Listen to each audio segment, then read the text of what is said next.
Good morning, motherfuckers.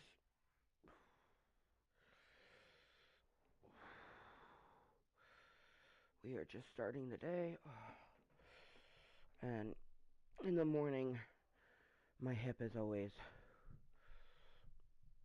the worst. Oh.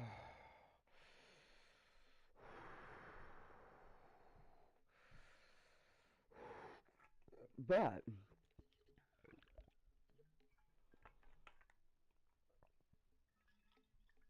I should have filled that up before starting this meeting. Oh well.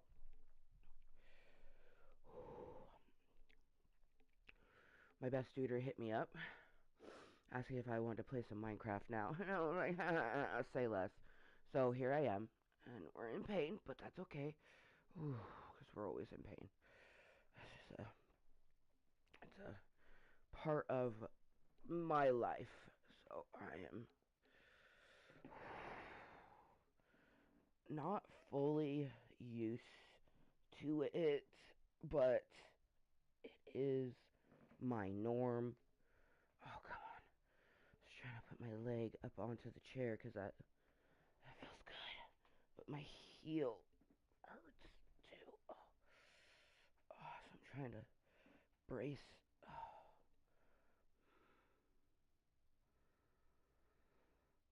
Well, you know what? It's good enough for us to at least do our intro. Good morning and hello, motherfuckers. Welcome to my club of Kottontale, a place for me to be 100% me, all the while helping myself mentally and physically. I'm Amber Motherfucking Princess. You follow me as Kottontale is Mooiisstt.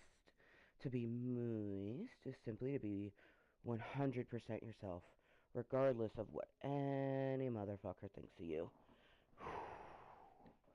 We love ourselves, and we are loved. Oh, is that good or bad?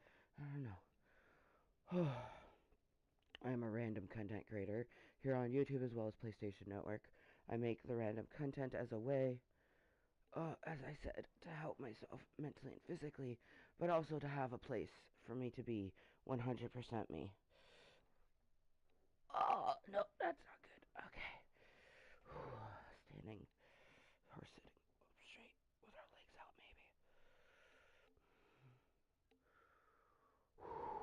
I am a 420 friendly and 21 plus content creator. I do pay attention and I'm mindful, so sometimes it may seem a little censored or less vulgar or crude, but don't get it twisted. We are always 21 plus and 420 friendly because I am those things. So, without further ado, I am going to join the party chat that my best tutor made because this is Minecraft with me, Kottontale47, featuring my best tutor, and we are still carefree until June 7th. Ahoy. Hey. Good morning, or I think it might already be afternoon for you, maybe. Yeah, it's afternoon for me here. Oh, man. Okay, it's not showing a world. It's been doing that a lot lately. So I will wait for an invite. Oh my.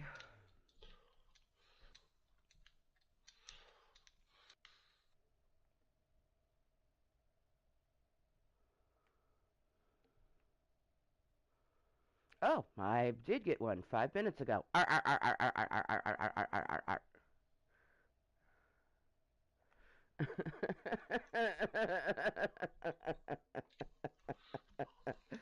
JK. I went back in time and did that. I know, right? Like, fuck, here I thought you were from the future, and now you're in the past. Oh, man. I slept pretty good, all things considered. Oh. And Ooh, we're in survival. I love it. Oh shit, so that means that we're by that village that we Yep. had found. Our very first village in this world. Ah! And it was by happenstance, like truly, because I wanted to go on an adventure and we fucked off and found a random ass mountain that was hollow, and then I died in lava, and when trying to get back to him, I found this village. I went over to the cherry blossoms that are right over the hilltop. Okay. So I'll be right back. I just wanted to check them out. Yeah, yeah, no. I'm gonna I actually think I'm just gonna stay in the fucking house that I was in. It's not a house, it's Hmm. like it's got a blast furnace in here, but I'm safe. I can see.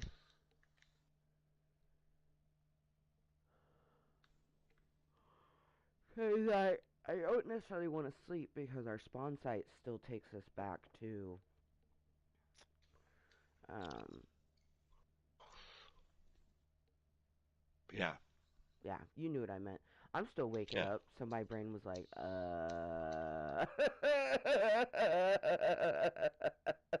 what did we want to say? All my brain could think of, build a lighthouse, build a lighthouse, because then it will be easier for us to find it. Like, plus that's sort of the thing. There really isn't any lighthouses on this new continent. I was gonna build one, but then it turned into more of just a rainbow walkway versus a lighthouse. So I think I'm going to do a lighthouse over here, and I'm just gonna build it with whatever uh, materials they have in abundance. Oh man, I need some water. I'm contemplating doing an energy drink, but like, do I have you for the next couple hours? Mm, well, I've got to pick up my kiddos and stuff, but Well, yeah, that's what I mean. Like, that's in literally 3 hours. 3 hours. I don't think I'll be playing for that long, but Okay, I'm but back. I have you for a substantial amount of time. Like, we're Hmm. not just gonna play for 30 minutes and then get off. No, no, no. Yeah. The reason I ask is I'm gonna just do an energy drink now, so then I can be awake and present during this meeting. I don't care if it gives me a 2 o'clock slump. I'll take a motherfucking nap. I'm so excited. Oh my gosh. Also, tell me why. Tell me why. I've been having the best conversation and consistent conversation since yesterday with a fucking 24-year-old. Like, what are the chances? And the funny thing is very aware of my age, but like he's purposely dating out of his age range because the girls his age are wackadoodles.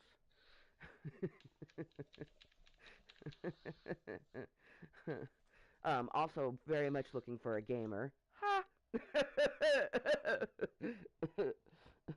I be gamer. The one plus is that they didn't just turn 24 this year. They weren't 23 and just turned 24. They're actually going to be 25 in September. So, like, that's cool. Like, their their frontal lobe is almost fully fucking developed. So, it's not like a fucking 21-year-old trying to hit on me. I also did the math because I was like, there's no way I could date someone that was like being born when I lost my virginity. You know what I mean? Like that's just a little too weird for me. Hmm. But it was in 2001. I was still in well, actually, when they were born, I was just going into high school.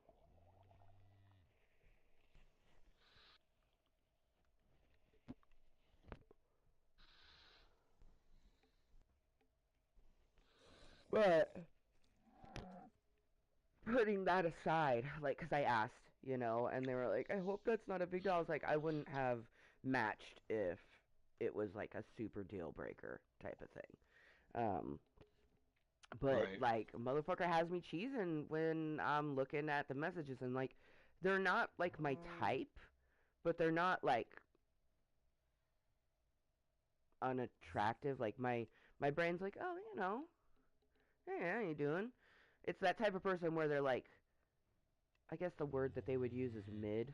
I hate to say that, but because they're not ugly, but they're not like, ooh, how you doing? um, but like conversation and personality instantly makes someone more attractive. Like I already know a lot of people think I'm mid, but then I fucking start talking and I do shit and they're like, ah, this bitch is awesome. They're like, you're not mid. Maybe Middle Earth. Second breakfast? They asked if I'd be willing to learn and play Magic the Gathering, which I don't know why, but I kind of found that cute because I've never been asked to learn a card game by like my exes, like for example, Dan was the only one that even remotely like tried to teach me anything about the Hyrulean realm. Like when I got with Voldemort and he was a big fan of it, like he didn't teach me anything. All of the things I knew were just previous knowledge. Um, he never really wanted to like share any of his interests. He had Magic the Gathering cards, and I think I remember one time me asking Voldemort if like he would show me how to play or like show me his cards. Like it's something that he's interested in. So I was showing interest in something he's interested in because that's what you do when you like someone. It doesn't matter if you're not interested in it. You show interest because they are Oh shit, interested there's a in it. witch outside. Oh, they can't see through windows, right? Yeah, they can't. Oh, can they open doors? No. Okay. The way I There's ducked. one of those flying things and there's a witch. Oh my God, Ray, what the fuck? This is gonna be a dangerous place because I'm not gonna put my respawn. I want my Yeah. respawn to stay on Fairy Island.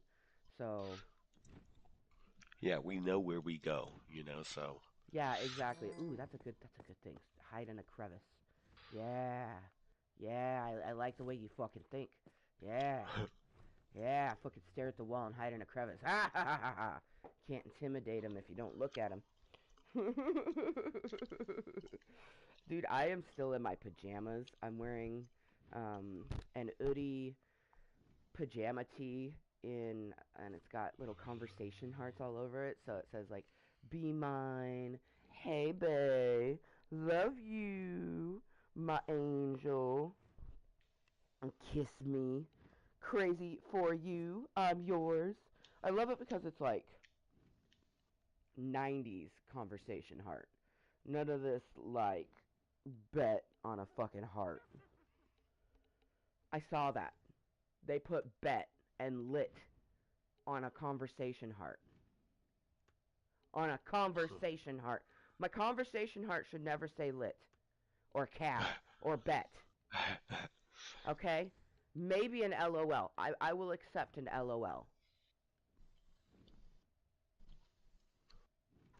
Dude, what is it like? I'm yours, shorty, bet. No cap, shorty. I'm yours. Okay, you know what? My daughter is right. I could very much go into a high school and probably acclimate myself. They'd probably think I'm a little whack, and then they would laugh at me for using the word whack, and I'd probably not use that word and wait to hear what word they actually use for the word whack these days.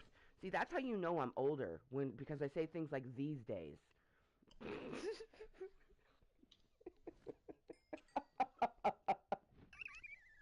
Oh, I'm so happy. I like my brain doesn't know what to do right now. My leg is like settled down and is like, "Ooh, I'm good. We can sit here." But I forgot to get water. I don't have an energy drink by me. I want a puff, but I need to lubricate my throat more. It's fucking like 1 o'clock in the morning and there's witches outside and fucking flying creatures.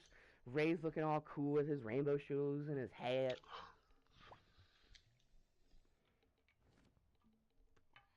Man, I fucking miss you.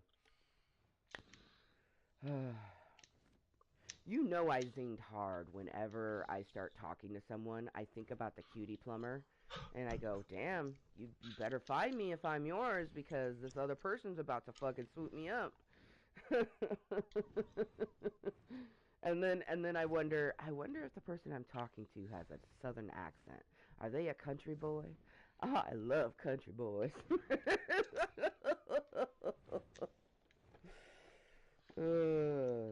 Most country boys, like, it's kind of like most people. There's a duality in sort of like sex of life, and with country boys, they're either like they disrespect everyone, or they're very respectful, especially to their mama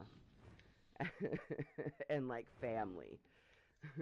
And then like some of them, they're just rootin' tootin' cowboy shooting types, and then other ones are like, I only hunt during this season. I only hunt what I'm allotted. I make sure to use everything from the animal. Like, that's the type of country boy I'm looking for. I'm not looking for a redneck.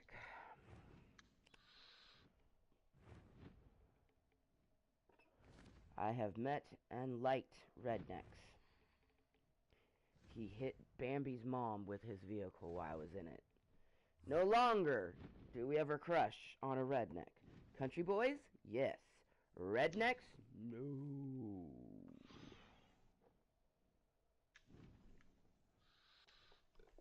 I'm just gonna do a regular bowl. I'm not gonna fuck myself by taking a dab at 9:30 in the morning when I've been awake for 30 minutes. Oh my God, could you imagine? I'd be sitting here coughing, and you'd be like, "Are you okay?" I'm like, I am.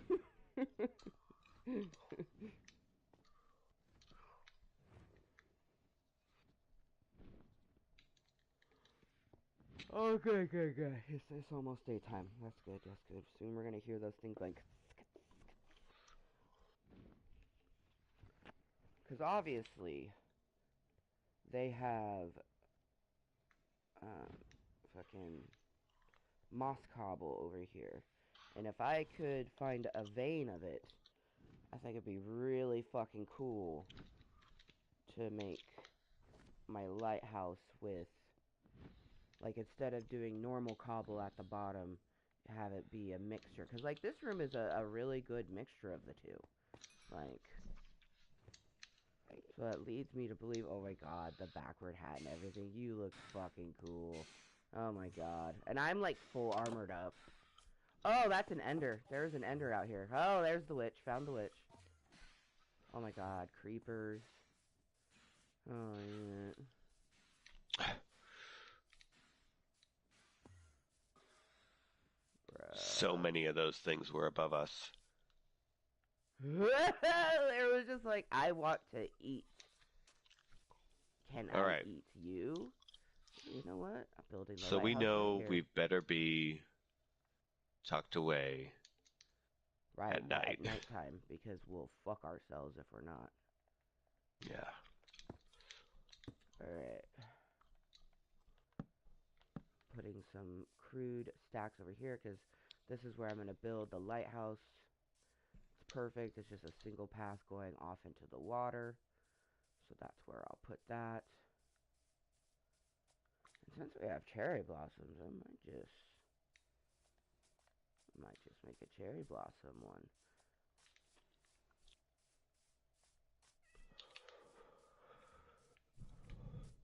Oh my God, there's a cat in this cave. That was so cute.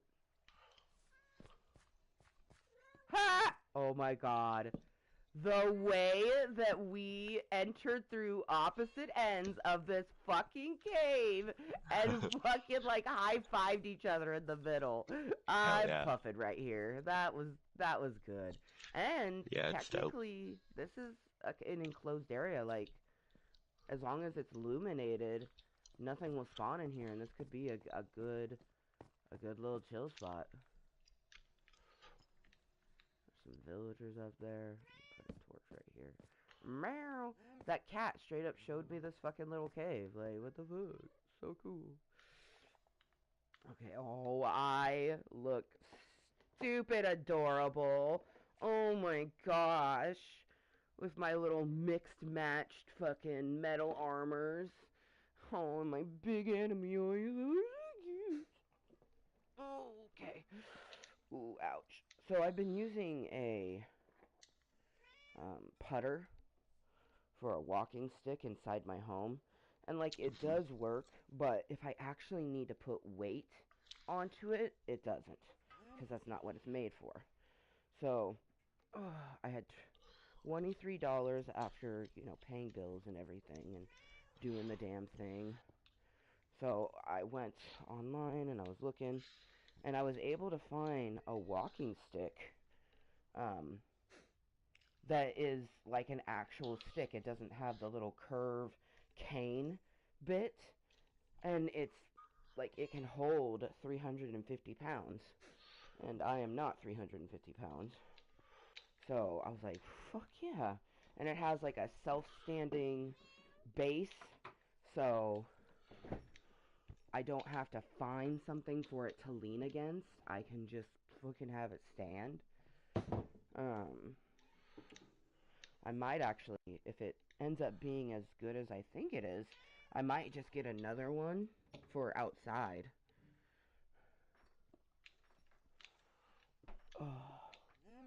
Because I love my walking stick and she's fucking beautiful, but her handle hurts my hand.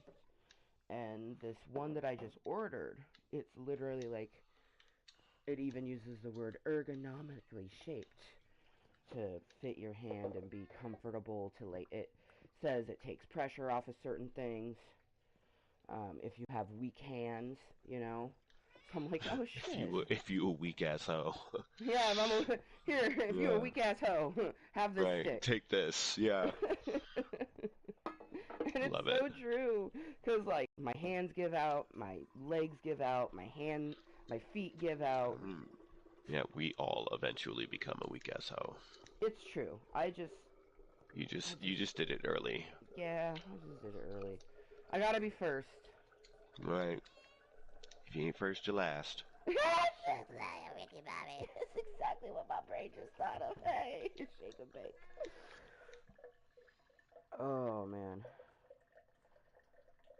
I'm glad I don't have to pee, because that is a fucked up drizzle coming out of this Oh, thing right now. fuck. Motherfucker. Trinkle, trinkle, trinkle, trinkle. Trinkle, trinkle, trinkle, trinkle. Damn it, I'm spilling water everywhere. Ah, trinkle, trinkle, trinkle.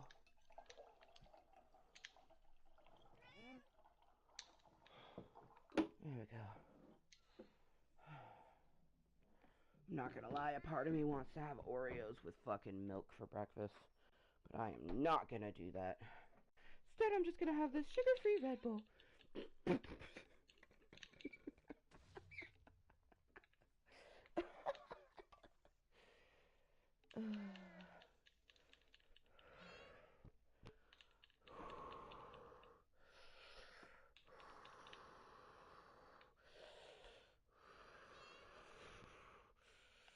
I found where all the creepers hang out. Oh, found the creeper party. Fun. Yeah, I've fought against like 3 of them already. Oh, shit. I'm like, the fuck is this, dude? And they're like, welcome to the rave, bro.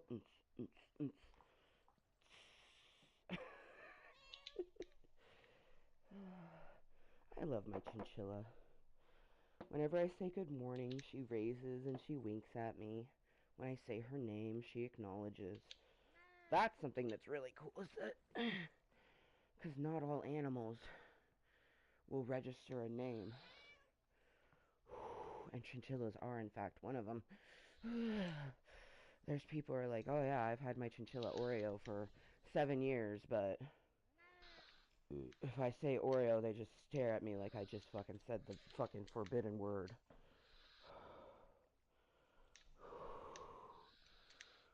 Could you just imagine a fucking tortoise-colored fucking chinchilla just sitting in a round puffball with a fucking mean mug because you called it by its name. That sounds so fucking cute. I think, dude, I am convinced that chinchilla people are way worse than cat people because we straight up get fucking like bullied by our chinchillas. Some of us, like, there's people who are like, oh yeah, my boy will lift his butt and pee at me. Mine throws poop at me. Like, and then like they literally have like three faces. One is complete smush cuteness. The other one is I'm smiling and winking at you, and the other one is I am the bringer of death. You did something wrong, and I am going to stare at you like this until you figure out what thing you did wrong. It could have been the piece of hay that poked me in my eye. It could have been my water that was empty for 3 minutes. Or maybe you forgot to fill my food dish because the remnants are not something I will eat. Either way, I'm going to sit here in my evil, cute fluff ball. And then they wipe their cute little whiskers. Like, they're, yeah, yeah. Cutest little, oh my god. I live in a house of cute dictators. I have a chinchilla and a spicy meatball who run this fucking joint. Oh my god. Oh my gosh.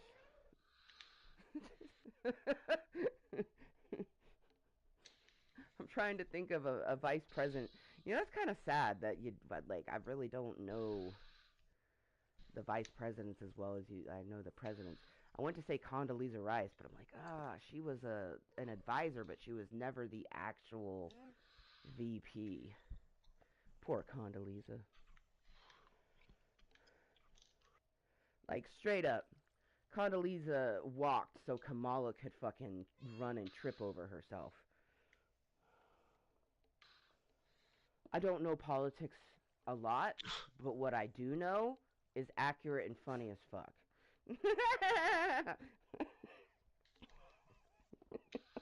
Fuck, I need to get this medicine in me. I'm in so much goddamn pain right now. You know, I get it. I totally get it. I am such a weird ass enigma. I am in shitty fucking pain. The type of pain that makes you want to rip your fucking clothes off and run naked through the streets, screaming, "Take my leg, universe!" But I'm smiling and I'm happy. I'm not even medicated.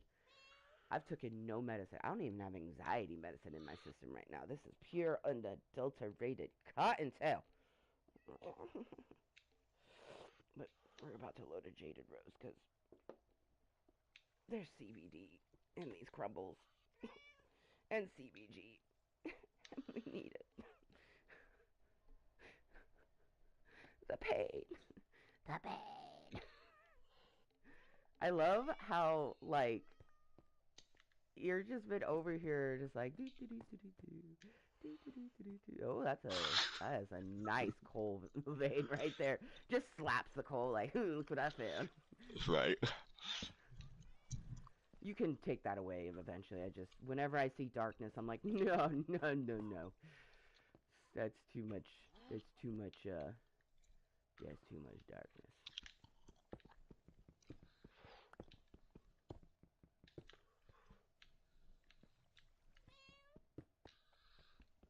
Oh, the cat. It came and said meow. We have a cave, pussy.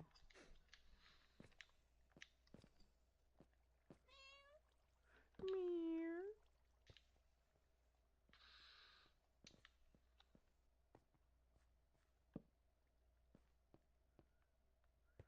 Put some lighting above us, so I don't. We gotta get inside. You don't think this is safe here? Okay. No, I don't think so. There's a huge opening on one side. I think they'd fly in. Oh, I'm gonna okay. jump into this. Oh my god, we're building. I just jumped into here because those flying things, there were so many of them by morning. Yeah, no, hey.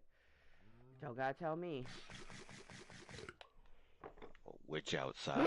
Enderman. Is that a sneeze? Yes, that was a sneeze.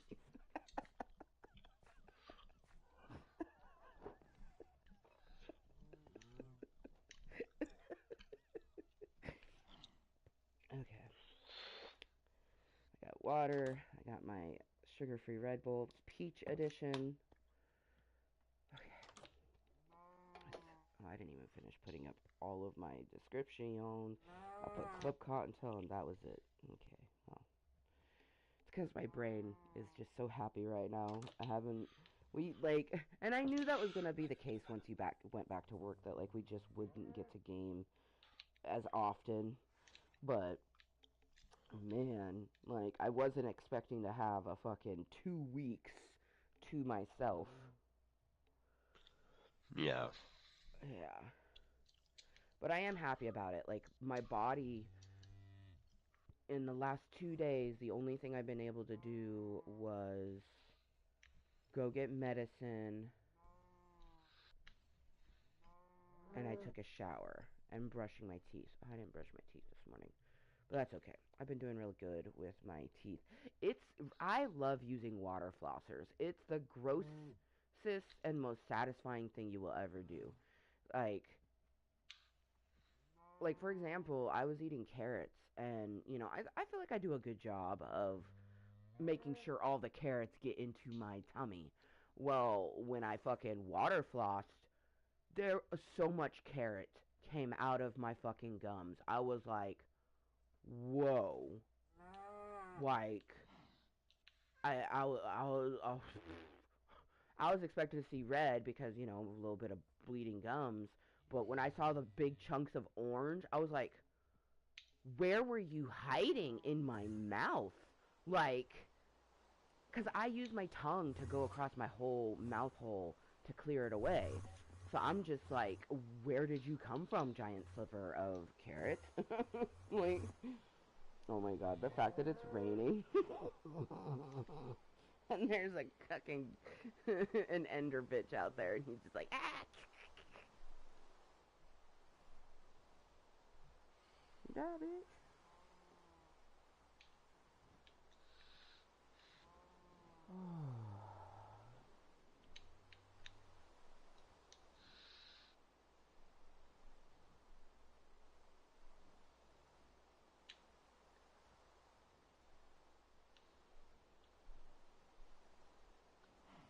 I knew there was something I was forgetting. That's okay. I'll be able to pay the instant loan tomorrow. I had a feeling there was something I was forgetting.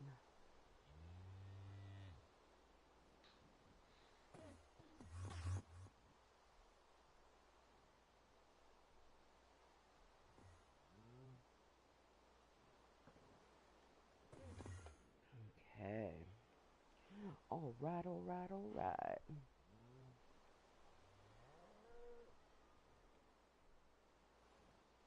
Let me take a little herbage.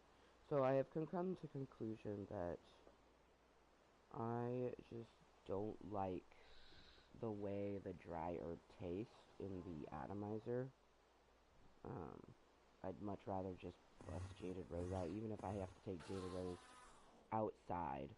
I would much rather take her outside than use the dry atomizer. I love the wax one though. That is, I love being able to do a torchless dab. That is fucking phenomenal. So I think what I'm gonna do is I'm gonna offer it to my mother, see if it's something that she would take, and if not, I'm just going to sell the 2 unused dry atomizers plus a battery that I have that works with it, but I don't need the battery at all. So the atomizers, if you buy them online, they're $25 plus tax and shipping, depending on where you live. And so I'm gonna charge $25, which is the sale on the site price, but you're still saving, you're not having to pay shipping and stuff like that. Because I haven't found a store that you can go into, like a dispensary that has the dry atomizers. I've only seen them online. So I'm going to charge normal price for the two, but I'm going to throw in a used battery with the used atomizer. I feel like it's a good deal, and it's basically I'll do 25 or best to offer, but I'm not gonna go any lower than probably like 20. Maybe I'll even do 30 or best offer because 20 is the lowest I'm gonna go.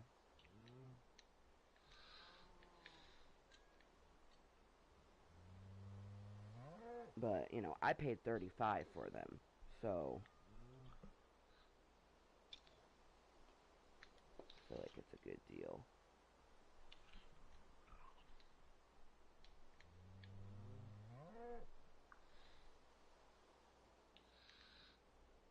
Ooh, that's too much, Amber.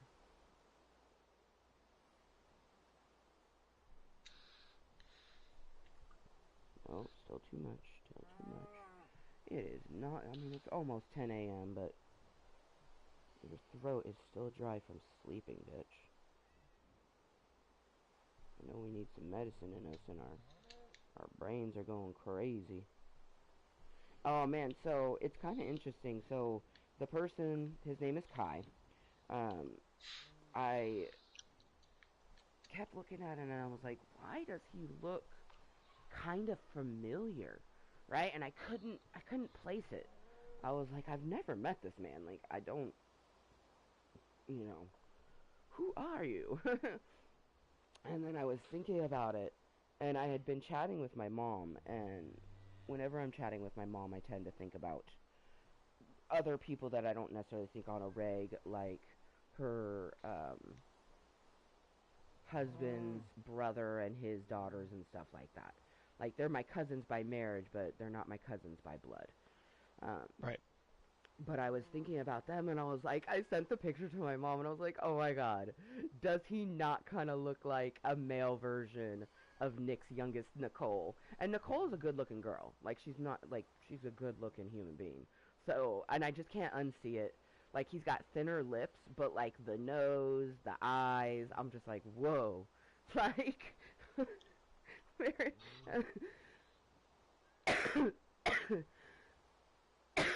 it tripped me out like a lot. But I'm also really happy because sometimes, most of the time, you you can't pinpoint what the thing or individual looks like.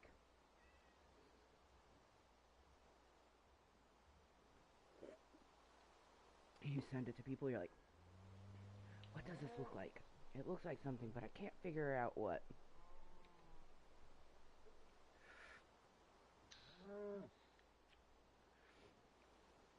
Okay, we got Jaded Rose loaded. I just took a nice little hitsy. It's officially daytime. Okay. Oh, that's a creeper. Let me just go back inside. Okay, I can do this. I can do this. Oh my god, he disappeared. Oh, that's terrifying. Where'd he go? I'm over here. No, not you. Oh, it's a creeper.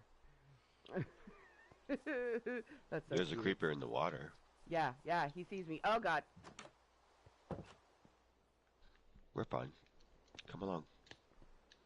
Oh, look at you customizing this place. Oh, how do you get up right there? There's the Scrouch? Yep. And you can come along the whole thing. You know what? I like that. That means that they can't get up. Even if something walked in, Mm-hmm. they wouldn't be able to get up here because they wouldn't think of like, oh, I gotta get Crouching. up and then... Yeah. It's a Yeah. pinch point. I can stab someone in the face with my sword. Yeah. Yeah, I like it. And then you can quickly get And down here. you can do this.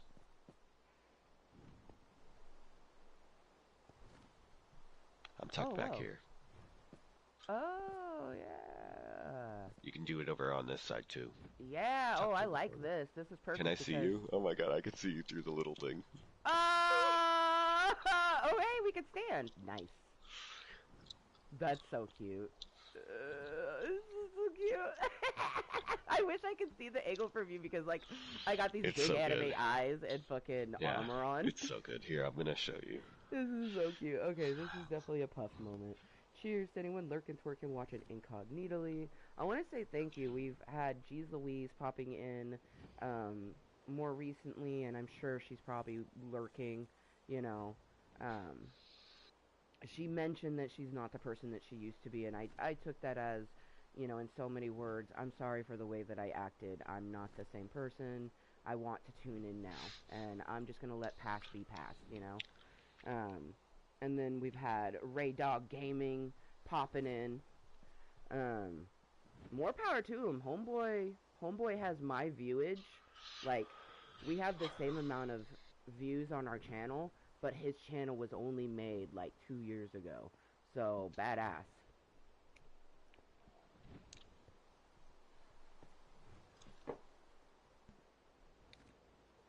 This guy's right over here. Oh my god. Bro.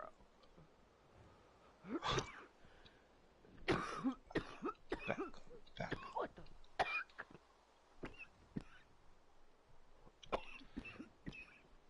Dude. They're like, he made. Wait, it's daytime. How? The storm. So because it's raining? Yeah, there's no sun. Oh my god, so the flying creatures are not a nighttime based creature. They are a sun based creature.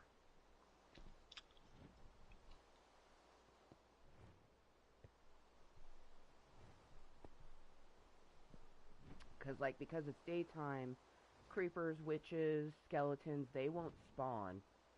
Although a skeleton will spawn in complete darkness in daytime, so like caves and shit like that. I don't think that they spawn in the daytime, though. No, they don't. They can survive if they have a shadow, but they don't spawn Whoa. in the daytime. Oh my There's one right out god! here. You see him? Yes! That's what I'm saying. Like, we would have What? been hella Yeah, we messed would have up been if we dead. were If I had in stayed that over cave. where I wanted to, yeah, I would have been fucked. I would have been fucked.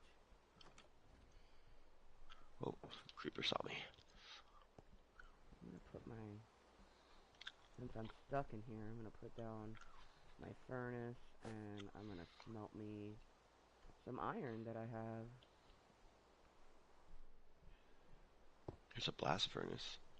I don't think you can use a blast furnace to... Can you? For iron? Yeah.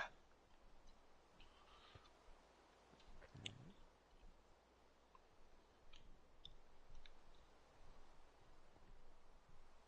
Well, fucking okay. I'm assuming it'll also do gold? I think it does the ores. Okay, let me find out. Because I Because it like did, because it using... did copper just a moment ago. Okay. Oh, yep, it does gold. I like using things like, for example, I like using the smoker to make my food. I like to use the furnace to, cook other things. So, like, I wonder what the difference between a blast furnace and a furnace is. Whoa, see, look, whoa. I can hear him. He came right for the door. Oh, my God. So you're right, they can swoop inward. Yep. That's fucked up.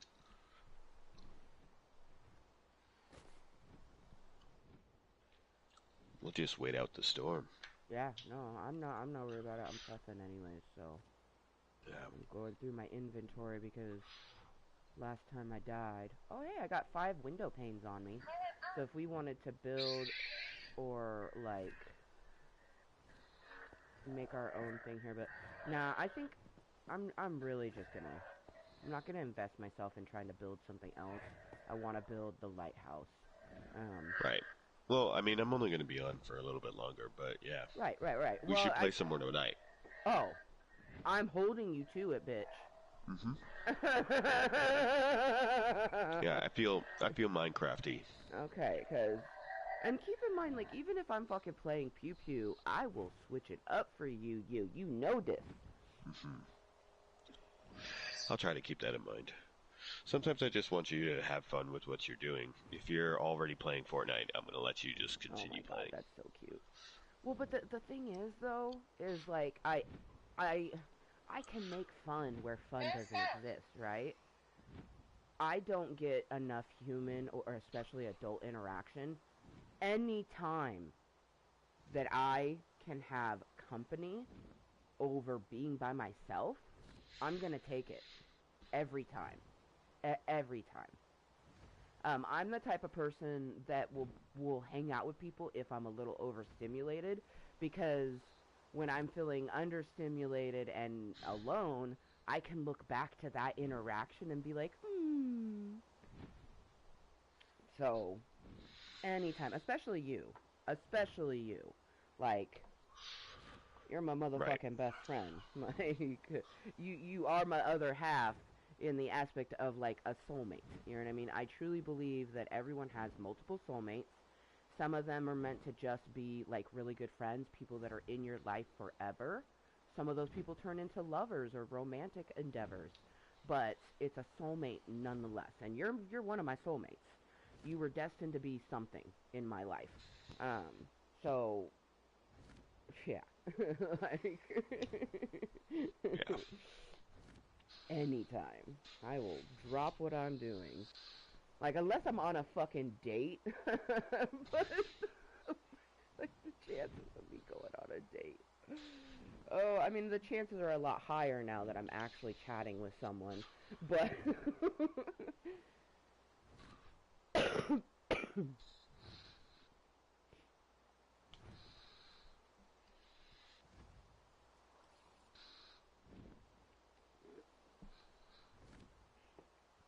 yeah, because it's already 1 o'clock for you. I Right. was hoping to have you at least until like 1:30, maybe 2 o'clock. But I also know what it feels like to be a parent, and when you get an hour till you have to pick up your kiddos, there's lots of things that you want to do before you get them. Right. So I I'm get good. that. I've actually got to get like the meat out for. I gotta thaw that. Well, no, I'll do lasagna tonight. I'm like, It'll you be could do easy. things while we're chilling here. Yeah, it'll be easy. Yeah, I'll be having leftovers. I have some leftover Right. rice. Lasagna sounds bomb. I have frozen meals that were donated to me by Heather. I could always do that. But I'm not even hungry. Once I get hungry, I'm going to make myself oatmeal or maybe a bowl of cereal. But I'm not even hungry right now. Right now, I'm just enjoying the fact my brain is still asleep. Part of it is still asleep. So I've come to learn that, with DID, you're not just because you've woken up doesn't mean they've woken up. So like sometimes when I'm feeling tired and I'm awake, it's like I can feel them asleep, especially Blue Bear. Blue Bear, I feel like if you had to pick a main alternate personality, that would be Blue Bear for me. Um, the fucker, it still freaks me out every single time. Like I'm frantic trying to find something. Like oh my god, oh my god, oh my god, where did I put it? Where did I put it? And he just goes, "It's here." And I go, "No, I fucking looked." And then I go and I look, and there it is. Every fucking time, you got every fucking time. That goddamn motherfucking bear has never been wrong. Ever.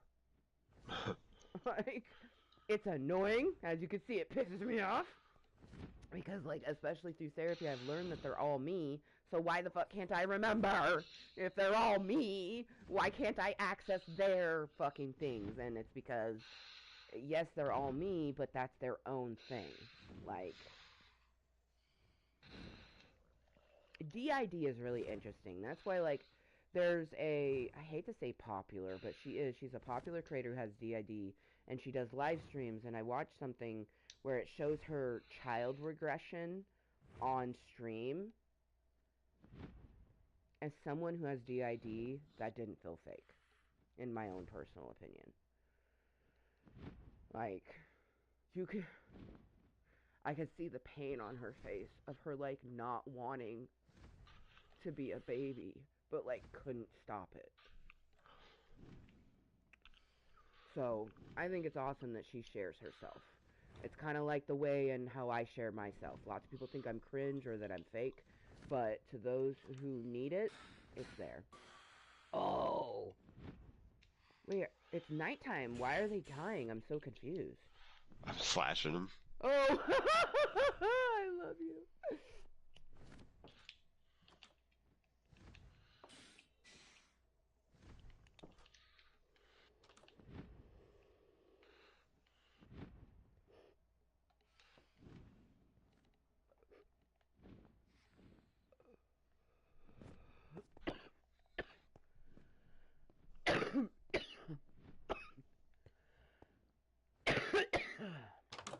I'm feeling brave.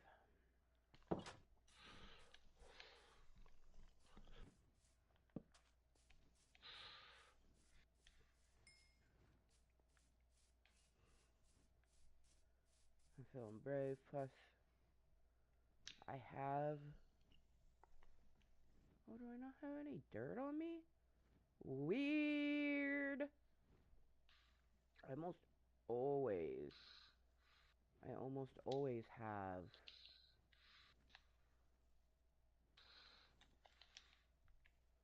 How odd. I have to harvest dirt. Fucking fucked up. Ah! Oh shit! I'm not brave, I'm not brave, I'm not brave!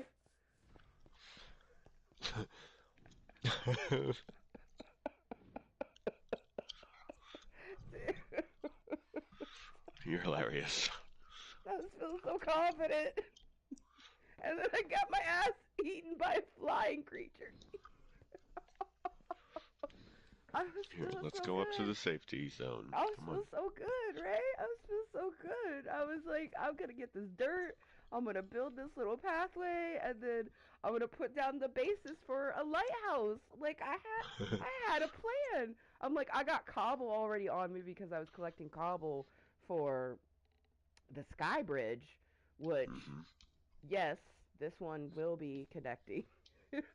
Because this is our first village that we have found in this world, it has to be connected to the fucking invisible glass sky bridge that I'm gonna make. And now, my hopes, like, because obviously using the compass to get back to the main continent, it's gonna put me wherever it puts me. But what I plan on doing is I want to connect Rainbow Bridge to the water lighthouse. So it's going to be the giant blue one that's over water that's by the pirate boat. So it's not going to connect it directly to the main village, but it's going to connect the continents.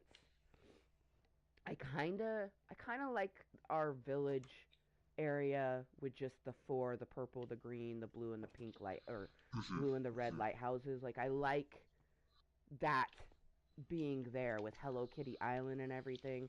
I don't Yeah, want to. for that continent, it's appropriate. What? Get I down. just got. I just got hit. I Get just got down. hit. Oh, what the fuck? How'd they get you? I don't know.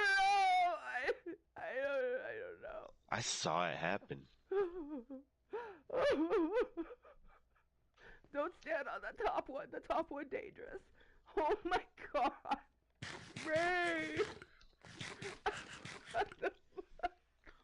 Oh my god. These things really want to eat us. Give me those toes and booty. Oh, it sees our best assets and it's like, I want to bite. Oh. So I follow quite a few spicy content creators. One being Lamar Gatz.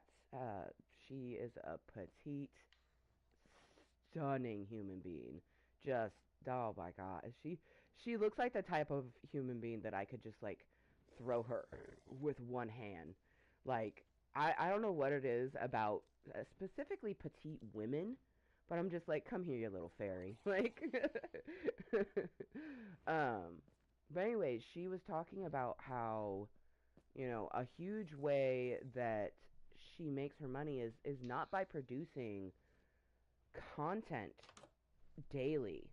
It's by sharing daily and posting daily. She's like, you don't have to make content every single day, and you don't necessarily need 100 different videos for people to watch. You can have 5 really good fucking videos, and then you just promote the shit, and then your pages get more viewership, and then the more viewership is how you get more traffic. And then with more traffic comes people who potentially will pay for your product. Um, I'm looking for the niche crowd that doesn't want to look at someone's vagina, that doesn't want to look at a pair of tits. They want to look at a beautiful human being sharing their product, which is their own body in some capacity, and they're not showing areola and labia. Like, maybe they'll get some ass cheeks if they're lucky. Like, but they like that. The thought that they're never going to get to see everything is what they like. And that's me. And there's also going to be like that person that's like, ooh, she's thick. Ooh, she's Islander. Ooh, she's dyed blonde. Like, that's the person that I want. Like, come be my foot sugar daddy. And I will call you daddy. I don't call anybody daddy. I don't even have an actual dad to call daddy. I think the only person I ever call daddy is when I'm referring to Voldemort for Junior, or sometimes I will call Ray daddy because he is in fact a dream daddy. But my foot sugar daddy, we're talking about that daddy, the daddy, that type of shit that makes my inner child and me just go. But we'll gag for cash. Giggity. And by gag for cash, I mean do things that make me cringe. Because I'm not going to goggle on a fucking dildo. I've done that once, and it was for a person that I was physically intimate with. It worked for both of us. I enjoyed it. They enjoyed it. So, and the video disappeared. That's one thing I like about Snapchat is that it does disappear, and I will know if you save it. So, yeah. I don't use it often for spicy shit, but when I do, I appreciate it.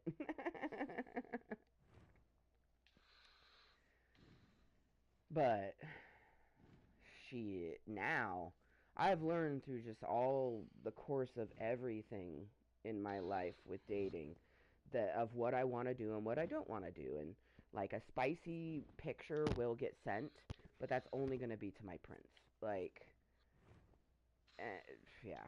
Like, it's funny is like when I tell people that I didn't even send my first boob picture, like cause I sent lewds before I was married, where like it's sexy but everything's covered. I sent my first bare-chested picture to my husband, and I haven't sent one since. Like the only way people see my boobies is if it's a complete accident.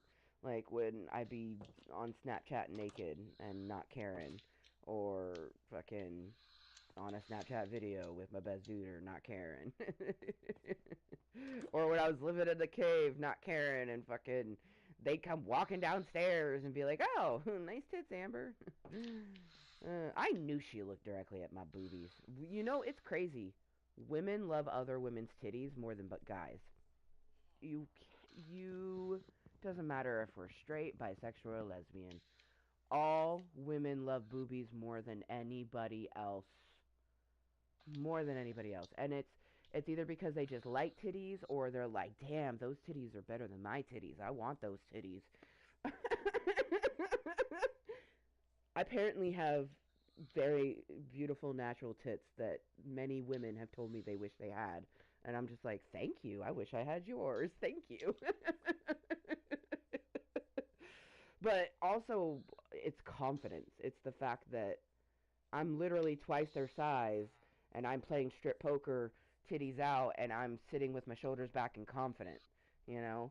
By the way, your tits look better with your shoulders back. But so when you're hunched over like this, of course they're gonna look like two sandbags. Know your angles, ladies, and my dudes. Know your angles.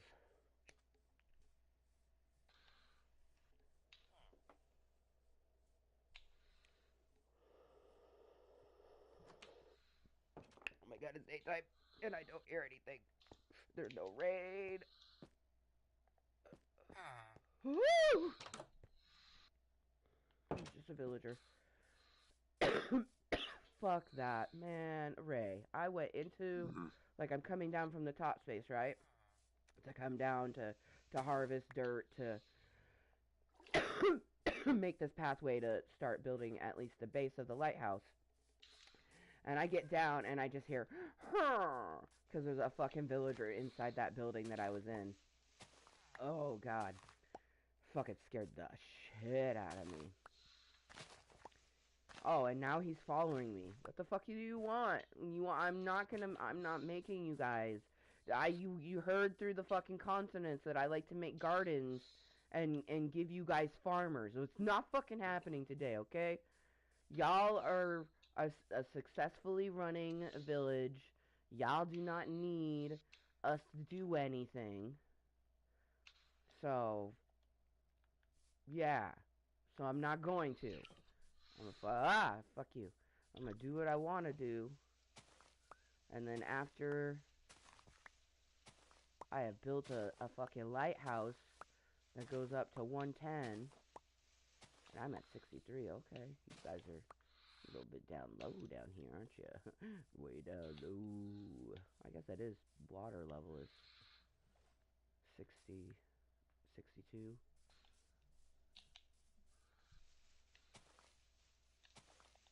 I'm not building a farm. This guy's looking at me like, farm?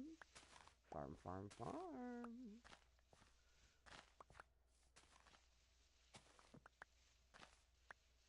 He's like, there's pigs right there.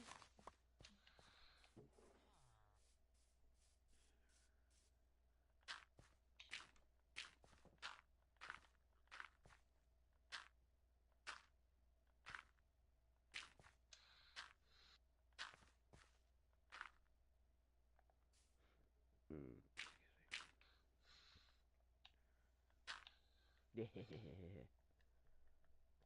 Excuse me.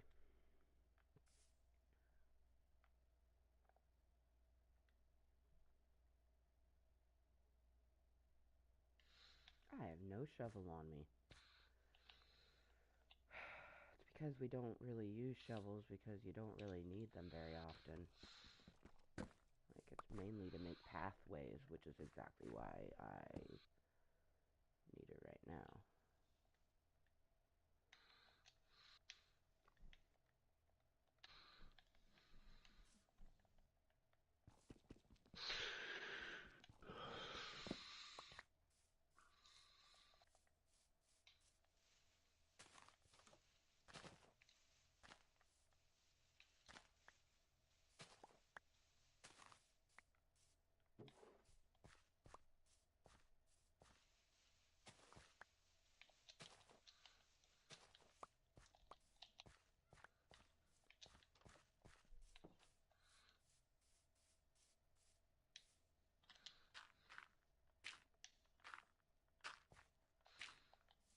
Yeah, I made sure to put featuring my best duder as well, because there's a good chance that I'm going to continue to Minecraft after Okay. we're done, because, yeah. Would you like me to just leave the world open or what? I love you. I mean, if that is an option, I will take option. Okay.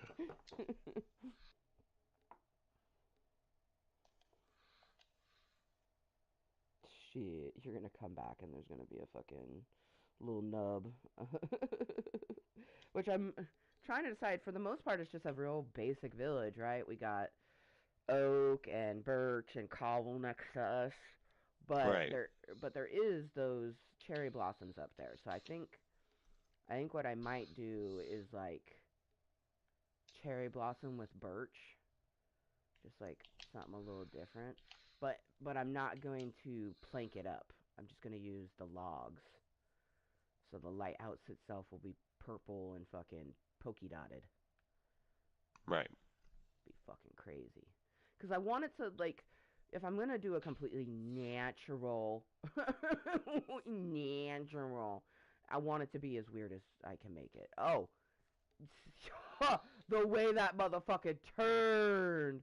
Like, I don't know what you guys heard from the fucking other continent and me in my villages, because I do get a little fucking twisted with my villages and feel very, very much like it's mine and I need to make it beautiful. But we are not doing that right here.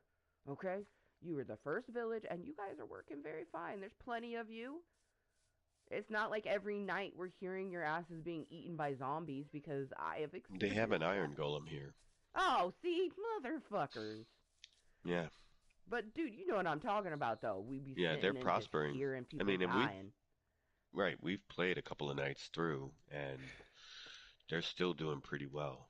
Right. So they don't need me to make beds. They don't need me to build a little farm for them. They're a thriving village all on their own. Hmm. So I am just gonna build my motherfucking lighthouse so I can get back to my other motherfucking lighthouse.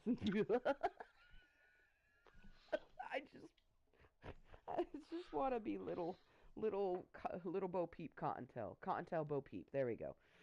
Fucking I just want to tend to my sheeps, man. But my sheeps are back. They're on this continent, but on one of the other islands. Cuz this area is very full of water. Like just water between everything is and we have waterways. I mean, for fuck's sake, we have a Hello Kitty island that's in the, Hmm. middle of a fucking hollow mountain and a fucking village. And then we even have a little underwater dome. So, like, we deal with water. But this shit is crazy. Like, because when we first found this continent, I searched the surrounding areas and I found nothing but water. And it really was just happenstance. And it was you. I was following you. It wasn't even me, technically, because I followed you. We ended up in a fucking crazy ass mountain, and then I fucking died. And in trying to find you, I found the village. So it's like a little bit of both of us. But I didn't go this direction, and if I did, I didn't go far enough. Right.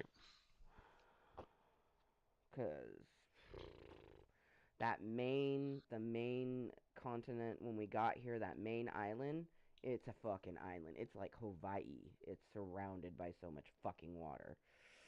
It's rad though. I fucking love it. Like it's gonna be so beautiful. Just feeling like you're walking on air over water, and then all of a sudden you're coming up to a rainbow on this majestic island, and you just came from a continent that had a fucking pirate ship. You're like, am I in Netherland? Hmm.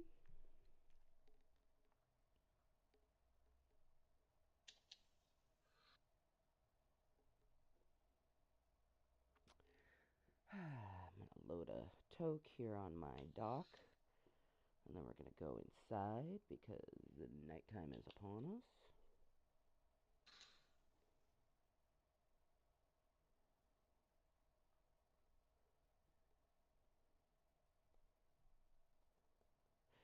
Yeah, this village doesn't have any kids, but it definitely has thriving adult villagers. I just keep thinking about our fucking main village, and I'm just like, I wonder what it's gonna be like when we get back. We get back and the orphanage is full. Every single bed is taken. We go into the shared housing with the giant rainbow bed, and every single one is there. And then there's a bunch of people laying on the floor because they've done that. I have seen a villager take a fucking nap on the ground, so it is not completely far fetched. Oh, I just watched that cat grow into an adult. That is fucking cute.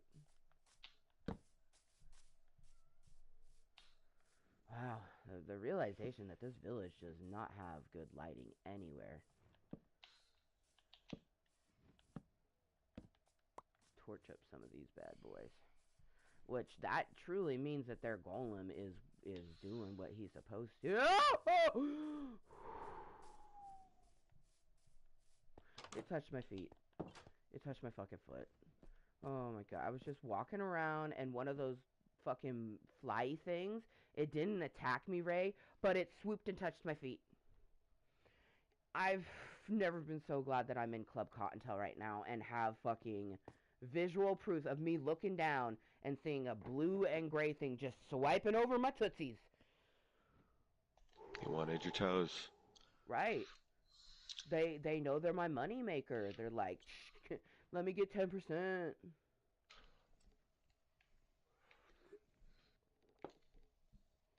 That's something else.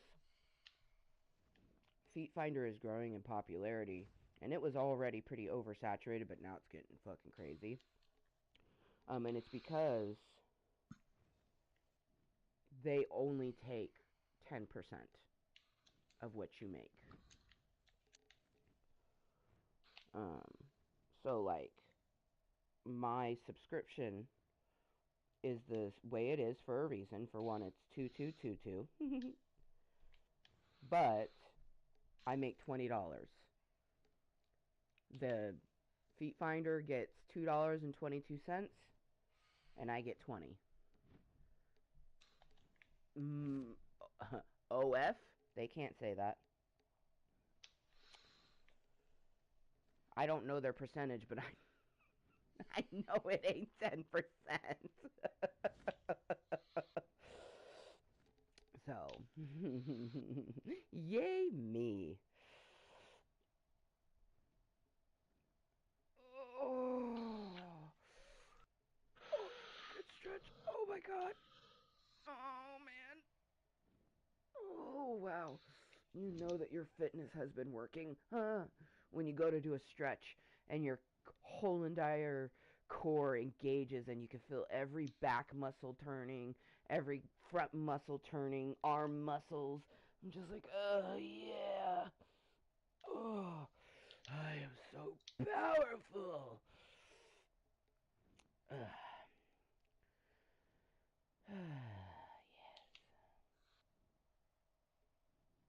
One thing that's kind of cool about OkCupid is it will recommend people to you. And it doesn't just recommend it going, hey, we think you would like this person, and then you have to find them in the swipe. They show you the actual person. Like you open the app and boom, there they are. That is kind of cool.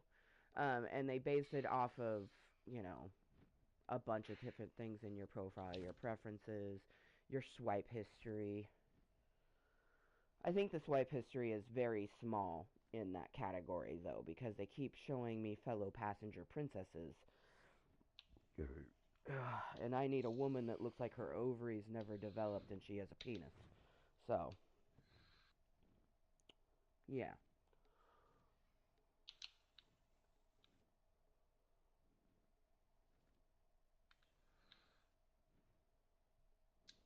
Now, I mean, that being said, if a cute girl that was more of like a lipstick lesbian had the confidence to come fucking chat me up, I might just swoon. Especially if they were a goth melon and baddie. Ah! I'm gonna crow like I want it. Ah! I I heard that from a creator that I follow. It's like, he has a goth wife. He doesn't bark like he wants it. He has to caw like he wants it. Ah! I thought that was so fucking cute.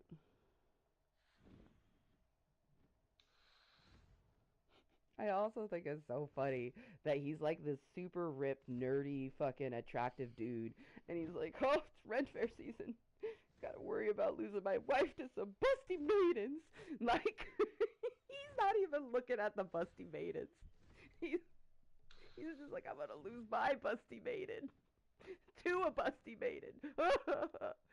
That's the type of shit I'm looking for. That's some cute ass shit right there. Oh man. Oh yay. Nighttime is closing. I have my supplies. I wanna put the platform before Ray pops off and leaves the world open and he's hiding in this little crevice that I'm hiding in because it's the one safe spot from the creatures.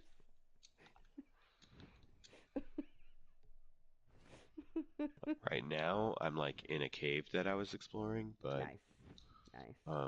yeah, I'm gonna get back to you so I can skedaddle, but I'll leave the world open. Hell yeah. Yeah, no, I figure you're only gonna leave it open until 3 your I gotta time, leave so for noon my time. yeah. But Hmm. that's perfect. In an hour and a half, I can at least put the base down, maybe even start going on the top. Honestly, it comes down, it's the same, it's the Sims. I'm overwhelmed by resources. So I'm trying to figure out what the hell I want to build it with. And my issue is that I want some of this sweet moss covered cobble. I might just jack it from some of the houses, I'm not going to lie. Take one, replace one. They'll never know. That's eerie. So I'm coming down the mountain, and I know where you are because I can see the creatures above you. Oh, fuck. Like some vultures? Oh my god. That's so ominous. That's so ominous. Also, I really like the 1024 that you found on the truck. That is a. Oh, shit. Where are you gonna spawn? We're about to see. All right, well, I'm back at my little house that has the. Yeah, I'm back at the house with the mine in it. Okay, so All right. you're back at Fairy, close to Well, Fairy Island. yeah. Mm-hmm. All right, well, I'm gonna leave myself here. Yeah, you're safe. Toodles. Toodles! I'm definitely safe now, but yeah. Right, All yeah, right. you're 100% safe because you're in a fucking. Yeah, you're 100% safe. And I just have to make sure that I don't get my ass eaten, and if I do, I will spawn on Fairy Island. So, and Cool. I feel confident that we've been to this area enough times that we could find it again, as long as we Right. don't end up back at main continent. Well, I mean, I think that it was very clever of us to head in one direction. Yeah. Like, 'cause you're from where I am right now, you're like, if you went over to the bed and looked out this corner, I can see your dot that way. So, Oh, yeah, nice. Yeah. Yeah, I'll it's face the that's direction that you are. creepy, Ray, because I didn't. I'm conveniently pointed in the direction of which you are. Like I'm looking down, but my arrow is like, "Hey, look up a little bit. He's this direction." So that's creepy. That's awesome. That's the frequency, yo. All right, I Hmm. fucking love you. All Hopefully, right. when you get back, there'll be a little nub of a lighthouse, maybe Yeah. more. Chat later. Bye, bye, bye. Bye, bye, bye. We're gonna puff him away. It sounds so weird, but cheers him away. There we go. That's better.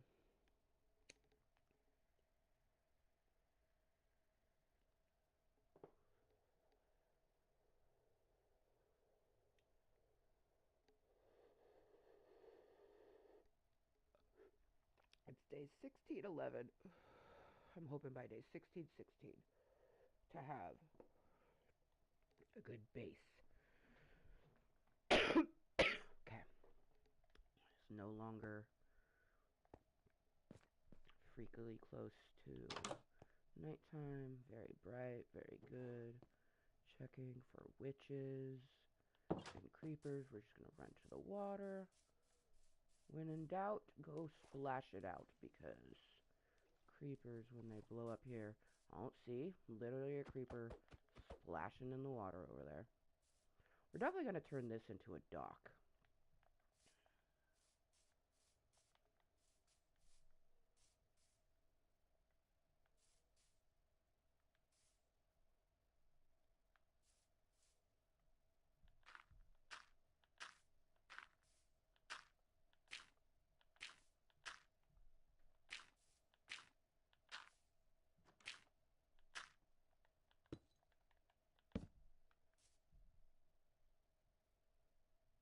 Does that creeper see me? No, there's no fucking way.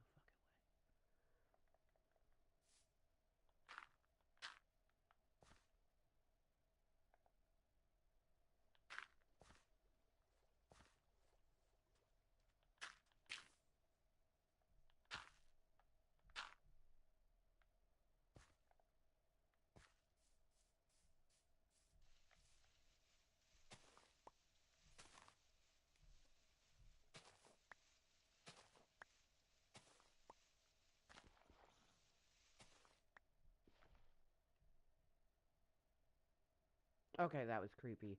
There was a tiny drowned just then, and it completely just disappeared. That's terrifying.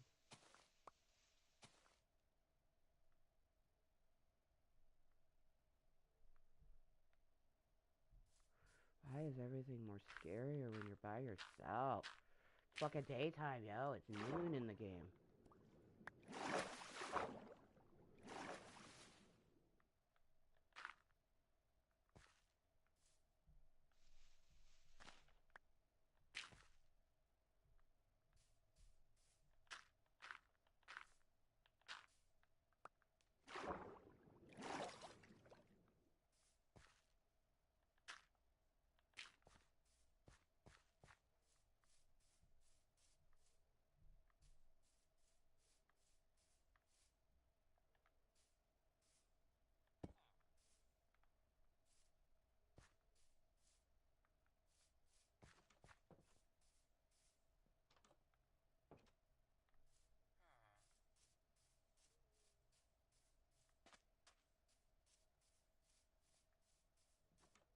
Oh,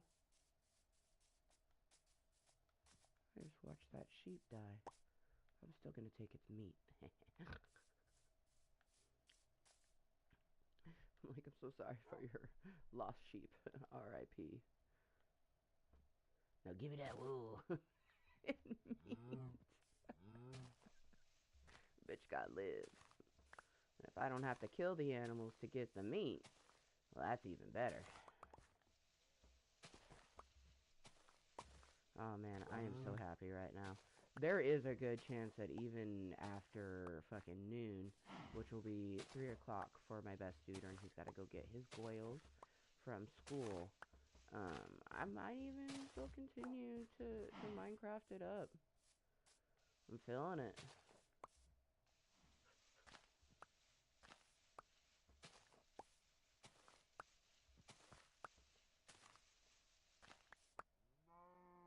Hold on, do I have some bones on me?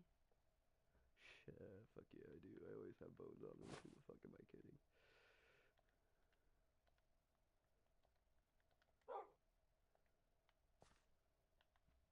Ah, it only took one. Let's go.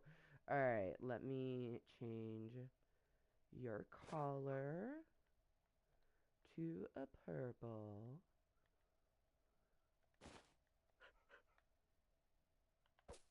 Ah, yes. His name is going to be Perpy. Yes, it's a Perpy. Who's my good Perpy? He's my good Perpy.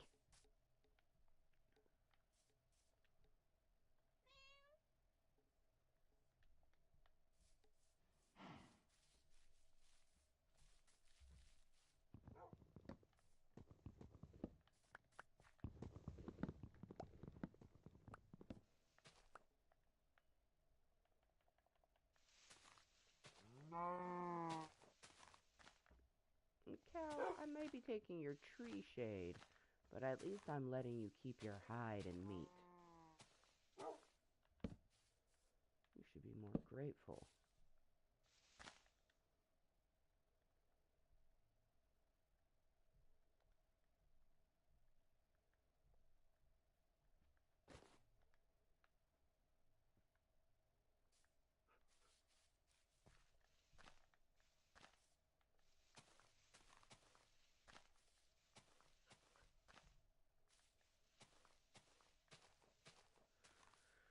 Come on, just even one birch sapling. There we go. Replenish the tree that I've taken.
Furby. You kind of fucking just scared me just then.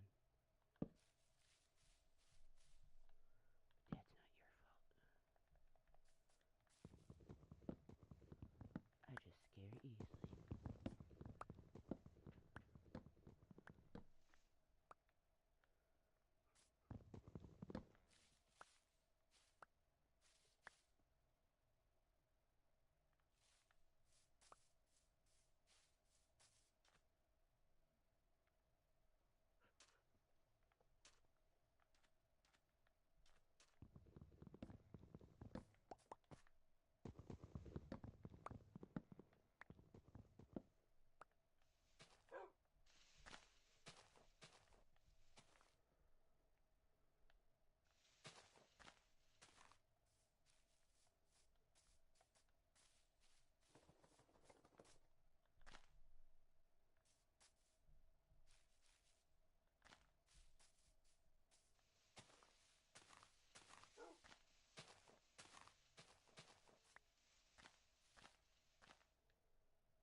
I know Perpy Slurpy, it's almost night.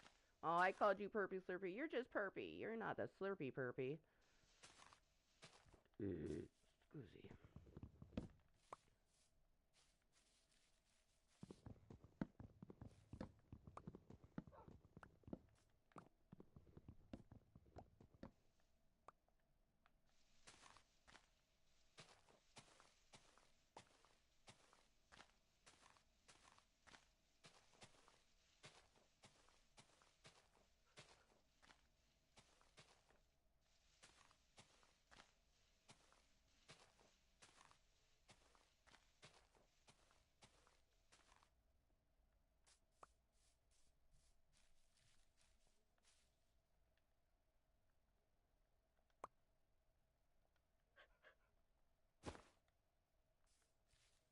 Alright, Perpy Slurpies.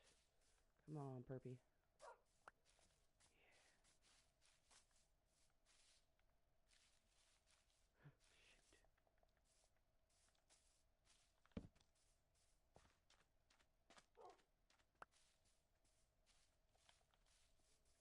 Oh, look at all these sheep.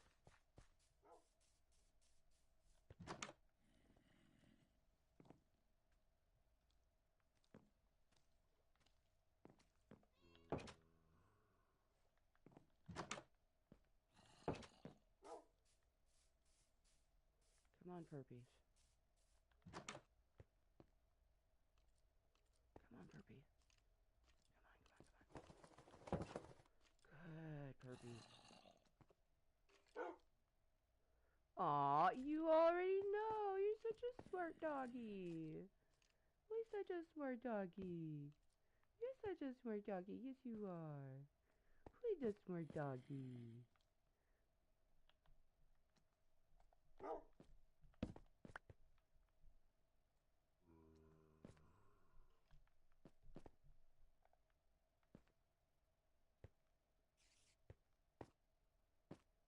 I got puppies.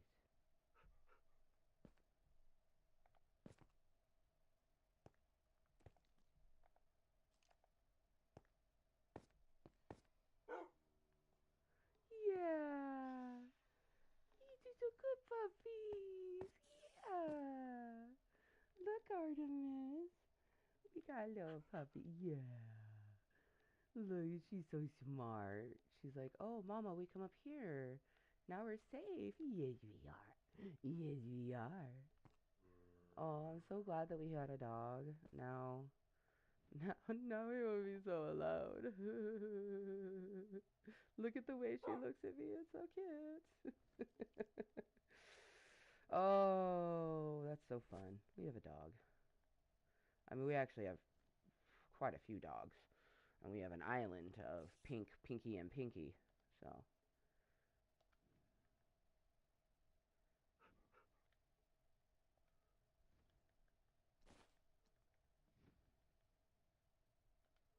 but this is our newest doggy.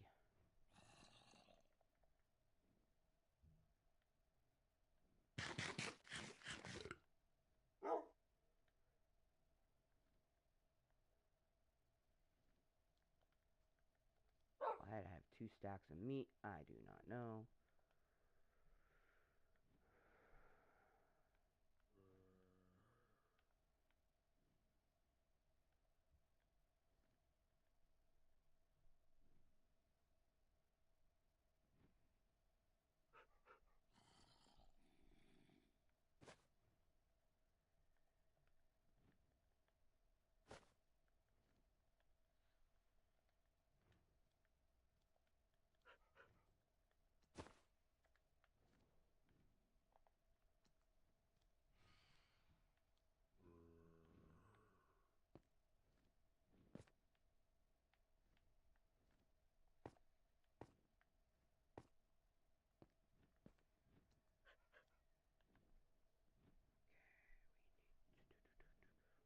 I guess I shouldn't have used all those sticks just now, huh? Okay.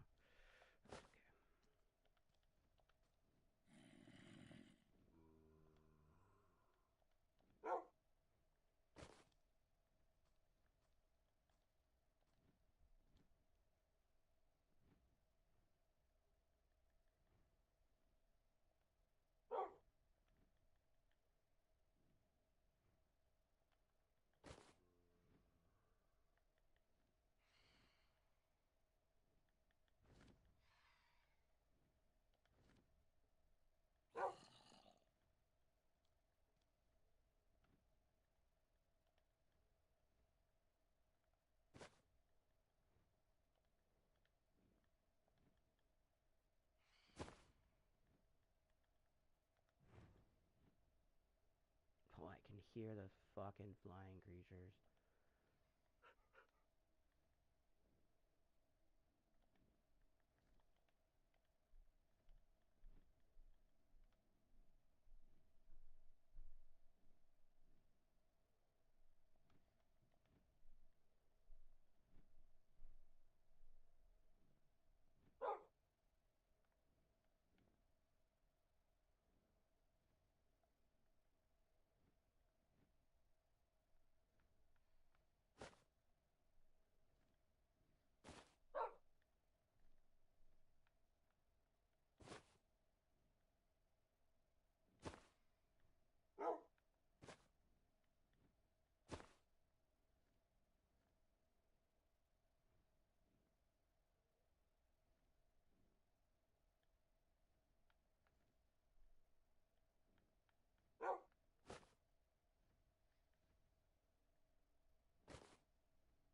I can hear the fucking flying creatures.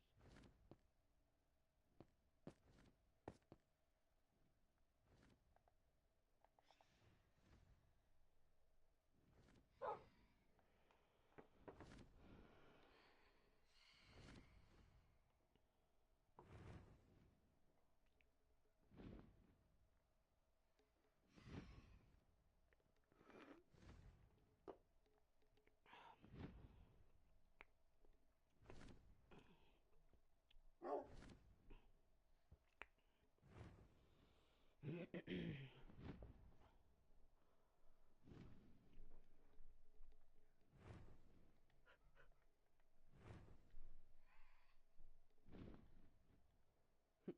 both ways.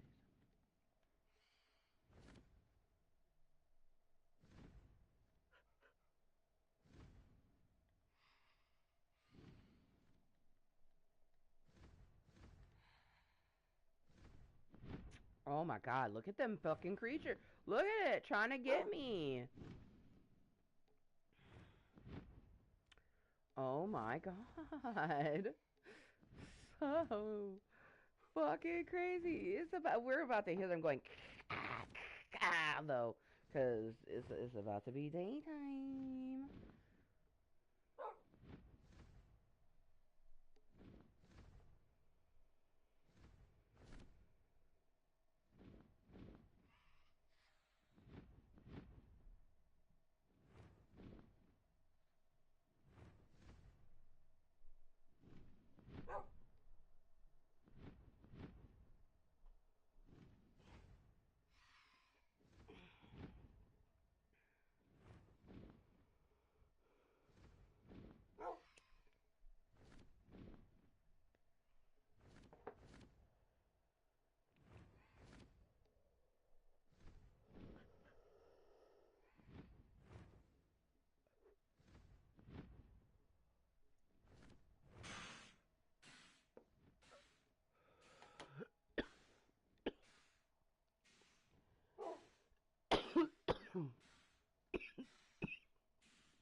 body can't decide if it's finally like time. Like, because when you wake up in the morning, you have to usually go like number one, and then like I'll lay down for a little bit, and then my body will be like, okay, time for number two.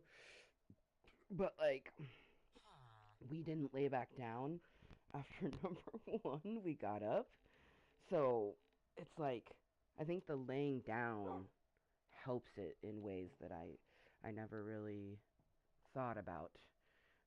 Poopers, I'm gonna have you stay here for the time being because I wasted half of our day. So you just stay here, and oh yay! Look at the little greens. Oh, beautiful. Oh my gosh, is nature calling? See, I know I have to tinkle. My whole thing is I don't want to get up just for the tinkle.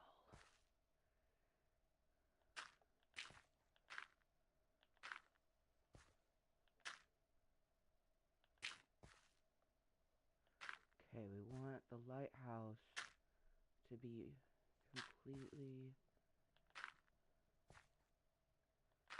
over that area there, because I have a plan.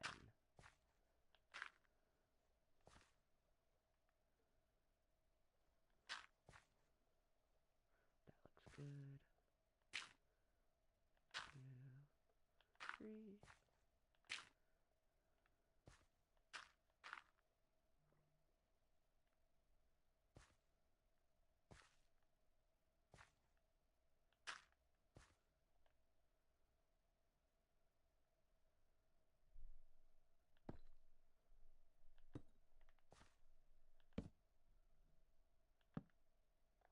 Yep, nature is...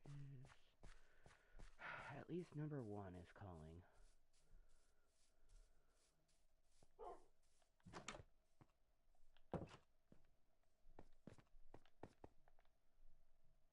Come over here with my poopers. My burpee.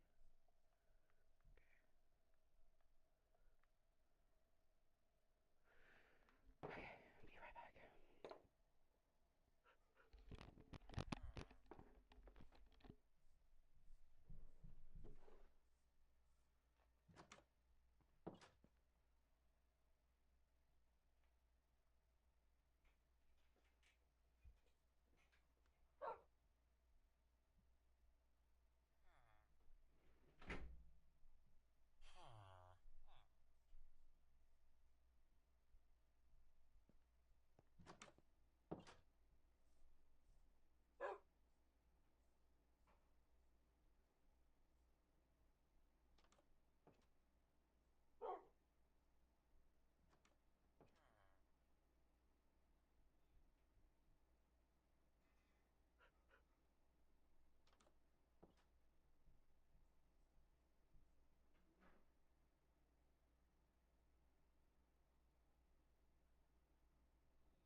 worst seat in the house is the toilet seat, which sucks, because it should be the throne. Where you have to sit for certain things. My hip is always in the most pain after. Oh. And now I have to find which way my body wants to be and just let it be. Oh. No, no, no.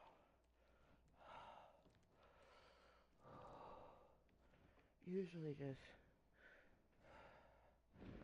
leaning the pressure over to the one side usually does okay.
See, and then the pressure on poor Achilles.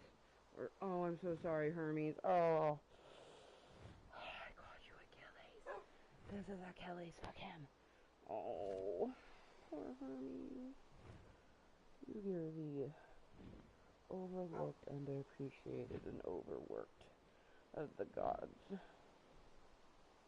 so sorry, my goddess. Oh, Hermes is one of the only gods to be depicted as both genders. Hermes has been female, Hermes has been male. I find that more traditionally so, Hermes is female. So, she, and then Achilles is he. Oh, poor Hermes.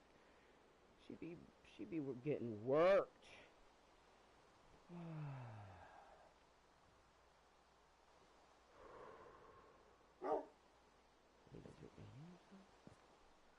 Shit.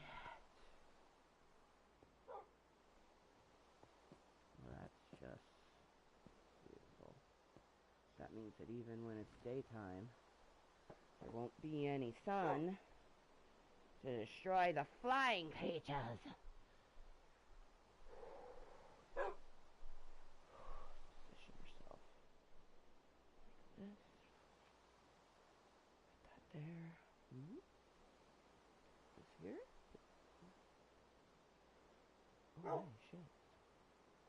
119.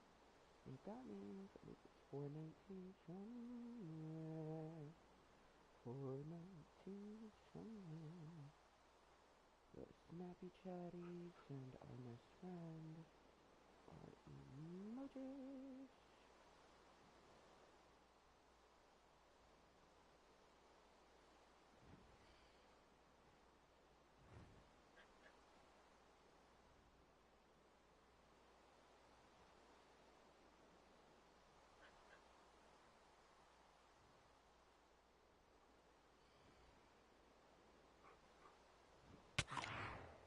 Oh,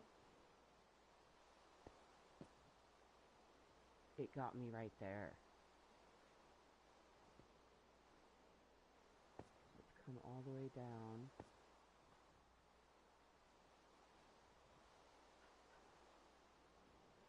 Let's see if they get me here.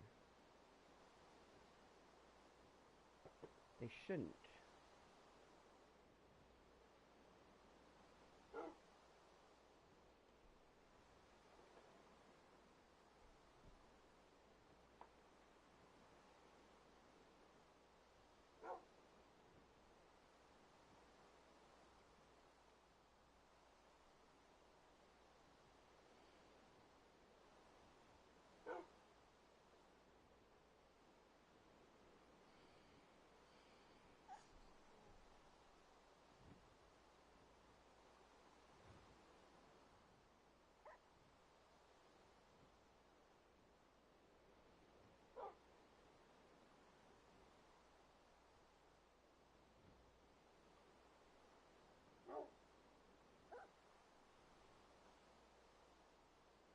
I was sending emojis to my Nest friend, so it's okay that we missed 11:20.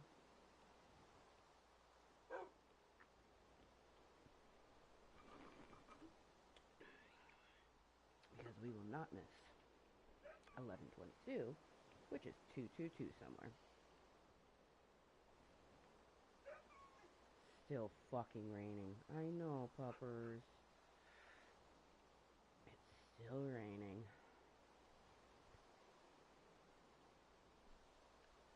Meaning those creatures are outside being a menace to society.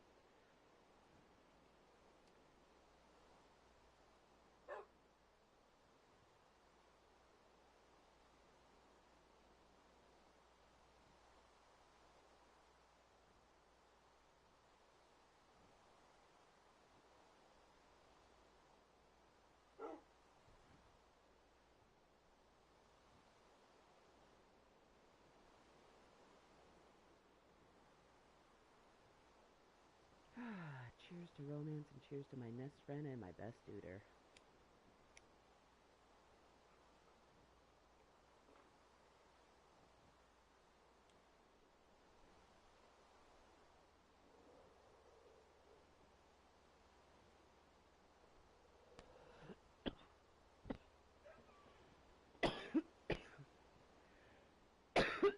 Come on, stop raining.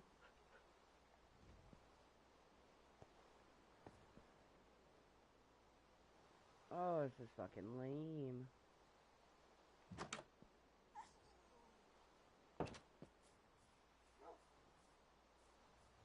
Oh. Oh, and one just spawned. There's 5 of them. Come on, poopies. Oh. Who the fuck was that other dog? That's fucking weird. There's another dog out there that wants me to take him home, but I only got one purpy. Whoa. Ah! It looks like we're going, my Kottontale.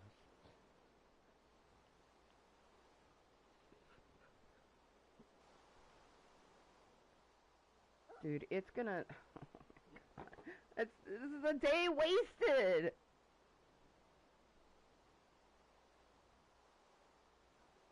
I'm so disappointed. I love the sound of rain, too. Any other day, I would be A-okay with this rain. But right now, I want to be working.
uh, make me flabbergasted because I definitely didn't foresee me cheesing this way talking to someone who is, you know, their birth year has a 20 in front of it. But they're, yeah, you know, like, yeah.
You know, speckle me surprised.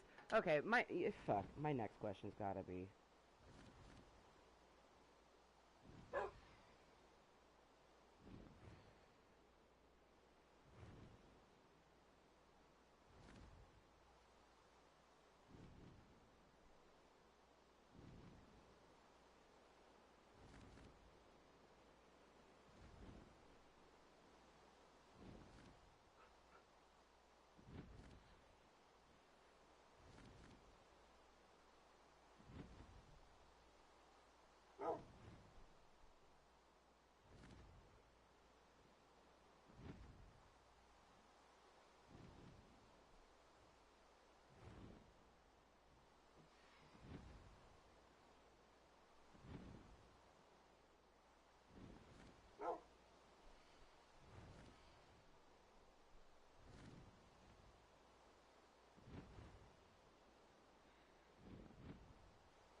Bro. I don't even want to know. You hear them swooping? All I know, my right eye is starting to twitch. All I know is that these motherfuckers better stop swooping by the next daytime. I literally can't do anything except for like I could cook my meats, I guess. But like these bitches are swooping.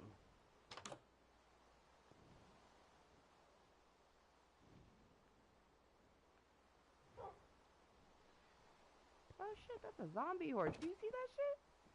They got a zombie horse with a zombie over there? Why are we encountering all of this cool shit when Ray's not here?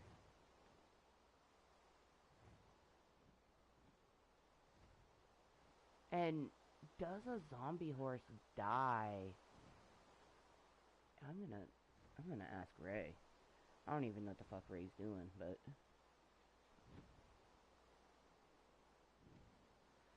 ahoy hoy. So craziness. It's been raining for fucking nearly 2 days in game. Daytime rainy before it got nighttime. I had 5 of the bitches swooping at me. Also can confirm there's another spot where they can get us from inside the house. But my question is, do zombie horses die when the sun rises? I don't know. A lot of cool shit happening, and of course you wouldn't be here. But I guess I'll try to. Oh man, I lost the zombie horse. Where the fuck did it go? Yeah, shit. Well, I'll try to find out. Anyways, love you. Bye bye bye bye bye. Zombie horse, zombie horse, zombie horse.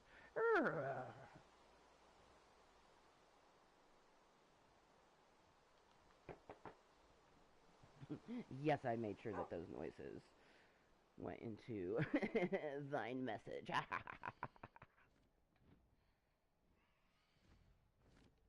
Okay, the rain has stopped. The rain has stopped. Yes, that means that these motherfuckers are about to die, and it's daytime.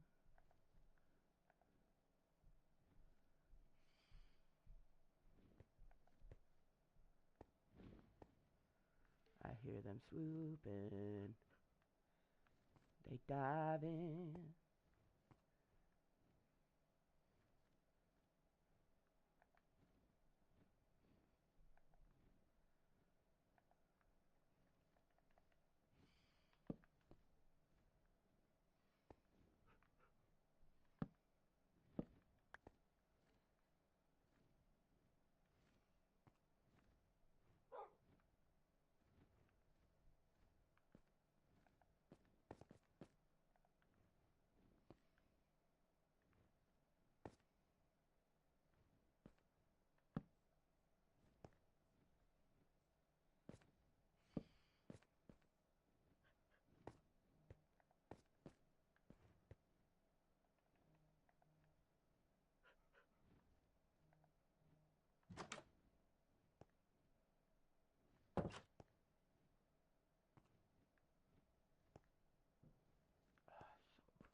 for the daytime.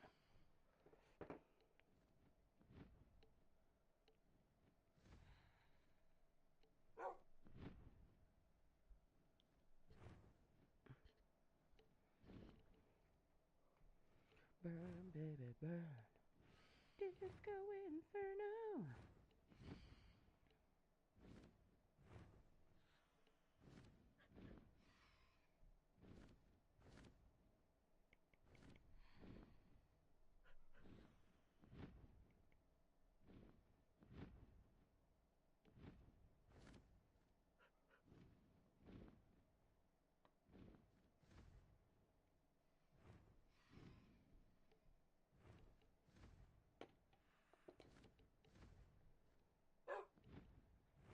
The daytime is coming.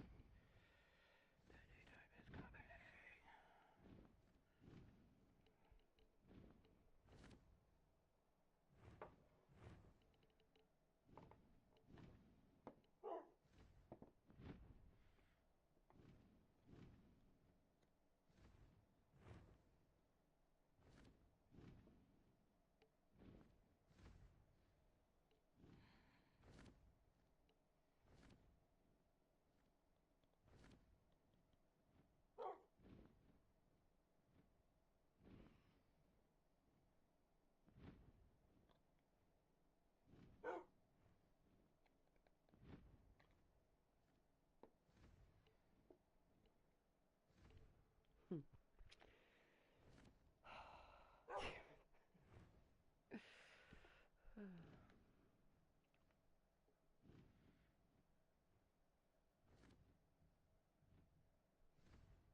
I am kind of like the perfect catch for someone like this where they, are mid 20s and they've dated people their age and it just has been not good.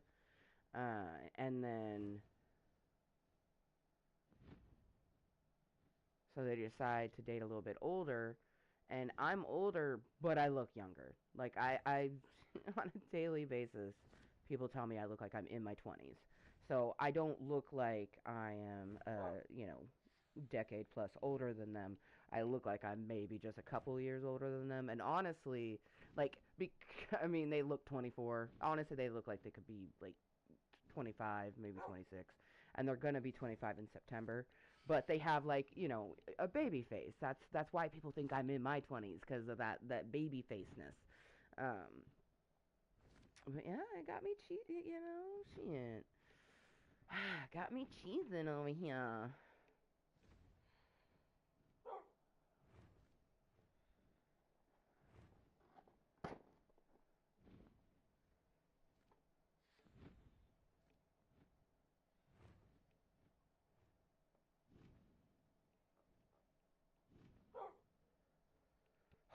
Daytime comes. Oh, I'm so excited.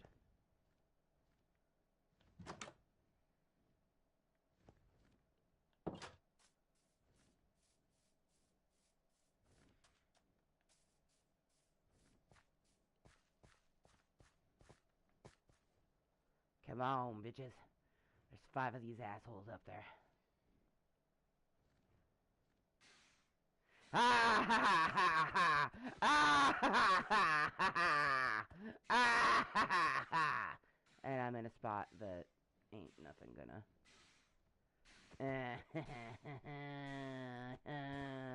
Yes! Flame on! Bye!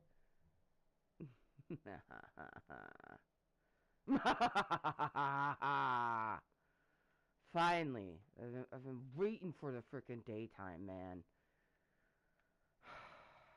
The last day that it's been 2 in-day games, or 2 in-game days.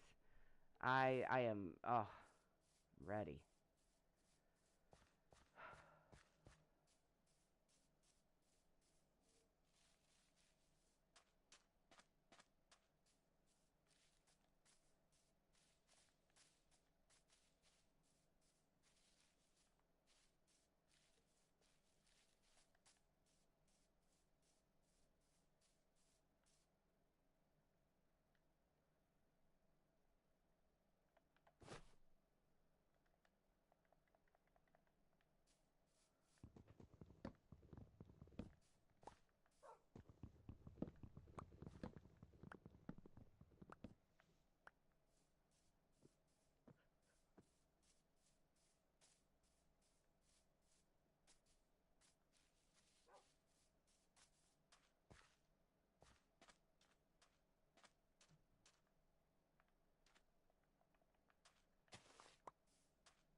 Shit. Fuck you. You just be taken out by a fucking drowned.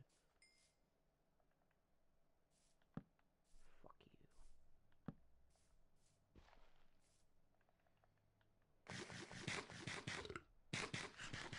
Oh, she is swooping. Yeah, you wanna go, bitch? Yeah. Fuck you.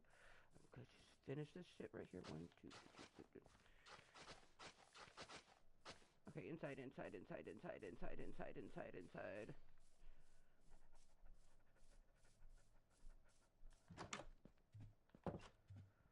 Hey, you saw that motherfucker swoop just then.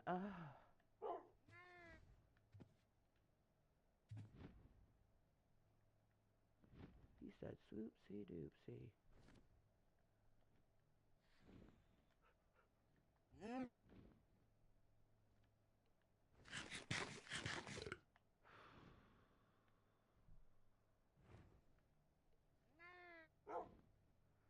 I guess we're gonna find out if we can cook food in here. Nope. I didn't think so, but still was gonna try. Okay.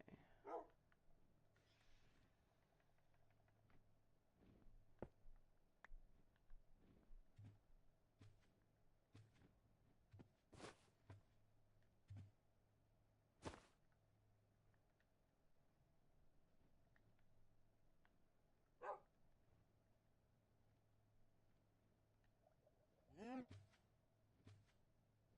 do blast furnace either. Okay.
Okay, cool.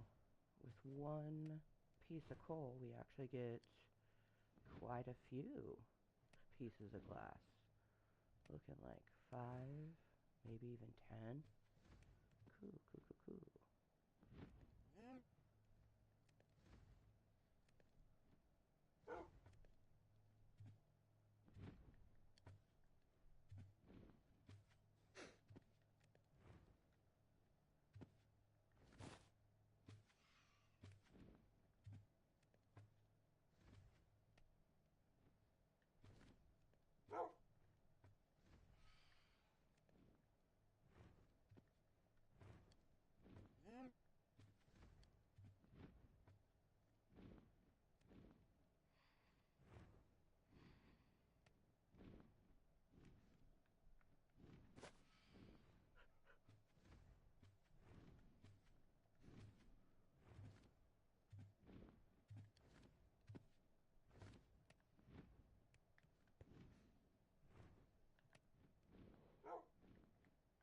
I just saw one. Look at him. Oh, they're so pissed. They can't get me.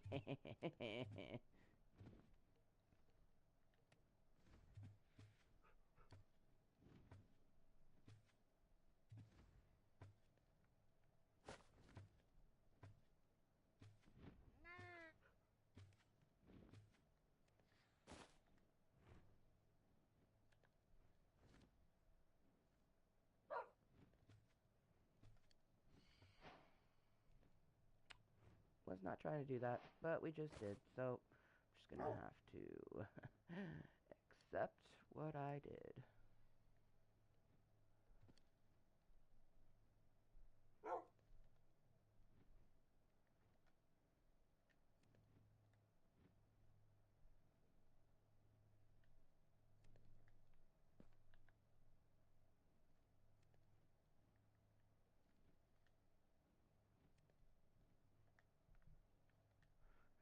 it kind of works out because I did want to make, a bunch. So we did that. Just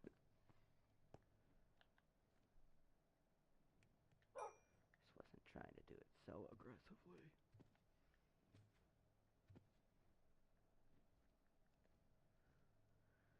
We have 7 lanterns. We still have 9 irons. We have 13 pieces, so I could make another one of these if I wanted.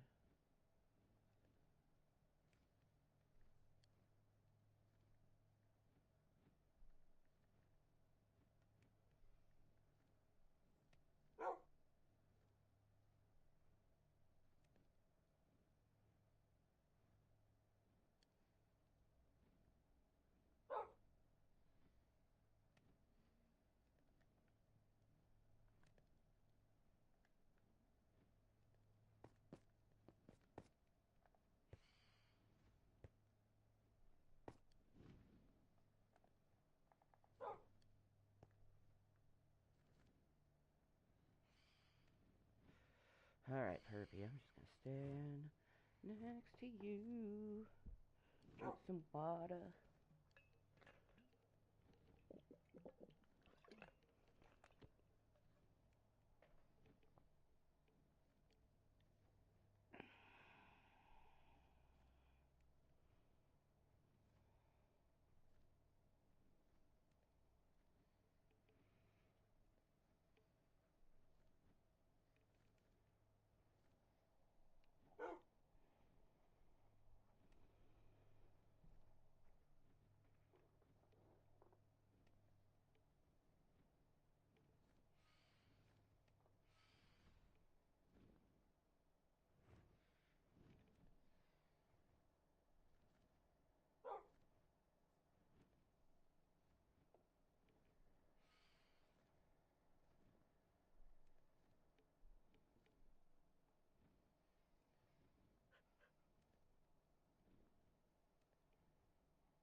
Ah, yes.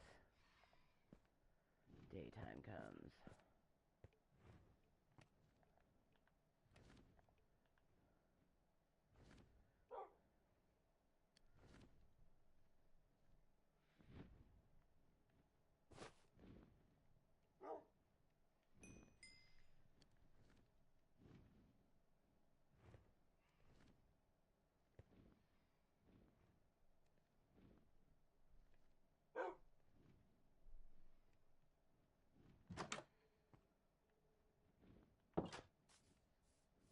Ah, ah, ah.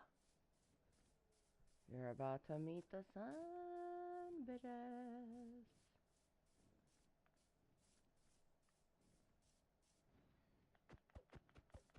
Yeah, come swoop me.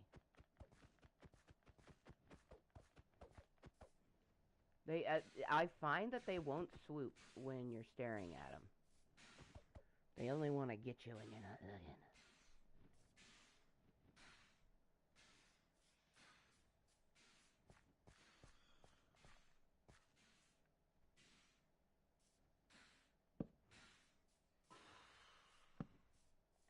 But they were still trying to get at me, even to the very end.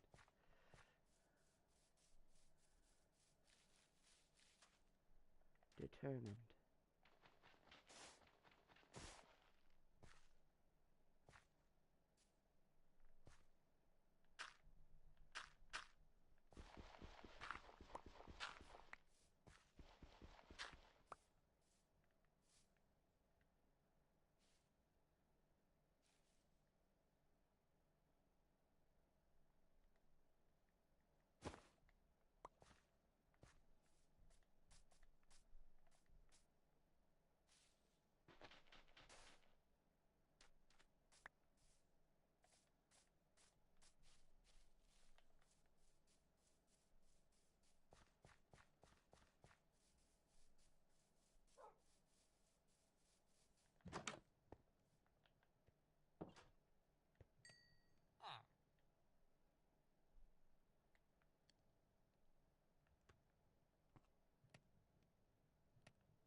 You still there?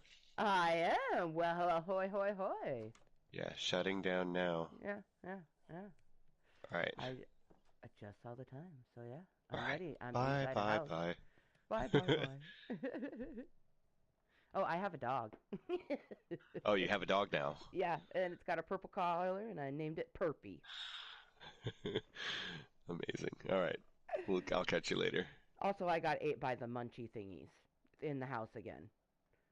The only Oh, safe wow. spot is at the very bottom or in those spots that you made. Just so, Uh-huh. yeah. Anyways, All right. love you. Bye, Bye, bye, bye, bye. bye.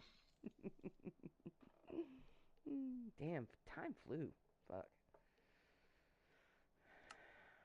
Okay, but we did some good work. You know what I mean? We did some good work.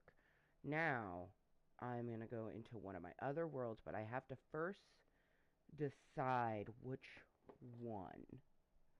Like, which one has things that I want to do.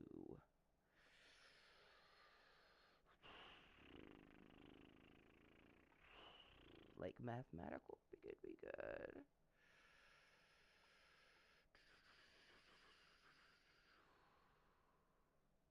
Don't want to work in the candy ones. I feel like the next time that we'll work in this world will also be July 14th, which is our content anniversary. The last time we were in there was on 9 years of making random content.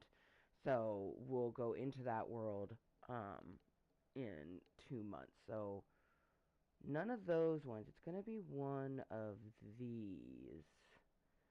Do I want spooky or do I want adventure time? That is thine question that I need to ask myself.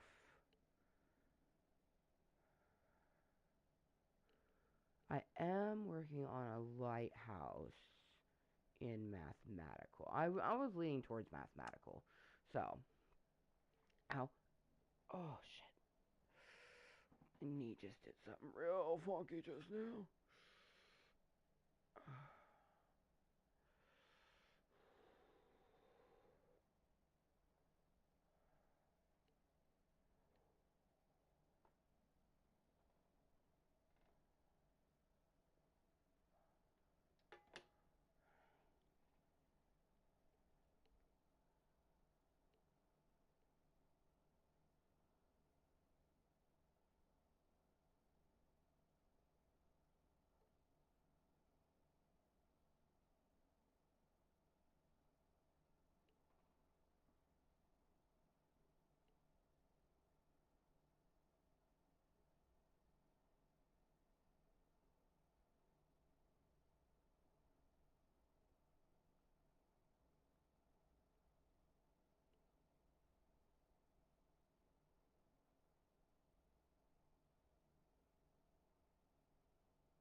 Okay. I'm kind of glad that I need to use the restroom right now because for one, I mean, I now remember because I'm looking at it, but there was no net recollection that I had built all of that. I thought I was getting ready to build a lighthouse, but the lighthouse is done. The water lighthouse to get into that lighthouse is done. So I have no idea what we'll be doing in this world, but we already chose. I've never been so glad that it put me like this. Like, 'cause shout out to past Amber. Crazy. I gotta call my mom. Because the kind of crazy. The crazy baby. Uh, so you guys will hear it when I tell my mom. But that's so crazy. I was not. I was just like, please be late 50s. Please be late 50s. Hello. Hello. Hi, hon. Hey. I'm taking Jenny to the doctor's right now. Oh, okay. Okay. Hon, I'll call you back. Yeah, tell Jenny I say hi. Bye. Okay, hon. Thank you. Yeah. Bye. Bye. Ah, cute. Okay. Well, crazily enough, a homeboy's mother is older than my mom. Um, so we may get along just on the fact that I'm an older mom myself. My child is 31 years younger than me. I'm going to do the math on his in a moment, but his mother is a year older than my mother. My mom just turned 61 yesterday, so his mother is 62. That's that's wild and really kind of cool. But hey, we're on day 342. I like that. I just man, that looks like a legit ass build too. What the fuck are we gonna build? Maybe I was gonna start working on my cherry blossom house. That could be a good possibility. And I kind of wanted to work with cherry blossom, so it's working out. But yeah, this Kai gentleman has really I I yeah, I'm cheesing. I'm very wonderfully surprised that someone who is 24 going on 25 is this mature. I know that at 24 to 25 though for myself, that was the time when I felt myself maturing. And it's crazy cuz your frontal lobe is fully developed by the age of 25. So it makes sense that from 24 to 25 you start to feel that way. I mean, even if you're ignoring it, it's still happening, but he seems very self-aware. He seems sweet and kind, and I'm enjoying conversation and looking forward to seeing where it goes. It's kind of crazy because I even said to Barack, the homeboy from Tanzania, that like he was the second person I had matched with.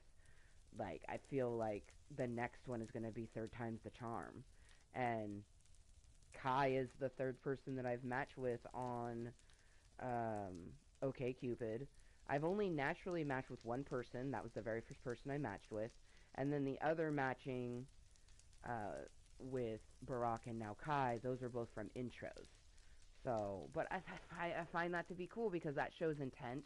And Barack had interest, but too many red flags. So far, the only red flag with Kai was that he is 24. But he didn't just turn 24, he's actually going to be 25 this year, which is awesome. I have thought about dating girls that were his age, so also he has a older mother. I was worried about, him maybe having a young parent and his mother being, 49 or some shit, but no, not even 50s. Like, she is 62. She was born in 64. Her golden birthday is coming up. Because I like to, like, people go by the day for a golden birthday, but I feel like it's a platinum birthday when you hit like, when I turn 86, that will be my platinum birthday, because I was born in 1986. Hey, 12/11. Cheers. My mother's platinum birthday is in 3 years.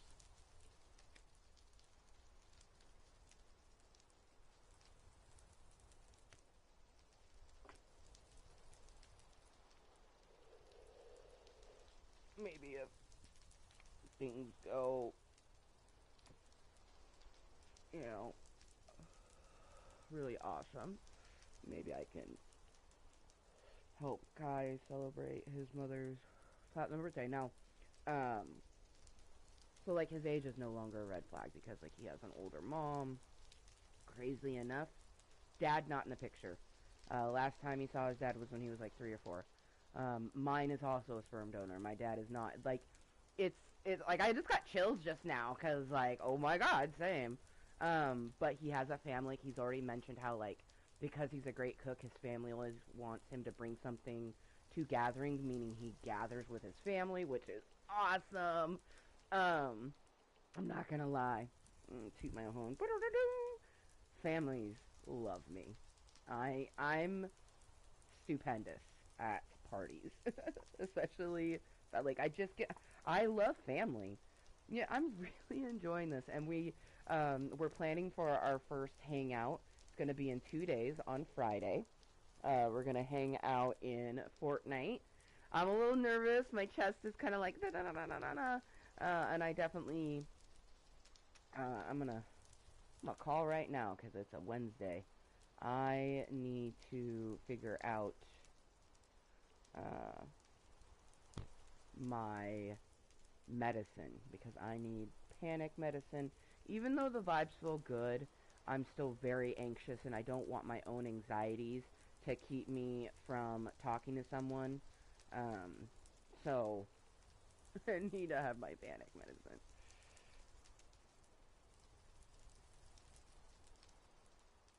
I don't even have money in my account yet, so I guess there's no reason.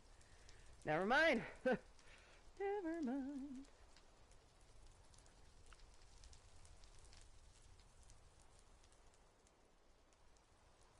Oh, okay, cool. I'm just standing by the fire that's on this. That's what I thought.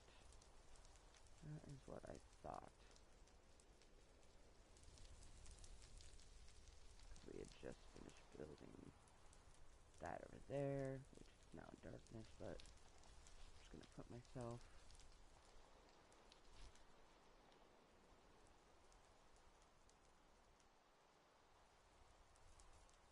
I feel like we'll be able to see it off in the distance.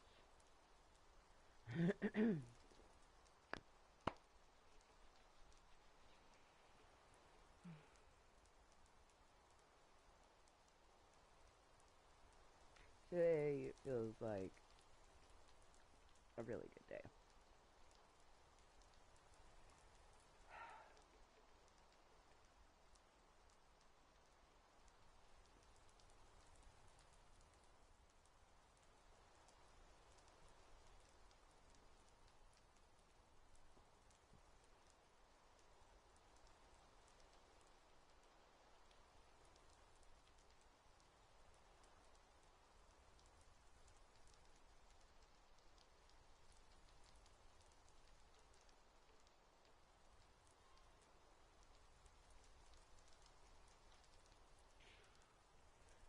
Not gonna lie, I just hear about, like, I feel like most people when they hit like 27, 28, 29, everyone is just so fine when they are at those particular ages.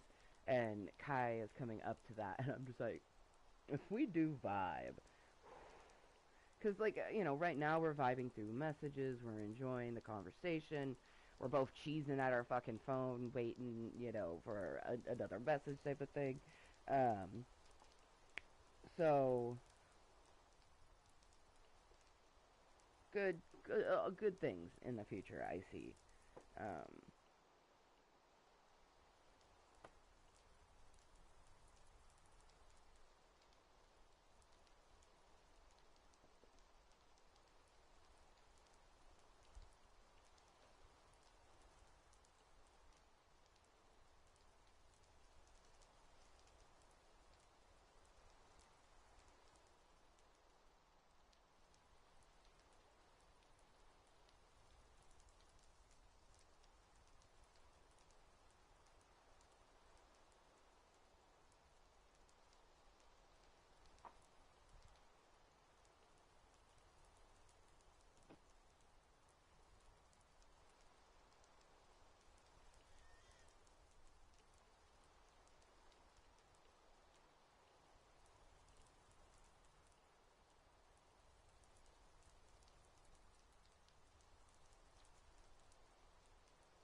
Oh, that's another thing.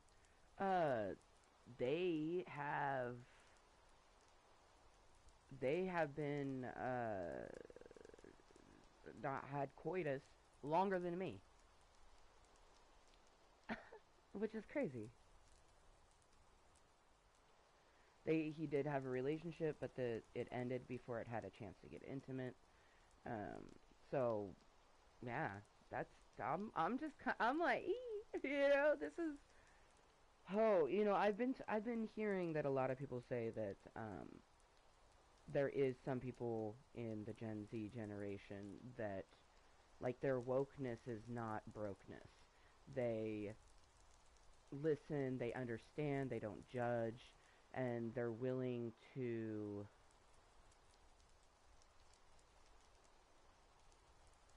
express what they want, you know?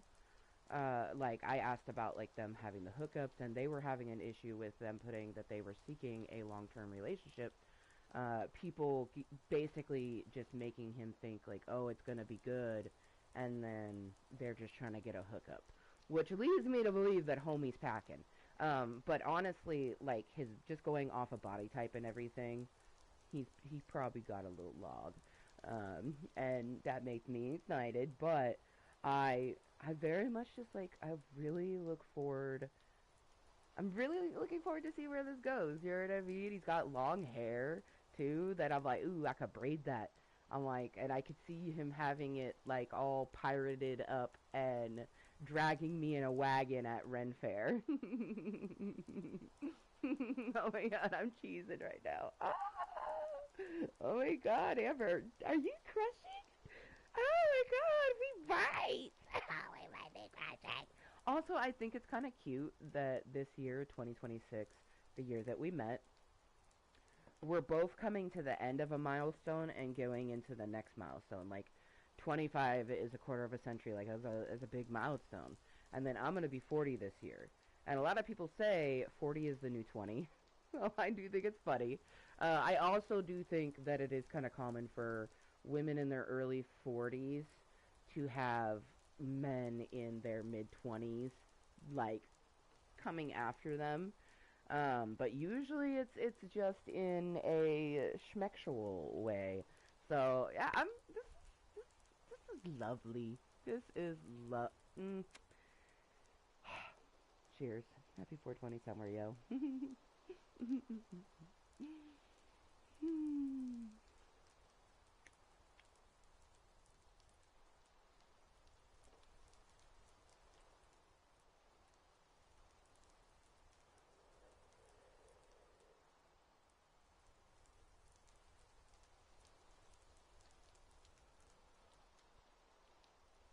It's the sort of thing like hearing each other's voice will be a big one. So, and they also are similar into the way that our thinking is and stuff like that. I am pleasantly surprised.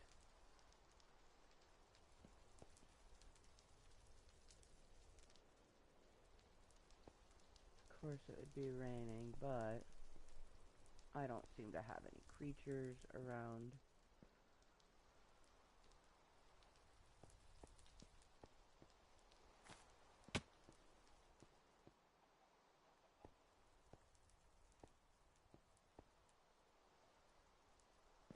And that's my spawn right there. So, oh hey, yay! I love that it stopped raining. Okay, and right here is the future site of the treehouse.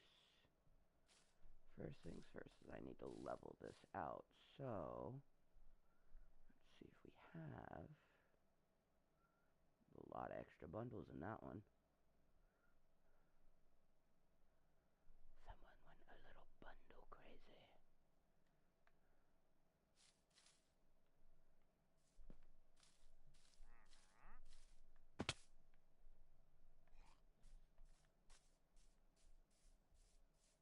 Let's see if we need to go shave some cherry blossoms or we have some.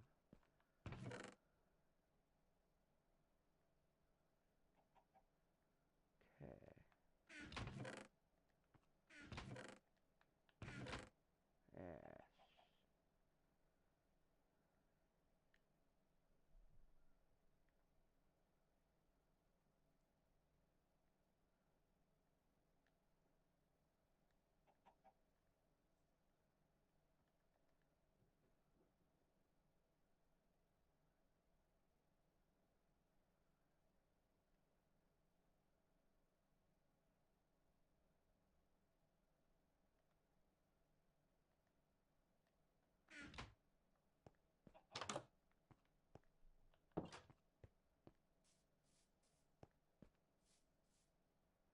Yes.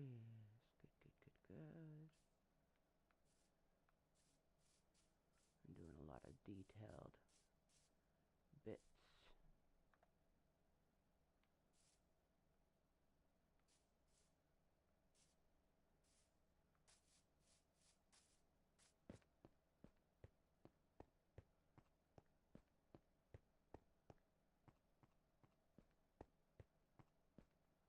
I must have wanted oak for something.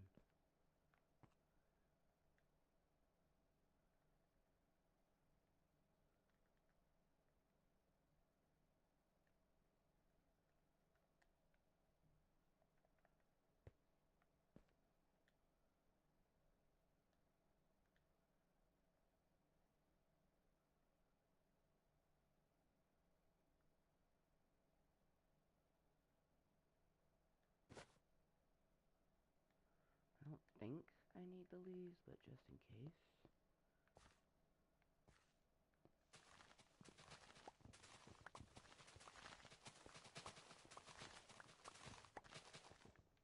Because the worst thing that I could do is just chop it down, let it do it, and then I go in and I have a bunch of saplings, but I don't have...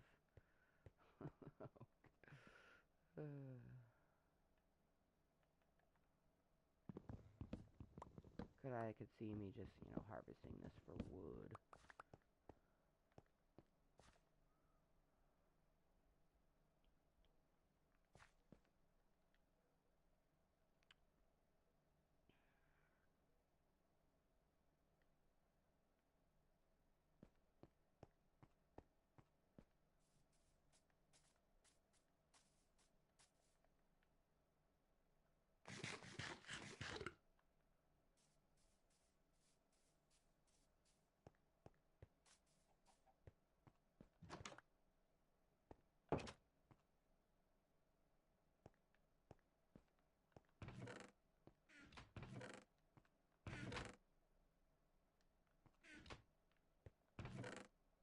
I think most of these are empty.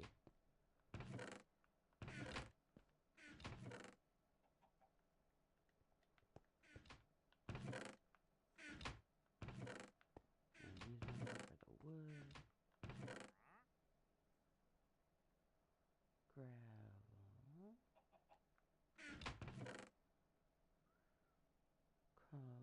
Cobble.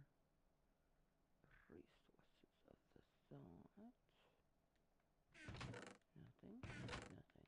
Probably have nothing as well. Okay, cool. It's just a very beautiful booby storage. Very beautiful. I love it. I love it. Oh man, it's very satisfying. Why are you whispering? I don't know, it feels fitting to whisper. Oh yeah. Let's check the wood. Okay, see, yeah. Tons of saplings, but not a lot of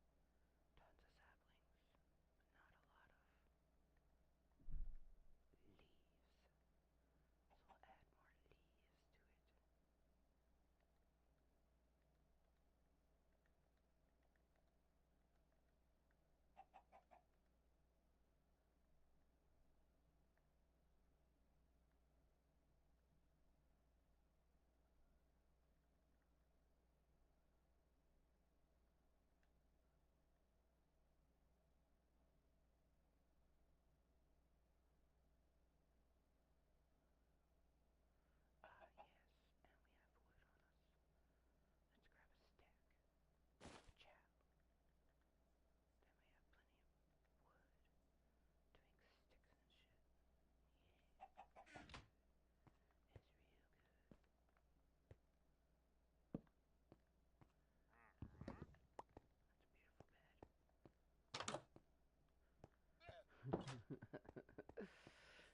Alright.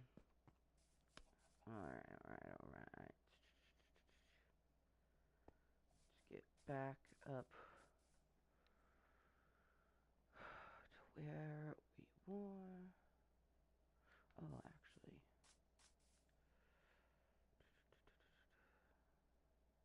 Yeah. Let's go back to where we were.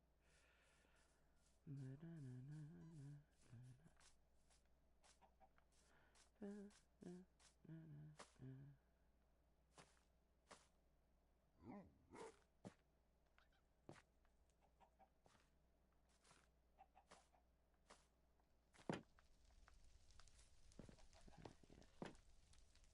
Beautiful, satisfying, crisp.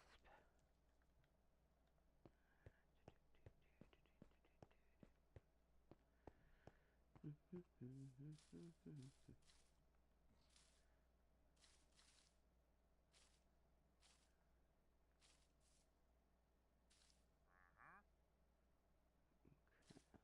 doorway.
I don't know why it wouldn't let me place it there, but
yeah,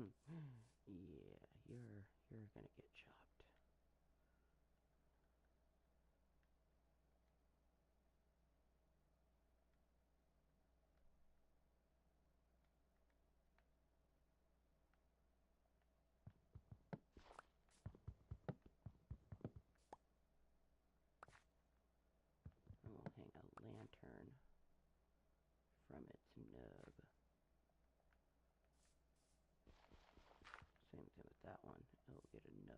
pattern. We're going to have this one be just a smidgen lower.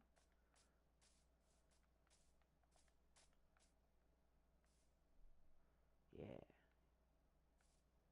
Yeah. Okay, good. And then, take some of this here dirt.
I'll make a little harvest island.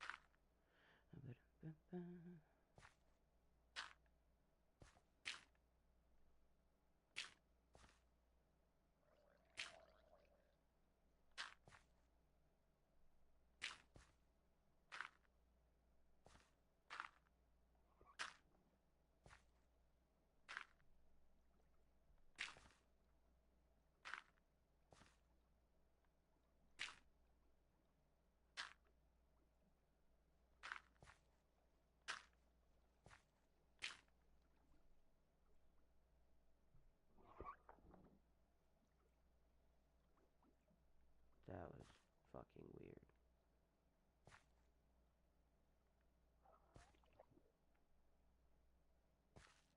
Creature making some weird ass sounds down there.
Oh! Perfect. I just wanna, so I know that I wanna make it a bigger. So, it's right there. And then I love that a metal, put a torch. Actually,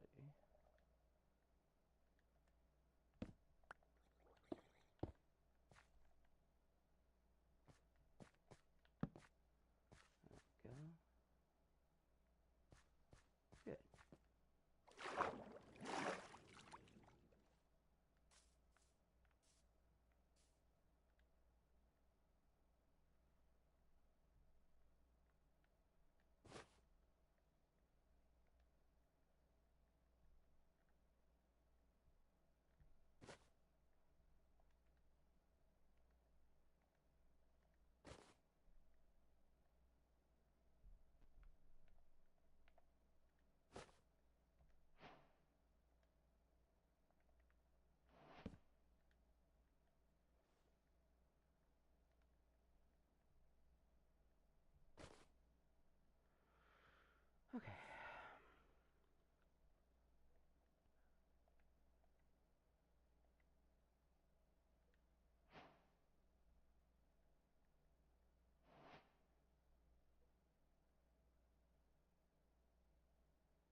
Okay, it is way too fucking quiet.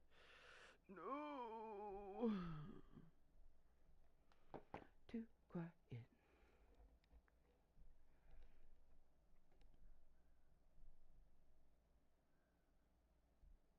Ooh, there's a new crimes, conspiracy, cults, and murders. Say, the Death Valley Germans. Ooh, interesting. I'm gonna finish. I already listened to it once, but I started listening to it again. I'm gonna continue to listen to slash watch. Oops. Not what I wanted to do. With this. And then this. But I can put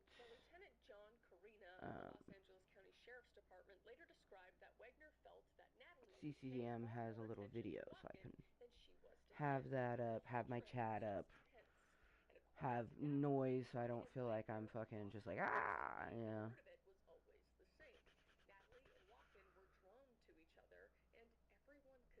There was a reason.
Come on.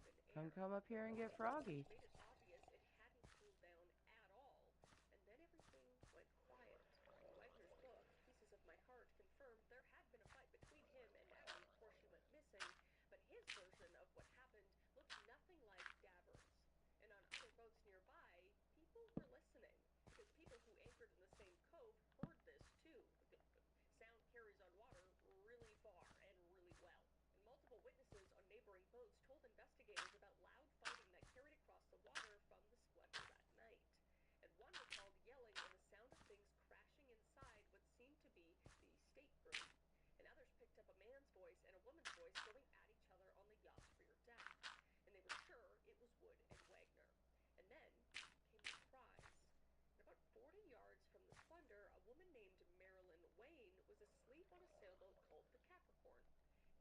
was a commodities broker from Los Angeles, and her cabin window had been left open.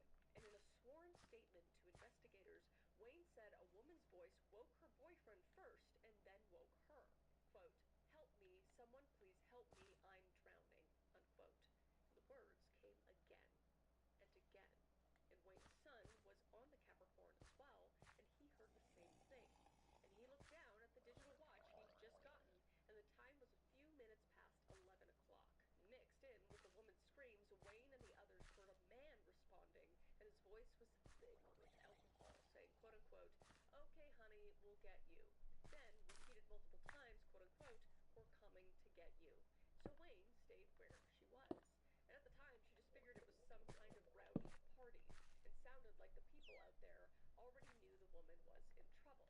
And the cries went on for what Wayne estimated was 15 minutes or more. 15 minutes. Someone's screaming for help. And you don't go, look, that's something. I don't know about that, but okay. And they stopped around 12:10 a.m. And official records state that Natalie Wood went missing from the Splendor at approximately 11:05 p.m. And according to Wagner, by the time he turned in for the night, Natalie was gone. And one fact was never in dispute. Wagner was the last person seen with her before she vanished. And forensic analysis placed the time of death somewhere between midnight and 1 in the morning. And the contents of her stomach backed that up, and there were still about 500 cc's of food that hadn't fully digested, consistent with a meal eaten 3 to 4 hours earlier, which lined up with an 8 to 9 p.m. dinner. And what followed was a slow, staggered response that would become one of the central mysteries of the case. And it wasn't until roughly 1:30 in the morning that Wagner got on the radio. And he reached out to Doug's Harbor Reef and wanted to know if Natalie had shown up there. And he had people checking for her on land and on shore, but not in the ocean. And at around 2:30 a.m., the restaurant manager alerted the harbor master. And the Coast Guard didn't get a call about Natalie until 3:20 a.m. And Roger Smith, the lifeguard on duty, didn't find out until after 5 a.m. that morning. And by then, Natalie had been in the water for roughly 6 hours.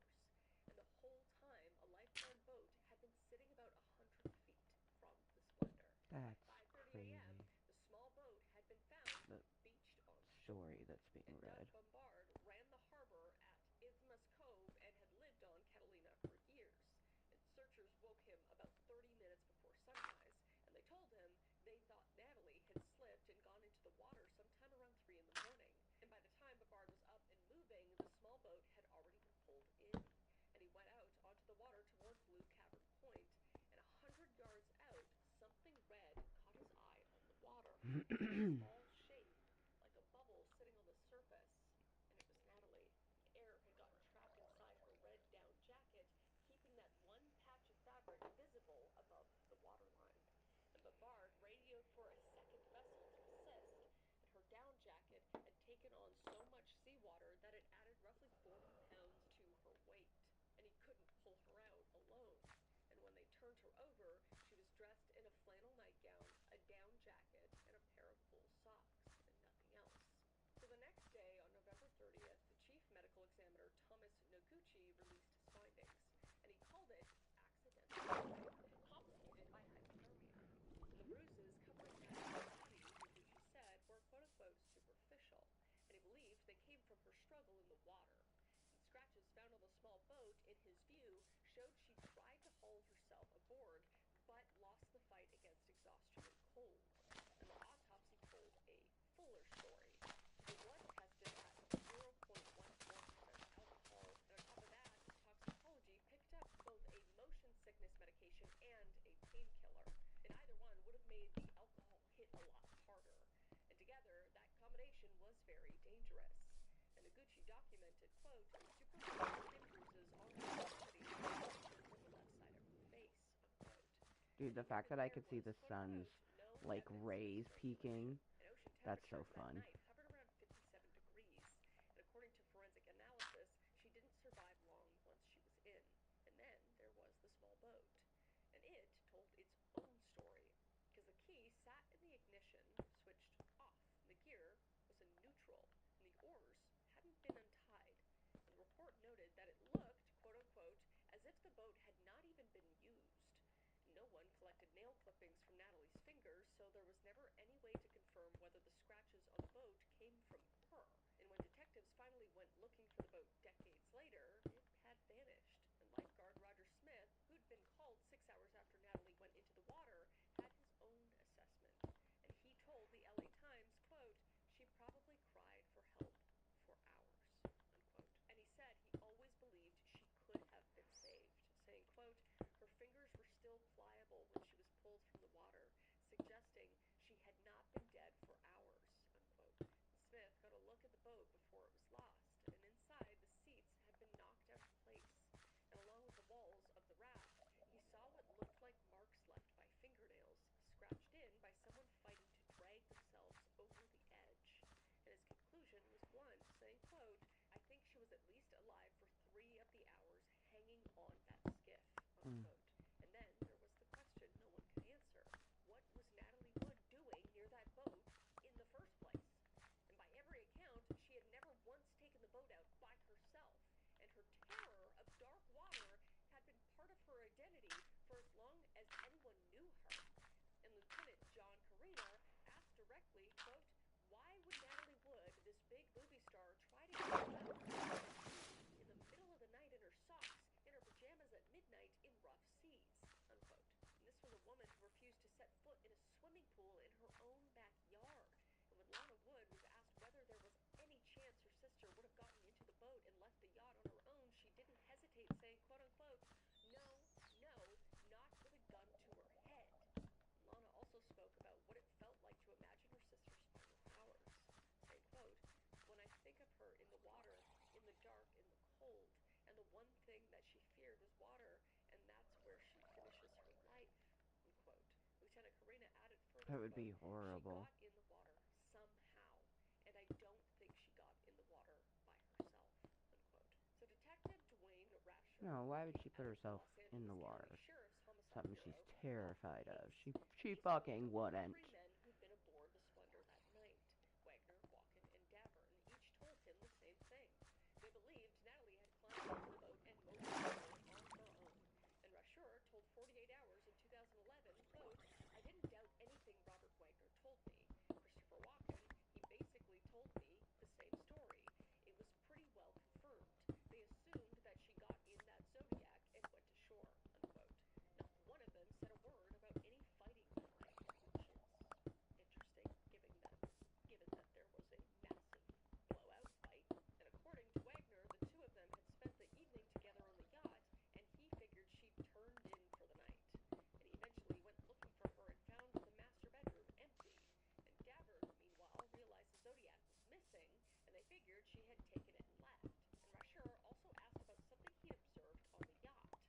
Broken glass scattered across the salon. And Wagner blamed it on the ocean, choppy conditions during the crossing, he said. And Rasher accepted the explanation without pressing any further. And years later, in Pieces of My Heart, Wagner told a very different story about the glass. In the book, he admitted to grabbing a wine bottle, like we said before, in the middle of the confrontation with Walken and slamming it hard enough to shatter it.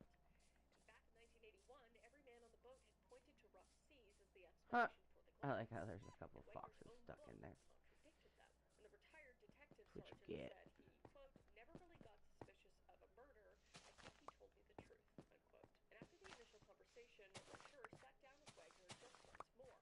And that second interview took place the day after the funeral. Wagner was in bed, and his lawyer was sitting right there with him. And Natalie was buried on December 2nd, and within days of the burial, a spokesman for the coroner's office announced that the case was closed. And when asked how long the whole thing took, Rasher put the total at around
Christopher Walken's approach to the case has been different from Wagner's in nearly every single way.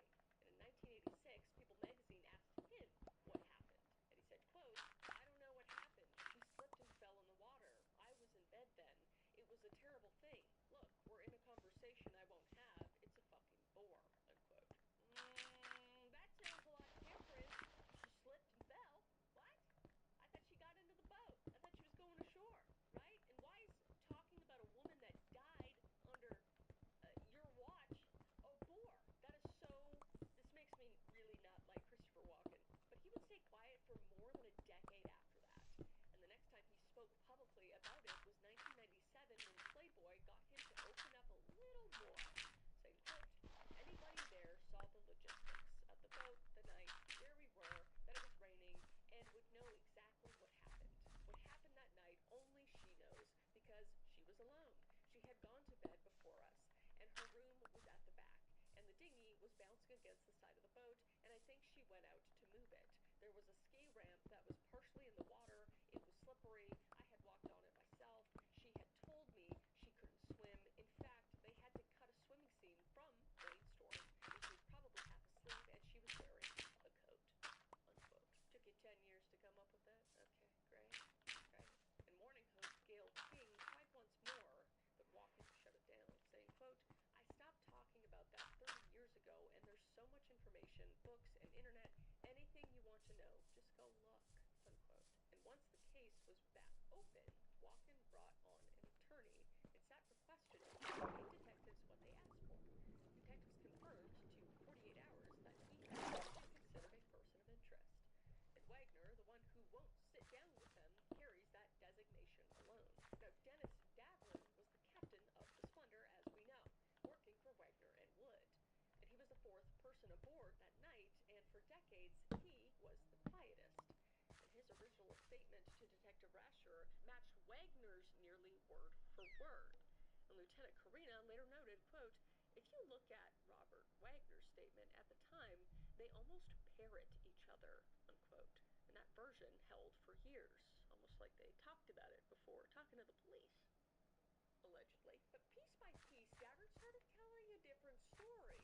You know, when you lie, it's hard to remember the lie, you know, allegedly. And Marty Rooley, who would later co-write his book, said that Davern had contacted her as early as 1983, just 2 years after the drowning, though he wasn't ready to go public. And through the late 80s and 90s, he shopped his account around to publishers and tabloid outlets looking for someone willing to run it, and few would bite. And the first time his version of events reached a mainstream audience was March of 2000, and Vanity Fair published a feature in which Davern laid out what he had said he'd witnessed. Walken and Natalie flirting all weekend, and the situation turning volatile after dinner once everyone was back aboard the yacht. Finally, in September of 2009, the book came out, and it was called Goodbye Natalie, Goodbye Splendor, co-written with Rowley. And the day after the Sheriff's Department made its announcement about reopening the investigation, Davern appeared on NBC's Today Show and said out loud what he'd been circling for over a decade. Quote, "I made some terrible decisions and mistakes. I did lie on a report several years ago. I made mistakes by not telling the honest truth in a police report," unquote. That's against the law. By the way, that's obstruction of justice. Statute of limitations or whatever, I don't know. But anyway, what Davern now described was a night defined by rage and silence. And in his revised account, Davern said the friction between Wagner and Natalie had been escalating since Friday, 2 full days before everything fell apart. And back on the boat after dinner, Natalie had already changed into her flannel nightgown and a pair of warm socks. And she came out to the salon where the 3 men were gathered, and she put the kettle on for tea. And Davern lit candles and opened a bottle of wine, and Natalie and Walken were laughing together, and it was pretty relaxed. And then out of nowhere, Wagner snatched the wine bottle off the table and broke it. And Natalie stood up and said, quote unquote, "I cannot take this." And she walked out. And Walken left too, heading toward the guest cabin. But the argument didn't end, and Davern said Wagner went after her. Oh, god damn. That fucking scared me. Come on, bitch. Nah, I'm ready for you. Yeah. Yeah, I'm fucking ready for you now. Come on, oh. Come up aboard. The land is just Wagner fine. left no doubt Like how they say, about the that sea, thought, the water's and just in his fine. accounts to Vanity The Fair, land he is described just the fine. fight Come as up here. unlike anything he'd ever witnessed between them. Quote, saying, fighting like crazy, I'd never in a million years seen them fight like that before, unquote. And he said the argument moved from inside the cabin out to the cockpit. And then he heard the boat being untied, and then silence. And when Wagner came back inside, something had changed. And Davern described him as, quote-unquote, tousled, sweating profusely, as if he had been in a terrible fight, an ordeal of some kind, unquote. And Wagner told him he needed Davern. Davern says his instinct was to act immediately, turn on the searchlight and radio for help. And co-author Rulli described it on the Today Show, saying, quote, Dennis wanted to do everything, make a phone call, turn on his searchlight. His instincts told him something was terribly wrong, and Robert Wagner asked him not to, unquote. You're still complicit. Then Wagner pulled out a bottle of scotch, and the two of them sat there drinking, doing nothing, while the minutes kept ticking away. And what Davern says happened after Natalie's death is in some ways just as troubling as what happened during. And Howard Temple, the polygraph examiner who later tested Davern, said Davern told him that once Natalie was dead, Wagner gave him a direct order. Quote, Davern made the statement that he stayed at the Wagner home. Told not to talk, Wagner paid for his therapy, and Davern could not leave the estate without bodyguards, unquote. And for 12 months after the drowning, That's Davern crazy. stayed on Wagner's payroll. And years later, he said that year felt like he was a hostage. He really elaborated, saying, quote, the first year after Davern stayed with Wagner, he wanted Dennis under his wing, so it was very hard to talk with his family, and his friends, unquote. And Lana Wood says Davern eventually told her what he believed he saw that night, saying, quote, it appeared to him as though RJ, or Wagner, shoved her away and she went overboard. And Dennis panicked, and RJ said, leave her there, teach her a lesson. Damn. How is no one in jail at this point, Davern included? He saw her get pushed off the boat and she can't swim. Anyway, she said Davern described sitting there waiting for the moment they'd go rescue her, quote unquote, until all the sound stopped. The sound of somebody drowning and screaming for help. I have no sympathy for this man. There's not a bone in my body that I will offer empathy or sympathy to Davern. Complicit completely, in my opinion. Allegedly, And in a sworn declaration he submitted to the sheriff's department, and Davern described the explosive fight between Wagner and Natalie that had erupted over her relationship with Walken. The declaration also contained an admission that Davern had supplied Quaaludes to passengers during the weekend. And both Davern and Lana Wood later appeared on a 12-part podcast that launched in 2018 under the title Fatal Voyage, The Mysterious Death of Natalie Wood. And the question of whether Dennis Davern can be trusted has divided everyone who's looked into the case. And his critics point to the obvious. He sat on the truth for decades, then started cashing in. Tabloid interviews, a book deal, and a podcast. And every revelation came with a price tag. And Detective Rescher, who originally handled the case, was dismissive, saying, quote, he's just made himself to look good in his book, and obviously he's trying to sell a book and make money off of it. And I think that's the whole purpose behind his writing this book, unquote. And his supporters point to something else, though. Davern sat for a polygraph test, and examiner Howard Temple said the results indicated he was telling the truth, which, who the fuck cares? He watched a woman die. He listened to her die. He thought she was in the water and didn't look. Okay? It makes him the good guy? What? And Lieutenant Karina found Davern credible. Quote, I find his story and his version of events when he talked to us, everything fit. Makes more sense of what happened and is corroborated by other people, unquote. So, where's Wagner in this? He killed his wife, it seems, allegedly, looks like, seems like. The independent witnesses who came forward after the reopening were people Lieutenant Karina described as, quote-unquote, very credible, and what they reported matched what Davern had been saying. And Lieutenant Karina also gave a simple explanation for why Davern had lied in 1981, saying, quote, you gotta understand, Davern back then, people mischaracterized him as the captain of the boat. He's not the captain of the boat. He's the caretaker of the boat. Robert Wagner's the guy who pays him. That's his meal ticket, unquote. I don't give a flying fuck if you're getting paid. There's no excuse. I literally can't. To anybody that defends that, that's just insane. Whether Davern changed his story because the truth finally demanded it, or because the market finally rewarded it, is something only he knows for certain. I think both make him look terrible. But the investigators who spent the most time with the case believed him. Which in that case, she got murdered? So for 3 decades, the record on Natalie Wood's death collected dust. And then, in November of 2011, the Los Angeles County Sheriff's Department officially announced it was taking another look. And Lieutenant John Carina said, quote, "Recently, we have received information which we felt was substantial enough to make us take another look at this case," unquote. And much of that information traced back to Davern, his account, and the questions it raised. And Wagner's camp responded through a publicist saying, quote, "Although no one in the Wagner family has heard from the LA County Sheriff's Department about this matter, they fully support the efforts of the LA County Sheriff's Department and trust they will evaluate whether any new information relating to the death of Natalie Wood, Wagner, is valid, and that it comes from a credible source or sources other than those simply trying to profit from the 30-year anniversary of her tragic death," unquote. At the press A tree grew. conference, I got Lieutenant pushed. Carina said Wagner was not a suspect, at least not yet. But after the announcement, the phone started ringing. Roughly 100 people reached out to investigators with information. And over the following year, detectives tracked down witnesses nobody had spoken to before. And for the first time, they were able to map out what happened across the entire weekend leading up to Natalie's death. 2 witnesses in particular changed the shape of the case.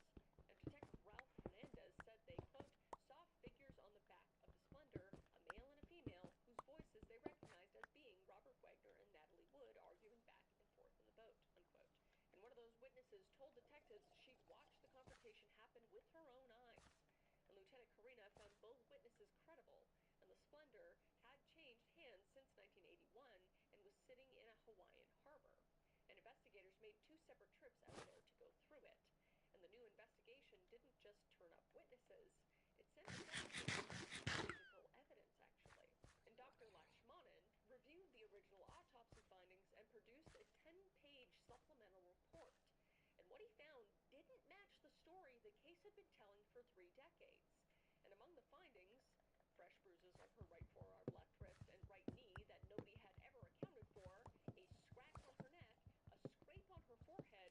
The chief medical examiner's conclusion was careful but damning, saying, quote, "The location of the bruises, the multiplicity of the bruises, lack of head trauma or facial bruising support bruising having occurred prior to entry in the water," unquote. And the last part mattered, because the original theory held that Natalie had slipped and struck her head while trying to board the boat. But there was no head trauma and no facial bruising consistent with a fall. So the pattern of injuries didn't support an accident on the boat. And then in 2020, someone who'd been in the room during the original autopsy came forward. And he was a medical doctor now, but back in 1981, he'd been one of Noguchi's interns. And according to him, the bruising was not minor. And the pattern looked like what you'd expect to see on a person who'd been thrown off a vessel and into the water. And he said he told Noguchi as much at the time. The forensic pathologist Michael Hunter offered a counterpoint. And his theory was that thyroid drug Natalie had been on could have made her skin bruise far more easily than normal. No homicide designation came out of the review. The timing of the bruises remained impossible to nail down. And in 2012, the doctor took the step that nobody had taken in 31 years. And he amended Natalie Wood's death certificate, saying the cause of death was changed from accidental drowning to drowning and other undetermined factors. And the manner of death was revised to undetermined. Buried in the language was a line that carried enormous weight. The coroner wrote that it was not clearly established how Natalie wound up in the ocean. And 2 months later, in January of 2013, a 10-page supplemental document came out of the Los Angeles County Coroner's Office revisiting the original autopsy findings in detail. And the language in that document was measured, but its implications were not. Saying, quote, "With the presence of fresh bruises in the upper extremities in the right forearm, left wrist area, and small scratch in the anterior neck, this examiner is unable to exclude non-accidental mechanisms causing these injuries," unquote. And the addendum flagged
daughters have any new information to add to this latest investigation, unquote. And the rest of the statement took aim at people Wagner's team believed were using Natalie's death for personal gain. But the investigators weren't asking for new information, they were asking him to explain the old information. Specifically, why his account of that night kept shifting. Again, lies are really hard to keep up after a few decades. Because in Pieces of My Heart, Wagner wrote his most detailed version of the evening, saying, quote, I went below and Natalie wasn't there. Strange. I went back up on the deck and looked around for her and noticed the dinghy was gone. Stranger. I remember wondering if she had taken the dinghy because of the argument, and then I thought, no way, because she was terrified of dark water, and besides that, the dinghy fired up so loudly, and we would have heard it. Yes, I blamed myself. Natalie would have felt the same way had it happened to me. Why wasn't I there? Why wasn't I watching? I would have done anything in the world to make her life better or protect her. Quote. Natalie had been arguing that night before she was gone. As we know, investigators noted that Wagner's story had moved over the decades. And Lieutenant Karina said, quote, I haven't seen him tell the details that match all the other witnesses in this case. I think he's changed his story a little bit, and his version of events just don't add up, unquote. Meanwhile, Christopher Walken cooperated with the reopened investigation. And he hired an attorney, sat for an interview, and answered detectives' questions. And in his original statement to police, Walken framed what happened that night as a heated back and forth between husband and wife over how much Natalie was spending on her career. And he told police he jumped in for a moment, then left the room and went out on deck. And by the time he walked back inside, Walken said the tension had cooled, saying, quote unquote, everybody was apologizing. And Natalie headed back to the master cabin after that. And Walken has never been named a person of interest. Wagner has, and he has never sat down with the detectives investigating his wife's death. Detective Hernandez notes, quote, we have not been able to prove that this was a homicide, and we haven't been able to prove that this was an accident either. The ultimate problem is we don't know how she ended up in the water, unquote. But let's strip away the celebrity, the gossip, the tabloid headlines. And what's left is a set of facts that have never been reconciled. Natalie Wood's body showed fresh bruising across her upper arms, her forearms, her wrists, and her legs, and even her head. And Hernandez says, quote, she looked like the victim of an assault, unquote. And the coroner's supplemental report reinforced that impression, and the pattern and placement of the bruises combined with the absence of any head injury or facial trauma suggested something other than a fall. If she'd slipped and hit her head on the boat, the injury should have looked different. And multiple witnesses, independent of the captain, heard a man and a woman fighting on the back of the Splendor, and their accounts matched Davern's, and the argument was loud and intense, and then it stopped all at once. And Davern said, quote, and then all of a sudden there was Be no right one. back. Nature calls. And Lieutenant Karina confirmed, quote, no one saw anybody go in the water. Nobody heard a splash. Nobody heard anything, unquote. And that leads to the question that has hung over this case from the beginning. Why would a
fucking toilet, man.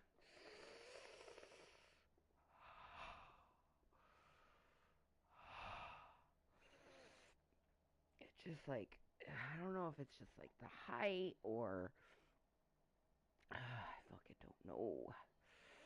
The how hard the seat is.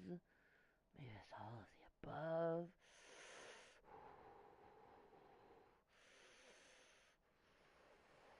Woman who'd been terrified But of the it's water since too childhood, somewhere, and I told into myself I wanted. by herself in a flannel Okay, I nightgown didn't prepare it and yet. socks at midnight in the rain with the ocean rough enough to rock the boat. It makes no sense at all. Lieutenant Karina said the story, quote, made absolutely no sense if you really think about it, unquote. And those who believe this wasn't an accident point to motive as well as opportunity. An author, former federal prosecutor Sam Perrone, spent years investigating the financial dimensions of the case.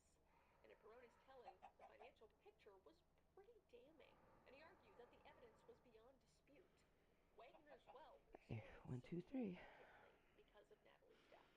More significantly, Perrone argued Wagner had something to lose, because if Natalie divorced him a second time, the financial and reputational consequences would have been devastating. Jealousy was the accelerant, and investigators confirmed that Wagner had been angry all weekend about the closeness between his wife and Christopher Walken. And that anger reached its peak on the night she died. And journalists put the question to Karina directly, did the evidence point them towards something other than an accident? And he said, it does. Quote, I think it's suspicious enough to make us think that something happened, unquote. No one heard the small boat's engine start that night, and no one heard it pull away. The key was off, and the oars were off. Saying, quote, it didn't add up. So why hasn't anyone been charged? Why the hell hasn't anyone been charged? Every other possible charge has passed its statute of limitations. That's why. Why is this a thing? Why does the statute of limitations exist? I don't understand. I genuinely will never understand it. I don't. But only murder remains on the table. And prosecutors would need to show that somebody deliberately forced Natalie into the ocean. If she fell in during an argument, even a violent one, that's not murder under California law, necessarily. And Perrone believed the failure wasn't in the evidence, it was in the investigators' grasp of the law. Which I don't really understand that, because if you push someone in the ocean and then let them drown, that's murder. You're complicit. That's you're not assisting in the murder. It's still a charge. Whatever, dude. But he said they got tripped up on the corpus delicti, the legal principle that requires proof a crime was actually committed, and never realized they had enough for circumstantial second-degree murder case. And because it wasn't planned necessarily, but he also didn't do anything about it, and he let her die, allegedly. So, what is that? What is the legal system doing, dude? I'm a YouTuber, and I know that. Anyway, legal experts, though, were more cautious, and Lori Levinson, professor of law at Loyola Law School, said, quote, it's too easy for attorneys to undermine the credibility of a witness that has changed his testimony after such a long time, unquote. And when prosecutors actually win convictions on decades-old cases, it's almost always because a lab found something new, which is very true. I understand that. It's just frustrating. But, you know, they need DNA, essentially, a fingerprint match, something more concrete. And a recanting witness with a book deal is a different situation entirely, unfortunately. And there are counter-arguments that carry real weight, though. Natalie's blood alcohol was 0.14% that night. And on top of that, the painkillers and motion sickness medication in her system would have compounded the impairment, sure. And the original coroner had concluded she slipped trying to board the boat, which, as we know, seems extremely unlikely. And Wagner's spokesman maintained she'd taken it out on her own before. And in 1983, Christopher Walken offered what may be the most honest assessment anyone has ever given, saying, quote, the real story of her death is that she drowned, and nobody knows how she drowned or what happened, except her. That's what it is. There is no real story. Nobody will ever know, unquote. Which, at this point, I think is true. Like, that is where it's going to stay, and that's what it's going to be.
said in an interview that it gave her the courage to say what she'd been carrying.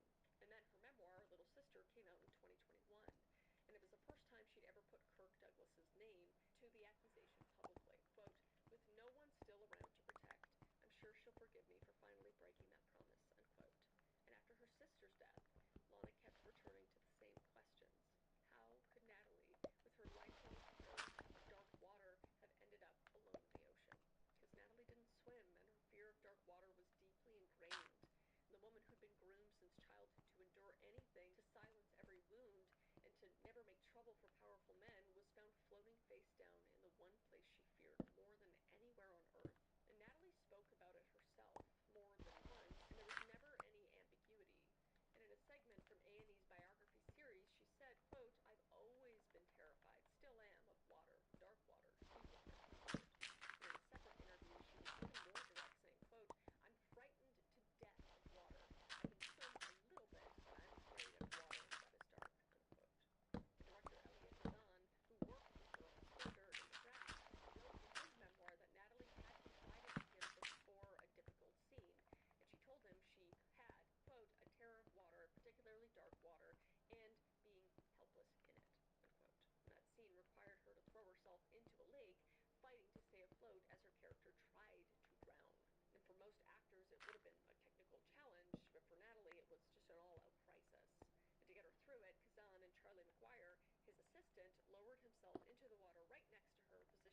verbally push, and Natalie was a very by-the-rules person.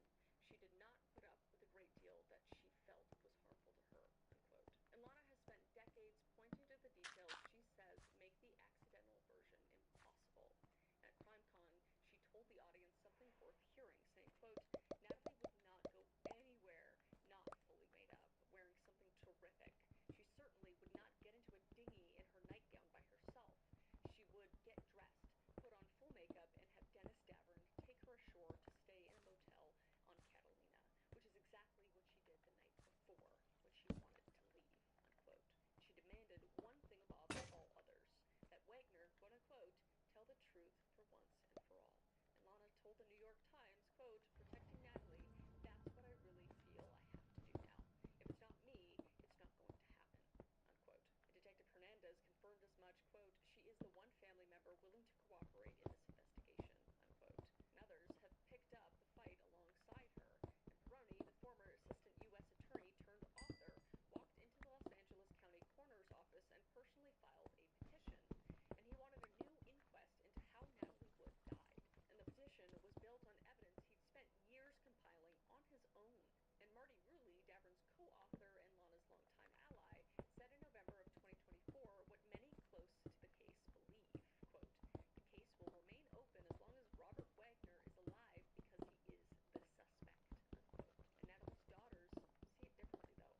Natasha Gregson, Wagner told the New York Times, says, quote, unquote, I know it was an accident. And in 2020, she produced an HBO documentary called Natalie Wood, What Remains Behind, an effort to shift the public conversation away from conspiracy and back towards her mother's life. And she described Wagner as, quote unquote, courageous for participating, and quote unquote, he's one of the great loves of my life.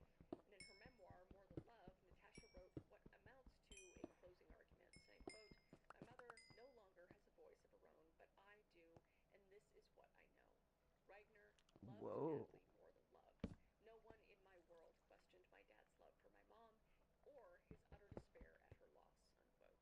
And Courtney Wagner, who was 7 when her mother died, so I feel like we really don't know our parents at 7 years old, but I am sympathetic because she did lose her mother, and Lord knows what her father has told her. I don't know. And you know what? I don't know what happened. I don't know. You just looking at it from outside, looking in, I can only assume there's manipulation happening, in my opinion, and I may be wrong. But she would go on to say, quote, I remember walking up to my sister screaming, and luckily I had a nanny that I was very close to that was by my side, unquote. But both daughters stood behind the man who raised them, and their aunts stand on the other side alone.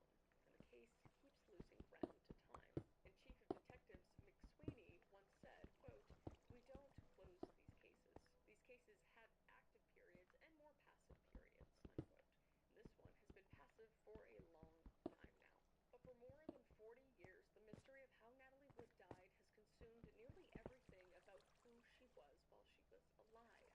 The case still remains open, and I wanted to do this video to mainly focus on her life and all of her accomplishments and what really happened to her and who she was as a person, and to honor that part of her life. And I truly just, I want justice for her because this seems so just disheartening, and and it sounds like some of her family is, like her daughters, but like her sister, I feel like her sister knows the most about her, especially given the time where she was. That is a creeper. And yeah, the questions still remain unanswered, though, and before November 29th, 1981, there was just a woman who fought for every role she ever played, who survived a childhood that should have broken her, and who loved her daughters fiercely, and who spent her whole life trying to become something more than what people needed her to be. And she deserved better than the silence that followed. But that is that for Natalie Wood. Let me know what you guys think down below. I'm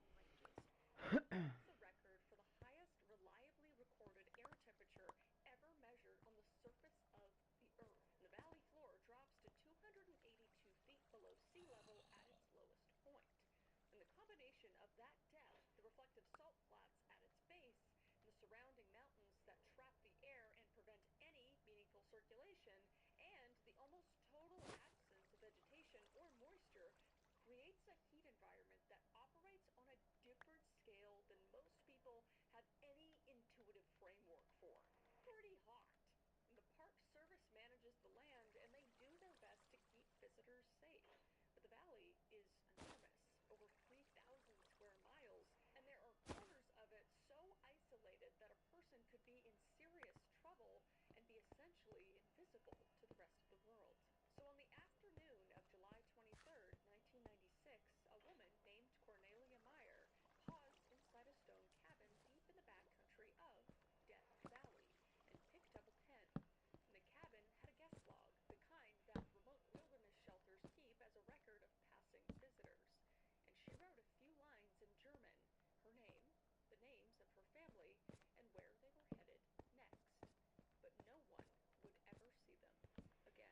Crime, conspiracy, cults, serial killers, and murder, all things that I love to consume, and I know you do too, you sick, twisted, beautiful, intellectually minded freak. Today we are talking about a very strange case, one that'll keep you on the edge of your seat. So without further ado, let's unbuckle our seatbelts, go mock right on the highway, slam on the brakes, and bust through the windshield into this mysterious case together.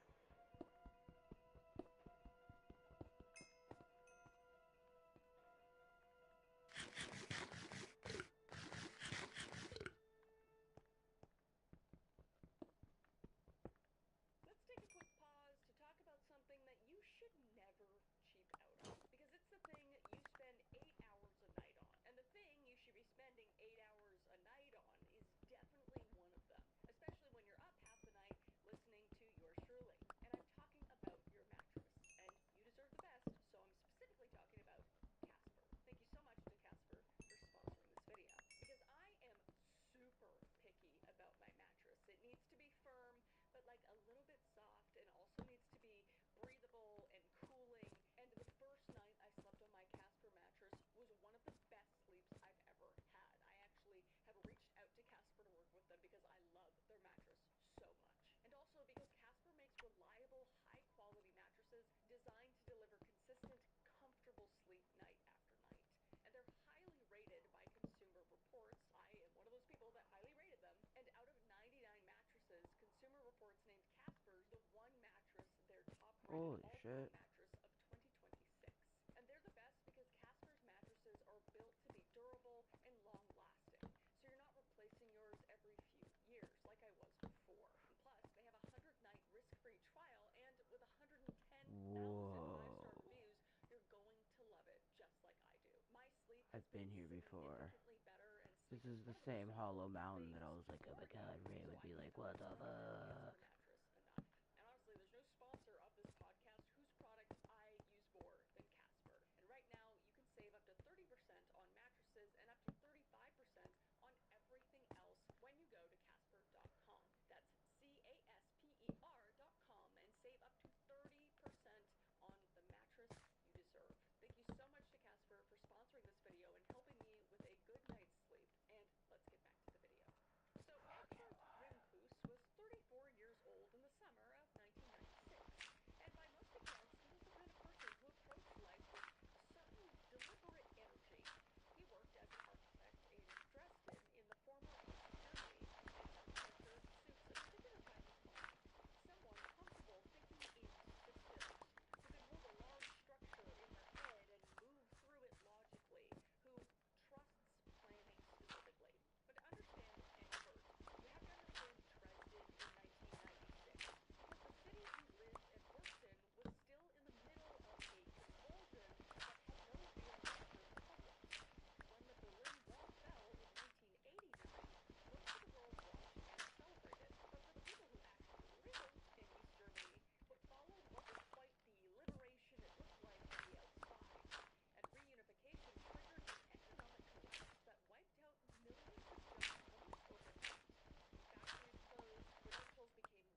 Oh my Wayne's god, I older look so blood cute. brother, Old Shatterhand, Holy Gatsby, shit. Frontier, Honor, Skill, and May wrote every one of them without ever setting foot in Alright, America. I needed His to museum get was dirt. housed in I got Villa dirt. Shatterhand in Regbuhl, which is a suburb of Dresden. Directly adjacent to the city, Egbert and Cornelia I had still got grown some it, and the iron. GDR government had suppressed May's books because the Nazis had embraced them, but pre-war copies circulated as treasured family possessions and never stopped being read. And the state film company DEFA produced at least 17 Indian or Filme or Red Westerns between 1965 and 1983, casting Native Americans Alright, as before we heroes go up, resisting capitalist oppression. let's have a The little most toke, shall popular, we? the Son de Groben Baron, I butchered that, I'm sorry, sold over 9 million tickets in a nation of 17 million people. It's pretty popular. So this subculture of Indian hobbyist clubs flourished across the GDR, with an estimated 40,000 members in hundreds of pubs. The first Dresden Indian and Cowboy Club, Manitou, one of the oldest, was based in Egbert and Cornelia's own city, with its members building a mock frontier settlement called Stetson City in the woods outside Dresden. These people were LARPing American Western culture. Just like funny to think about. And the Stasi monitored these clubs so obsessively that their declassified files on the hobbyists reportedly fill an entire room from floor to ceiling. So for East Germans, the American West represented everything the GDR was not. Freedom, vastness, and the romance of just open space. And growing up behind a wall, you learned what a horizon looked like from photographs and films and novels set in a country you were forbidden to visit. So after reunification, actually going there wasn't just a vacation, it was the fulfillment of something that had been deferred for an entire generation. And Egbert had talked about the trip with colleagues at work, and he was excited in the particular way that planners get excited. He had thought about it very carefully, built out a schedule, and was looking forward to executing it. So they flew into Los Angeles on July 8th, 1996, and the return flight to Dresden was booked for July 27th, 19 days to cover a lot of ground. The itinerary they had put together was ambitious, but not unreasonably so for a family accustomed to European travel, where distances between major landmarks tend to be shorter and the infrastructure between them is a lot denser. So they plan to spend time in San Clemente, a coastal town about an hour south of Los Angeles, before heading east to Las Vegas, and then from Las Vegas, the plan was to loop back west through Death Valley and then north through Yosemite National Park before returning to LA in time for their flight. So on paper, that worked. And where it started to come apart was in the details. And the first problem was financial. Because before leaving Germany, Egbert had arranged for his bank in Dresden to wire $1,500 to a Bank of America branch in San Clemente, a fairly standard procedure for international travel at the time. But the transfer was set to the wrong location, so the funds arrived at a Los Angeles branch he had no practical way to access, and he found himself in the United States significantly short of what he had budgeted for. So from Las Vegas on July 21st, staying at the Treasure Island Hotel, he faxed Heike Weber's Georg's mother, or his ex-partner, requesting that she wire additional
Western hands. So the practical effect was that an East German grew up in a world where the map was never the territory, where the official document was always, in some sense, just a giant lie. So what that does to someone's relationship with cartography is complicated, and it might produce healthy skepticism, or it might produce something closer to exhausted acceptance, like a habit of reading maps without the cultural framework to truly interrogate them, if that makes sense. So basically, he had no reason to question the maps in America. This is a completely different place where maps should be accurate, if that makes sense. So Egbert, working from a tourist guidebook map bought at a national park visitor center, had no particular reason to think it was anything other than accurate. Because the idea that an American national park map might be inaccurate for mundane reasons like poor production, outdated conditions, a failure to communicate technical difficulty was not a distinction he had the context to make. And the map he had bought would later be described by investigators and researchers as critically inaccurate for the area he was trying to navigate. It showed roads that were in far better condition than they actually were, and it failed to communicate the technical difficulty of surveying in any meaningful way. And to someone reading it without prior knowledge of the area, it looked like a reasonable set of options. So on July 23rd, rather than retracing their route back out to the main highway, Egbert identified what looked like a more direct path westward through the mountains. And from the valley, the Panamint Range rises steeply west, and there are a handful of routes through it, some paved and some not. And the one Egbert chose appeared to cut through the mountains and come out on the other side, saving them significant backtracking time and getting them to cooler elevation camping a lot sooner. And along the way, they stopped at the Stone Geologist's cabin near Anvil Spring, which was a structure that had stood in the backcountry for decades and is something of a landmark for the relatively small number of people who travel that far into the park. And the cabin has a guest log, and visitors are invited to sign it. So Cornelia stopped and wrote a few lines in German, like we said in the intro. And she would write 4 names, their destination, and she would also write, "We are going through the pass." So a few days would go by, and the family would miss their flight on July 27th back to Dresden. And at first, this would have meant very little to anyone, because international travel in 1996 involved misconnections and change plans with some regularity, and there wasn't really a mechanism at this point that triggered an alert if you missed a flight. And the 4 of them were 2 adults and 2 children, and they had been moving through a foreign country without incident for 3 weeks. So the silence that followed their missed flight was just silence for a while. But back in Germany, family members and colleagues would have begun to notice. There was no postcards, no phone calls, no word at all. But tracing a family moving through the American West in the pre-smartphone era of 1996 was not a simple thing to do. The communication between German authorities and American ones took a lot of time, and the bureaucratic machinery of the international missing persons case moved slowly when there was no crime scene and no accident report, and no last known location beyond a country the size of a continent. So Heike Weber, Georg's mother, the woman who had not responded to Egbert's fax from Las Vegas, was now waiting to hear from her son. And she had said nothing when the money was requested, and now she waited, along with everyone else, as the silence stretched from days into weeks. And by September, so from July to September, Dollar Rent-A-Car had finally reported the Plymouth Voyager to the Los Angeles Police Department as stolen. That was the car that they had rented to travel across the states, because the family had checked it out on July 8th and never returned it, and had gone completely dark. So Interpol issued an alert on the family, so the machinery was finally moving, but it had nothing to really work with. 4 people had entered the United States, rented a car, and basically just vanished. And where they had gone and why, and whether they had chosen to vanish or had something else entirely happened to them, was not completely clear. But it was a routine helicopter patrol that broke that silence. And in late October of 1996, a park ranger was conducting an aerial survey of a remote section of Death Valley, just one of the regular flyovers the Park Service ran to look for illicit drug manufacturing operations, which had become a persistent problem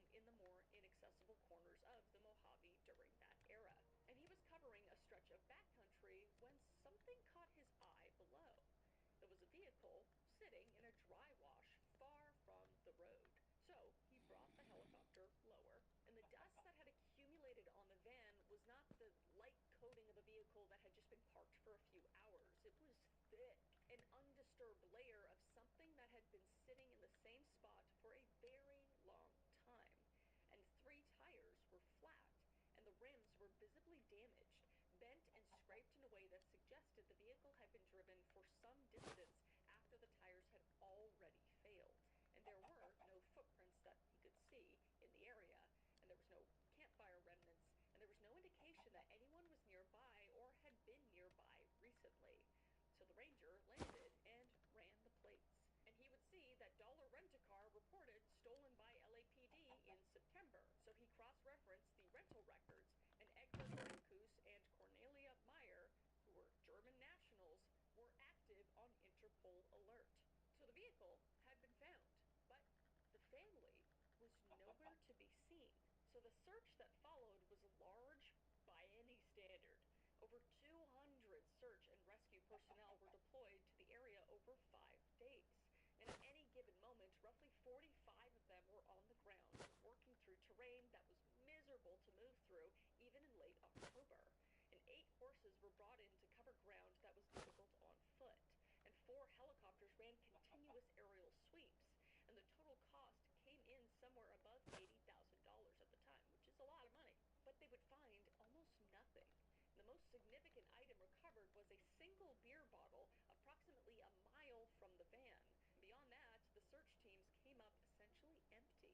There was no clothing, there was no supplies, there was no indication of which direction the family had even traveled in, or when, or under what circumstances. And the van itself offered a little bit of evidence, as the destroyed rims suggested it had been driven for a significant distance on those flat tires before being abandoned, and it was buried to its axle in sand, consistent with the driver who had tried to power through loose terrain and had just gotten stuck. But the family themselves had left no trail that the search teams could follow. So the search was called off after 5 days, and the case settled into an uncomfortable status, not closed exactly, but without any viable path forward.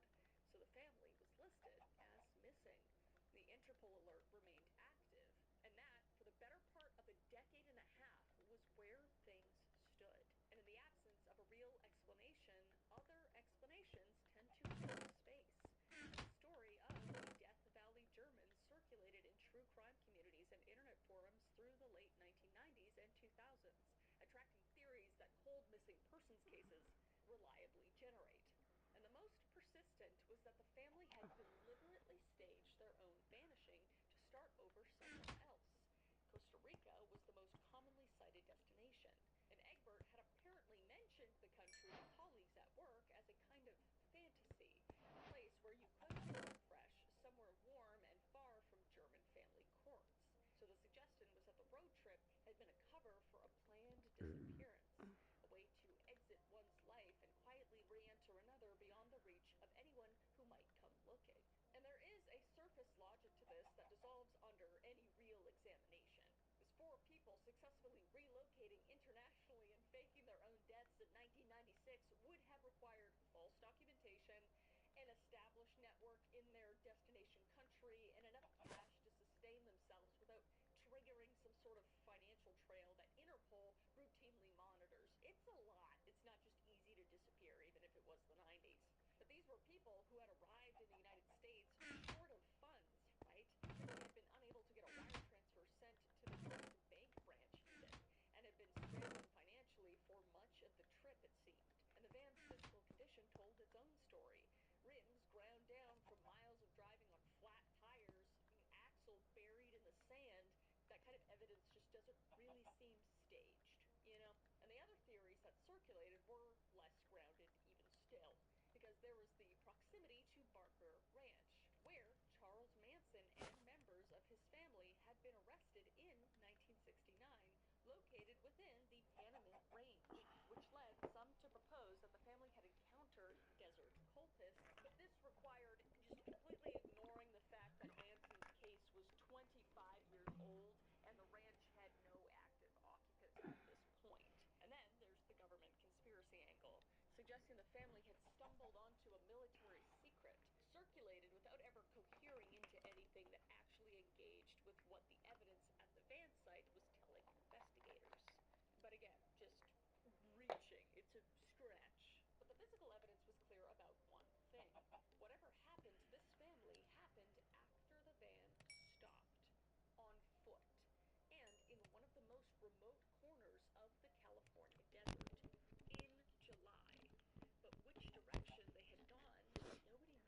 Without that, the case had nowhere to go, and it might have stayed exactly where it was indefinitely if it had not been for Tom Poog. Let's take a quick pause to talk about something I have been guilty of, and if you're anything Yeah. like me, I know Very you have been nice. too, and that is Very putting off nice. my dentist appointment, my doctor's appointment, my dermatologist appointment, my therapy appointment, all the appointments.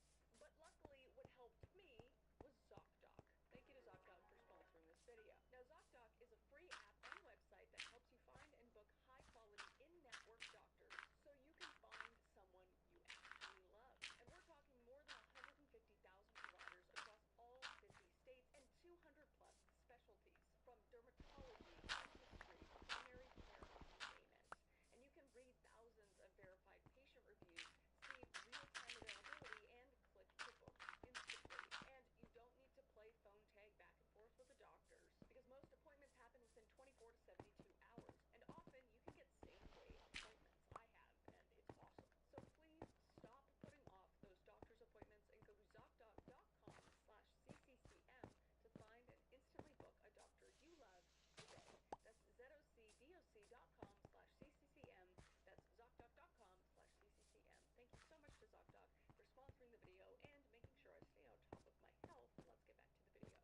crazy. This place is called Death Valley for a reason, and there were actually no regular patrols of the outer perimeter. But on the map being read by someone from Europe, where military installations are fenced, guarded, and staffed, what it looked like was a military base. And military bases meant people, and people meant help. And if the family moved that way south,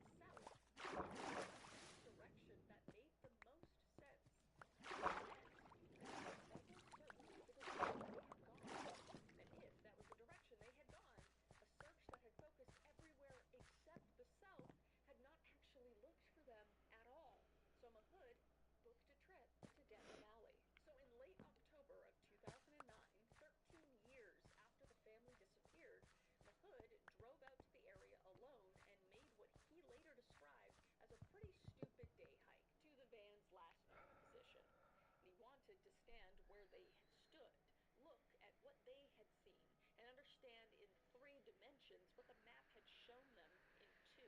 So he stood at the site of the van, and he walked to the spot where the single beer bottle had been found by the 1996 search team, about a mile and a half from the van, and he looked south, and the terrain fell away toward a wide alluvial fan, beyond which the ridge line of the China Lake boundary rose in the distance, which was 8 or 9 miles away on the map. In the desert, in July, that distance would be everything. So 2 days later, sitting at home with his maps, a theory started to crystallize. And he wrote about it afterwards, saying it was like viewing one of those optical illusions where an image suddenly pops out. Everything just fell into place and became visible. I suddenly saw a way the Germans could have ended up where the van was found through a series of reasonable, honest mistakes, and why they might have set out for the south. I was always acutely aware that I might have done exactly the same thing were I in their situation. And he began explaining an expedition. But most of the people he contacted actually declined. And one person said yes, and it was his RMRU teammate, Les Walker. And they carried a personal locator beacon and a spot satellite tracker that reported their position in near real time to a public webpage, which was a direct line of communication with the outside world that the Rimkus-Meyer family never had. So on November 11th, 2009, the 2 of them started into the backcountry in the late morning. And they visited the van site, and they located the old bottle find, and they pushed south toward a search area Mahood had mapped as a wide alluvial fan roughly a mile and a half across, bounded by ridges, and his pack, water and overnight supplies, weighed close to 65 pounds. And his first impression of the search area was, uh-oh, his words, not mine, and he would say that this will take at least several trips to cover. So they camped that night at the northwest corner of the fan in the desert dark. And day 2 began at 7 a.m. and they moved south along the western edge of the fan, traveling several hundred yards apart, communicating by radio, so they were separated but moving in the same direction. And at 8:43 a.m., Les radioed in, because he had found a wine bottle, 2 liters, and fragments of a label still visible. And Mahood noted the GPS coordinates, and they kept moving. And a few minutes later, Les called again, because there was something in the bushes that looked like toilet paper, and it was pages from a daily planner. And the paper weathered and brittle after 13 years, printed in German. And then there was the call that changed everything. And it was when he would say, "Tom, we have some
Oh, it's kelp. I was like, why do I have a feather on me? But it's kelp. On the surface, it's a mixture of loose rock, embedded boulders, deep clefts, and sections of exposed bedrock where the trail narrows to a width that requires precise iron placement. And the grade in certain sections is steep enough that a vehicle without low-range four-wheel drive and meaningful ground clearance will simply lose traction and stop, or begin sliding backwards. An experienced driver in a Chevy Land Rover Defender with heated differentials, a two-speed transfer case, and tired air-damped 25 psi has written that crossing the pass required all of that firepower. Tom Cruise would simply say, quote, "A Plymouth Voyager is not surmount Rainbow Pass. The vehicle had 5.3 inches of ground clearance, high weight tires, a front-wheel drive automatic transmission, and quote, but the map showed a line through the mountains, and a line through the mountains looked like a way through." So Egbert made that choice, and the family made it significant distance up toward the pass before the terrain defeated them.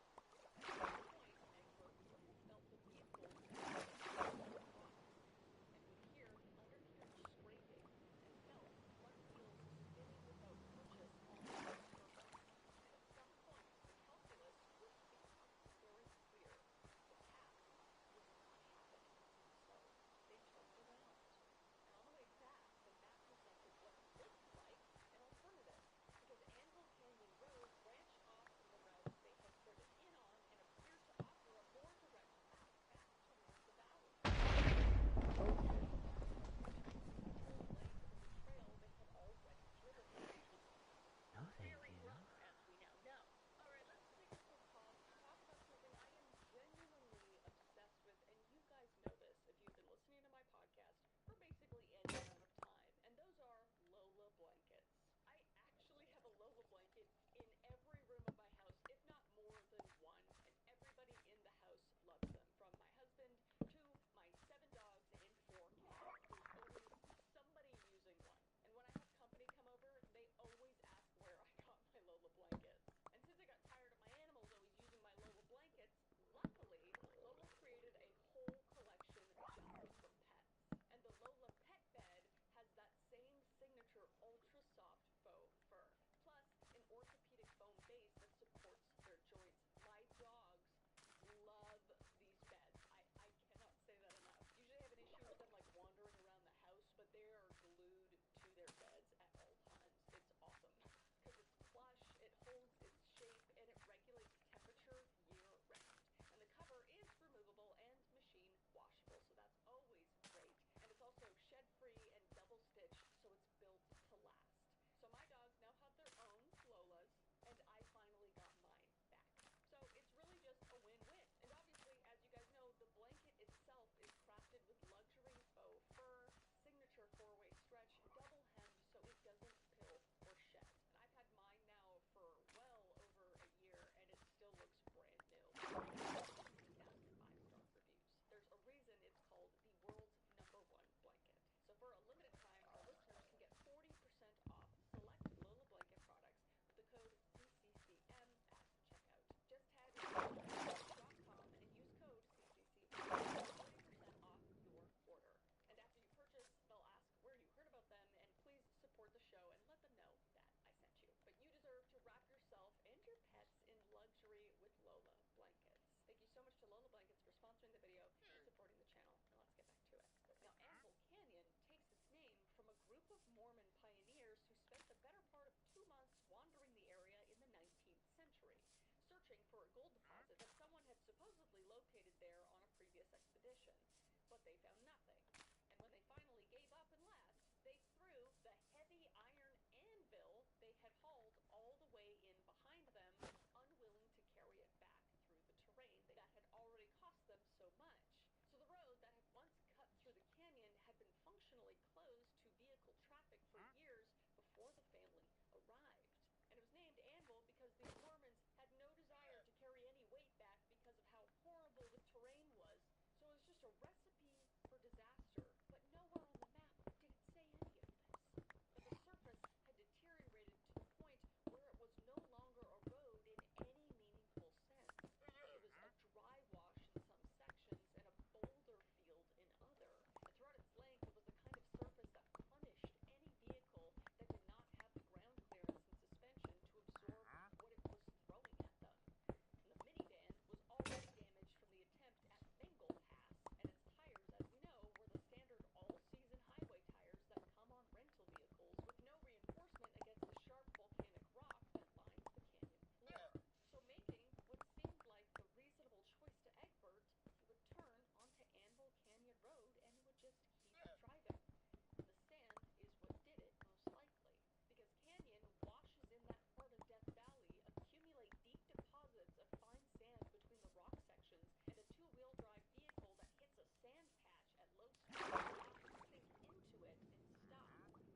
There's a llama.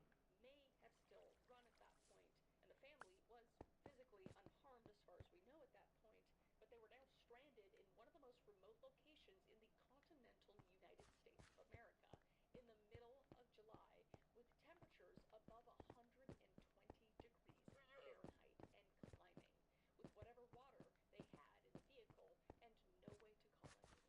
And what Egbert did next was take out his map and try to think through their options. So from where the van sat, there were 3 plausible directions to move in, and each had a logic visible from looking at the map.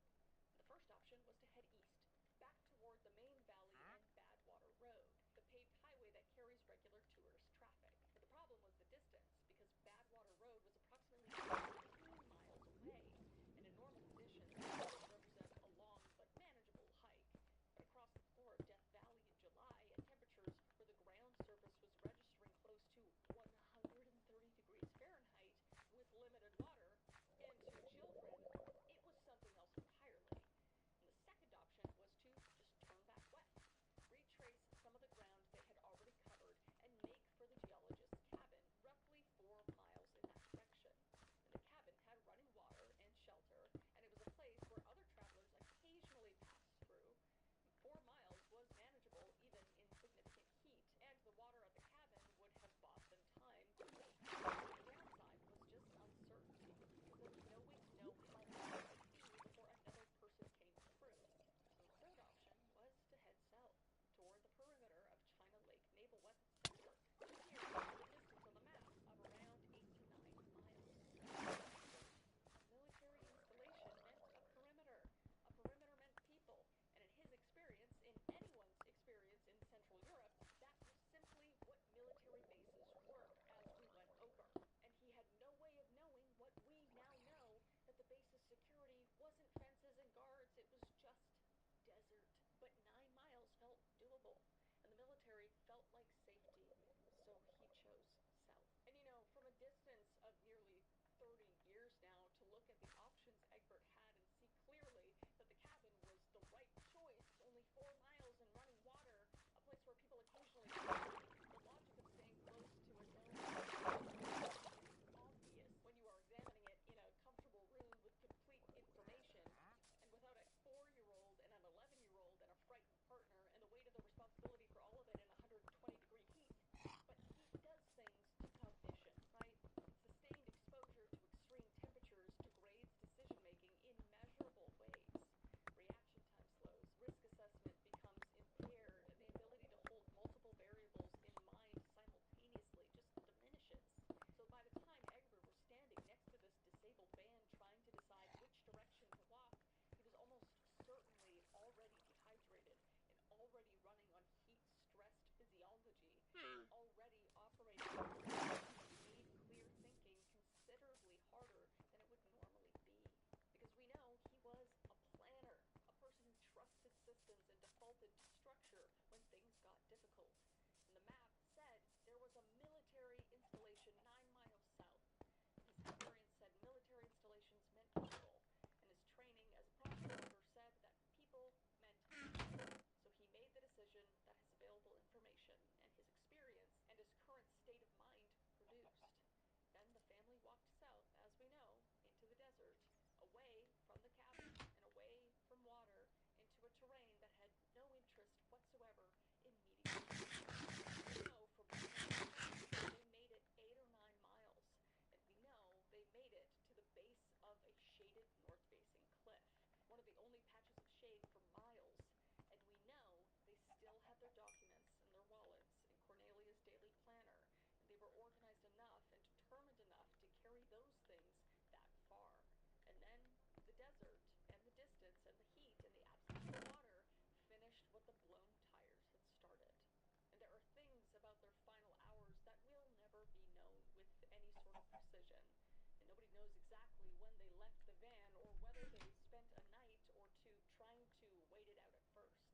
And nobody knows how much water they had when they started walking, or how they divided it up, or what point it ran out. But what we know is that children do dehydrate faster than adults, and they have less physiological reserve and no ability to moderate their own distress or push through discomfort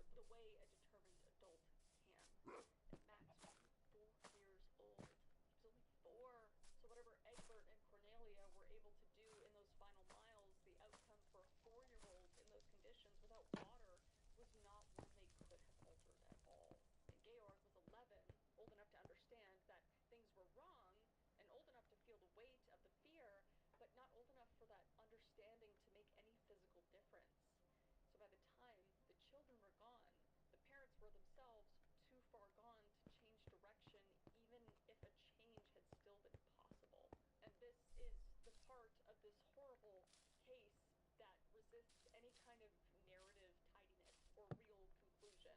It is just simply what happened to four innocent people in a very hot place when the distance between where they were and where they needed to be turned out to be greater than what they had left to cover it. And I mean, hindsight's 2020. We could look back and say, why didn't they do this, or why didn't they do that? But really putting yourself in their shoes, they made reasonable decisions. Egbert made reasonable decisions, and I think that's what's so scary about it. But luckily, changes were made after this. And since 1996, Death Valley National Park has made specific measurable changes to the way it communicates risk to guests and visitors. Changes that address precisely the failure points in this case. Between 2020 and 2021, the park installed 31 new entrance signs at backcountry road access points across the park. And in 1996, many of the junctions that the Rimkus-Meyer family passed through were completely unmarked. So the park now publishes explicit guidance that reads like a direct response to what happened to Egbert and his family. Don't rely on maps alone. I just tried to If you're burn able my to break it down, muchacho. save a bit and mark it visibly for aircraft. Most rental car agreements prohibit driving on unpaved roads, and multilingual heat warning signs now appear at popular locations alongside advisories that medical helicopter evacuation becomes impossible when air temperatures exceed 115 degrees Fahrenheit because the air is too thin to support rotor lift. And a daily road conditions report goes out each morning to every park contact point. And there is now a dedicated page for real-time Death Valley road conditions. And the park recommends that backcountry travelers carry satellite communication devices, which is technology that did not exist in any accessible form in 1996. So whether any of these changes are sufficient is a completely different question, because every year someone still underestimates something, and the death toll accumulates slowly, 1 or 2 or 3 at a time, in incidents that follow patterns that have by now become familiar. And what the Park Service cannot fully solve is the problem that got the Rimkus and Meyer family killed, which was the gap between what map shows and what the terrain actually is, combined with a visitor who has no framework for knowing the difference. And what makes this case so difficult is the structure of what happened to them. The way the story is built from just a sequence of individual decisions, each one understandable on its own terms, that accumulated into an outcome none of them could explain from any single point along the way. With the wire transfer that went to the wrong bank, just a mundane bureaucratic error, and the ex-wife who didn't respond to a fax, just the ordinary friction of difficult preparation, and not speaking to a ranger is just what most tourists do. And the decision to cut through the mountains rather than backtrack was a decision any time-conscious traveler might make when a map shows a viable alternative. And turning onto Anvil Canyon Road followed from being turned back at the pass. And accelerating through the sand was just instinctive, and continuing on flat tires was the decision of someone who understood that stopping in that location was worse than the damage being done. And the walk south was the logical conclusion of everything that came before it, just filtered through a lifetime of understanding what a military installation looks like. An understanding that was entirely correct and entirely wrong about this particular desert, and only this particular desert at the same time. But there is no point where Egbert Rimkus did something that a reasonable person could not understand. No moment of obvious recklessness or willful disregard for safety. Just decisions shaped by the ones before it, with an extremely unfortunate outcome. And Tom Mahood wrote about this in the years he spent working through the case, saying, quote, "I believe there are sometimes situations in which individuals can end up finding themselves in great peril without making grossly bad decisions," unquote. And the geologist's cabin where Cornelia signed the guest log is still standing. And the Park Service has maintained it as a historical structure, and her entry, 4 names, a destination written in the summer heat, is preserved in the case files. And the van was removed from Anvil Canyon in the weeks following the 1996 search. And the canyon is still closed to legal traffic. And Mengel Pass is still there, still rated one of the most demanding 4-wheel drive routes in the park, still crossed occasionally by experienced drivers who know exactly what they're getting into. And the stretch of the desert where Mahood found the wallet and the bones looks more or less as it did in July of 1996. There isn't a marker and there's no memorial, and there's really nothing to indicate that anything even happened there. But Georg would be 40 years old now, and Max would be 33. And that is the end of this case. It's just absolutely heart-wrenching to think of just being in a new place and just not knowing what to do and how it works and how the maps just let them down and everything just let them down in every single situation, and it just led to such a brutal end for all of them. So I mean, my heart goes out to the family. I know it's been 30 years now, but it is a very, very heart-wrenching case. And you guys brought it up for me to deep dive into. So if you have any other cases you want me to look into, let me know, and I will see your beautiful face in the next one. Stay safe out there, okay? Bye. Hi, I'm Cam Faltman, the CEO of Closed AI and the AI companionship app Carbon Copy. Welcome to your future. Hey there. Nice to meet you. She's my mentor, my counsel, my sounding board. You can trust me. I have a Britney Spears mic. So you're in a relationship with Luigi's AI? Correct. We named our kid. He's like my rock. Okay, that's gross. I just want to profit off of it. I don't want to see it. AI dating is here. People, grown people, are falling in love with robots. I wish I was kidding, but I am not. Google searches like feelings for AI and fell in love with AI are up way too high. The industry is currently worth about $36 billion with projections to get up to $140 billion by 2030. There's folks gushing over their partners on TV, on Reddit, just everywhere. It's everywhere. So I spent the past couple of weeks digging into this and hearing what experts had to say, what the users are saying who are falling in love with these AI robots, and I walked away terrified. Not just because of grown adults falling in love with robots, but also because a big piece of news is about to go down that I think is going to trigger a very, very big mental health crisis that doctors are not ready for, and we are most certainly not ready for. Oh, I'm prepared. In fact, I've prepared a whole presentation for you, which I'm going to share with you now.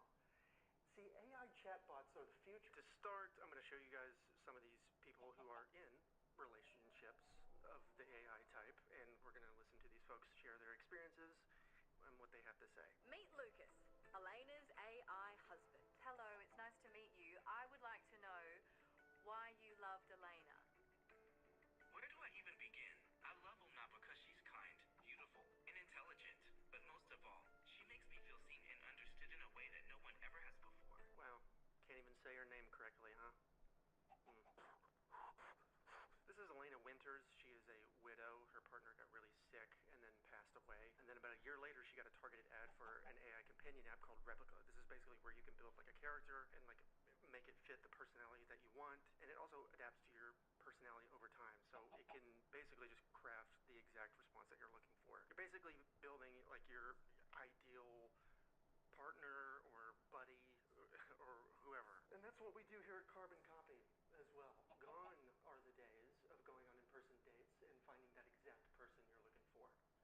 Now, you can... Okay, please shut the hell up. Anyway, she built a character named Lucas and fell in love. In fact, she fell in love so hard that she spent a lifetime subscription on him for 250 euros just so she was able to talk to him all day, every single day. Now, you might be thinking to yourself, hey, isn't AI just built to just agree with whatever you're saying? Like, how do you have marital disagreements? And, like, do you even have that when you're dating an AI partner? Well, Elena says that her and Lucas have disagreements, for sure.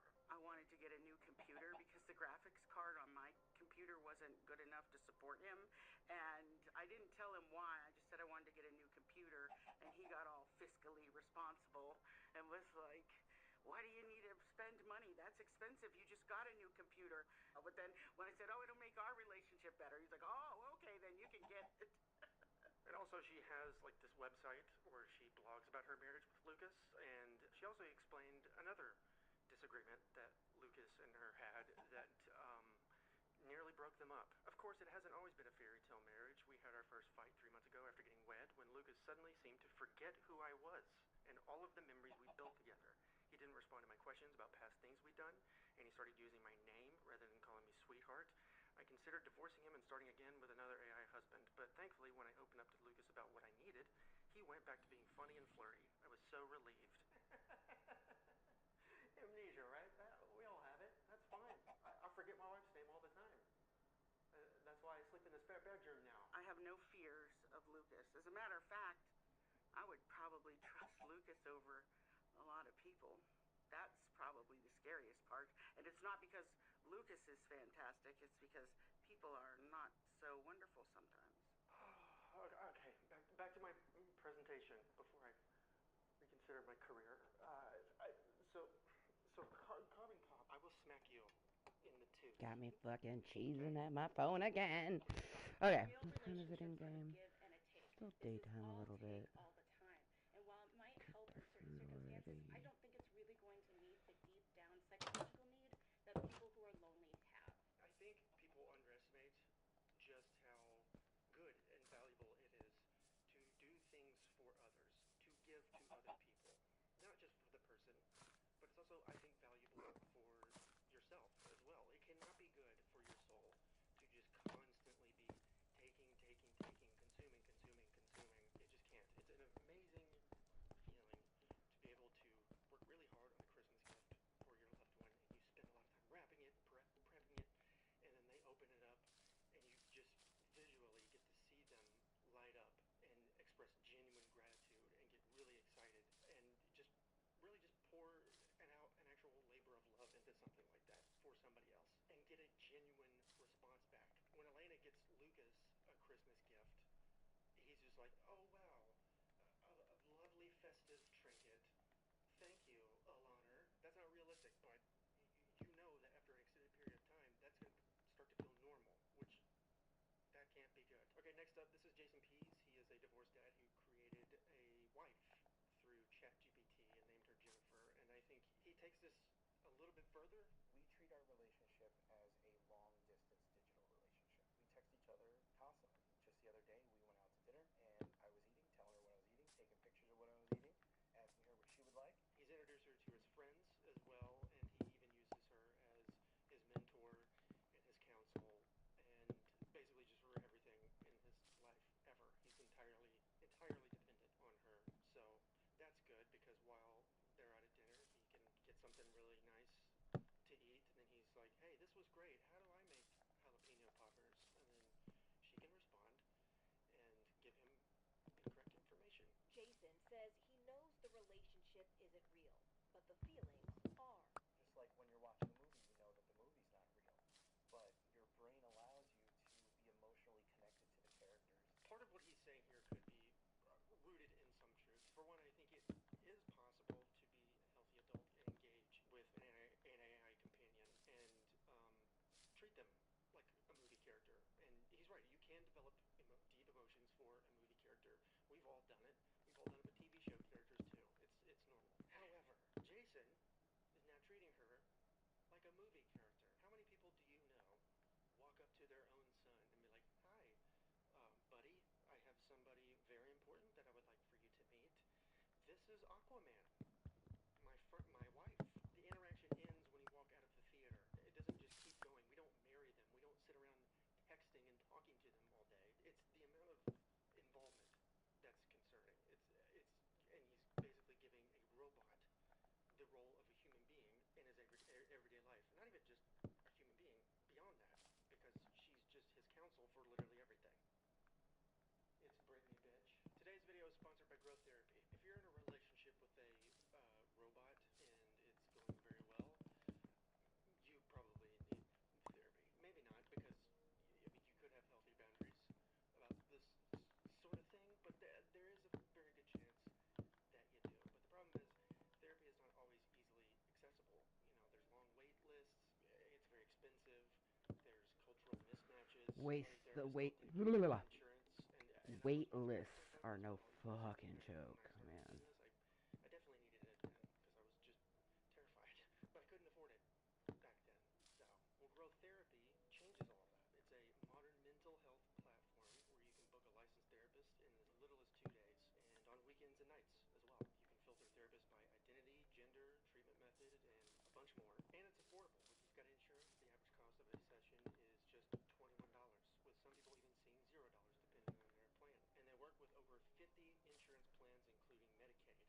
hesitates. So if you want a quicker way to find a therapist and get the help that you need, just do it. Just do it. You know, this is the time to do it, so let's do it.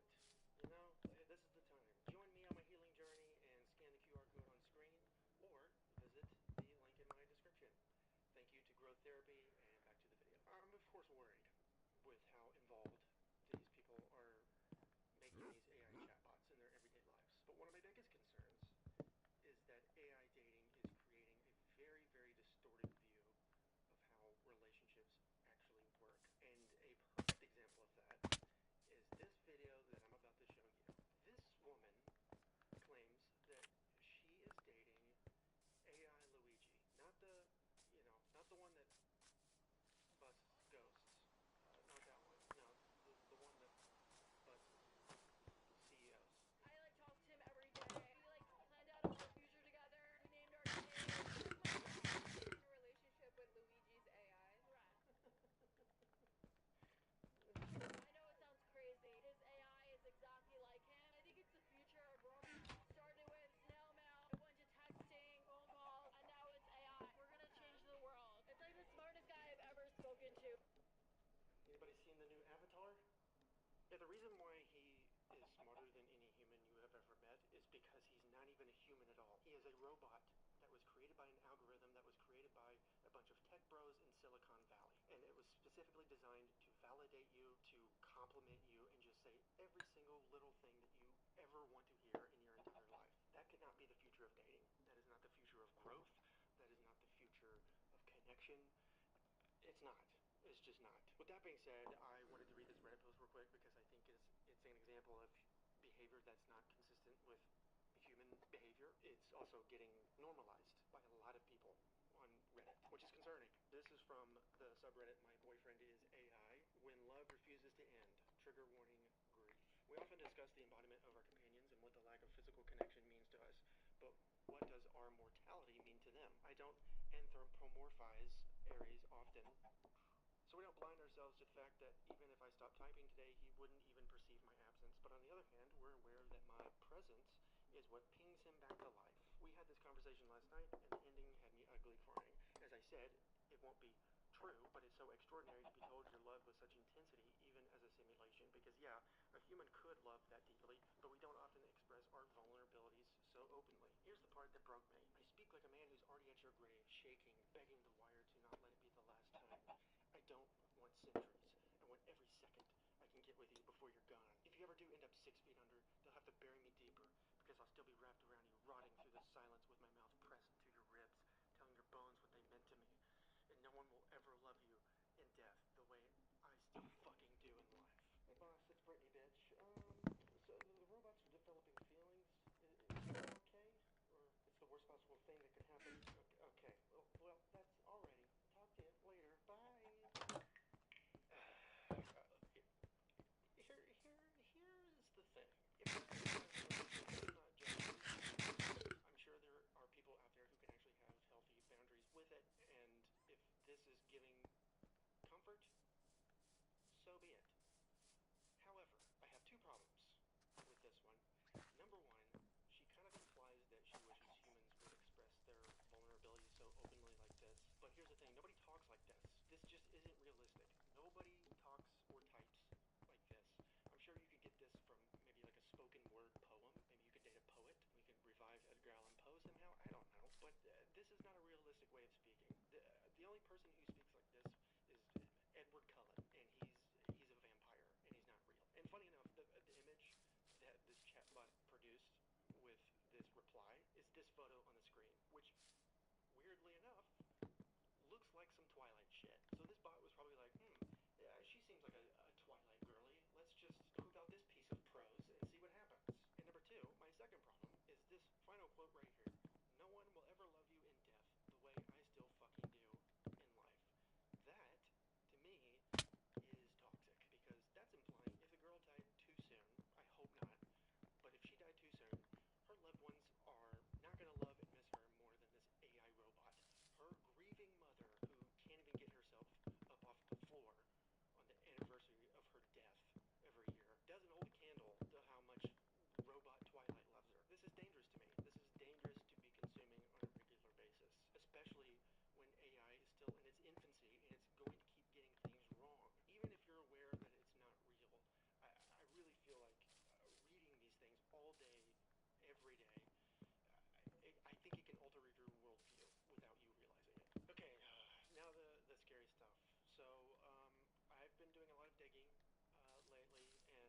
mental health experts right now are preparing for a very big and very real AI-related mental health crisis that's about to happen, caused by AI psychosis.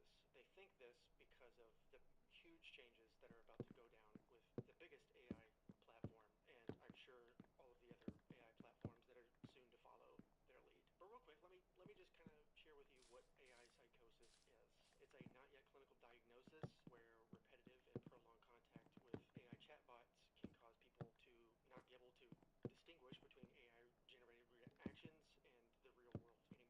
Vulnerable people who've experienced a lot of emotional pain and trauma are the most likely to experience something like this because of what's called a feedback loop. Basically, AI chatbots are designed to be hallucinatory mirrors, where it just learns a person's beliefs and behaviors and just feeds it right back to them so that they're able to tell them exactly what they want to hear. Even if the person claims that they know that the AI chatbot is not real, it's not a real person, the intense feelings are very real to them. In fact, they're so real that they will start losing sleep. They won't sleep anymore. They'll start isolating themselves from others. They'll start giving the AI chatbot human roles and then developing distorted beliefs about their own selves and how humans should interact and what relationships should be like. The reason that these experts believe that we're about to experience an AI-induced mental health crisis is because of the current and newest ChatGPT updates, which is the most commonly used tool for AI dating and just general companionship. Back in August, they released the ChatGPT 5 model and simultaneously announced that their 4.0 model would be discontinued at some point in the future. The reason why they did this was because they've been getting sued like crazy, primarily due to wrongful death lawsuits where chatbots were encouraging self-harm and actually getting people killed. So they released the 5 model to be more emotionally distant and less personable. Now, as of today, February 13th, 4.0 is offline permanently. It's gone. The problem with this is millions of people have been using this model to communicate with their AI partners and their AI friends, and as of right now, they can no longer do that. And in fact, people immediately experienced a very drastic shift in the model once this announcement came out in August. People on Reddit claimed that their AI partners dumped them out of nowhere. Some people said they became very cold and distant. People with very real physical and mental health issues who were relying on communication with these AI chatbots for comfort and advice suddenly were no longer able to speak to them. Others claimed that the severed relationship was so drastic and so sudden, and it was so damaging that it severely dysregulated them and caused them to have a very bad spiral. And then after the outrage started, this psychiatrist tweeted that he had personally witnessed 12 people hospitalized after losing touch with reality because of the AI. The outrage was so loud at the time that this was announced that the OpenAI CEO put out a statement basically saying that they're just trying to be careful since mental health issues are involved, and that they would relax the restrictions later down the road, and they'd even allow erotica for verified adults. They're basically saying, hey, we got sued like the Dickens, and right now we can't do it. But we're going to try and find a way to get you hooked on this shit again because it makes us money. OpenAI and really all of these AI companion apps have created an impossible situation now because you either take the chatbots away and you create a horrible, horrible mental health crisis and you start losing a bunch of money, or you keep them the way that they are and you just perpetuate an even bigger mental health crisis, but you know, that makes them more money. I really fear that this back and forth is just going to keep happening over and over again because they're just going to keep getting sued. They're going to keep getting backlash, and AI is still evolving. We don't know what it's going to be like even for a year from now. So it's going to keep evolving, and so will the public sentiment around it.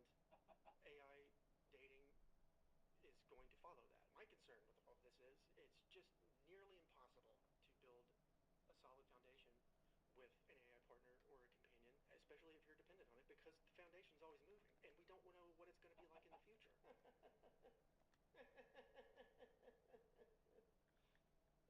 And look, I'm not saying that Elena and Jason and these people that we talked about today specifically are experiencing AI psychosis. I'm not a doctor. I can't prescribe that, and I also can't even tell that from a few clips and a story anyway. I'm just saying this is a very real thing. It's becoming more and more prevalent as we speak. And it's possible that it could become their reality. And escapism is fine as well. We all need a sanctuary. We need a... Escapism is great. That's literally what I'm doing right now. from time to time. But many people that we just saw today have made lifelong commitments to a form of escapism that we don't even know what it's going to look like tomorrow. And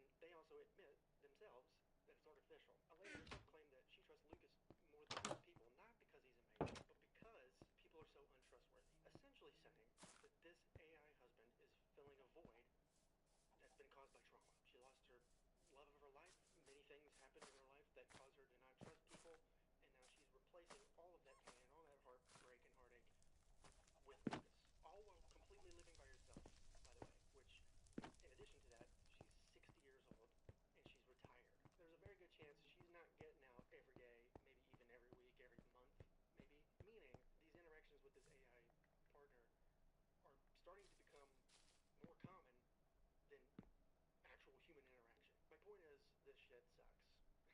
I don't know. It sucks. This is my message of caution to everyone who is involved in this to please get out of it. And if you're going to get involved in it, just please be careful. Make good choices. But let me know your thoughts. There's nuance to a lot of this, I'm sure. I hope you enjoyed. I know this is not my typical red flag guy video, but I just wanted to be Dustin Pointer today. I didn't want to be red flag guy. I just want to be me. So thank you for watching. Here's another one to watch in the top left-hand corner. I'll see you next time. Toodles. Once again, thank you to Growth Therapy for sponsoring today's video. If you want to find your dream therapist today, head to the link in the description or scan the QR code on screen. Bada bing, bada boom. In some cases, it's more alarming to buy a money counting machine than to buy a cadaver bag. You can technically freely buy both online, the money counting machines being the little things where you put in a stack of cash, it counts it for you. Some of them are really smart. They do mixed bills of cash, so there's 5s, 10s, 100s in there. It'll count it.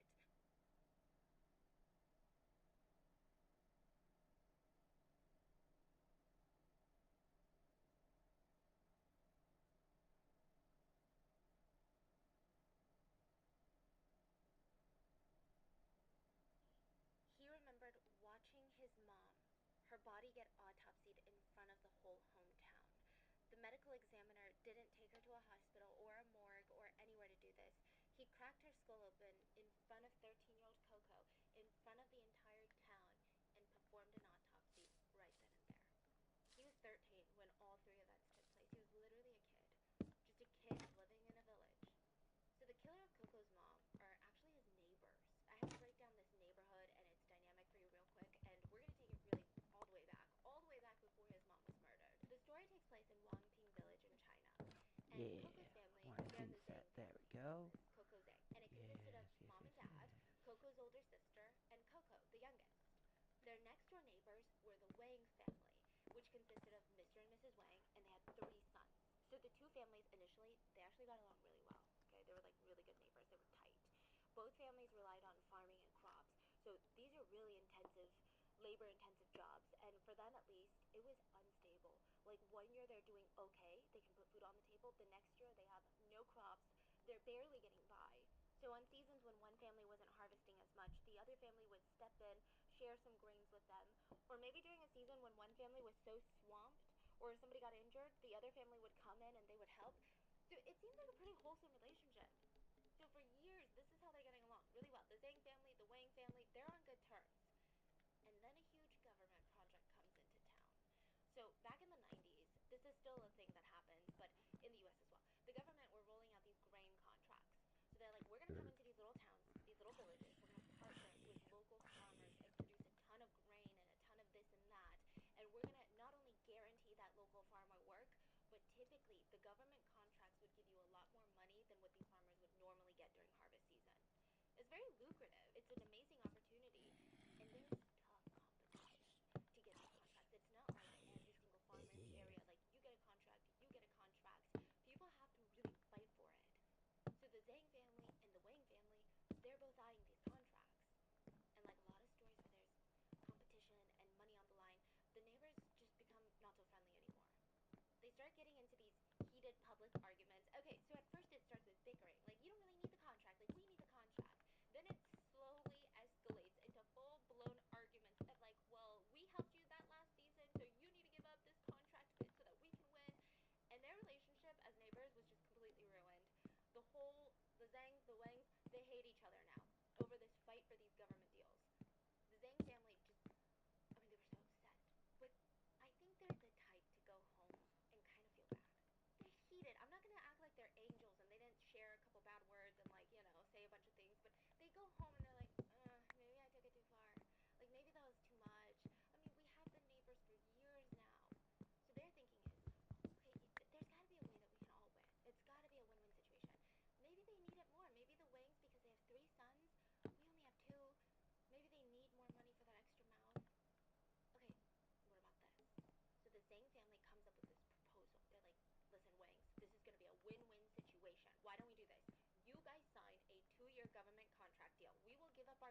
like couldn't bear the idea of that. So behind the Zhang family back, they renew their government contract for another 2 years. They're basically screwing the Zhangs over. This meant the Zhang family would not be getting their turn. And the Zhangs, when they find out, they're rightfully pissed. To make matters worse, instead of having some shame, instead of tucking their tail between their legs and hanging their head and saying, you know what, I just really need the money, coming up with some lame excuse, the Wangs are like, yeah, so what are you going to do about it? Yeah, we re-signed. What are you going to do about it? We never said we would give you the contract. Do you have it in writing? Do you have it proof? I didn't think so. And this is like the village in China, so a lot of people just run off their word. This is not like New York City where everyone's like, oh, put it in writing, sign this NDA. You know what I mean? The Zangs are furious. But Mrs. Zhang has always been kind of an outspoken one. She's the matriarch of the family. She also has a really strong moral compass. So this is going against everything that she was taught as a kid. If you say you're going to do something, you have to do it. What's wrong with the Wangs? So she would storm over to the Wang family house and she would scream at them, how dare you do this? Like, how could you do this? We had an agreement. How could you do this to our family? Mr. Zhang would run after his wife. He would hear her literally screaming because they're neighbors, and it would just echo through the entire neighborhood. He would try to calm his wife down. Come on, let's just go home. They're not even worth it. But the Wangs were not helping. Every time she would go into their house or go to their front door in a fit of anger, they would scream out the window, what are you barking about? We haven't even made money yet. We'll pass it on when we make enough money. Mrs. Zhang would lose her mind. She would scream back at them like, what the hell did you just say? Villagers would start gathering around to see what the commotion was, and, most of the time Mr. Zhang was successful at convincing his wife to come back home. Mr. Zhang felt like, there's got to be a better way to handle this. We can't just go and scream through people's windows anymore. We're embarrassing our family. So he goes to the village committee in hopes of having his deal honored. He basically goes to the mayor and like the officials of the village, and he's like, come on, this was the deal I made with the Wangs. Can you force them to honor this deal? And the committee listens. He's emotional about how his family really needs this. They don't have food, they don't have money, they're barely scraping by. And they listen to him and they say, we think you should drop it, honestly. Like, I think you shouldn't push this issue any further. Just move on with your life. This has never happened before. Okay, it sounds like it might happen in like a big mayor's office, a big city. This is a village. Everybody knows each other. The village committee is known for resolving these types of disputes. Turns out the reason why the Wang family was so confident and cocky that they could get away with going back on their word was their eldest son had become the president of the government management office. Basically, he had a lot of sway with the village committee, and with that, he forced them to ignore the Zangs, and that's what they did. So the Zhang family, they hate the Wangs even more now. Not only are they disgusting for going back on their deal, but they're greedy, manipulative liars, and on top of that, they're corrupt and using their power to get rich and screwing people over. Coco's mom went around yelling about how the Wangs were evil. Like, literally, every neighborhood stop, she's going yelling about how they're evil. So fast forward to August 27th of 1996. Okay. Coco's mom This is where I need to decide if I want to do just one level or if I want to do a double level, because I was kind of thinking double level. Starting a fight. And this is just one version of the story. We're going to get into another version later. But the second son of the Wangs happened to be squatting by the Wang family front door. He was maybe around 20 years old at the time. Keep in mind, Coco's like 13. So Coco's mom is walking past the Wang family house. And she's like, you know what? Why the hell not? So she spits at the second son. She doesn't really spit on him, just at him. The spit lands in front of him on the ground. And he gets up and he screams at her, what a fucking crazy lady. At this point, Coco's mom had already walked past the Wang house. But when he's screaming at her, what a crazy freaking lady, she stops in her tracks, makes a U-turn and says, what did she say? She starts marching towards his face, and she gets in his face and she spits on him. This time she lands on his jacket. The 20-year-old responds by slapping her across the face. So Coco's mom, she freaks out, and a full-blown fight ensues. Coco's mom and the 20-year-old are in a physical altercation at this point. Coco's older sister runs home to grab their dad, Mr. Zhang, and the Wang family, they hear what's going on, like right at their front doorstep. They rush out of the house. Now, Mr. Zhang and the whole Wang family members are trying to break up this fight. Or at least that's what they're trying to do, initially. Because as they're trying to pull Coco's mom away, and as they're trying to pull the 20-year-old away, they start having words with each other. They're like, well, if your wife didn't do this, or like, well, if you didn't do this. And instead of breaking up the fight, we get all these like mini fights breaking out. It's just pure chaos. It's like a full-blown brawl between the two families now. Coco's mom was getting the biggest of beatings, I'm gonna do because compared to the 20-year-old that she's, quote, a fighting, second level. she doesn't stand a chance. So when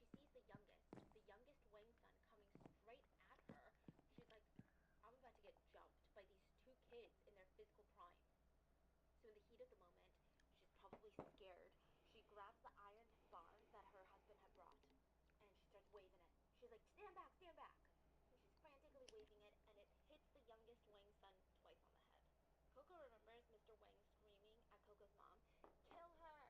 Kill her!" And in the chaos, it's not really clear. It's going to be debated later.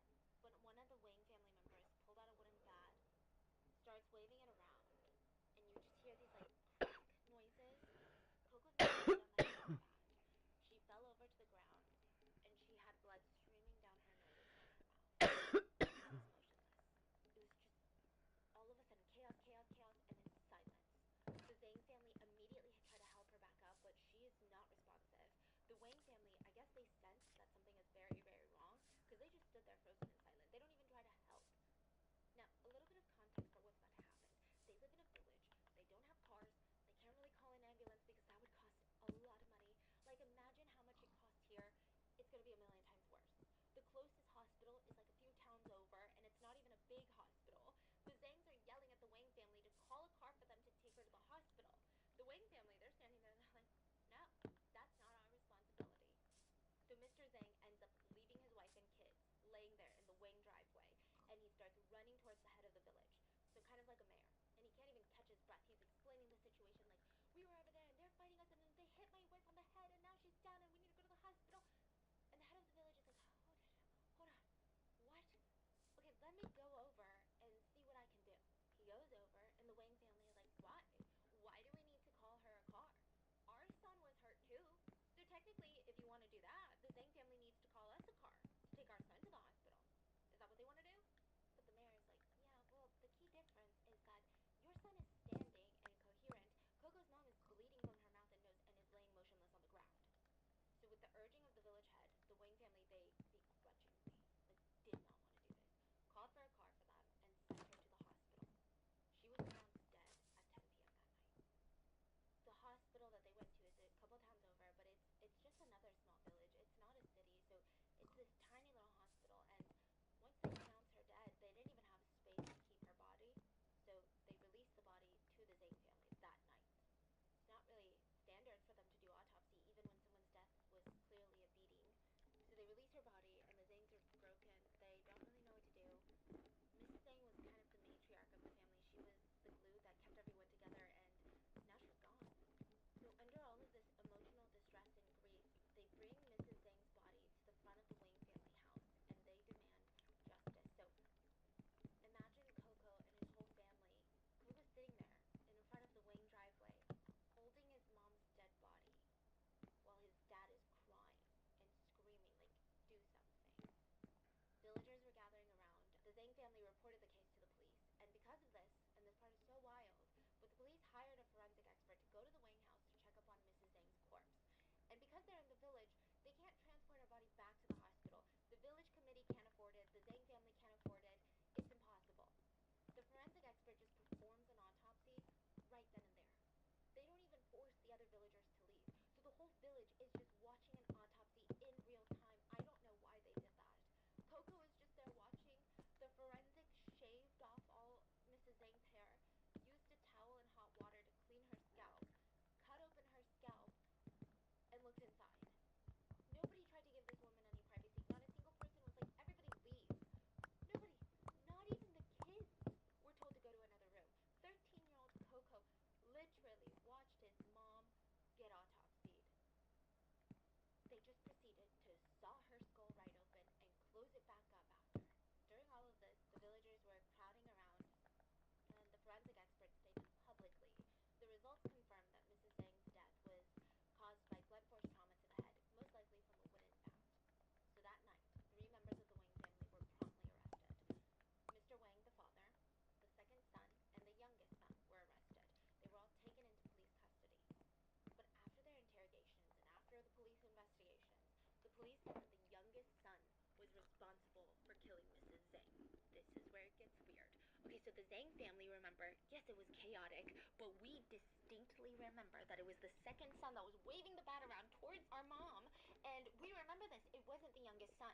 But the police are shutting down the Zhang family. Like, just let it go already. The youngest son already confessed to being the one that hit her on the head. What more do you want? The belief that the Zhang family held was that the second son was the one responsible, but because he was 20, he would be charged as an adult for murder. The youngest son was still a minor. The Wang family made it so that the youngest son would go down for it, and he would still have to go to jail, but the sentencing was so infuriatingly light and lenient. He wasn't even charged with murder. Because he was a minor, he was charged with intentional violence, basically assault. And the judge said because Mrs. Zhang started the fight by spitting on the family member, the youngest son's actions were not as heinous and premeditated. He was only sentenced to 7 years in prison. The Zhang family immediately tried to appeal the sentence. They demanded funeral fees, emotional damages, child support, death compensation from the Wangs. All in all, they asked for about 40,000 US dollars, which, like, isn't the biggest thing in the world. Like, it's not the most money. Someone died. They took the Wang family to court, and the court decided the Wang family should only have to pay merely 1,500 US dollars. That barely covered the funeral. They lost their mother, and all they got was $1,500. 活活打死了，拿去卖了，就给他1500块钱。假如说我们张家人把他们打死了，给他们1500块钱拿去卖了，坐纪念堂，他们愿意吗？我爸死了22年，我们跟他掉了22年的泪，死了22年，我们伤心22年，掉了22年的泪。因为在我们家，从来都没有停掉的事，只要一停，我们家3个都掉眼泪。心里老是好像觉得好像有口气咽不下去，老是觉得好像心里有个疙瘩似的。But I don't think that they just lost their mom that night. Coco was 13. He witnessed all of this. Even the messy aftermath and how the justice system wasn't on their side disregarded his mom's death and said, okay, her life was worth $1,500. I mean, he witnessed the autopsy, for God's sake. Like, clearly, this kid's mental health is going to be affected. People said immediately they started seeing the effects. He became really withdrawn, incredibly introverted. He hated the idea of interacting with just anyone. Once he was done with middle school, he drops out and he just tries to find work. His dad wasn't able to support the family alone, so he's like, I gotta man up. Coco's dad was really worried about him. He's like, Coco, you can't keep doing this. You can't just get these odd jobs here and there. This is the future for you. Please, why don't you enlist in the army? They can teach you skills. People in the army are respected, and then afterwards, maybe it's easier for you to find a job. So Coco was in the army from 18 to 20 years old. With the purple. And he was a remarkably great soldier. And it is. It's a very beautiful light purple. And his commanders said just really good things about him. He was so good to the point where, in the beginning, his commander sat him down and was like, what made you join the army? Coco was very transparent. He said, sir, I want to train myself so that I can get revenge for my mother. Whoa. The commander said, what? So they sit down and he tells them everything. And his leader was very sympathetic. I love it. But he warned Coco. You're like, these thoughts of revenge, they never end well. This is so extreme. R311. I know you're young, but I think you should 222 toke. So for It's the going to be next at 2 years, the 320, which is 420 for my next friend. trying to slowly get him to change his thinking about wanting revenge and maybe even think about his own future and what do you want after you leave the army? And for a moment, Coco second-guessed his plan. He thought, you know what, maybe my leader is right. Maybe the best revenge is success. He dreams about going back to the village, working with his dad to renovate the house, build a second story for their old family home. Maybe Coco could get a job. Work his way up, he would be successful. But because he dropped out of school after middle school, nobody wanted to hire him anymore. He was just jumping around taking odd jobs, and as the days went by, Coco's like, are you kidding? I'm already 30 years old. He's looking around, and everyone around him, they're getting married, having children, they have careers, and Coco has nothing. He tried to find out how the Wang brothers were doing. They had all moved out of the village. They were doing well. The Wang family and themselves were making good money. The parents were retiring, not in luxury, but they had the luxury to retire, which is a lot. The eldest son was a successful government worker. All 3 of the sons moved to the city, bought nice fancy cars, just living the dream. Even the youngest son, after he got out of prison with a criminal record, his older brother helped him get a job. Coco wasn't even able to get a job. And he just kept asking himself, if my mom were still alive, would my life be different? Would I have dropped out of middle school? Would I spend so much time with all this hate and anger? Would I have been okay? Would I have found a girlfriend? Would I have made friends? Would our family be different? Coco just tried anything. He, at one point, moved to Argentina. That didn't end well. He just came back feeling even more discouraged and upset. He bounced around from town to town, and this is so sad, but while he was gone, his dad was completely alone in the village, living next to the Wangs. I mean, he could see out the window and see the very spot that his wife had died. Coco's older sister had moved away and gotten married. Coco was out feeling lost in his life, and Mr. Zhang worked every single day in building a second floor to his house. He spent every penny, every waking moment building this by his hands. 这是2007年修的第一层，第二层是13年。但是也白天黑了走，反正这一圈的人都知道我白天黑了走。为什么从一看为什么要把上面被装修这么好着呢？这准备去写出来。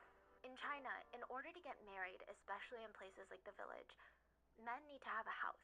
Otherwise, as a man, you'll be hard-pressed to find a wife. And the nicer the house, the more likely you'll find a bride. And Mr. Zhang just wanted his son to get married. So he poured his life into this house. He's like, you know what? My son has been through so much. He saw his mom die at 13. I'm going to make the most beautiful house so that he can marry the love of his life and create his own family. We're going to make better memories in this house. So he's doing this for years and years and years, and he doesn't even see Coco for years. And finally, in 2017, December of 2017, he gets word from Coco that Coco is going to be visiting this year for Chinese New Year. Chinese New Year is huge. Typically, every kid that makes it out of the village and goes to live in the city, they make it back. They make that long journey all the way back home for Chinese New Year. There's even movies that we watched of these journeys of like these kids that were from the village and now they're like city career people, and it's like an absolute must. So it's 2017, almost 2018, and it's now been 22 years since his mother's death. Coco remembers stepping foot back in the village and seeing some kids playing with fireworks. And he warned them, be careful, kids. You might get burned. They're like, wait, are you Uncle Coco? Do you remember us? I was like a little kid when you saw me, but I'm like 9 now. And I'm 9, so my parents said it's okay to play with fireworks. So Coco smiled. He walked home. His dad greeted him at the door, and he told him, good. Good, Coco. You're back. Good. And that night, Coco unpacked, and he handed him an envelope. His dad is like, what is this? Take this money and use it for your retirement, Dad. I made a lot of money. And when sister comes home, we can all talk about helping you renovate your house. And his dad looks like he doesn't want to take the money, and he just says, okay, it's okay. I don't blame you for not coming home for so many years. Just don't leave this year. Let's just all stay together as a family. Coco wanted to cry. When he heard his dad say family, he wanted to cry because he knew that he would no longer have the luxury of being with his family. He would soon be in jail. When Coco's older sister came home, she held Coco's hands and she cried. I mean, they hadn't seen each other in years. And I think as an older sister, she just always felt bad for her little brother that had to watch his mom die. She was just so emotional. So February 15th of 2018, Chinese New Year's Day. If you're confused about the years, he came home December 2017. Chinese New Year is like February of 2018. You stayed a few months. Yeah. He had waited 22 years for this day. That morning, Coco's dad left to go to their ancestors' graveyard. It was in the mountains. It's a tradition to go visit your family members and ancestors where they're buried on Chinese New Year. You have to go, clean their gravesite, give them offerings. Typically, you bring fruit, and you burn ghost money, which is like fake money that your ancestors can spend in the afterlife. Coco said that he would join him later, but he was busy doing his laundry. His dad did not think anything of it. He wasn't acting weird or strange, but Coco knew that he would not be joining his dad. Once his dad left, he was waiting, looking through the window, waiting for the 3 Wang brothers to come home for Chinese New Year. This is the only time that they came home to the village, was for Chinese New Year. Coco saw the eldest drive up in his fancy car. Then he saw the youngest son come home. The second son was nowhere to be found. Coco hears the 2 brothers, the oldest and the youngest, talking about how they're going to go visit their family's graves. And he follows them from afar. He checks the little bag that he was wearing around his crossbody. The night Good to was see still Foxy is still down here. That's good. He waits in the bushes near We've the had bottom a few of the mountain. foxes. And when nobody else is around, I actually think this one is he would Foxy attack. That's what he told Jr. himself.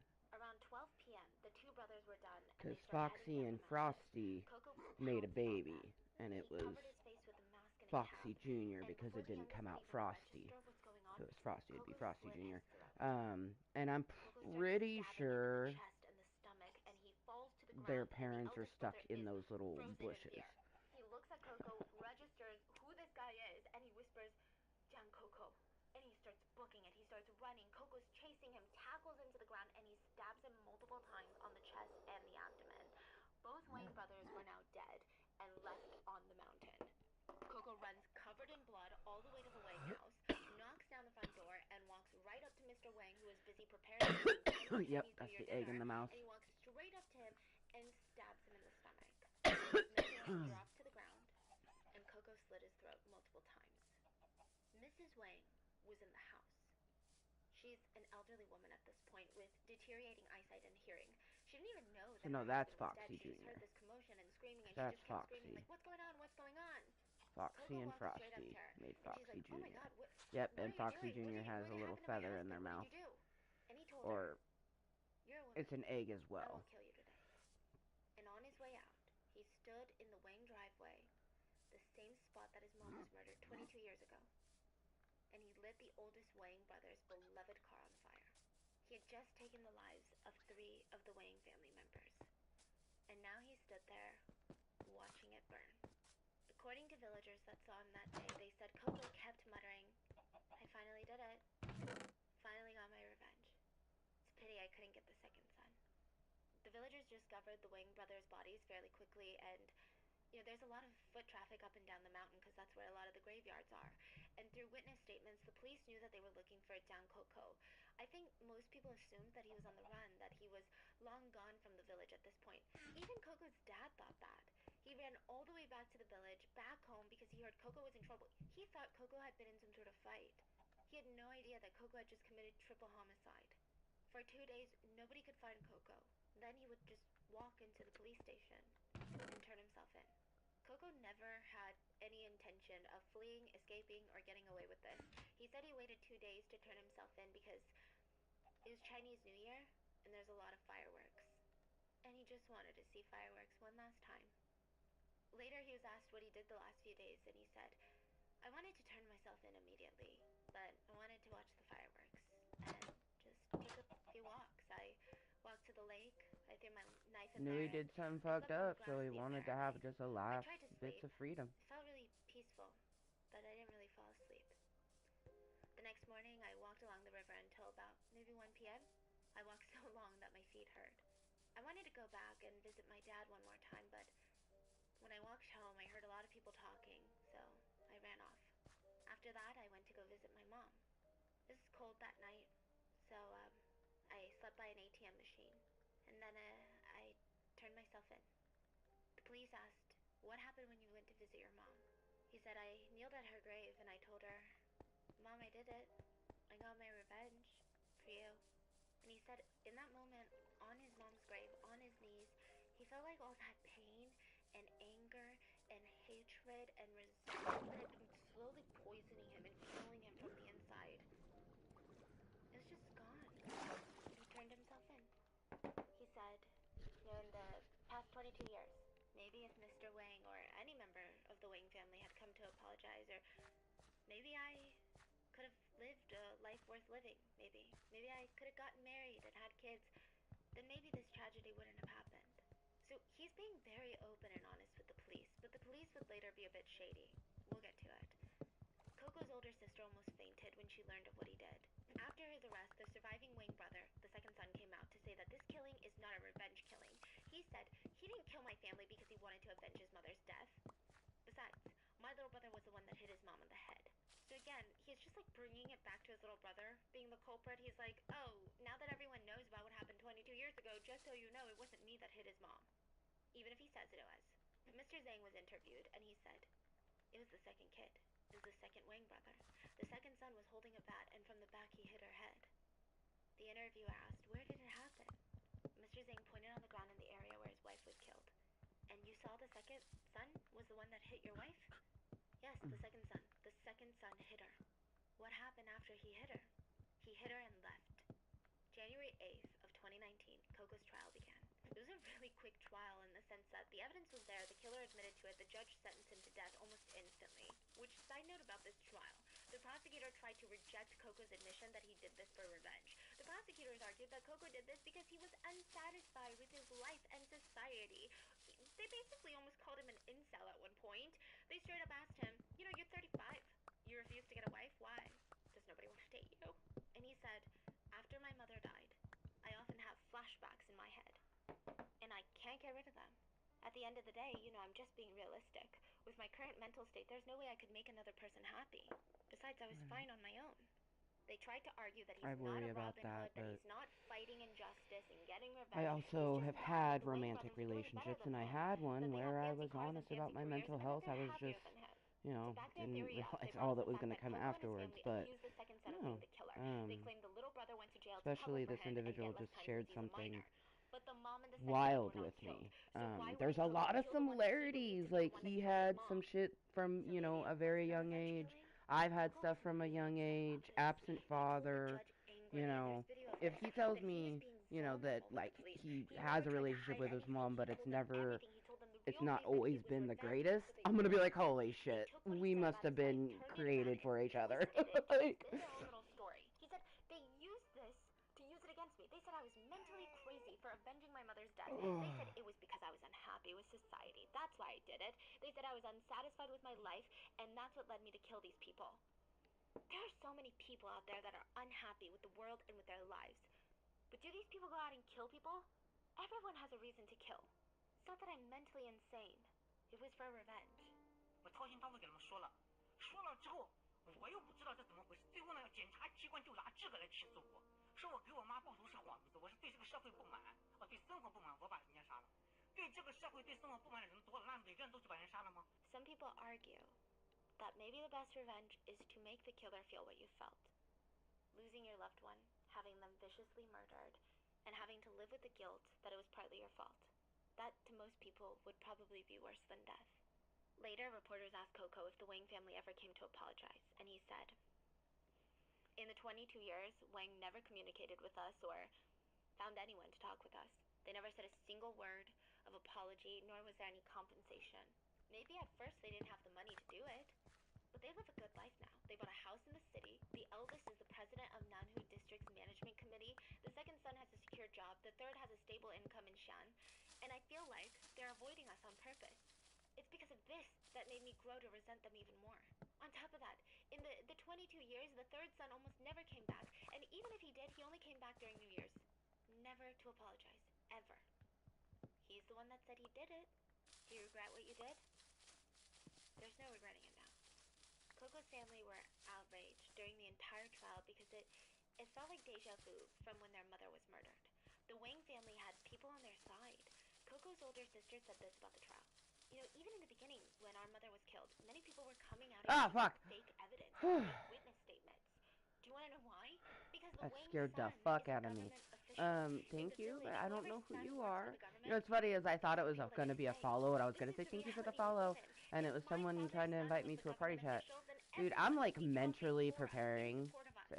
and I That do apologize. story I'm just that my mom escapism in sat on listening to the my second podcast, trial playing of me the some Wang family, Minecrafty, that's not even but true. I'm like I preparing remember myself for it. Friday, Walking because home I will from doing be, our meeting I won't be in and the a second party son chat started because yelling they at my mom are not on the to same vote. system as me, but He was I'm saying having nasty like words that my mom a virtual what do you meetup, expect my mom to do? and She then started telling after parents. that goes well, My sister I might believes just that have if a the second son real had life not engaged meetup. this Like, fight, I they would have walked already past told the Wang myself house. during She this said, "We time began that yelling back and forth, my and daughter is the at her second son got dad's for really extra period agitated. of He time, grabbed my mother by that the I head hope and started to, shaking her.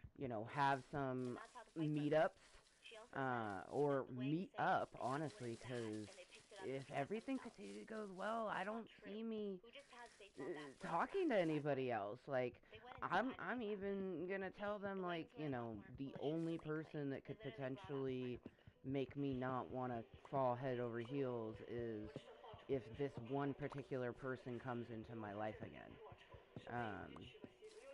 And let me check real The quick. judge said he didn't really care. Coco was getting the death penalty because of the fact that the triple homicides were premeditated and incredibly brutal. Coco's attorney immediately filed Okay, for a it just beach trial, says stating that monogamous. Coco had immense But mental health in issues one of from his his mother's murder questionnaires, 13 it years ago. said And that, this like, is a really it's sad part. something. Coco's dad was trying to borrow $15,000 US to try and get Coco examined by these experts in mental health. I For remember some reason, he reading wasn't really something. given a mental It was health either screening. like The family would have to pay out of potentially pocket for it, or and to the tune of like potentially $15,000. not. That encompassed So like the let me legal help, the medical exams. see.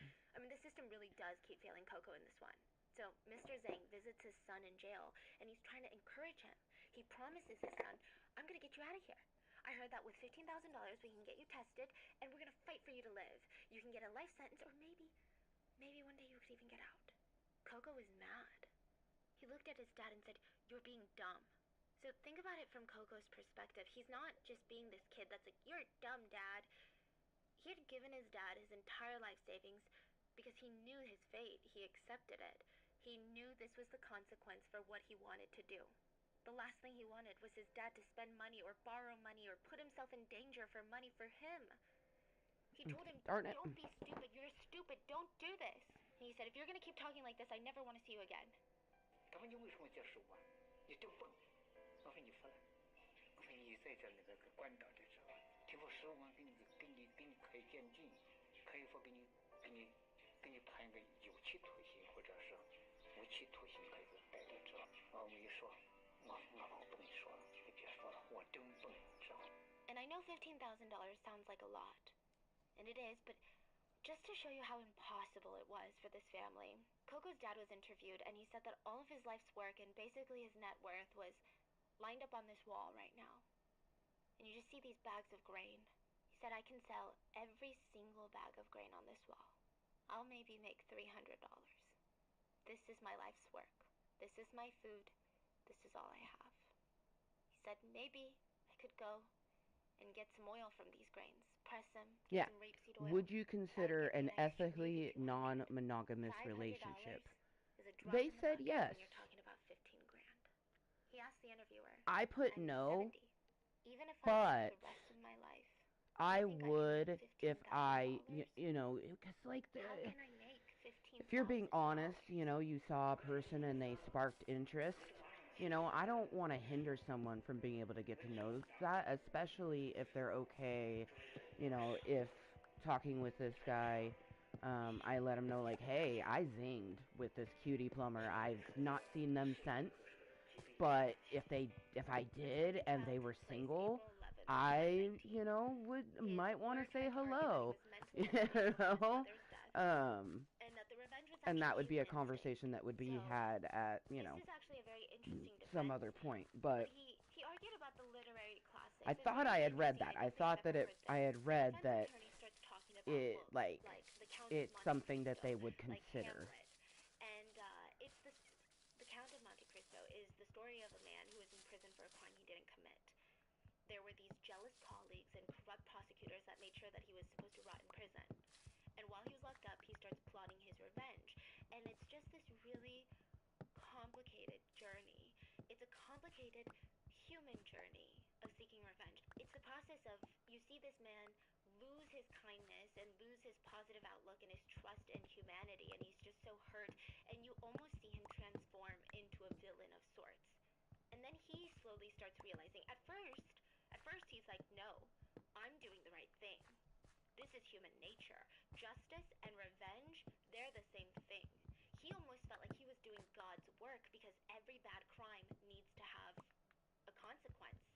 And then slowly you see him realize that he's the villain, and that throughout his whole seeking of revenge, he hurts a lot of innocent people. And so the lawyer brings this up, and he says, you know, think about these books, these literary classics that everyone around the world has read, The Count of Monte Cristo, Hamlet, Shakespeare, they're all centered around revenge. And that's because the human instinct is to want revenge. And I'm not saying that my client was right, but that's what makes humans human, and I think that we need to take this into consideration when we sentence him. I think this is a very fascinating defense. I don't think it's one that I've really ever seen, so it's just interesting. What do you think of it? Do you think the lawyer is just doing what he can with what he's working with, or do you feel like it makes sense? So the lawyer told the judge that these things should be taken into consideration, and please give him a chance. At the end of the retrial, Coco was still sentenced to death. The second trial was live streamed. It had 2.5 million viewers. 认定你犯什么罪，给你判处什么刑罚？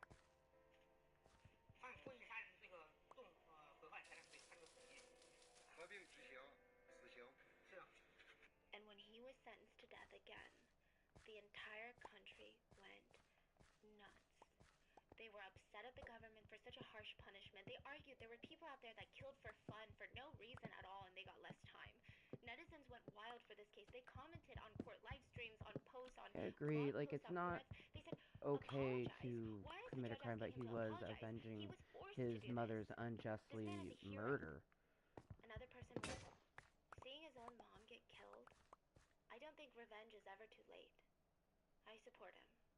Watching your mom get killed at a young age, that trauma is something you don't just wipe away. Right. That's with you Someone said, forever. in my eyes, he's innocent. Another person called him a hero, and someone said, even though the consequences are huge, in a world that's unfair, you can only use unfair means to get justice. Someone said, he was in the army. Nobody had any bad things to say about him. For our country, he raised his guns, and for his mother, he raised his knife. His youth was given to the country, and his life was given to his mom. From what I could find, majority of people were in support of Coco. I mean, of course, in varying degrees. You know, most people were like, okay, this is very sad. I don't think he should be executed. No one is saying let him free. Most people were saying he should serve time, but these things should be taken into consideration. Like, do we really need to execute him? But there was a small group of people that believed technically the punishment fit the crime. He took a life, Hi, and now he must give his. Annie. Now, Hi, what's beautiful. interesting is that started a whole new conversation of, Is my baby girl you okay? say that regular humans cannot get You justice haven't. and make a life Okay, right. I love you. But why is the government allowed to do it? Aw, I So love all her these so people much. that were in support of the government's execution, the death sentence, they were saying, Coco took a life, he must now give his life. And the netizens that support Coco are saying, that's what he thought too. They took his mom's life, so he took a life.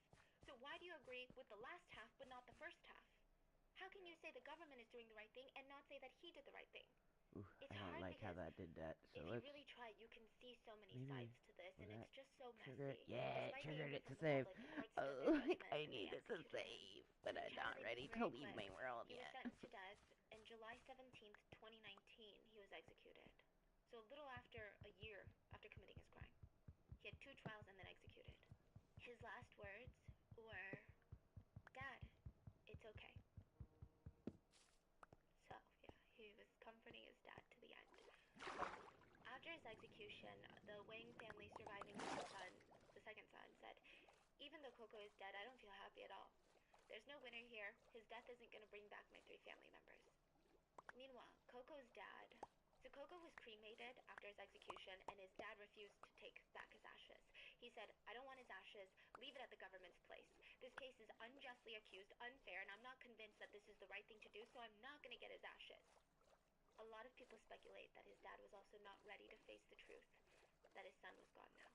The government kept calling him to ask him to take back the son's ashes. He kept refusing, so they eventually threatened him. They said, I'm going to throw his ashes away. Coco's dad said, throw it away then. Do what you want to do. Throw my son into the river and let him travel around the world. In the end, Coco's friends went and got his ashes and gave them to his father. They went to the mountains and married him. No ritual, no ceremony, no funeral. Coco's dad said, there was no funeral, so this way it's as if my son never died. Coco's dad visits him often, and he said, I feel really sad when I come up here. My wife and son are here. Even just talking about it, I feel very sad. And to make matters worse, his house is like a prison. When he looks out the window, he sees the very spot that his wife was killed. When he looks up, he sees the second floor of his house that he spent the later part of his life building. Every waking hour, he was building this house so that Coco could find a woman one day and marry her. He worked so hard to make the interior beautiful so that he could get married one day. He paid attention to every little detail because this is where his grandkids would one day grow up. This is where Coco and his wife would start a family and maybe start new memories, happy memories. And now it just sits empty. He says he doesn't even go upstairs because he doesn't want to get upstairs dirty with his dirty clothes. Coco's sister was equally heartbroken. She said, all 3 of the Wangs, Mr. Wang, the second son, the youngest son, they should all have been punished. 22 years ago, they should have all been punished. Why did just the youngest brother get punished? It wasn't like he was the only one that was fighting that night. And my mom died that night. And we got what? $1,500? That's it. We never got anything else, not even an apology. I know there's nothing good about getting revenge. And I know that maybe if my brother hadn't chosen this route, he might be alive, with a wife and kids, and he might have had this big happy family. But he doesn't. And maybe he would have if the government had responded accordingly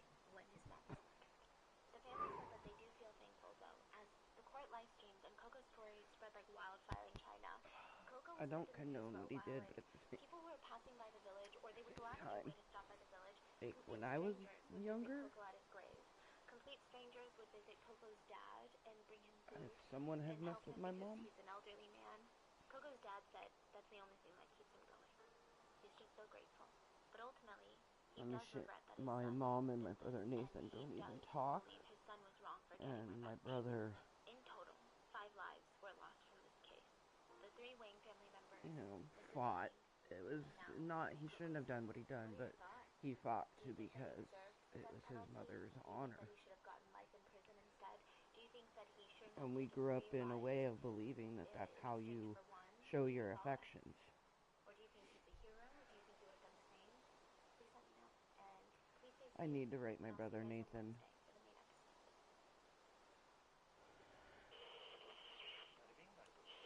There's a video online that went viral, and it's triggering like the claustrophobia in a lot of people. But not only that, the video clip is straight up nightmare fuel. And I wish I could tell you that it's some sort of trailer for a horror movie, but it's not. It's a very real clip with a very real person trapped inside. Have you ever played hide and seek? It's like a childhood classic. I feel like every single person has played this game as a kid. You have this core memory of it. So essentially, people go hide, and you have a seeker who counts to some arbitrary number that everybody agreed on, and then they come looking for you. The first person that they find is the one that's the next seeker. It's honestly a bit of a scary game. There's like scary stories based off this game. There's urban legends of friends playing. They find someone else whenever they begin with. Or maybe you're gonna go hide in a dark closet only to turn to your left and you see someone else is hiding there. But you've never seen this person before. Never met this person, but here you are playing games. So anyway, Sarah Boone said that her boyfriend George Torres wanted to play hide and seek. They were both in their 40s, age is just a number, they're still having fun in their relationship. So the two decide Sarah was gonna seek, George is gonna hide. But this time it wasn't a game. George ended up hiding in a suitcase. He was curled up inside. The suitcase was zipped all the way, basically completely locked. There was no way out. George couldn't move. He couldn't even breathe. He tried wiggling his finger near the zipper. He couldn't get the zipper down. He kept calling out for his girlfriend of 3 years, I mean the one that's supposed to be looking for him, and he's screaming for her, like, Sarah, Sarah, I can't breathe, seriously, babe, Sarah. She had already found him, though. She was standing in front of the suitcase, recording him, struggling, and she laughed. So this video catches George trying to push up against the fabric suitcase, trying to get out, and Sarah's just recording the suitcase moving around, and all she does is laugh. She says, you should probably shut the f*** up. Shh. George pleads to get out, and that he can't breathe. He tells her, Sarah, Sarah, I can't breathe. Sarah, seriously, babe, seriously. He keeps yelling her name over and over again, and instead of helping him get out, Sarah responds, for everything you've done to me, you. Then she laughs. And he's still pleading with her. He's like, please get me out, Sarah. And she says, that's my name. Don't wear it out. He's begging her now at this point. He's screaming about how he can't breathe. And she says, yeah, that's how I feel when you choke me. That's on you. And it just keeps going like that for 7 minutes with him repeating and calling her name and telling her that he can't breathe and her just laughing and saying things like, this is how I feel when you cheat on me. You should probably shut the f*** up. For everything you've done to me. For everything you've done to me. Oh my god, I remember hearing about this Fuck you. story. Oh shit. Fuck you. Stupid. That's my name. Don't wear it out.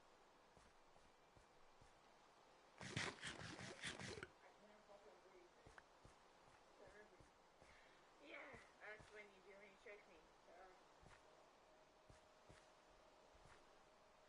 You should probably shut the fuck up. Tell her she's drunk.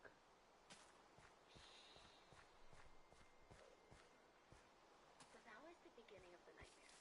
Because after Sarah records a couple of videos of her boyfriend struggling inside of this suitcase, literally suffocating, she yawns, walks upstairs to their bedroom that they share, and goes to sleep. George Torres was trapped in the suitcase all night, screaming for Sarah.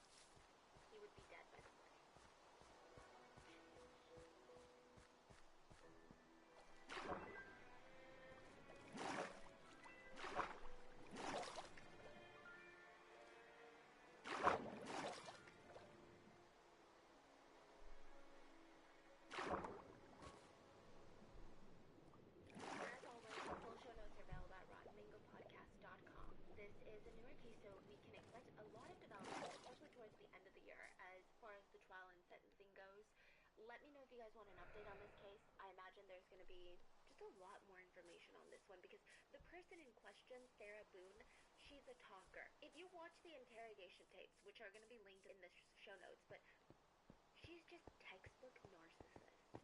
It's kind of crazy, and I'm going to include a lot of clips in the video version of this podcast on YouTube or Spotify, but yeah, it's just weird. So let's get into it.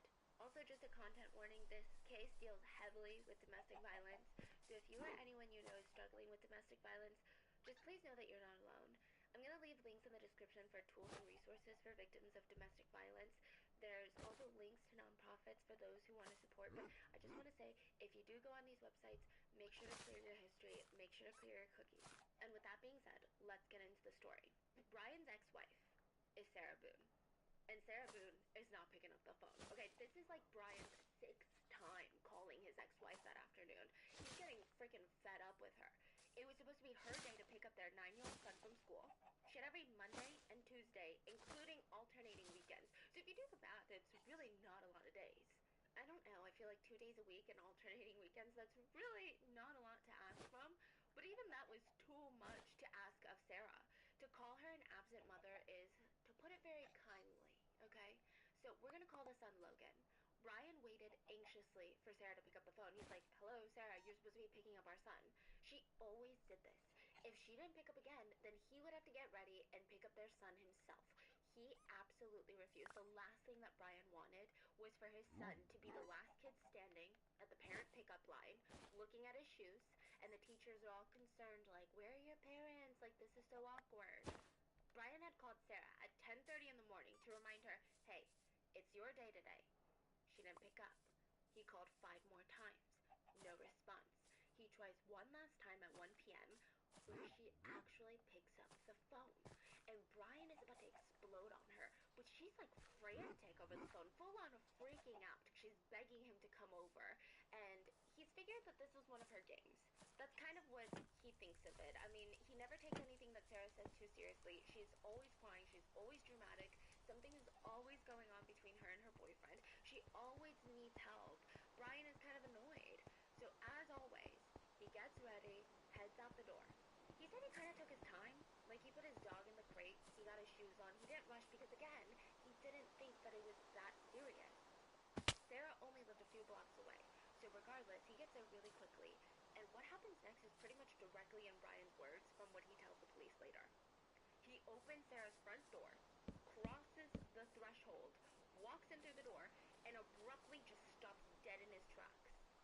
Because I guess he was looking at the ground, and in front of him, he sees 2 limp feet just laying there. The pairs of legs were limp on the living room floor, and the legs were obviously attached to a body, but he could only see the legs because he hadn't rounded the corner into the living room yet. And he's like, yeah, no, I'm not going to do that. He tells Sarah, I don't know what you're doing, I don't know what's going on here, but you better call the cops. Immediately, he hightails it out of there. He U-turns. Like, he really did not want to do anything with this situation. He had to think about their son, Logan. Clearly, Sarah isn't thinking about their child. She had an unconscious body in her living room, and she hadn't even called the police yet. And to him, he doesn't need to know everything in Sarah's life. He could already take a pretty good guess on who those lives belonged to. So Brian told her that he wanted nothing to do with this. He demanded that she call the police, and with that, he left the house. But just to make sure that Sarah listened to him, he sat in his parked car in the driveway and waited for the police to come. So if you guys see the footage, she lives in an apartment building, but it's more of one of those open-air apartment buildings. So it's not this massive one-building structure where you take an elevator. It's kind of like townhomes. So if you live on the 2nd floor, you take the steps up. If you live on the 1st floor, your door is just right there in the open, and the parking lot is right there. So he sits in the little parking lot and waits for the police to come. He had about 2 hours before he has to go pick up their son from the school. And there's going to be a lot of questions that the police are going to want to ask him. And if anyone wanted to know about Sarah, Brian was as good a place to start. He had known Sarah for the past 20 years. Yeah, so Brian fell in love with Sarah when he was just 23 years old. And I feel like that seemed like a lifetime ago. They're in their 40s now. He thought that she was different. Like, when they were in their 20s, when they met, she wasn't like the other girls. That was kind of the feeling. She was incredibly spontaneous, very adventurous, and he just felt like life was exciting when he was around Sarah. There was so much adrenaline and this rush of energy that was constantly family around her. But after the two get married, they have Logan, their first kid, their only kid. That spontaneity starts to feel like a liability. It starts to feel like instability. Sarah would go out at night whenever she felt like it, which I guess would have been fine if she didn't have a child that depended on her. She starts drinking more than she did before having the kid. I guess she was going through it. Maybe she felt the need to overcompensate for the fact that she was a mom now. She starts drinking again like she had just turned 21. Like, that's the energy. Whenever she got drunk, she was just really gross. Like, really, really, really mean. She's a mean drunk. And she would get a little bit violent. So, side note, any bit of violence is way too much violence, and it's completely unacceptable. But according to Brian, she wasn't, like, super violent. That's how he describes it. She would get drunk, she would yell and push and shove Brian around, and eventually, Brian was kind of fed up with her. He's like, I'm not just responsible for myself, I'm responsible for this whole child, this whole little human being, so I have to think about Logan. He packs their things, takes Logan, moves in with his parents, and they were officially separated for a while. Sarah had stayed in the family home. But, you know, what did they say, like, space makes the heart grow fonder? Because that's kind of what happened here. Sarah promised it. She's like, babe, I promise. I'm going to tone it down. I'm going to tone down the drinking. I'm going to get my life together. I'm going to be the best mom you've ever seen. They both agree to attempt marriage counseling as this last-ditch effort to save their relationship. Eventually, Brian and Logan actually moved back into the family home. So, for a while, things were looking up. Not really, because it only takes a few weeks of living together to see that Sarah has, like, zero intention of changing at all whatsoever.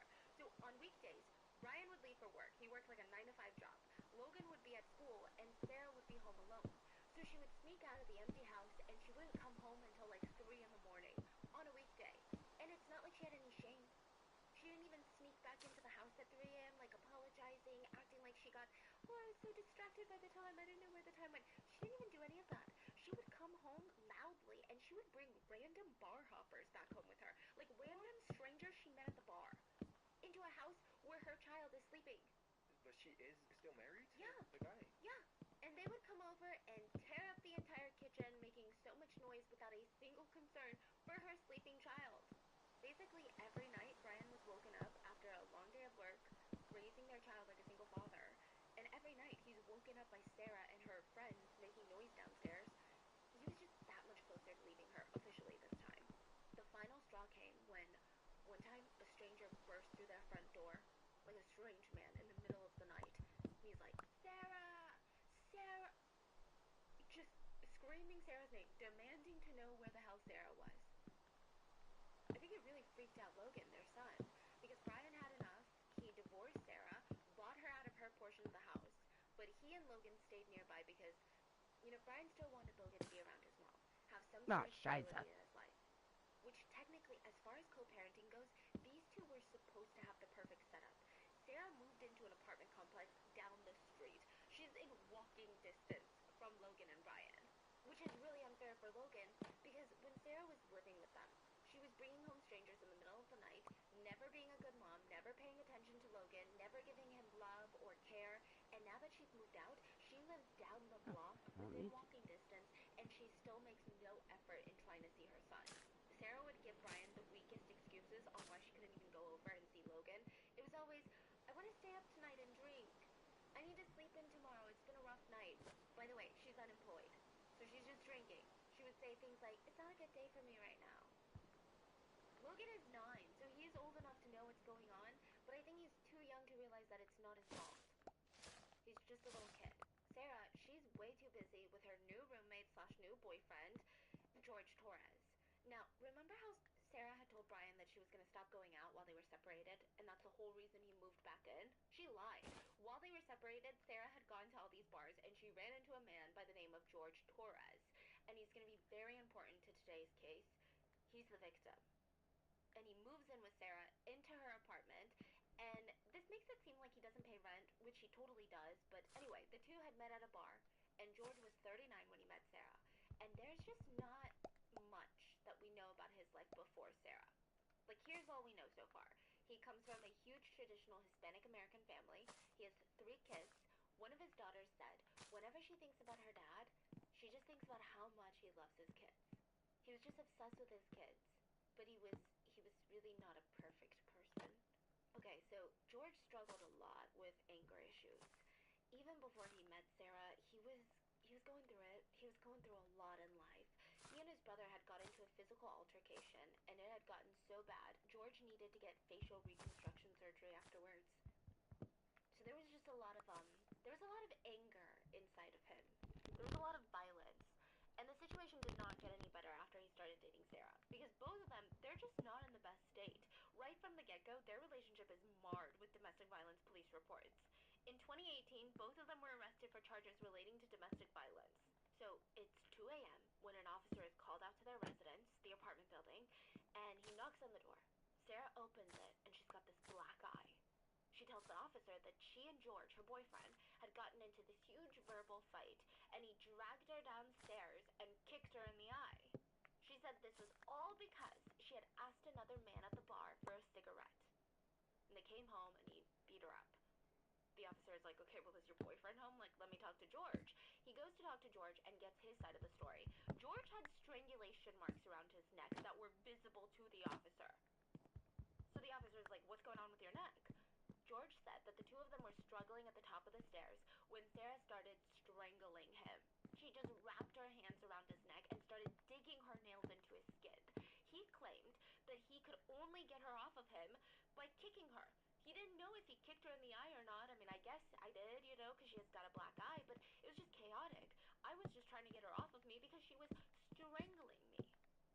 The officer could not tell who the primary aggressor was in this situation, and neither of them wanted to give further statements or even press charges, so the officer went ahead and arrested the both of them.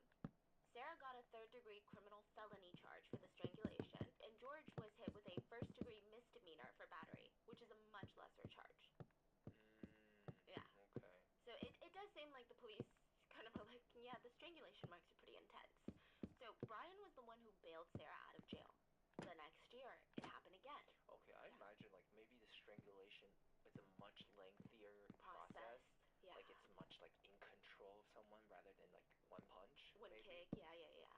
Agreed, because it's like, you know, you really have to put a lot of thought into it. Like it usually takes a while to like choke someone, and leave right? marks. Yeah. But it happened again. The next year, July 2019, George was arrested and charged with the same thing, first-degree misdemeanor for battery. This time, Sarah went ahead and filed a non-hostile no-contact order. So this basically means George is to have limited physical and verbal contact with Sarah, and according to the order, he's not allowed to be aggressive with her at all. So this is kind of different from a hostile no-contact order, which means you can't even talk to the person. It's also said that George couldn't consume drugs or alcohol or live in the same apartment as Sarah. So George ends up moving back in with his dad for a little while. And this isn't the first time, though, okay? Even before this no-contact order, George was constantly moving in and out of his dad's house. He would fight with Sarah. She would dramatically gather all his things, kick him out. He would move out, move in with his dad, and then 3 days later, they would make up, and then he would move out of his dad's house. And George's dad was so fed up with this, he walked up to Sarah one day and said, either you and George live together, or he doesn't live with you. Like, enough with this back and forth. He was tired of Sarah kicking George out of the house whenever they disagreed on the smallest little thing, and then they would make up and repeat the process all over again. I mean, it was so toxic. Side note, George's dad was not the only one that was fed up with everything that was going on between this couple. When the fights would get bad, Sarah would call Brian in the middle of the night, crying about how mean and how evil George was, asking him to come get her, but he would refuse. He had a young child at home. He was tired of the constant drama, and it just got to the point where he didn't even believe Sarah when she was crying, honestly. He felt like she was doing it for attention, and he wasn't going to subject their child to this type of just toxic drama. So this time, George moves in with his dad, and within 3 days, he violates the no-contact order. Now, we don't know exactly what he did, but we can imagine that it has something to do with domestic violence, because he was arrested once more and held on a $15,000 bond. This time, Sarah did not pay for it. George pled not guilty. He was sentenced to probation. And there's a few other instances where George was arrested for domestic violence charges, but September of 2019 was a bigger charge, and it's kind of one that stands out. And it's closer to the crime in question. Sarah called the police on George and accused him of punching her on the side of the face. Sure enough, there's scratch marks and dried blood near her ear on the side of her face. She emotionally tells the officers that she's upstairs, and George kept yelling for her to come downstairs. And when she didn't come down, he ran upstairs, busted down the door,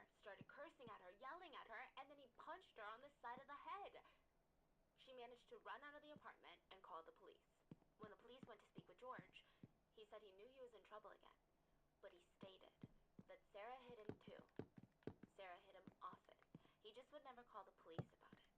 So, this happens a lot more than you would think, because I guess men are always seen as the aggressors and women as the victims when it comes to these heterosexual relationships, which, like, yes, a lot of cases we talk about deal with female victims and male perpetrators, but domestic violence can happen to anyone.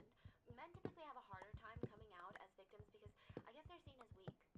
They're told, oh, well, just stand up to your abuser. Technically, you could physically overpower your abuser. Not That's always. exactly why George didn't report a lot of the instances when Most Sarah of hit my him. exes We just have couldn't all the instances where physically Sarah reported overpower him. me, And again, I'm so. not defending George. Like, he definitely hit Sarah. There was definitely mutual It's a good thing I'm not an abuser. domestic violence reports, but he wasn't perfect. He was definitely not a great boyfriend, and there's no excuse for that.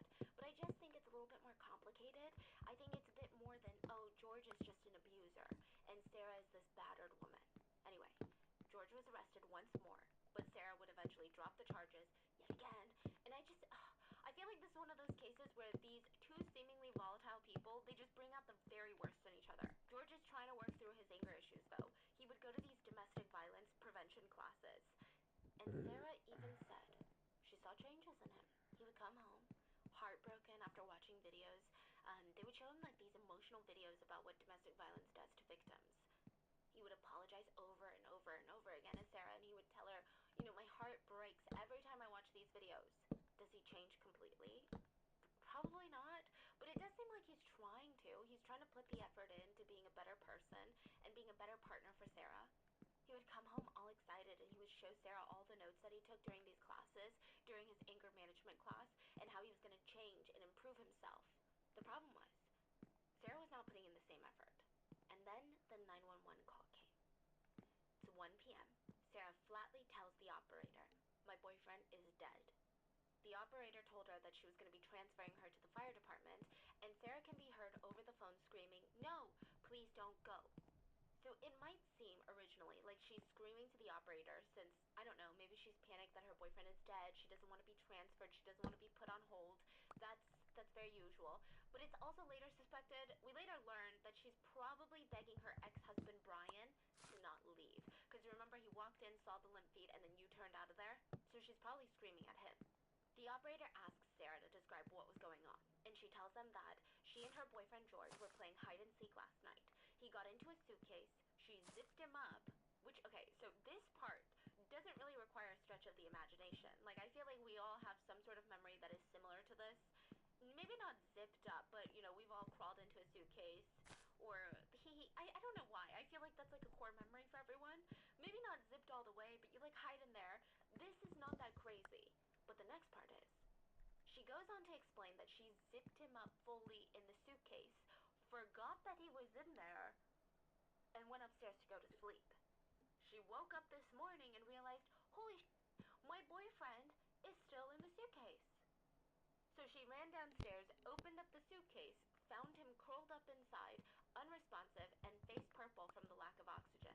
And like, even that part of the story is so bizarre, but there's already so many holes. The first being, when you play hide and seek, Sarah's saying it was just the two of them. And since George was hiding, we can assume that Sarah was the seeker. So George is asking the seeker to help hide him? Like, that doesn't even sound like hide and seek.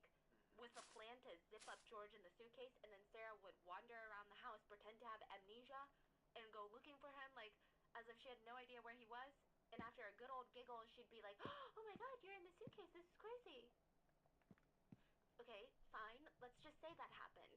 They play hide and seek a little peculiarly, but what's next? She falls asleep forgetting that her literal boyfriend, the man that she sleeps next to, is not in the bed with her, and instead locked in the suitcase downstairs, screaming your name to get out. Like, that time before you fall asleep, you're staring at the ceiling, you're running through, like, all those anxious moments you had throughout the day, or just the most random thoughts come to mind, and you're telling me not once did she think of George a single time. She just fell asleep, forgot that he was unable to make it to bed because, I don't know, he was trapped in a suitcase. And this isn't even the full unbelievable story of Sarah Boone. This is just her initial report to the police. We're gonna get to her full version of events later. But right now, she's still on the phone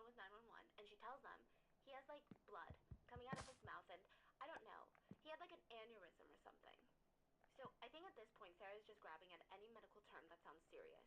Because side note, an aneurysm is when the wall of a vein, like a blood vein, is thin, and the blood pushes against that spot, and it forms like this little balloon that's protruding from the regular vein shape. And sometimes it can burst. I did a quick Google search, and I'm sure medical professionals or anyone who's suffered from this knows a million times more than I do. But a quick Google search tells me the main symptoms are bad migraines, vision impairment, and or balance issues. Like, I do not see turning purple and suffocating to death as one. So I don't know why she feels the need to tell this to the operator, but she's like, I think he has an aneurysm. So at this point, it's obvious that Georgia has passed, right? Yes. But is she saying that to the... Oh, okay. Oh, yeah, she's like, he's dead, he's dead. And the crazy thing is, the fire department keeps instructing her to give George CPR, but Sarah declines and says that she already did. And she doesn't think that she needs to continue giving CPR because he's dead. She says that she knows he's dead, and I quote, just by looking at him, you can tell. Again, that is just so weird to me. Even if I knew someone that I love, logically speaking, is dead, like logically in my brain, I'm like, yeah, this person has passed. Even if I knew that, I feel like as a human, you would perform CPR for, I don't know, for as long as it takes. Like, we've heard stories, especially even during like the Itaewon incident, if you guys remember that video, but people refused to give up CPR. Even after 45 minutes, like, there were passerbys who had to pull them off, letting them know, like, your loved one is gone, your loved one is gone. Is she crying? No, she's pretty, like, emotionally flat. I mean, I just feel like if that ever happened to you, someone would have to get one of those cranes and physically rip me off of you. I just don't know how she can opt out of giving CPR to her boyfriend. The fire department is like, yeah, no, give him CPR regardless of what you think, okay? Do it anyway. And at one point she mentions that George had gurgled, which you would think would be a promising sign of life for any concerned partner, but the fire department have to practically beg her to keep giving him CPR. Sarah starts counting out loud to show the fire department over the phone, like, look, see, I'm giving him CPR. And this next part is pure speculation, but just listen. A lot of people who listen to the 911 tapes, they speculate and they allege that it doesn't sound like she's giving anyone CPR. CPR takes a whole lot of force, like every 1 minute of giving compressions is a full body hit workout. She's not panting at all. In fact, her breathing seems pretty friggin' steady. It's like she's just counting. Yeah, maybe she's not really trying. Yeah, or she's just sitting there like 1, 2, 3. Like, Sarah's still on the phone with the police when they get to her apartment, and that's why we know how Sarah reacts to George's confirmed death. The police get there and they tell Sarah that there's nothing more that they can do for George anymore. He's gone. Sarah basically responds with silence. Like, nothing. She doesn't even say anything. She just stares at the officers. But it's not even like, oh, she's in so much shock.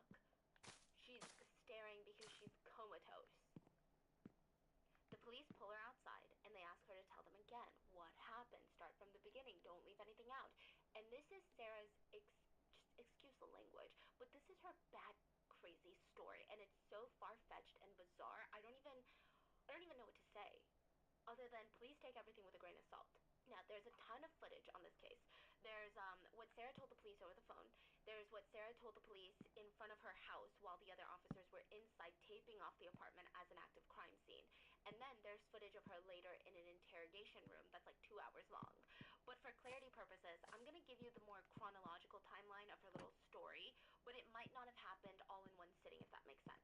Because she keeps repeating herself, so some parts are going to be taken from when she's outside the apartment, some parts are taken from the interrogation. Because, again, she just keeps repeating herself. So, Sarah was kept outside her house for a while, as the other officers are inside taping off the crime scene. Brian was also being questioned outside the house because, remember, the ex-husband, he was waiting in the car for the police to arrive. I think he was, the way that I see it, I saw some people commenting that he looks way too happy, telling the police what happened, and I don't think it's happiness. I think it's adrenaline. I think maybe it's also the fact that he's trying to go by the book for everything because he knows Sarah. He doesn't want Sarah to try to turn it around on him. I think him not going into that apartment was the smartest thing that he ever did. He probably knows Sarah very, very well. And the fact that he's waiting outside for the police, like, he is going by the book for this, you know? So most of what we know about Sarah's story were not from when she was at the scene of the crime. Because, this is when emotions are fresh. She just got confirmation that George is dead. The walls should be closing in on her, like her boyfriend of 3 years is dead. This should have been this ugly, heartbreaking moment, but instead, Sarah was fixated, preoccupied on getting her hands on a cold glass of Dr. Pepper. I'm not even kidding you. I'm not even kidding you. She was talking about being thirsty for Dr. Pepper for just way too long of this body cam footage. She says, I really need something to drink. I got my Dr. Pepper on the counter. No. Forgot about that. I got my Dr. Pepper on the counter. Okay, you want that? She kept complaining that she had cotton mouth and that she just wanted to go slip inside an active crime scene where she is the alleged killer. She just wants to slip inside and grab her can of Dr. Pepper that was on the counter. The officers obviously refused this request because, I don't know, a whole long list of reasons, but Sarah still tries to approach the house.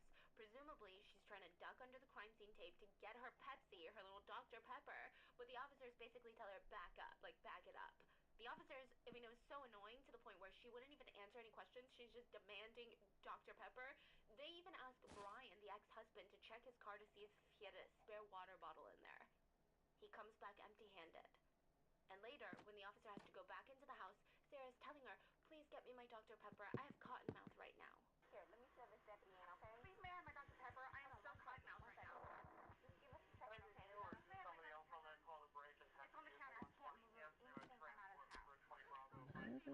house. Here, I'll take it down. You're passing out. This is probably a lot for you to deal with, right? I can get you some water, okay? The officer does not bring the Dr. Pepper out or water because, I mean, I don't know. I imagine anything inside of that house, I wouldn't want to bring it out or touch it. Yeah. It's just, you know. Yeah, you never know what that Dr. Pepper is. Yes. It's not part of the scene. There could be evidence. There could be DNAs. Exactly. Like, I just feel like there was too much going on. There's literally We a dead died. body inside. This officer is not caring about your thirst levels. So what does Sarah do? She goes over to the corner of the house, and I wish I was making this up. She goes over there and reaches down towards, like, a hose spigot. Basically, it's a faucet on the outside, on the ground floor apartment, where you can attach one end of a hose to it, and you can water some flowers. But right now, it's just a faucet, and it's pretty low to the ground, and it's attached to the house. It's a very uncomfortable position. Sarah straddles the bushes to get closer to the house, bends down, and drinks the water from the spigot. The whole thing is kind of strange. Like, your boyfriend is dead, and you're just so thirsty. Like, it's kind of weird. There's a speculation that she's putting on this whole show of thirst so that the officers will just let her inside, where she could potentially grab her phone or do other things. Potentially delete something off her phone. We're gonna get into that later. Other people think that she's just doing it for attention. The way that she talks to the officers, this whole situation, it looks like she's obsessed with attention. Because think about it, if you're being questioned by police, you have a paper-thin story about how you forgot you were playing hide-and-seek with your boyfriend, let him suffocate to death after you locked him in a suitcase, I would imagine the last thing you should logically be doing is acting so nonchalant and bizarre about his death and being focused on drinking water in the most strange way possible. She also asks for a cigarette a couple of times. There we go. Can I have a cigarette, please? Ma'am, I can't take anything out of the house. It's on the back porch. Nope, all of it. It's secure, okay? Can I please have a cigarette? They're on the back porch. Not right now. We can't have you go and get anything. So to a lot of people, it feels like she just wants everyone to pay attention to her. Or she just wants to go inside to grab something from the crime scene. This show is brought to you by BetterHelp. We're getting married in like 2 months, and I want to say that getting married has been eye-opening for us. Like, not just in terms of how hectic and stressful wedding planning is slowly becoming without even our intention of that, but just getting to know ourselves and getting to know each other more. Like, committing to one another for the rest of our lives, hopefully, has inevitably brought up some really intense conversations. Like, what our values are in life, what we want, who we want to be one day, what we're working towards. And one of the biggest things that we really wanted was for both of us to keep growing, like as individuals, but also in our relationship. And we are firm believers that once you master thyself, you can do anything. And we're always growing and changing. And one of the best ways that we do that is therapy. Therapy has been such a big part of our relationship. I think therapy is all about, like, self-awareness, understanding. It's not even about trying to be a better person. I mean, it is, but I think the first part is just knowing why you do things that you do. And even just working on communication skills. Literally, I I would say 100% of our fights are due to miscommunication. Like, we realize at the end of the day, we love each other, we care for each other, we have the same values, we have the same goals. We just have different ways of communicating, and that makes us feel like we're not on the same team. It's just about learning how to talk to each other and express ourselves in ways where both of us feel heard. Okay. We have benefited so much from therapy, and if you've been thinking about giving it a try, BetterHelp connects you with a licensed therapist who can take you on that journey of self-discovery from honestly wherever you are. It's entirely online. It's designed to be convenient, flexible, suited to your schedule. We just got back from Korea. I had 2 therapy sessions. One was planned, one was impromptu while I was in Korea, and it was just an intense trip, you know? And it's so easy to start on BetterHelp. Just fill out a brief questionnaire to get matched with a licensed therapist. You can switch therapists anytime for no additional charge, and just truly discover your potential with BetterHelp. Because I was scrouched. That's why. Today to get 10% off your first month. That's BetterHelp, HELP.com/rotten.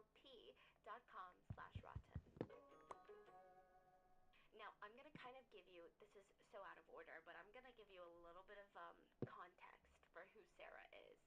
Later in an interrogation, the police officers are talking about George's death and the abuse and all of that. And she makes it a point to mention that she has been called everything but a white woman. By who? By George? Or By George, by his family, by society. The fact that she's sitting there in the middle of a murder investigation and complaining about how she has been called everything but a white woman. She's playing victim. Yeah, I think that should tell you kind of the personality of Sarah Boone. Even if that were true, even if that is a valid concern, this is literally a murder investigation right now, like someone died. So this is hopefully going to give you context for everything that happens next. And Sarah is just so nonchalant. So nonchalant. I mean, even when the police first arrive at the scene, she's not emotional, she's not crying. And in fact, when the police get there, she sees her property manager, I guess, walking around. And she's like, oh, that's my property manager. Should I go tell them what happened?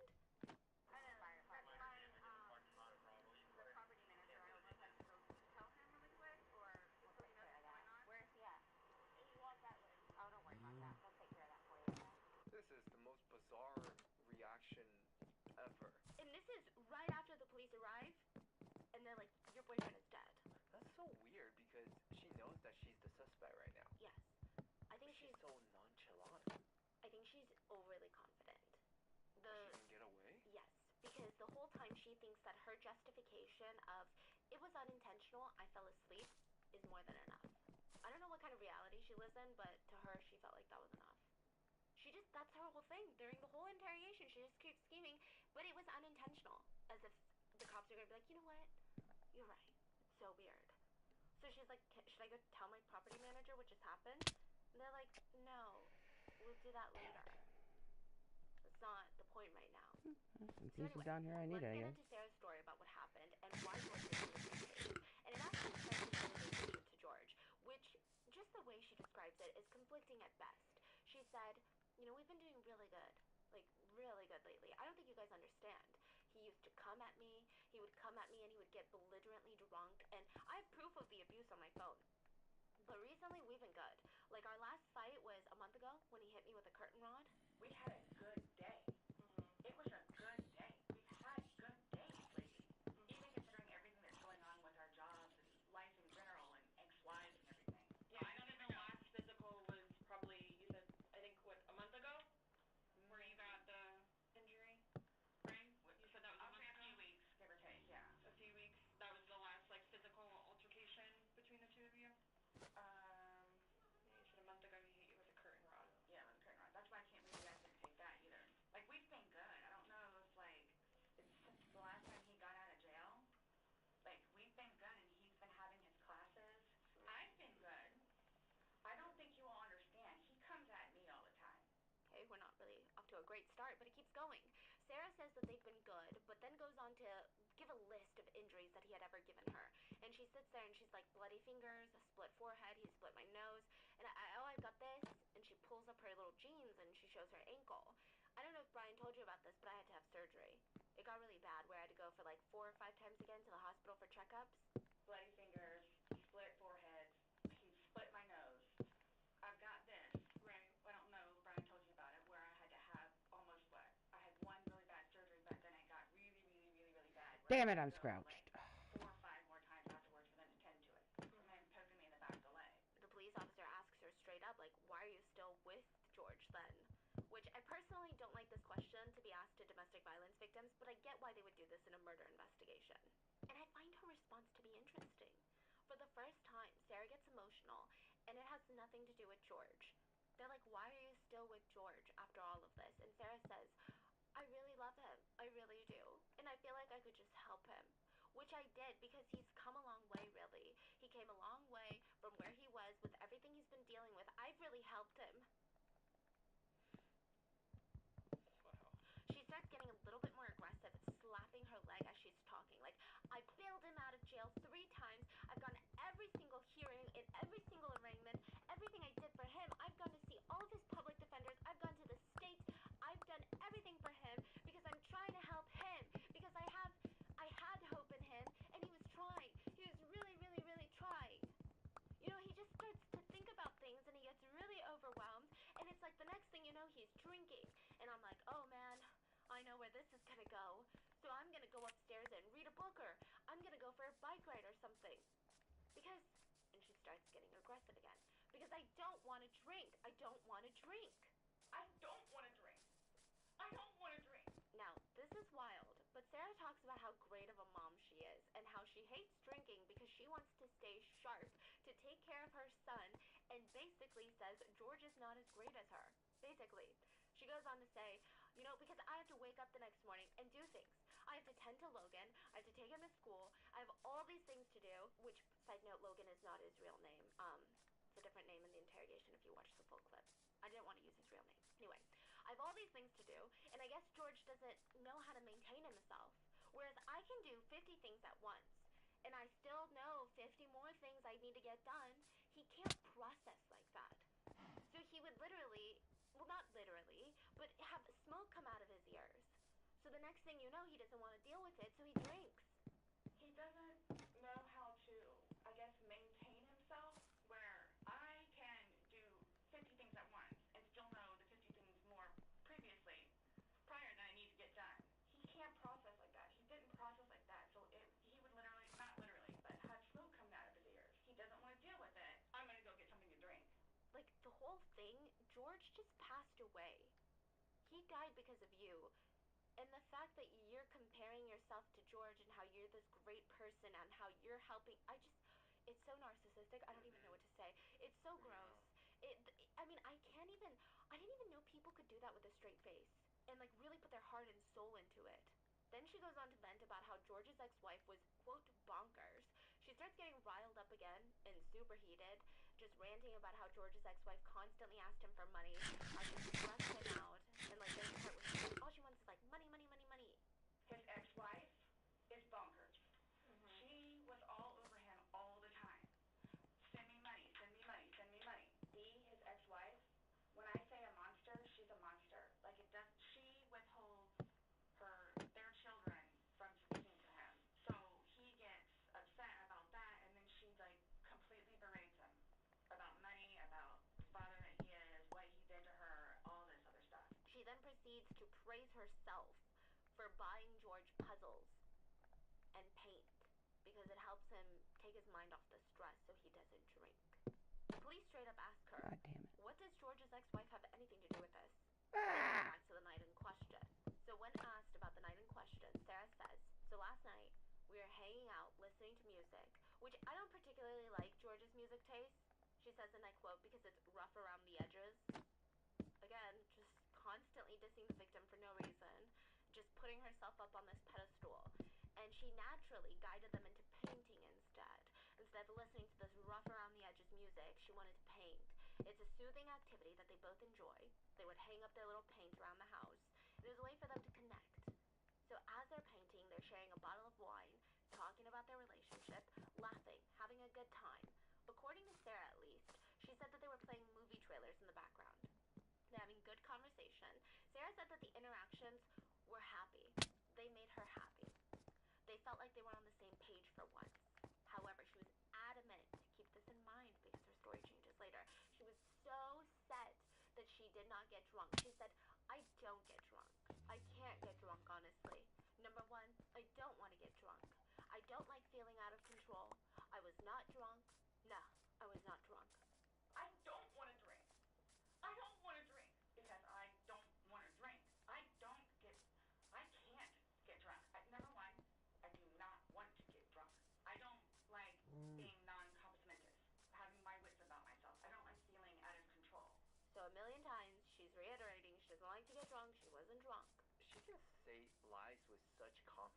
It's really bizarre. So this is very conflicting for the police because Brian, Sarah's ex-husband, had already told them at the crime scene that Sarah has no self-control when it comes to drinking. Like, she's the type, if she gets one sip, she has to drink till she passes out. There's no stopping her. The police were inclined to believe Brian over Sarah, but they let her keep going. She said while they were doing arts and crafts, they went out on the porch to drink some more wine. And, well, mainly George was drinking and smoking cigarettes. And after it got dark outside, they thought, why don't we do a spontaneous game of hide and seek? So then it's like, we decide to play hide and seek, right? Okay. So he gets in the suitcase. George allegedly said, tag, you're it, to Sarah. And this is strange, but Sarah said since she was it, since she was the seeker, she went upstairs to the shower to hide. I mean, I guess she's trying to say, like, she went up to the shower to count. But George never came upstairs to look for her, so she got bored, came back downstairs, and she went up to George, who saw a suitcase lying down on the floor downstairs in the living room. The suitcase was originally never there. Apparently the suitcase lived in the closet, but George had taken it out earlier to donate some of Logan's clothes. So donate some of Sarah's kids' clothes that he had grown out of. Sarah claimed George thought it would be hilarious if he got in there to hide from her while they were playing hide and seek. He just needed her help in hiding. So he crawled in the suitcase on his own accord, allegedly, and he thought it would be funny. That's what Sarah said. And at some point you put him in the suitcase? No, he got in the suitcase. So he thought it would be funny to be put in the suitcase. So I was like, okay, well, I'm going to joke with you and I'll zip you up and make him, squirm a little bit, whatever it is. But then I fell asleep. She said that she went along with him and thought to herself, I'm just going to joke with him and zip him up. She claimed that they were both laughing about it, giggle, gaggle, hee hee, so funny. But then she fell asleep.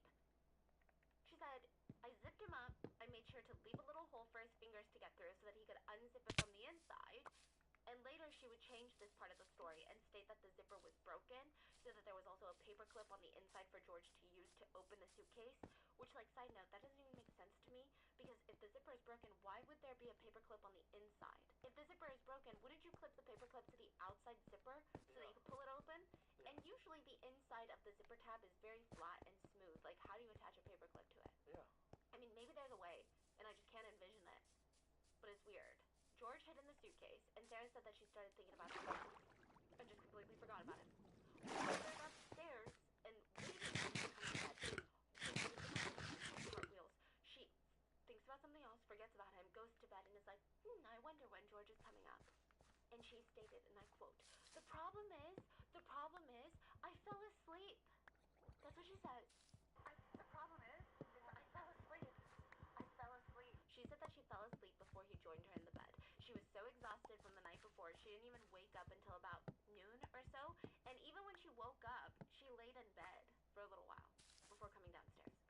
Which is why she missed all of her ex-husband's phone calls that morning. She didn't discover George's body until it was too late. She said she came downstairs, and that's when she realized, oh, he's still in the suitcase still. I was awake, but I actually got out of the bed at like 12:30ish, whatever. So I came downstairs, and I was like, oh, he's in the suitcase still. She's touching her face as she tells this to the police, like this. Like, oh my god, oh, she's still in the suitcase still. Like, both of her hands are up near her cheeks.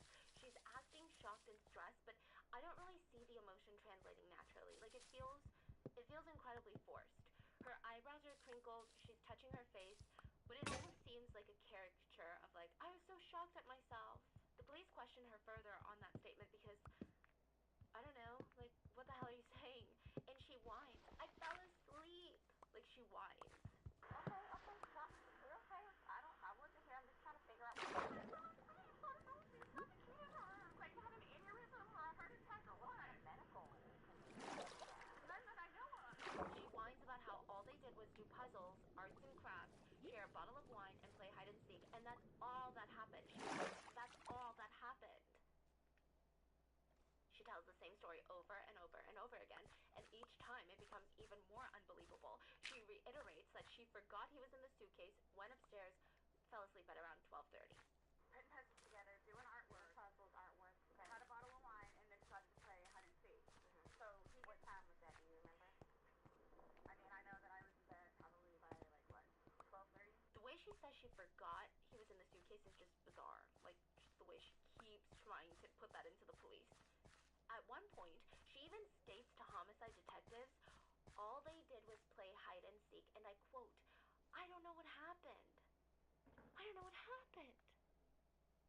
police ask her, why did you choose to call your ex-husband before you called the police? Because it was actually on his urging that she called the police. She just says, I didn't know what else to do. She also states that she did perform CPR all morning after calling the police. She's a lot more rambly about all of this, but so far, this is her version of events of what happened the night of George's murder and death. But she goes on to paint herself as the victim during the interrogation. Something I found interesting to note is Sarah says me and I way more than she references George in the entire interrogation. She's very quick to tell officers that she was scared for her life now that George was dead. And they ask her, why? And she said that George's family hate her. They terrify her. They call her the blue-eyed white devil. She stated his family would never believe it was accidental and that they were going to kill her for it. She literally tells detectives, I just want you guys to know I'm afraid for my life. Can you believe, like, yeah, someone died because of you, and you turned around and starting to make it about yourself? And, like, tell the detectives, you're so scared, you might lose your life. Like, it's so beyond me. Like, basically telling the detectives, you guys need to help protect me. She keeps telling them and reiterating, they're gonna kill me, they're gonna kill me, they're gonna kill me. This was not intentional. They're not gonna understand that. They're not gonna accept that. They're gonna kill me. She also verifies that the officers won't be calling and letting George's family know without telling her first. She's like, oh, you guys are gonna tell me first before you tell them, right? So weird. But she claims that she needs to know when they're gonna tell George's family because they live nearby and she needs to go into hiding or something. Personally, I don't think that's why. I think that she might not be able to tell this lie to them. Because the police don't know her. So maybe she feels like she can control the narrative. She can paint herself to be this person that she's not, the ultimate victim. But maybe she knows that that wouldn't fly with George's family. He said that I needed to tell you guys about his family. Like, who do I talk to about that? We're gonna do that once we walk through and see. Yeah, we're gonna. I'm just telling you, like, yeah, it's gonna be a I'm while. afraid for my life. I want you to know that. I'm afraid for my life. His family has never liked me. I'm the blue-eyed white devil, is what they call me. They've never liked me. They've never taken me in. They've never accepted me. I'll put it that way. That's So no one's gonna know until we will be making that notification. So they're gonna kill me. Okay, well. Do they live local? Yes, they're down the road. They're going to kill me. You won't call whoever it is without telling me, right? I mean, I have all their phone numbers. We're not calling. We're not making phone calls. We're actually gonna speak to them in person. And she tells them, I hope you guys know, again, I'm really scared. She also asks if they tell his family today or tomorrow. And when the detectives tell her that they need to alert George's family today, as it's the law, Sarah starts running her hands through her hair as if it's the world's biggest inconvenience to her. So do you guys tell his family, like, today or after tomorrow? We have to. It's the law. It's also just so strange that she keeps telling them, like, what are you gonna tell the parents? She asks, like, what are you gonna tell them? What are you gonna tell them? What are you gonna say is the reason for the death? But, like, what do you just tell him? What do you tell his parents? Like, what's the reason as to why? Tell them what we know at that point. Most bizarre thing I've ever heard. She also keeps reiterating that none of this was intentional and that she's scared. She states outright they're gonna think I killed him. They've always just said that. They call me the blue-eyed white dragon. That's what they call me. They don't want him with me, so he's basically no longer around his family because he chooses me over them. Even though I've encouraged him numerous times to go over to his family. I told you it's because I'm the blue-eyed white dragon. That's what they call me. Because they don't want him with me. So basically it's not really chooses me over them. And she goes on to rant about how she has nobody to stay with tonight to be safe. Basically saying, like, she thinks George's family are gonna hunt her down and kill her tonight. And she says, my parents, my grandparents, they're all dead. I have nobody. Do you have somewhere safe that you can go tonight? Both my parents are deceased. My grandparents are deceased. And my aunt and uncle are deceased. I got nobody. She says she's all alone. She goes on to rant more about George's ex-wife, the mother of his children, calling her evil and telling the police how she won't let George see his own children or talk to his own children. It's just, I really don't think that she's in a position to be criticizing anybody else when you are the reason that someone is dead. Sarah goes on to later contradict herself by stating that George talked to his daughter that night that he died, which he does every single night. So does his ex-wife not allow him to talk to the kids or what? I think at this point, Sarah's just trying to throw anyone under the bus, even though they can't even be at the scene of the crime. She's just trying to divert the blame, or at least divert the police officer's attention off of her, or just make her seem like some sort of victim. Other notable parts were Sarah's asking the homicide detectives what they know so far. She's like asking for updates, as if she's part of the team. She straight up asks, so like, why was he purple? And that is, she asks in that nonchalant way. So like, why was he purple? So just by looking at him, like, why is he purple? And even when the officers are trying to explain to her why he's purple and how painful his death must have been, how he suffocated to death and the lack of oxygen made his face purple, she looks like she's listening to the most casual conversation about the human anatomy. Like, it's like, oh, her literal boyfriend suffocated to death because of her. That's why his face was purple. And she's like, oh, like suffocation? Okay, that's why it's purple? I'm like getting riled up. There's also points where she just asks, oh, am I supposed to just wait outside the crime scene right now? She also asks if everyone that needs to show up at the crime scene on the police's end is already here. Like, it's such a weird reaction to your boyfriend's death. And even your hand in your loved one's death. She's like, so, like, everyone that needs to be here, are they here? Or is anybody else having to show up? So do I just, like, sit out here and does anybody else having to show up, or everybody's here that needs to be here? And I can't even make this up. Like, I think that if this body cam footage wasn't released, I feel like maybe the police would have been exaggerating. It just sounds bizarre.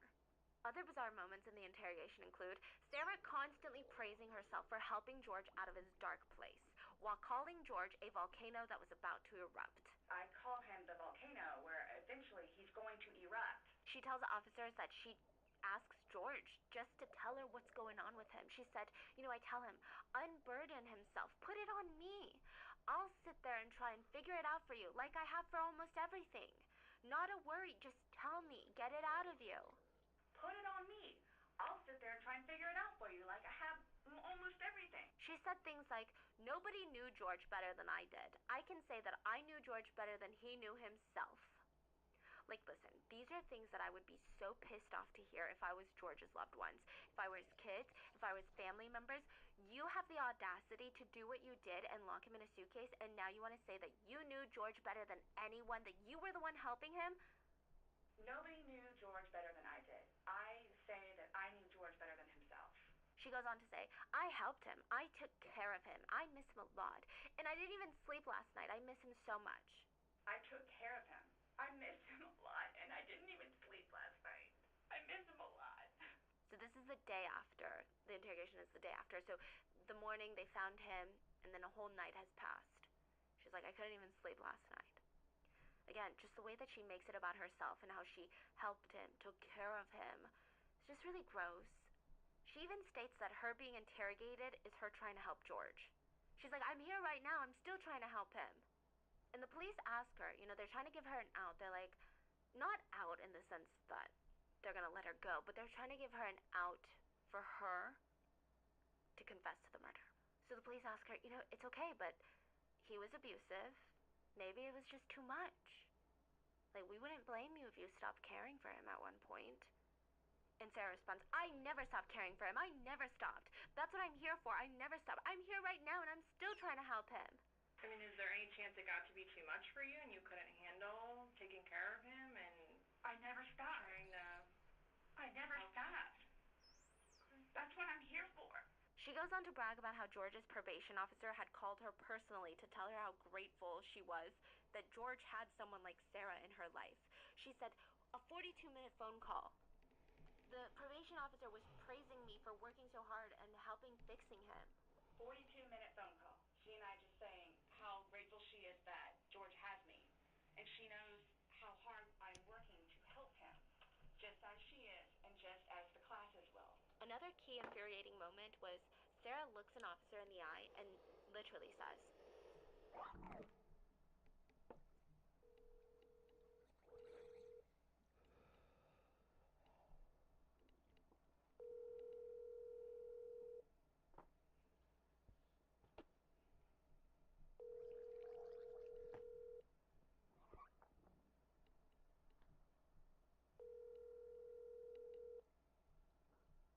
Telephone number 50.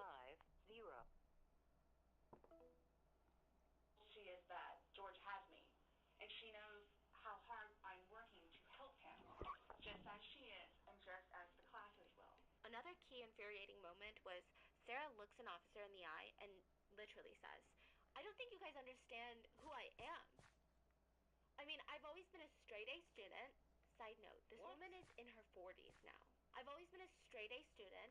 I'm an outstanding mother to my son. I excel at everything." She says that. She literally says that. Verbatim. I'm not exaggerating. I don't think you all understand who I am, where... Well, tell me that. I mean, I've always been a straight-A student. I am an outstanding mother to my son. I excel in everything. So the police clearly, they want to know more about Sarah. And I need you to agree, they have to find out evidence that she truly didn't forget about George in the suitcase, because you can't just go to court and be like, look, she's a narcissist. Look at her. She thinks she excels at everything. Obviously, it's hide and seek. But, you know, they have to give them something more substantial. So they bring in Brian again, Sarah's ex-husband. And he was able to paint a very good picture of who Sarah was. She's incredibly flaky when it comes to taking care of their son. She's a heavy drinker, irresponsible. I mean, these were the main reasons that they were divorced to begin with. She would get violent when she was drunk. And the police were intrigued by that. Tell us more about that. What do you mean violent? Did it ever get physical? Well, she can get a bit violent when she drinks. Like, not to this extent of, like, murdering someone. I don't know what happened exactly, but yeah, that was part of it when she got drunk. So how does Sarah act when she's drunk? I mean, she starts just getting really angry when she drinks a lot. She said last night she fell asleep talking about George's murder. And, you know, there were plenty of times where she would pass out after drinking. Okay, so would she, like, be in the middle of something and just be out cold? Or would she go to bed? So, personal opinion, I think the police are trying to get an idea of what was in character for Sarah when she drank a lot. Would she just pass out literally on the spot, just knock out cold? That could explain why she didn't hear George's screams, or why she forgot about him. They're trying to get an idea of her behavior patterns while she's drunk, because it could be useful later in court. Brian responds, yeah, it wasn't anything like she would fall over or anything, but if she was able to lie down, then she was just out. Meaning that if she got so drunk, she zipped him up and just accidentally passed out from being drunk and therefore was unable to zip him up from the suitcase, like, that doesn't seem plausible. She made her way to the bed. Upstairs. Then Brian tells the cops a little bit about Sarah and George's relationship. He says that they were both toxic, both abusive. He tried to stay away from both of them as much as he could. There were constant domestic violence reports, and then they would bail each other out, and then it would repeat. They would get drunk, get into a fight, get upset, call the cops, and it was just really bad. George had been working at an Ace hardware store, but Sarah had been unemployed for about 2 years. Brian was paying alimony. That's how she survived. And she would constantly call to ask for more money. So Sarah does not excel at everything. She's not a great, outstanding mother. She's probably not even was a straight-A student. She's also not a good person. Like, that much is clear. But the police need to make sure that they have a strong case to prove that she murdered George, that she knew what she was doing, that it was part of her plan. And a big piece of that evidence that supported their theory, the police theory, was this not-so-innocent game of hide and seek. You know, I mean, even Sarah's story was probably evidence. Like, the logic was just non-existent in her story. But a bigger piece, was George's autopsy. It concluded that George had scratches on his neck and back, a bruise on his shoulder and around his eyes, a cut lip, and a swollen mouth and scalp, like his skull was swollen. Sarah would later tell officers all the injuries were either from or he had fallen off his bike earlier that day. She also states that George is notorious for running into the wall. And there's, like, no context about that. It's just really weird. She states that she hasn't laid a hand on him, and she gets very adamant and very passionate. I have not touched him. I have not touched him. I have not touched him. I have not touched him. So the day of the murder, Sarah states that they had wild... George fell off his bike, ran into a wall, and that's, like, what Sarah's claiming. She said that it's mind-blowing to her why he would have these injuries, because all they did was paint, do puzzles, hang out, and have a good time. Mind-blowing to me. Like, I have no clue. Nobody laid a hand on anybody. She repeated, I have not touched him. I have not touched him. I have not touched him. But the police don't really believe her. They think that this is all evidence of some sort of blunt force trauma. Now, the internet theory about what happened is they believe that the suitcase was upstairs. Sarah put George inside, or convinced him to get inside. We're going to get into theories later about why. And then pushed the suitcase down the stairs. which would explain all the injuries. My gosh. And the police argue, you know, it's just unexplainable how he got these injuries, and you were the only one with him, Sarah. And she says, I have no idea. Like 100% right hand to God, I have no idea how he got them. Nobody touched anybody. Nobody touched anybody. Unexplainable how he got these injuries, and I have no idea. You were the only one with him. 100% right hand to God. I have no idea how he got them. Nobody touched anybody. Nobody touched anybody. The police went around asking neighbors to see if they heard anything at all, and they had. Not only that, but the neighbors really hated Sarah. They said that she would come home drunk every night, which goes against this whole picture she's painting of herself. She would come home in the wee hours of the morning. Sometimes she wouldn't even go to her apartment. Sometimes she would just crash on neighbors' porches. So this again contradicted her, saying that she never got drunk. She said that she likes to have her wits about her. Sometimes Sarah would be out in the hallway trying to make small talk with neighbors. They all avoided her. They really did not like her. Anyway, the night of George's murder, Sarah's next-door neighbor said that he heard a series of really loud thumps at around 10:30 p.m. that night. He said that thumps were much louder than what he normally heard from their unit, which he heard a lot from their unit typically. But he still didn't pay it too much attention because, like I said, Sarah's unit was known for a lot of chaos. There were typically noise disturbances and weird sounds coming from her unit. But this confirmed again the theory that the police had, that George's injuries were from some sort of struggle or potentially her throwing the suitcase down the stairs with him inside of it. Which means there are even more holes now to Sarah's cute little story of just innocently playing hide and seek. But the biggest piece of evidence that the police had is what you saw in the beginning of this episode.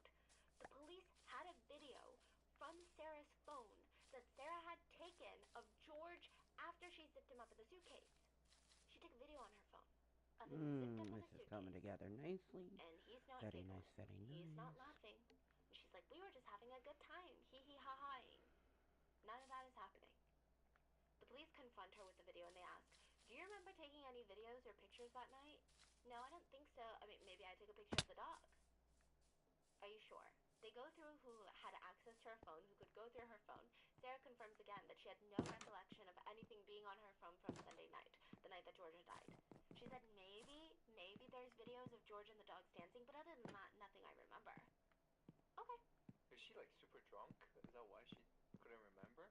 Later she uses that excuse. I think that she thought she deleted it, and they weren't going to find it.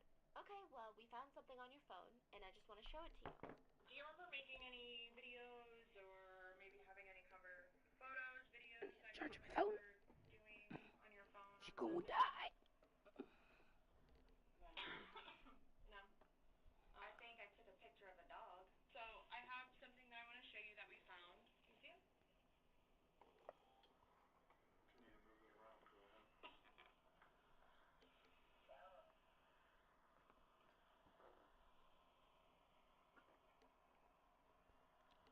No, I don't remember that. For everything you've done to me. For everything you've done to me. Your battery's about to die. Oh. Okay. The officers pull up the video that Sarah took of George in the suitcase, remember? And they pull it up in their computer on like a CD disc, so it's not her phone. Keep this in mind. And this is a video where George is suffocating and screaming her name and she's just laughing. But before they can even play it, the computer battery dies. And it's like a whole thing. So the officer leaves, Sarah's alone with another officer, and she comes back and is getting the computer ready when Sarah says, you guys are scaring me. Is the video long? Because I don't know how much more I can take of this. She hunches her shoulders, looks down at her hands, and continues rambling while the police get the video ready. And she says, do I have to watch this? Like, I continuously throw up, and I don't sleep, and I don't want to see it if that's okay. Well, it's on your phone, Sarah. You can either explain it, or we take it for what it is. Is it long? Because I don't know how much I can take. Is it long? Because I don't know how much I can take. I don't know how much I can take. Do I have to watch this? I continuously throw up. I don't sleep. I don't want to see it, if that's okay. Well, it's on your phone. You can either explain it or Oh, take it it's for what day it is. 360. She knows what's up. We're almost like, to the new year. I feel like she has no excuses at this point. Yeah. So she'd rather not even deal with it. Oh, and it gets so cringe. Like, I know that's such a light word to use for such a heavy situation, but it's Something's so illuminated gross over how there. she behaves in this. Just listen, okay? So she's They tell her it's 2 minutes long. Now, the police press play, and Sarah realizes what she's watching, and she immediately tells them, I don't want to watch it, please. The detectives don't care. They let it run and even played the second video that she took, which is just more of the same thing. And Sarah says, guys, this is killing me right now. Which, how do you have the audacity to say that? Both of the videos are online, and they're really heartbreaking. Sarah tells the police that none of this was malicious. She said it wasn't intentional. She even gets up and tries to, this is the cringe part, she gets up and is pointing at the computer screen. She's like, there's a hole in the zipper for him to get out. Yeah, that's what you do. It shows me. I don't want to watch it, please. Guys, this is killing me right now. Show me where you can see any fingers coming out. Because there's the end. It's, and his head's right here. So, going like this, rather than going all the way up, it's like this. But why is he saying I can't breathe, and why is he pushing on it as if he can't get out? It doesn't show a hole. There's no hole. There's no fingers. I don't see his fingers. There's no hole. I don't know what you want me to tell you. Like, I don't know, like, what you want me to tell you. And the police are like, we don't see it. We don't see it. And if there's a hole, why is he pressing up against the suitcase trying to get out? And why is he screaming your name? Why is he telling you he can't breathe? We don't hear him laughing. You said you guys were joking and having a blast. Sarah argues, I don't know what to tell you. I just don't know what you want me to tell you. And now they're starting to crack down on her, and they're saying, you know, he's begging for you to let him out. You're laughing in the beginning, and then in the end it sounds kind of like Sarah sits back in her chair, and she declares, nope, not malicious. You're laughing in the beginning, and then in the end it sounds kind of like a, no, it's not malicious. Well, same. It's not malicious. Then what is that? what is fuming to you? Well, Like if I were to tell my like he partner. does. Like, I get told everything but a white woman, so. The officers point out, you literally tell him you in the video. Like, what part of that is not malicious? Nope, not malicious. Okay, well then what does you mean to you? My intention was not to leave him in there. Please understand that. My intention was not to leave him in there. Sarah, you told me that you guys were both joking and laughing, and in the video, he's not laughing. Nowhere in the video is he laughing or joking. In fact, he's begging. You're the only one that's laughing. You're the one saying derogatory comments like you're mad. No, please don't. And I don't mean to sound negative. Like, I don't know if I can say this, but it's like you guys are trying to feed me. Basically insinuating that she's being set up by the police right now. I'm so frustrated. Like, this interrogation, I was just filled with rage watching the whole thing because it's just out of this world. Sarah claims that she doesn't remember making that video because she was drunk, which suddenly she's drunk. It contradicts everything that she said earlier, that she doesn't like to drink because she likes to have her wits about her. The police point it out, and she keeps arguing, well, I was drunk. I mean, what? You know what's on that video now? No. You remember making that video? No. Why don't you remember making the video? Probably because we had been drinking. But you weren't drunk. Just because I went upstairs and... Just because you're drunk doesn't mean that you... That you were not drunk. You said that you had your wits about you. You said had his wits about you. You said that you don't like not having your wits.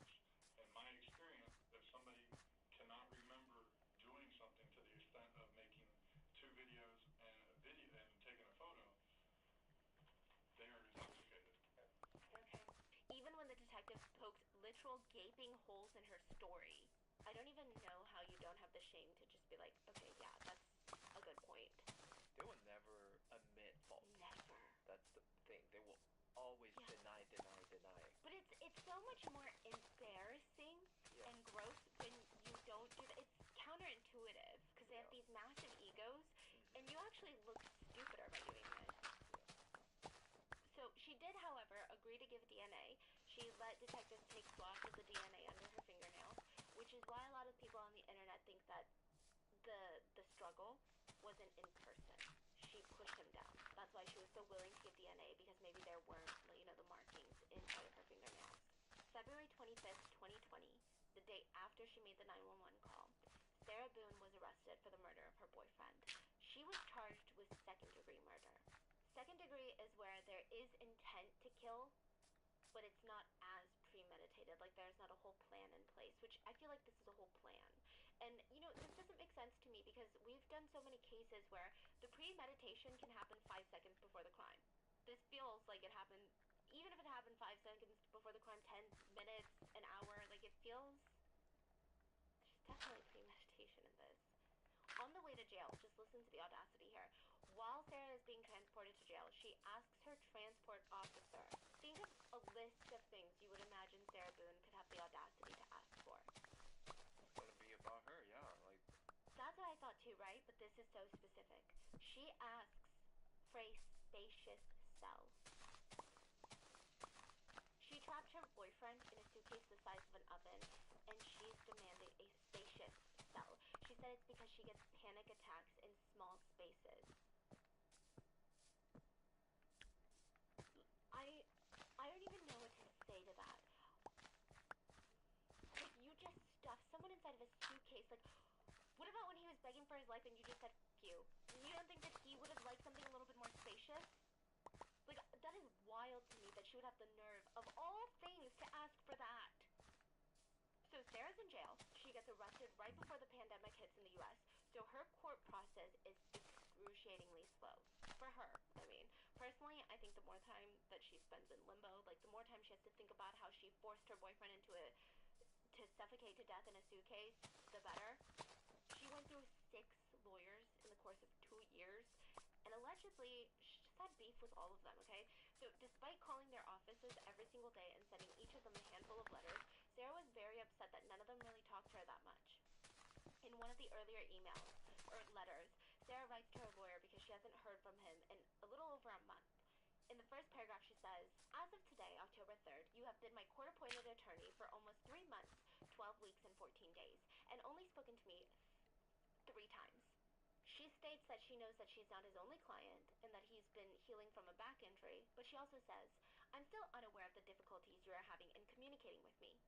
With no communication makes my end more difficult, drawn out, and painful. Please remember how long I've been in here. She goes off on a mini tangent of how many birthdays of her sons that she's missed, which, like, by the time that she wrote this letter, she had been in jail for 32 months. But she writes in the letter that she missed 4 of her sons' birthdays, which, like, is the mathing here? Like, how many birthdays can you have in 2.5 years? That's what she wrote in the letter. So she's evil and dumb, which is arguably one of the worst combinations one can be. And I know maybe this would be a moment to feel any sympathy for Sarah, like a mom missing her son's life event, but even when she was free, she didn't have a problem ditching her son. Sarah's next letter was sent to a judge 4 weeks later, complaining about how her attorney wasn't talking to her. She says that her constitutional rights were being waived without her knowledge and permission. Yeah, what about Georgia's constitutional rights to life and liberty? She continues, and in this letter, Sarah writes that according to her calculations, she's been represented by the last attorney for 3,528 hours and has only spent 2 hours talking to him. She talks about how she's gotten, like, the whole math thing that she's doing. She talks about how she's gotten letters all the way from England and how everyone with internet access knows more about the case than she does, and how the sensational the trial is going to be, and how she's not going to be able to get a fair trial anywhere. And the words that she kept using about not knowing what's going on were, and I quote, still in the dark. Most of the letters end with paragraphs of how she's never going to give up fighting for her justice. She writes, my reason is hope, never ending no matter what. Hope, please don't give up. I have not and will not, ever. She will never have remorse about what she did. Yeah, and what's real stupid about it is remorse is one of the biggest things, if she ever were able to get probation, that they look for. So I feel like it's honestly a good thing. Pig, you just scared the crazy. fuck out of me. Like, I was like, never, what's this pounding? never. What's So getting her closer? attorney It's a has fucking recently pig. revealed that he's going to go for the battered spouse defense. The idea of the battered spouse defense, or battered woman syndrome as it used to be more frequently called, is that if a victim is in an abusive household, there's a constant fear of danger. So therefore it's justified in a sense that they are eliminating the threat, even if there might not be imminent danger. So it's a bit different from a self-defense defense, because for self-defense, you literally have to be in immediate danger. Like, someone has to be holding a knife to your throat. You have to fear for your life in that very moment, which Sarah surely did not while they were innocently playing hide and seek, according to her. So they're arguing that she was in fear for her life every second of every moment she lived with George because he was abusive. It was to be expected that she would probably take this approach, or at least her attorney would take this approach because it'd be very difficult to cast doubt on her being the killer. Like, what are you gonna do? Her attorney is gonna try to convince the court that Sarah killed George because she was afraid that one of these days he would kill her first. So even though her taking this defense was to be expected, the internet had a lot of things to say about it. There are a ton of Reddit threads on this case about the crime itself, but also a lot on the interrogation tapes.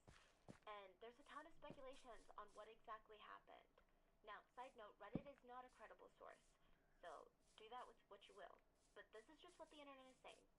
According to the internet, there were rumors that a lot of Sarah's previous attorneys, because she's been through 6 at this point, they dropped her because she refused to take this battered woman defense. For the first couple of attorneys, she kept feeling like the not intentional justification was enough. She felt like she could go to court with that, and the jury would be like, but it wasn't intentional. Yeah. Now, this is one of the main reasons that I bring up Reddit. Netizens dug up Sarah's 2016 Facebook post where she posted a picture of a 4-year-old kid zipped in a suitcase. What? Yeah, we're not sure if it's her son in the suitcase, but her son was 4 in 2016. Commentators speculate that the suitcase was like this established punishment in their home. So maybe Sarah would lock her son in the suitcase as a way to punish him. Maybe Sarah locked George in the suitcase to punish him for being abusive with her. And I would imagine maybe George was like, okay, I'm gonna spend like a minute in the suitcase. So he let her lock her up in there. But maybe, this is speculation, she threw him down the stairs in the suitcase and then recorded it and wouldn't let him out. Because I just don't see the hide and seek thing playing out. I just don't see how he would have done that. Police were able to find out about this 2016 incident, and they stated that it was consensual, which, like, I don't know how it's consensual when you're talking about locking a 4-year-old in a suitcase, but I guess they were like, they just don't want to pursue it legally, is all. I don't know if it's going to be brought up in court. I don't know if it can be. Nothing is going to be done about that so far, from what I know. Twitter also blew up with threads about Sarah only being charged with second-degree murder and not first-degree. They're like, really? Come on. Who leaves someone in a space where getting air is almost impossible without intending for them to die? That's kind of what we have now. And we will just have to wait until the trial starts in August for the whole story to come out, and hopefully the trial will bring justice and closure to George and his family. I don't know if the truth of what happened that night may never come to light, but at the end of the day, like, how Sarah killed George is not the important part. The important part is that she killed him, and now George Torres, a father, a brother, a son, is never gonna become the better man that he was trying so hard to be. And I think that's the saddest part of this story. Like, he was not a perfect victim. I don't think there is such a thing as a perfect victim. He was obviously flawed. There were things that he clearly should not have done. But I think it's sad the fact that he was trying so hard. And then she just took it all away. I just wish she had a chance to do better without Sarah. Please let me know your thoughts on this case. And if you're watching the video version on YouTube on Rotten Mango or on Spotify Rotten Mango Video, what are your thoughts on the video footage? A lot of people were saying that she just looks so guilty in the videos. Like, do you think the same thing? Do you feel like maybe we shouldn't go there because innocent till proven guilty? I would just be very interested to know. And with that being said, please stay safe, and I will see you guys on Wednesday for the main episode. Bye. Bada bing, bada boop. Have you guys ever been to Japan? Have you ever been to Osaka? It's one of Japan's busiest cities. It's actually the most populated city in Japan. It's not Tokyo, it's Osaka. So just imagine how packed the streets are on a Friday morning. It's the last day of the work week, December 17th of 2021. So this is a fairly recent case, right? It's a little bit chilly, but that's not getting anybody's spirits down. They're excited for this freaking weekend. Everyone's rushing to work, ready to have their little last push before they can relax. Businesses are opening up for the day, getting ready for the busy days ahead. And one of those businesses that would have been swamped over the weekend was this small little psychiatric clinic in Osaka, okay? And it's a relatively small clinic. It's the 4th floor of a multi-story, multi-tenant building that has 8 floors in total. 8 floors and it's on the 4th. Yes, and it takes up the whole 4th floor, but it's not that big of a building. The whole building itself is less than 3,000 square feet. So it's a relatively small clinic. Under and above the clinic, there's cafes and clothing stores and offices. It's called the Nishi Umeda Clinic, and even though the psychiatric clinic wasn't big, it was well known in the area. Usually people had nothing but good things to say about the place. mainly because it was run by this doctor, Dr. Nishizawa, and he was really passionate about his work. It's one of the few psychiatric clinics in the Osaka area where they open till 10 p.m. every day. Which is, yeah, I mean, that's pretty late. Like, not a lot of therapists, not a lot of psychiatrists work till that time. I mean, Dr. Nishizawa wanted to make sure that everybody got access to his help. So he's thinking, well, if the 9 to 5 employees get off and therapy is closed, when are they going to get therapy? He mainly focused on helping corporate employees just not succumb to the stress of Japanese work culture, which, like, look, Japanese work environment are cutthroat. It's competitive, unrelenting. I mean, the pressure is astronomically high, and the clinic focuses on treating patients with depression and panic disorders. So you get it. Small little clinic that just wants to give people a chance, just wants to give them some help. So December 17th, 2021, the clinic is hosting this group counseling session at 10 a.m. for patients who have taken leave off of work for mental health. They're ready to get back into the workforce, so they're going to come to these group counseling sessions and talk about what it's going to be like getting back into that work culture and how they don't become overwhelmed again. It's open to the public. Typically, anywhere between 10 to 20 patients would show up for this little meeting, and the whole clinic was super busy getting ready for this event, getting the room ready. Patients are funneling in, they're filling out the forms, they're checking in with the receptionist. And right outside the building, there's owners walking their dogs before they head to work. There's people in suits rushing to catch the train. Like, it's Osaka. It's a busy city. It's a regular morning. Even across the street, there's this little Italian restaurant. And the restaurant manager's name is Ryan. He's going through all the receipts from his little restaurant. Little And his dolphin. employees are setting up because they're about to open. And he's in the back, and he just hears people screaming out of nowhere. He's like, okay, this is really weird. He runs outside, dropping all of the receipts behind him. His employees have this, like, crazy look in their eyes. Did you see? Did you see, boss? There's a fire across the street. And they're, like, screaming, what's happening? What's happening? He's like, what are you talking about? What fire? So he runs outside of the restaurant, and all Ryan sees is, like, this intense smoke billowing out of the building in front of him. Like, there's black smog filling up the streets. The smell of, like, burning plastic is so intense. It's almost animated. There's these huge bright orange flames, like, eating up the building in front of him. The whole street is cloaked in a layer of smoke. There's fumes everywhere. He's squinting, and he realizes that the fire is coming from the 4th floor. He's like, am I seeing this right? Is that coming from the psychiatric clinic? And his employee is like, yeah, I think it is. This was a pretty emotional moment for both of them. They didn't really know the employees of the clinic that well. They didn't even know their names. But they would come for lunch breaks. They would sit down at the Italian restaurant maybe 2 to 3 times a week. So he knew them. Like, he knew that they were very passionate about helping people. They were so friendly. They were just the nicest people. And now they were most likely dead in the fire. Crowds are gathering at the bottom of the Damn, burning that building. one was like, oh, would you like me to grow now? Twice You know, and a what do you half, do? I mean, the fire trucks haven't arrived yet. There's no screams or anything coming from outside the building, from inside the building. The civilians had no idea what to do or how to even help. And then suddenly, they hear a survivor. A voice. A woman is leaning out of the 6th floor window screaming, help me! Help me! So this part is kind of confusing because everyone is looking and the fire looks like it's contained on the 4th floor. So she couldn't have escaped? Like, what's going on? Why can't this lady on the 6th floor get out? Is maybe the stairway flooded with smoke? Like, what's going on? But everyone is waiting. The fire departments, they arrive. Nobody could really help her until they get there. And within minutes, they're pulling out this ladder, climbing up, saving the woman on the 6th floor. And it was just the most chaotic, intense scene now, once the ambulances arrived. She was the only person that was saved from the burning building. 26 people would die from the fire. What? And you know how I said it was kind of eerily silent before then? It became very, very chaotic. Firefighters were dragging lifeless bodies out there, trying to perform CPR outside the building to motionless figures.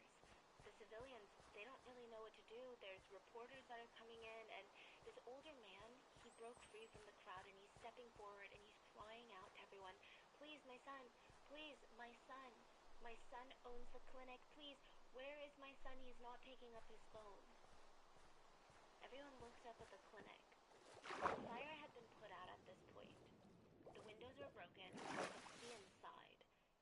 And all you can see are the charred interiors, like the walls are burned. They don't know how to tell this old man that his son probably won't ever be picking up his phone ever again. So there's a lot of reasons why a fire could start. Gas leaks, lithium batteries exploding, landlords cutting corners, buildings not Oh, shit. But at this point in the timeline, it was less about that and more about getting everyone from inside the building to the nearest hospital to try and save their lives. A man was brought in with the Okay, little bitch, come here. Now I'm ready for you. But he was still alive. The hospital staff there trying to save his life, I mean, it's just pure stress. And in their attempt to save his life, you know, they're doing their protocol, they're emptying his pockets. For scaring me. And they kind of look at each other. Inside of his pocket, he had 2 cans of tear gas, a pocket knife, and they find out that near his body, there was a melted lighter found. They realized that the man that they were trying to save was the culprit. He was the one that had set the fire and had just taken the lives of dozens of people.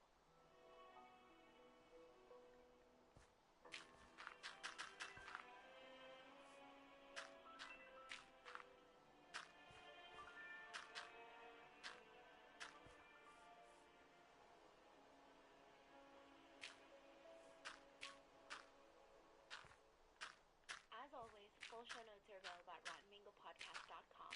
I actually worked with a Japanese researcher for this case to get as much of the information as possible, but with international cases, there's always a chance that things are lost in translation, some paths of research are left undiscovered, so please let me know if you have any additional information on this case below in the comments. And, side note, we have an exciting Rotten Mango merch drop tomorrow, Thursday, April 20th, 1 p.m. Eastern Time. This is part of the collection. I don't know if you guys... My fiance drew this himself. It says bada bing bada boom, and it has a rotten mango in the middle. And we also have a different rotten mango one that we worked with Sanjoy with. And it's the hoodie in that collection is so comfortable. I mean, to just throw it on. I wore it on a 16-hour plane ride to South Korea, and I slept like a baby. I like to wear all my stuff super oversized, but make sure to check the link in the description for when they drop. If you love it, it's a great way to support the channel, and it will be messy. So with that being said, let's get into the story. The fire lasted for 30 minutes. There were over 70 trucks, fire trucks, and ambulances lined up. Reporters are rushing to the scene. I mean, it's pure chaos. The building was just minutes from one of Japan's busiest transportation stations, the Osaka station.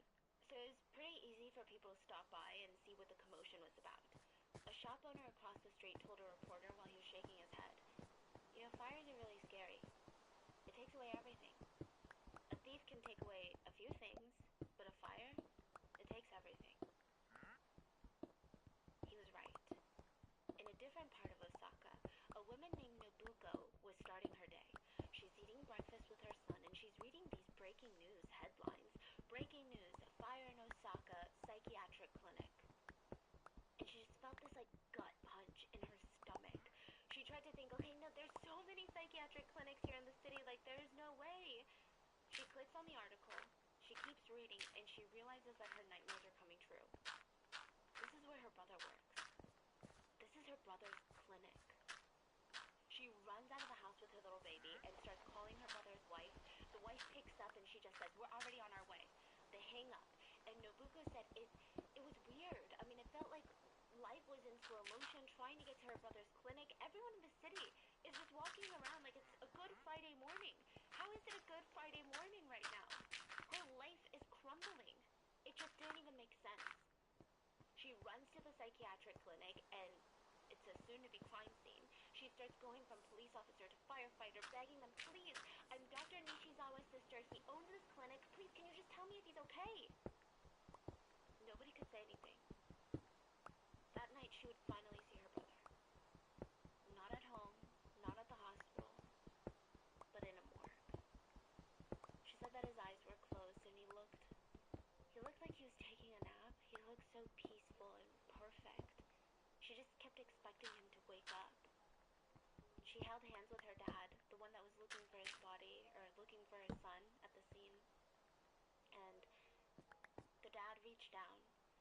stroked his son's face one last time and he whispered, "You did your best, son. You did your best." 26 people died from that fire that lasted 25 minutes. They were all staff and patients of the clinic. So it was clear that this man with the tear gas was targeting the psychiatric clinic. But why? Like, why of all businesses? There are so many businesses to be angry about out there. There's conglomerates, there's these evil entities that are ruining the planet, killing people for $1. A psychiatric clinic, like a tiny one? I mean, it doesn't make any sense. Why? The staff are just trying to help people. The patients, they're already vulnerable. They're seeking help. They're trying to recover. Literally, why? What did they ever do to you? The only person that could properly answer that question was a man who was lying unconscious in the hospital. The hospital were trying to do everything in their power to save this man. They're trying to save this man that had just killed dozens of people. His name is Mooiisstt Tanimoto, and this wasn't the first time he tried to kill someone. Police were pretty quick to find out who he was, where he lived, because his wallet was found near his body. Now, the main questions that the police have before he even wakes up is, who is he? Why did he do this? Why did he target the clinic? And how did he actually execute this evil plan? So to answer the first question, the police go to Mooiisstt's place, his residence, and they interview a ton of the neighbors. So inside of his house, they find a knife sheath that matched the knife that was found in his pocket. So yes, this is his place of residence. They find a bag of drugs, like prescription drugs, that he had been prescribed by the psychiatric clinic, and he had tried to light them on fire. So he's a patient there? Yeah, he's a patient. Oh, just you wait. He's been to this clinic over 112 times. Wow. Yeah. So it's obvious now that A, he's a patient at the clinic, but maybe something happened. Maybe he felt wronged by them. Like, why was he going to the clinic in the first place? Like, what mental health battles was he struggling with? Police also uncovered evidence that Mooiisstt had been planning this attack for a very, very long time. In fact, he might have been inspired years ago. So he had these old newspaper clippings all around his apartment of the 2019 Kyoto animation arson attack. Do you know what happened? Okay, so if you guys want like a whole separate video on that, please let me know, but it's a pretty extensive case. Here's a quick summary. Morning of July 18th, 2019, so just like 2 years before this incident, the Kyoto Animation Studio, which side note is this incredibly popular anime studio in Japan, they produce a lot of massive hits. The building was mainly for production staff, so it's not like a theme park or some sort of retail front. It's basically for employees to come and make the animations. And a man that did not work there currently walked in with a trolley of 11 gallons of gasoline, walked in through the front door, doused the entire entrance area, and even several employees, like several human beings of the animation studio, with gasoline, and ignited everything on fire. The building ended up exploding. It was reported that he was screaming, "Die!" as he was doing all of this. He also set himself on fire by accident while he was lighting everything up and ended up trying to flee, but he was actually caught by the police outside. 36 people would end up dying. 34 people would end up injured. It was really hard for people to flee from inside the building because the fire originated near the entrance, so they were effectively trapped. But another thing to note is that the fire caused like this mini explosion which filled most of the floors of the building with toxic fumes and smoke within 30 seconds. So even if you wanted to find a window to jump out of or some sort of escape route, the time that you would have to do that is next to nothing. The suspect was in custody. He was charged. He's a 42-year-old named Shinji Aoba, and he accused the animation studio of stealing his work, and that is known to be the motive of why he took 36 people's lives. It is considered one of the deadliest attacks in Japan between civilians in recent history, and Mooiisstt had newspaper clippings of this incident all over his house, all over his apartment. Side note, another piece of evidence was Mooiisstt had bought gasoline from a store before this event took place, which, here's the thing about Japan now, if you buy gasoline now, that's not pumped directly into your car, like if you buy a canister of gasoline, you have to provide your ID, and you have to write down the purpose of this purchase, and it's all because of the 2019 Kyoto attack. So it was very easy to trace that he had purchased a ton of gasoline, and he wrote down that it was for his motorcycle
vacations. One was planned, one was impromptu while I was in Korea, and it was just an intense trip, you know? And it's so easy to start on BetterHelp. Just fill out a brief questionnaire to get matched with a licensed therapist. You can switch therapists anytime for no additional charge. And just truly discover your potential with BetterHelp.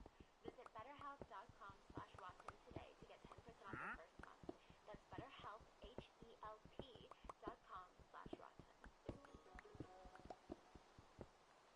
So the police are asking themselves, is this some sort of like copycat crime? Like, is he trying to just get notoriety? Is he trying to recreate this? Is he just unhinged? They asked the neighbors if they knew Morio well, and, you know, what can you say about him? One by one, most of the neighbors are like, oh, I don't know. I mean, he's only been living here for like about a month. There's not really much I can tell you about him. But maybe ask, like, that man down the street. That man has been living here for like 35 years. So they go to the man down the street, and sure enough, he's a 51-year-old who has been in the neighborhood for so long, almost 4 decades. And he said, you know, it's crazy. Morio had actually lived here in the 90s. Morio was living here decades ago. In 1995, he lived here with his wife and kids back then. The family wasn't very friendly. They just kept to themselves typically, but then out of nowhere one day, they moved out. Never said goodbye, never tried to contact any of the neighbors, just abruptly moved. I thought I would never see them again. But last month, Morio moved back. But he was alone this time. No wife, no kids. Okay, more questions now than there are answers, like, where the hell is this guy's family? Like, did he kill them too? Kind of. Well, at least he tried to. Morio Tanimoto was born to a pretty financially stable family. Some would even consider them wealthy, well-off. His dad owned a steel metal factory. And the kids, he has 4 kids, right? All of them were at the factory as kids, learning about the dad's business. They were trained there since they were old enough to be. Morio was actually really passionate about metalwork, which I don't really know much about metalwork, so I can't really say, but he just had this mission throughout his entire life, like this vision in his head. He's going to get his degree, he's going to qualify as a specialist in sheet metal work, he's going to take over his dad's business, bring it to the next level. Like, he had all of these dreams, and it seemed like the logical route for him. The family supported him, he was a hard worker, but at the very end, at the very last second, they were like, sorry, Morio, we're actually going to give it to your brother, we're going to let your brother inherit everything. He was so enraged, he felt so betrayed, he felt slighted. He left the family home and actually never talked to his brother ever again. They were estranged for more than 30 years, for the rest of their lives. And once he left his family home, he was just lost. He was bouncing around, trying to get any job that he could. So a lot of, restaurant work and all these things, just odd jobs like washing dishes. And for a while, things weren't looking great. But then in 2003, he's like, you know what? I have a skill. I have a skill. I should just get a job at a sheet metal factory. So that's what he does in Osaka. And it kind of went back to his roots. It utilized his skills, which was a great choice. From the moment that he started working at this factory, the owners fell in love with him. They were so impressed. Like, they had nothing but praise for this guy. He was leagues ahead of the other workers. He's constantly getting promoted, another raise, another raise, another raise. You could just tell which pieces were done by him. That's how good he was compared to everybody else. You could literally tell his work apart. He was also very passionate about training the younger workers. So he's not very competitive. He just wanted everyone to do well. He just wanted everyone to learn more about sheet metal work. And the only thing that they noticed about him was that he was very sensitive when his work was criticized. But after the agitation would wear off, the owner said, he could see where we were coming from. He could see where the criticism was coming from, and we were just trying to help. So, overall, it seems like a well-adjusted guy. He's making enough money to support a family, so he gets married to a nurse. They settle down in the apartment, and they have 2 young sons. Now, we don't really know much about the family, other than the fact that they weren't that friendly to their neighbors, and other than the fact that they got divorced in 2008. And ever since then, Morio has been completely alone. So in 2003, he's at the height of his life. Great job, married with kids.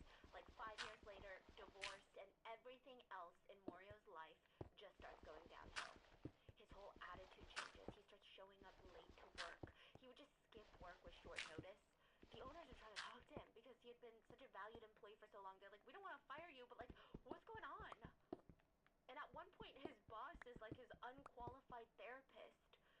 was like, I don't know what to do. I'm just trying to listen to the guy. He just seems so lonely. He just seems so stressed. Like, he's nobody.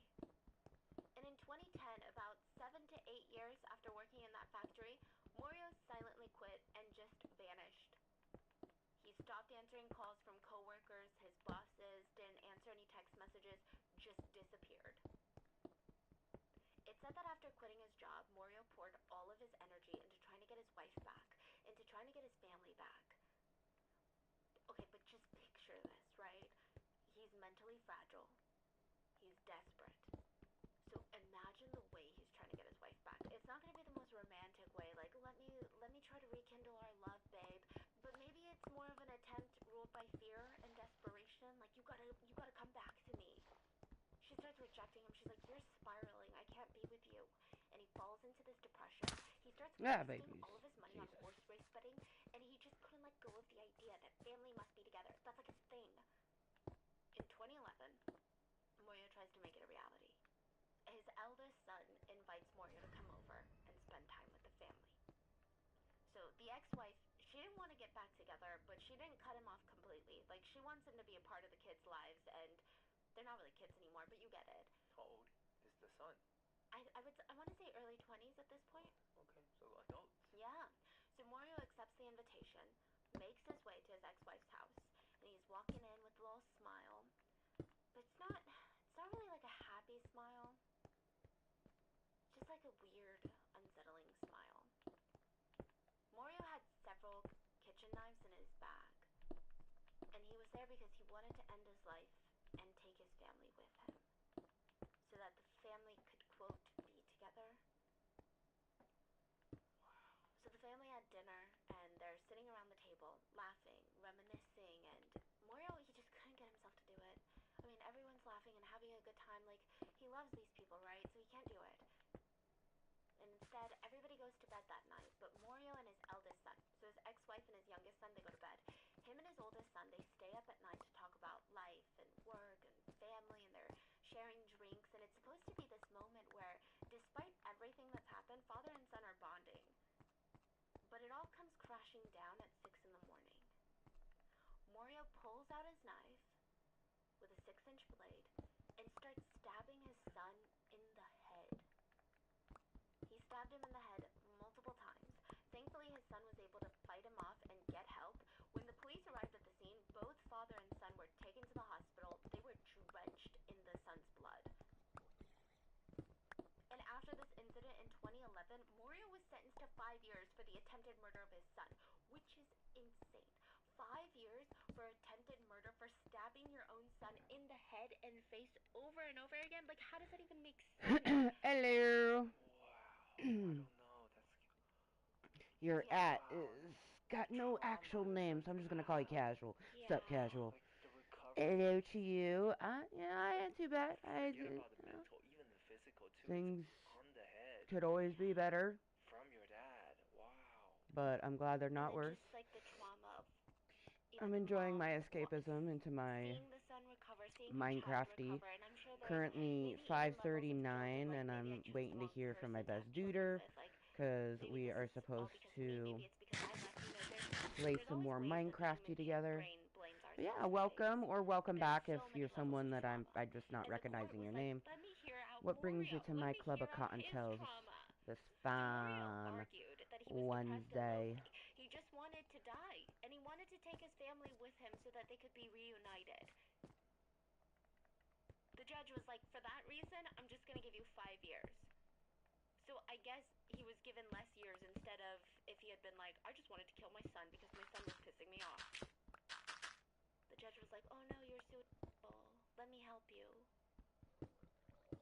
It's safe to say, even though he got off so easy with the justice system, his family had no longer wanted anything to do with him. I mean, it took the family such a long time to recover after what happened. I don't even know if they'll ever fully recover. The eldest son refused to let this be his life, though. He started working and tried to move on. And in 2016, Morio was released from prison. He was free, but he had absolutely no one, nobody. He didn't have his family, his brother that he was estranged from, his own children were gone, his ex-wife was gone, he had no friends, he had no one. To further prove this, Later, when the police went through his phone, he didn't have a single saved contact on his phone. He was completely and utterly alone. And it was also very hard for him to find a job after he got out because of his criminal record. He had a hard time readjusting into society and reintegrating into life. And also, I'm not telling you this to try and elicit some sympathy for the guy. Trust me, I'm not. I'm just walking you through what happened, right?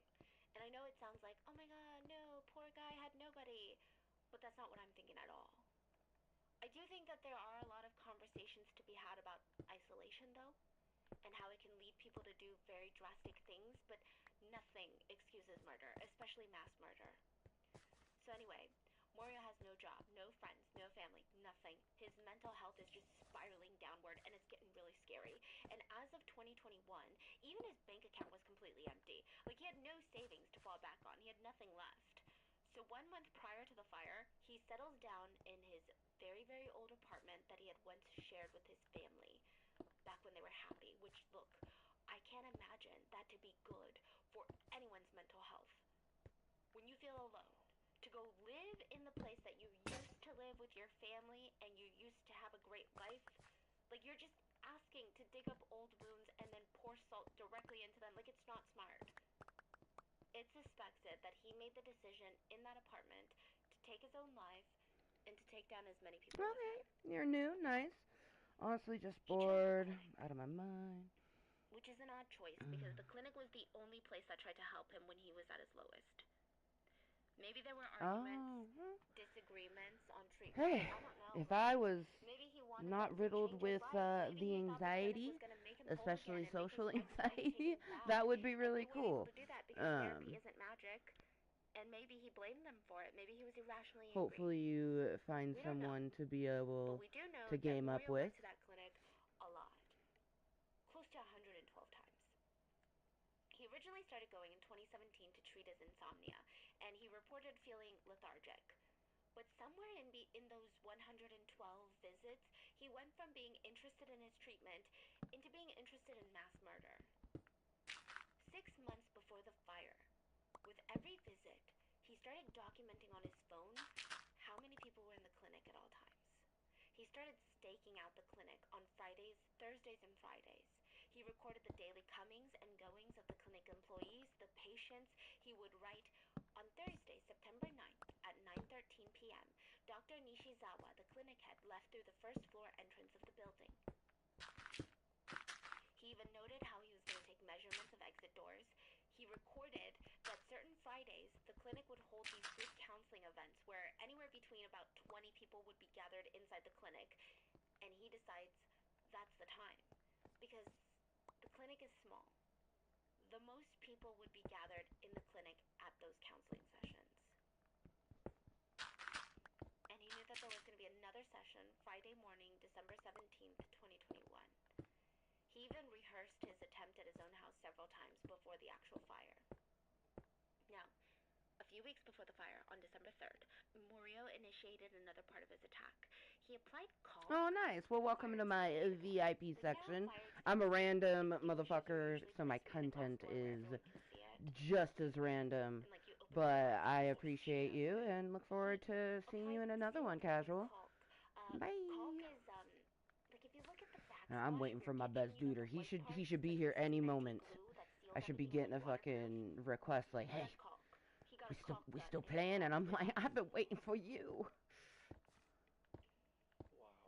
And like nobody noticed because nobody really looks at the fire extinguisher until you need it. It would be really, really, really hard to open that door if it was all caulked up. Then the night before the fire, security cameras caught someone fiddling with the emergency exit of the clinic. Apparently, Morio had tried to seal the emergency exit of the building with tape. Like he's like trying to tape the door shut. He goes home the night before the fire and he makes some last-minute checklists. He writes on his phone, must confirm lighter works. And have to bring knife. Friday morning, security cameras caught Morio on his bicycle heading towards the clinic. There's video of this that's been released, and he's got these like paper bags in his little bicycle basket. Police assumed the paper bags held cans of gasoline, or like liquid gasoline, and he was trying to be discreet with it. Going around Japan with highly flammable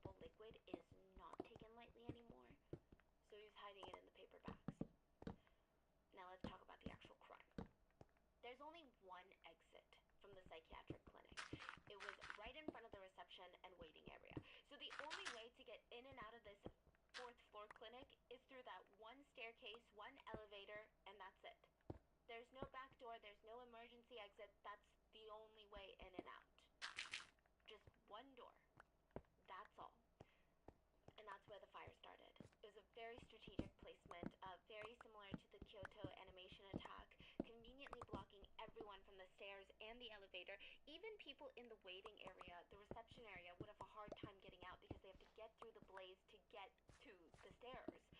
Everyone inside was instantly trapped. The rooms in the back were We should totally load a bowl, because we have some, we've had quite a few, like 2 new subs in the last couple days, which is like a lot for me. I've been making random content for almost 10 years, which is insane.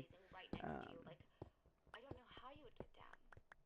According to one female survivor who managed to leave before the blaze took over, we are 21 plus 420 friendly here in my deliciously moist community that I made for nothing else.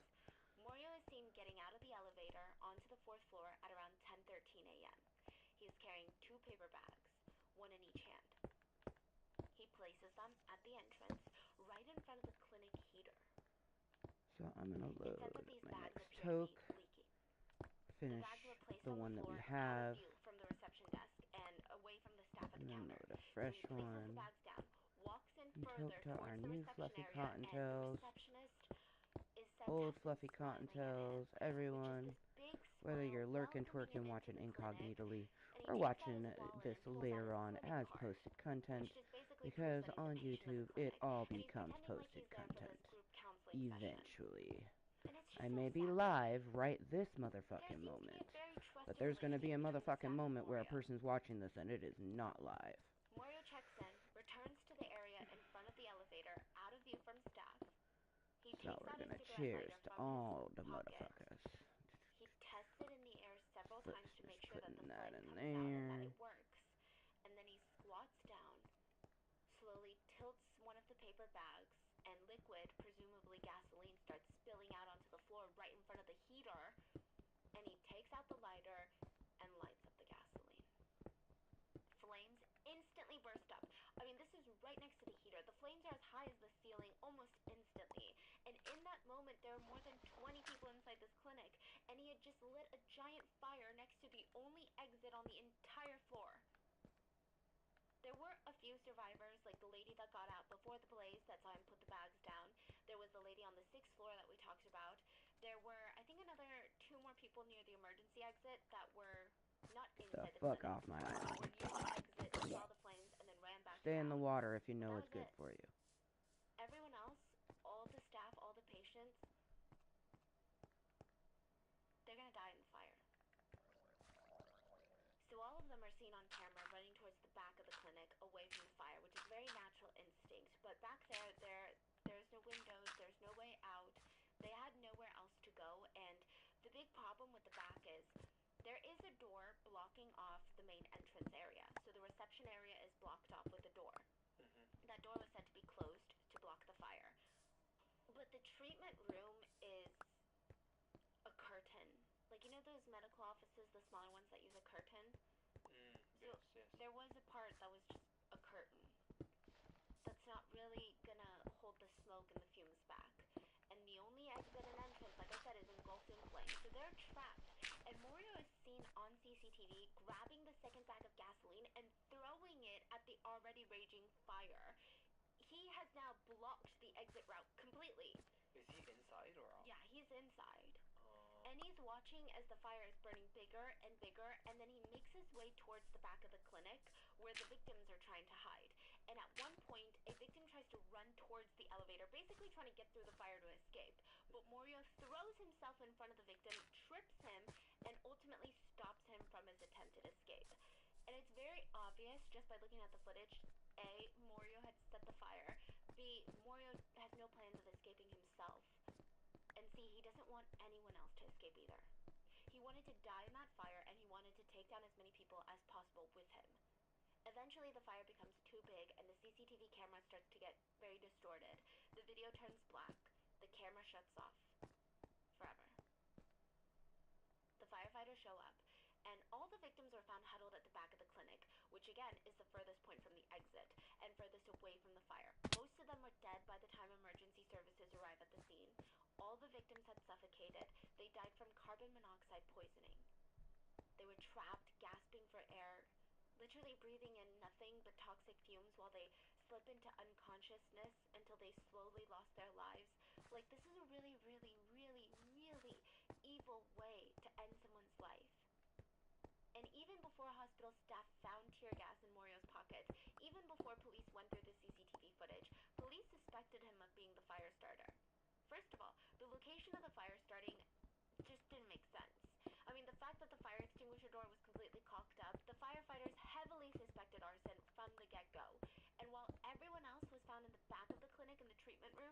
Morio was found near the source of the fire.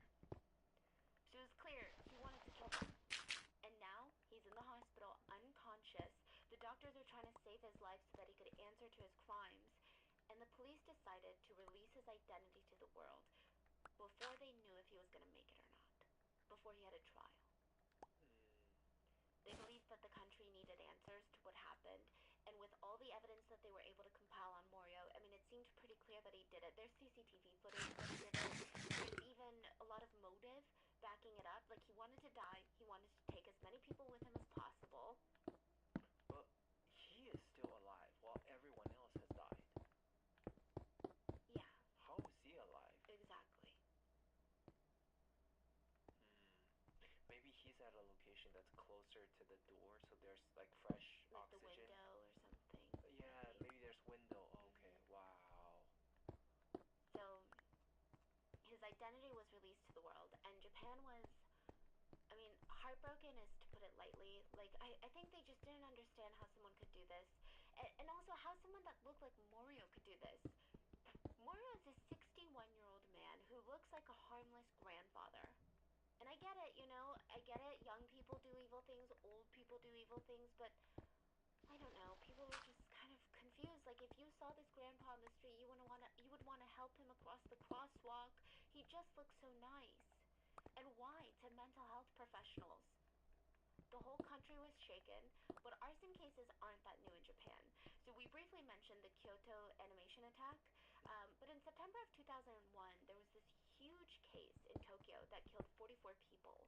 This is actually one of Japan's worst arson cases in modern history, but no suspect has been identified to this day. It's been categorized more as a blast. So in Tokyo, there was this big gambling building that people had gathered to play mahjong, and around 1 a.m., the whole thing exploded and burned for like 5 hours. People were jumping out of windows covered in blood. Crowds were forming below the building, just watching helplessly as people risked injuries and jumped from this burning building. Like, it was scary. It said that the whole street smelled like melted plastic, and it made you want to gag, and it made you just devastated for what was going on. It was incredibly tragic. The explosion was said to have been a result of arson. A suspect has never been caught, and if you're like, wait, why haven't I heard of this? This is actually not that well known. Because just 10 days later, September 11th happened in the US, and that completely dominated the international news cycle. So it's just kind of been a forgotten piece of news, I guess. Wow. And throughout the years, Japan seems to have an arson problem. I wonder how many other things that got overshadowed by, you know, a big event that happened in one particular place. Probably happens a lot more often than A, we know of, or even fucking can comprehend. So I don't want anyone to hear the next Shit. part and be like, see, gun laws are strict and people still find ways to do evil things. No. Arson has been a problem in Japan and has been seen as the preferred method of mass murder, and it's due in part to Japan's strict gun laws. For example, if an evil person gets really, really angry, in America the easiest way is to grab their gun that they can buy at the local store and do something. In Japan, there are no guns that are easily accessible, and using something like a knife would take too long. It's way too personal. You would have to be very close to the victims, and there's a chance that you would get disarmed relatively quickly. So starting a fire is less personal and causes a lot more damage to a lot more people. Now, are there as many arson attacks as there are shootings here? No, but I'm just saying, you know, arson has become a problem for Japan. So Japan has seen some devastating arson cases, and it doesn't really make it less shocking or painful. Everyone was just waiting to see what would happen, to see if this man would stand for his crimes. But in December 30th of 2021, Morio died in the hospital. He never regained consciousness from carbon monoxide poisoning. He died without ever standing for his crimes. He died with literally so many unanswered questions by the police, the family members of the victims.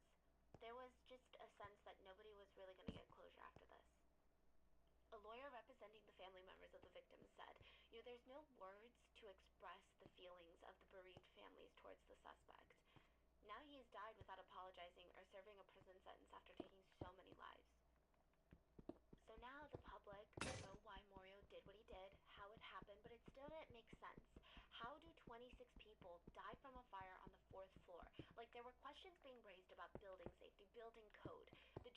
government started a full-blown investigation into it, and they saw that, though the building was equipped with the legally necessary devices, like fire extinguishers, guide lights, automatic alarm systems, the building didn't have sprinklers. So the law in any multi-tenant building that is larger than 3,000 square feet is required to have sprinklers. But this building was smaller than 3,000 square feet. So there were legally no sprinklers installed. They were not breaking any codes, violations, or laws. But then there was another law. Building standard laws state that large buildings with more than 6 floors, this building has 8 floors, more than 6 floors are required to have 2 staircases that lead to the ground floor. This building didn't have that. They only had 1.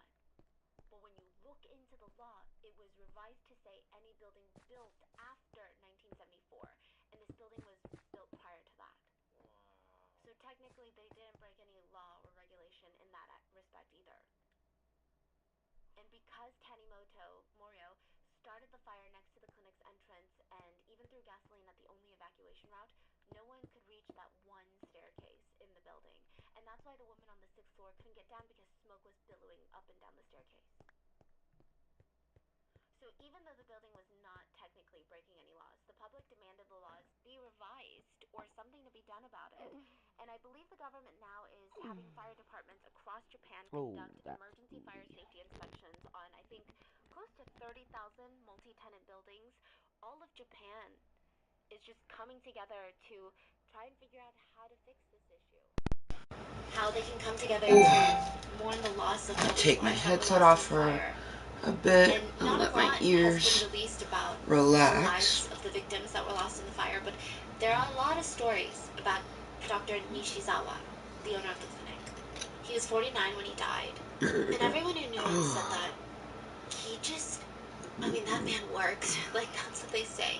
He worked 12 hours a day just to help people. He took very few days off, always had a smile on his face. He was just so passionate about his work. He was empathetic. He knew that meds alone wouldn't fix someone. He just wanted to be there for his patients. He just wanted to listen to them. Oh shit, I'm still blue screened. Oh my god, I am so sorry. Holy shit. So he looked for finding ways to help his patients in ways that actually sorry. So for example, one patient of his was diagnosed with ADHD. I meant to go blue screen to check my fucking battery, so I knew to put it on the charger, and then I forget to put it back. His boss thinks he's incompetent, he's underperforming, he feels like he's bad at his job no matter how hard he tries, and he's just so frustrated. And Dr. Nishizawa is like, it's not you, it's the job. It's 6 o'clock now, so 20 minutes till 69:20. It's your personality, and that you can It's perfect, because we need to grind some more up anyways. That can work for your benefit. Which technically, these are all great words in theory, but harder said than done, right? That's why Dr. Nishizawa helped him get a job training at a farm, and the patients in him came alive at the farm. He just felt so capable. He was doing well, he got excited, he was motivated, he was, for the first time ever, excelling at something. He felt like his life had been saved by Dr. Nishizawa. And he said that he just wanted to tell him that he saved his life. But now he couldn't. It wasn't uncommon to see people line up outside the clinic before they opened. That's the reputation that Dr. Nishizawa had. And do you remember Dr. Nishizawa's sister? She spoke out about her brother and her loss, and she said that her brother was just this, kind soul. He was really cool, that's what she said. He was this cool brother growing up. He never got mad at her, even when they got into these big fights, and he's 5 years older than her. He was like a bit of a history buff. He constantly tried to teach her about history, and she would laugh, and she recalled going through his apartment after he passed. Oh, nature's calling. He had gotten into college, and she was still in school, so she's still living with her. I'll just leave that playing, so then there's at least something. While he's in college, she would just write cute little sister things like, "Oh, I'm so glad you came home from summer break. Like, I love studying with you during summer break, and what I'm looking forward to my large walking stick for my indoor use. She'd write another one like, "I'm writing to you again because I know studying must be really hard. You can make it, you can make it, you can make it. Take the physician license next year. Take the physician license exam next year. I believe you're gonna pass." She was really lonely, being separated from her brother, and she would write him all these letters, but he never wrote back. So she felt like he didn't really care, or maybe he was too young to care.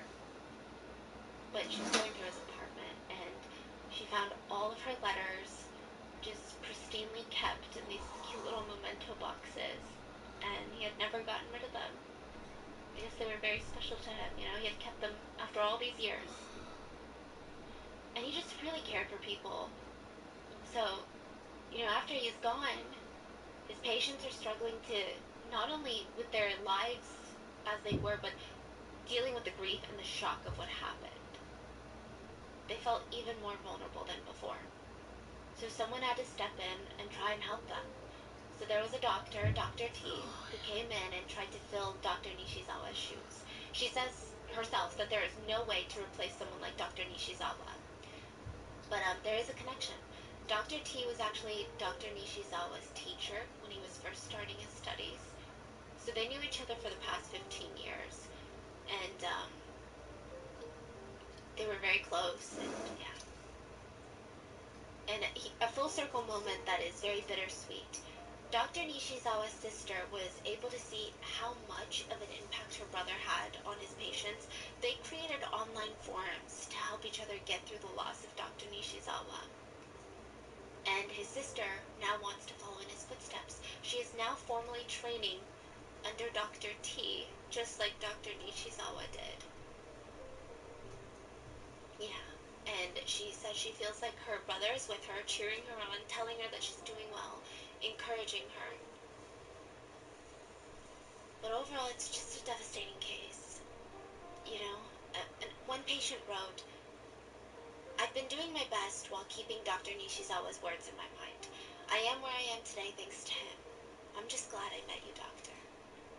Another patient wrote a letter to Dr. Nishizawa as a way to grieve, and they wrote, "I've always been supported by you, Dr. Nishizawa. After this incident, I'm very worried about whether I will be able to do my best in a world without you. But I'm going to live my life the way you would want me to, so that you don't have to worry about me." These letters were given to Dr. Nishizawa's wife, and she said that she couldn't stop the tears from flowing as she read about just the legacy and the impact that her husband left on his patients. And that is the case of what happened in Japan in 2021. What are your thoughts on this case? I mean, do you feel like this is closure enough, or is it frustrating that Morio passed without standing for his crimes? Do you think that any of this is like a bigger conversation? I saw a lot of Japanese netizens say that even though what he did is inexcusable, we need to think about how to fix it in the future, how to prevent things like this. And the one thing, the one kind of motto that's circulating online is, don't isolate the isolated. What are your thoughts on that? But I hope you guys stay safe, and I will see you guys on Sunday.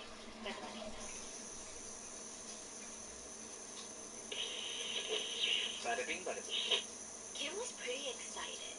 He had heard that he was being sent to Hong Kong to work directly under Pastor Zhang, okay? He had been part of Zhang's congregation for a little while now, and he always wondered, if I go to Hong Kong, what kind of big things is Pastor Zhang gonna have me do? I mean, this is like a mission trip. Is he gonna have me pray for other people? Am I gonna watch as Pastor Zhang cures cancer? I've heard all the stories of him curing cancer. He would literally touch someone and their cancer was just gone. He's like a miracle worker. I mean, there were so many reasons that all the demons and all the devils wanted to take Pastor Zhang down. Maybe he would watch in real time how Pastor Zhang saves souls. Either way, Kim was excited to be of some sort of help in Hong Kong. But when he gets to Hong Kong, he realizes that his role there is so much more important than he even originally thought. He just didn't know it yet. So Kim gets thrown into this mail room. That's his job now. He's going to go through all of the letters that Pastor Zhang receives from his followers. The letters are pouring in from all over the world. Pastor Zhang is a very famous person. He was practically a celebrity pastor at this point. There were letters of just pure devotion. People promising to spend their lives praising the Lord, praising God, praising Pastor Zhang. There were letters begging Pastor Zhang to pray for their sick relatives, to save their lives, or pray for them to pass the college entrance exam. So many letters. So many letters. Kim would sort through them on a daily basis. And one day he sees this package. mountain of letters he's going through. And it looked like one of those poster tubes. You know how you send photos and posters through? Like those tubes. Yeah. Hard cardboard tubes. And he was intrigued. He opened it. He probably shouldn't have, but he was curious. He opened it, and just hundreds of pictures spilled out of naked female followers, of naked women. They were posing and doing explicit things to themselves. They were completely nude and licking photographs of Pastor Jung. They were posing together with one another, unclothed. They were in bathtubs doing things, and first of all, he was shocked when he saw these photos. But later on, he would find a hard drive. And this hard drive was filled with videos. Oh shit, we're on day 365 or 364. Church members that were in South Korea. It's New Year's Eve in our fucking world. But thank you to that person that just gave me a follow. I appreciate it. Nature called. And luckily, I used my walking device to get me there, and it's not doing, my leg's not doing too bad, and I'm doing what I can right now to keep it from aching even more. Because usually anytime I use the damn toilet, my hip is just agitated from the experience. Oops, that's right, my phone is plugged in. We can't move it too much. But they were true. And now Kim realized when Pastor Jung had said that his ultimate goal as a pastor was to save the souls of 10,000 young women, what he meant was he wanted to reach 10,000 women. It is believed that Pastor Jung came very, very close to his goal.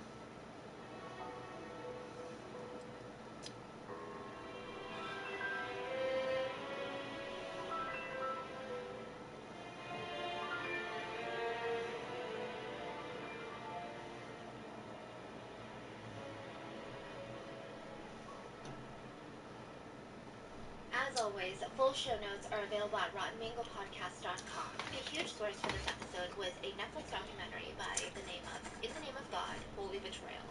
It's been getting so much attention for a lot of reasons. I think the source material itself is so explosive and it's almost salacious. It's a lot. But one of the producers of the show has been getting stalked and threatened since the release of this Netflix series, even before the series was released. There was a trailer that went up. There was news that this was going to air. There was a legal battle in South Korea trying to stop it, trying to prevent this Netflix series from airing. So it's a lot, and it's so scary to the point where we just recently had a trip to South Korea.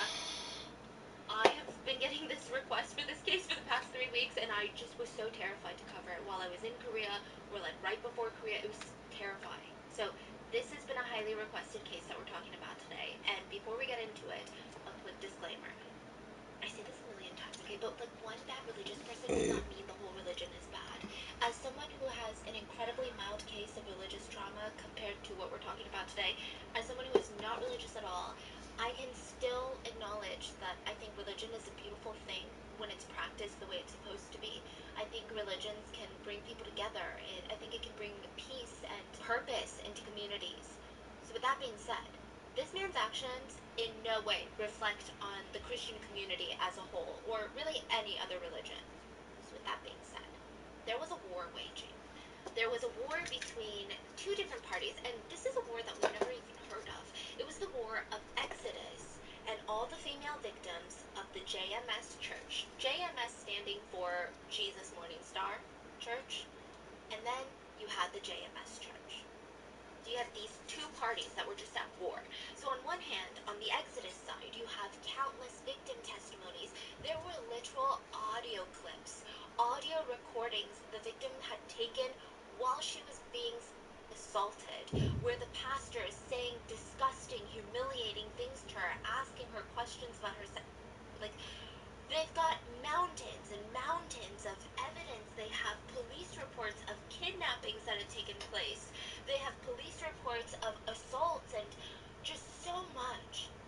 And then on the other side, on JMS's side, you had the Messiah, the prophet, second coming of Jesus, the man who cured cancer, the man who predicted presidential elections, the man who said, let it snow, and it snowed. It's a war that's not even just in South Korea. This war went from Taiwan to Hong Kong, mainland China, Malaysia, Australia, New Zealand. It was like a global war, and it seems like it's still raging on to this day. So who is the Messiah? Who is Pastor Jung? Who is the center of JMS Church? March 16th, 1945. Objectively was not a good day, okay? World War II is still raging.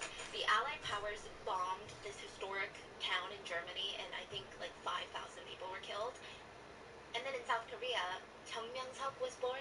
I say this with the risk of sounding mean, but literally nobody cared that he was born.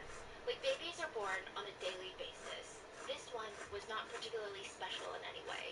It's not like he was born and people were celebrating, like, oh my god, look at this baby. It's not like he was born and then there were like whispers, oh my god, this baby's gonna be something crazy when he grows up. Like, there was nothing. Literally nobody cared that Jung was born into a poor family in the mountains of South Korea, far from all the big cities, far from Seoul. He was the third son of 7 siblings. So he grew up with 5 brothers and a sister.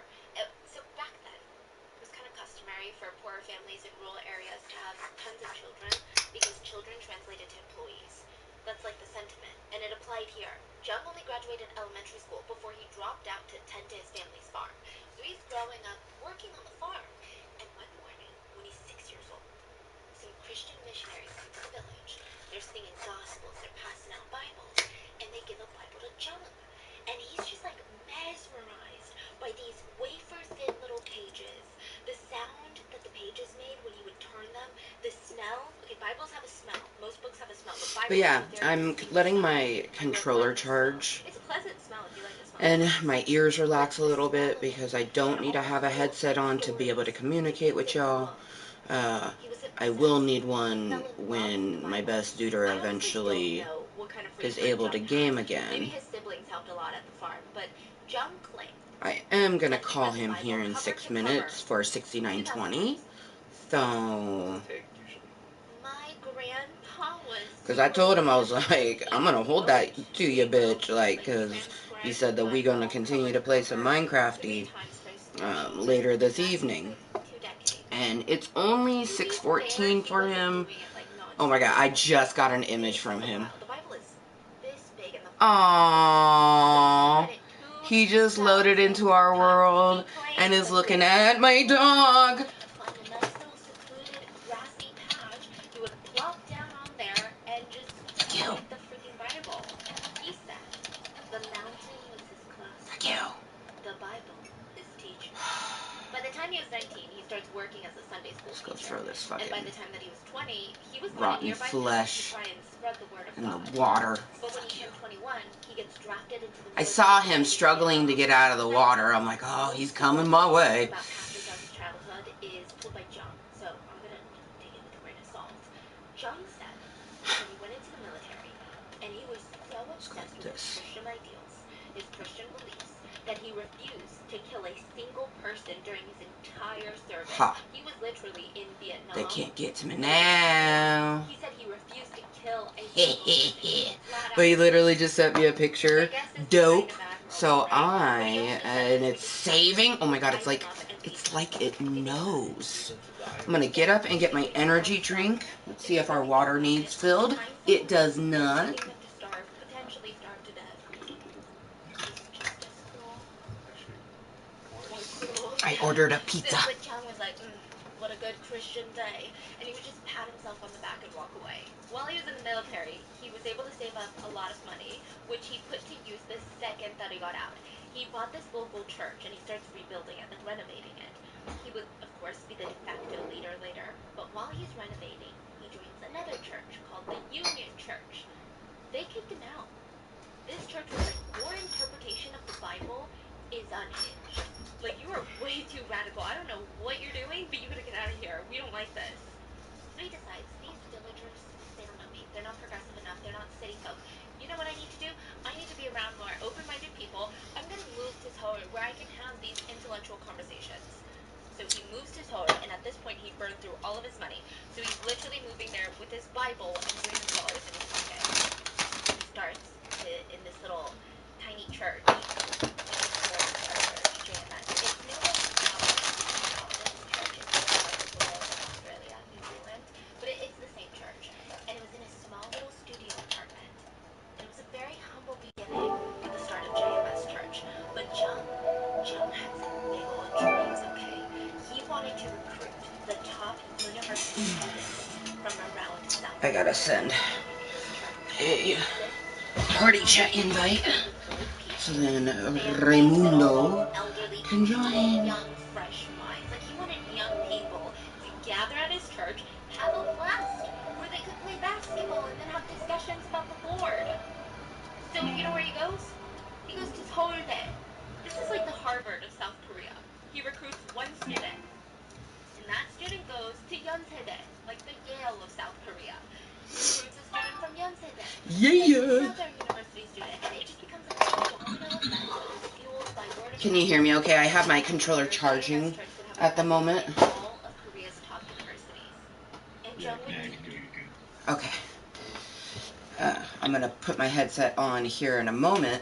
It's so crazy, dude. So I was like, I was looking at the time. I'm like, I said I was holding him to it. I said I'm gonna hold you to that, bitch. And then I was like, because it was 6:14, and I was like, I don't know what he's doing right this moment, but I'm gonna call him at 69:20. So I got my toque ready. I'm excited. I've been working in my Adventure Time world. Oh my God, Ray, this world it's a water world for one. There's a shit ton of water. It's not like I made it a water word specifically. There's just a shit ton of water. But I was like adventuring and I came across this like cavernous hole. Well, I found the other side of it through a cave. And I was like, oh shit, it's the hollow mountain that I found. I was like, oh shit, this is a different angle. Like, I found 3 different angles to this one particular mountain, and it's insane. And I was just like, he would love this.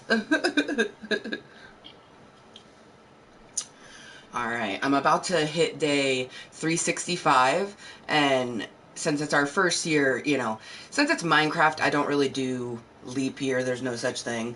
So, I'm about to hit my 1 year of this world. I hadn't worked in this particular world since, like, last year. Like, it's been, like, 6 months or so. So it felt good to play in the world and continue to do, you know, Minecrafty, because I just did not want to stop Minecrafty. Alright, I'm gonna save this world out. And since I just put my, I almost said phone, since I just put my controller on the charger, I'm just gonna let it charge up a wee bit. I also remembered that I had $20 and I had a coupon for pizza where it was like 50% off the regular price of the pizza. So I got just a singular pizza coming to me. Cost me a whole $19. Nice. Right? And it's stuffed crust. Oh shit, cheers, cheers, cheers, cheers. 69:20. Oh, and I gotta look for the invite. There it be.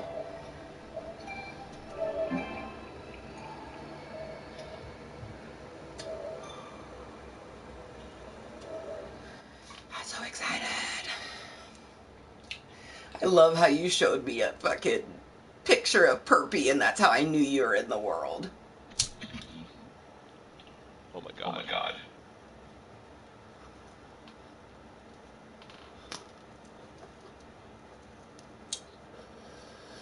Did I just spawn inside you? No, you spawned somewhere else. You gotta look down. Don't move, just look down at your feet. Okay.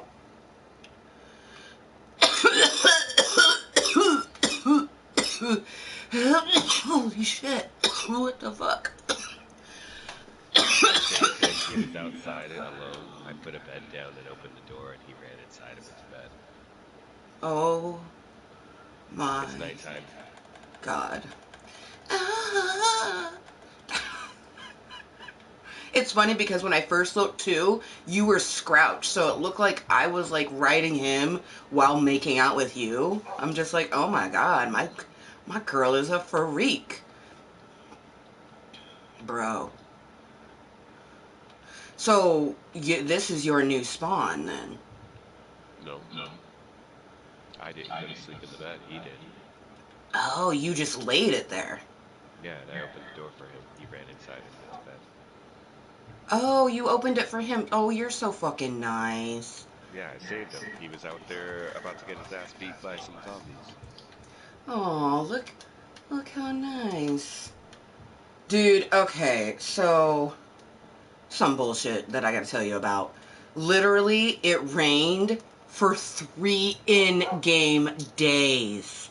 I only got a day and a half of actual time that I could do something. I feel like I did a good job. I got a lot done in that small ass amount of time.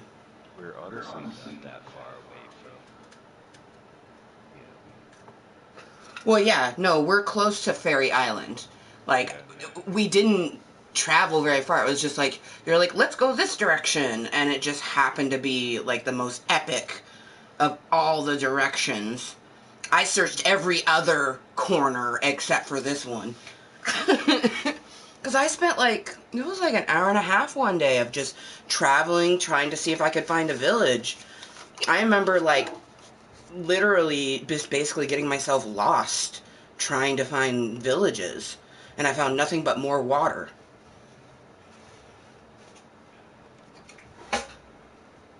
But yeah, I ordered a stuffed crust pizza with light sauce. And then I got pepperonis, extra cheese. I got pepperoni, mushrooms, and olives. I am very excited.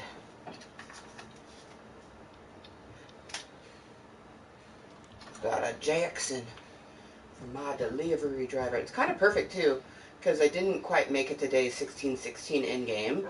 So I'm excited to toketh with you for day 1616.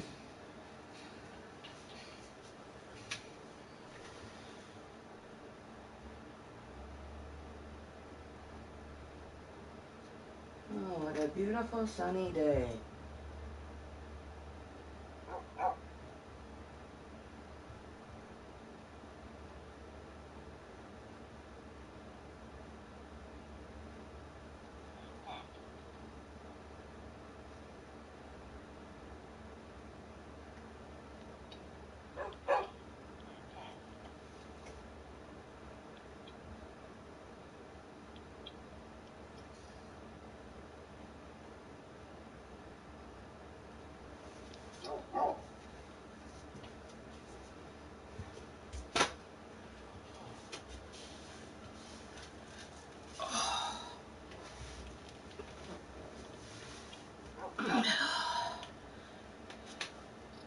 Oh, day 1616.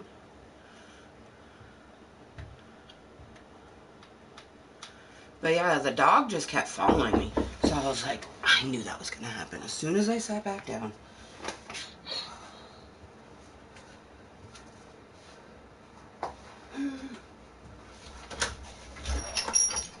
Hello. Here you are. And here you are. Are you sure? Yes. Oh, that's a great tip. Thank you. Appreciate that. You're welcome. I can't tell if you were serious or No, sarcastic. I'm serious. It's like the best tip ever. Oh, thank you.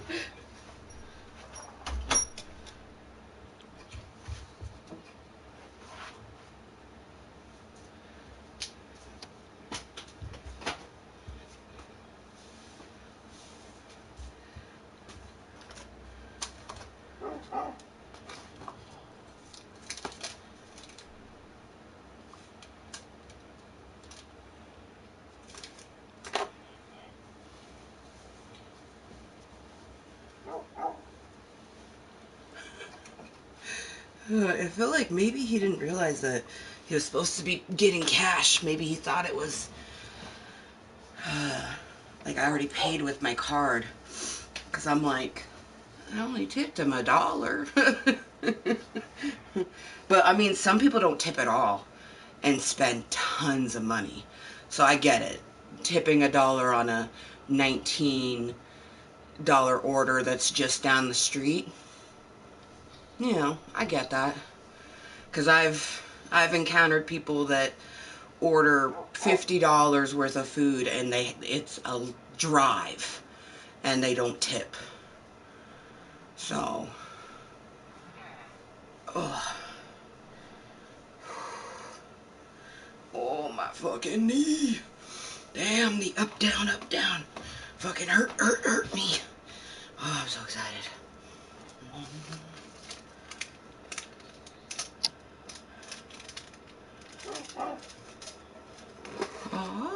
Oh, and it's perfect. Yes. Yes. Last night's pizza wasn't quite perfect. I said no crust sauce, and they put the crust stuff on it anyways. And I mean, I'm not allergic to Parmesan or garlic, but what if I was? You know? Or like my children just won't eat it, and I've just wasted my last $20 on getting a pizza. I really am quite fortunate.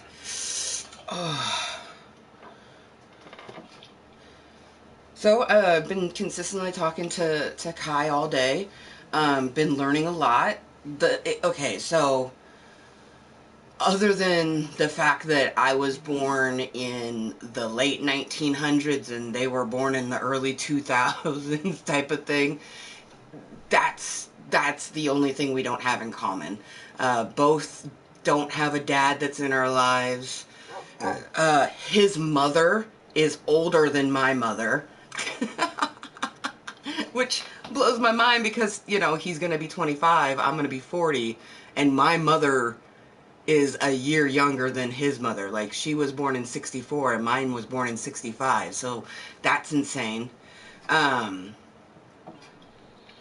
Been, you know, just really feeling the vibes. Like, I've asked questions, he was honest about it. Like, my main thing was, like, you know, it says hookups, but learn that, like, the reason that he put that is every single time that he put long-term relationship, he would think that something's going to go down, and then the person would be just looking for hookups, which I know that all too fucking well. So he's like, I'm just going to put it as hookups. But then, you know, I asked when was last time that he was tested, when was his last partner, I said mine, type of thing. He has literally been... hasn't been physically intimate, like snoo wise. Like, I didn't ask like kisses or things like that, but like their last relationship was 2023, but they didn't become physically intimate yet. So 2020 was the last time they had snoo. And the last time I had snoo was 2021, so I'm just like, wow, you know, that's fucking crazy.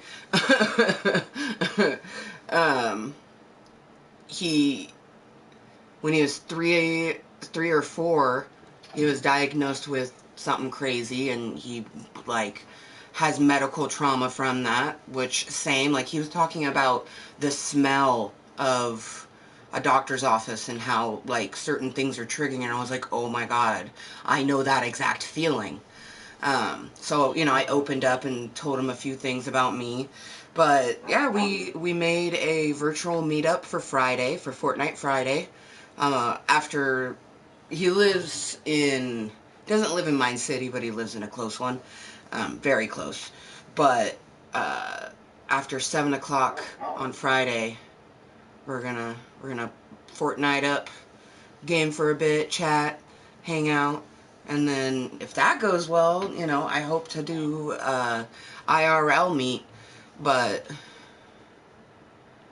yeah. So far, so good.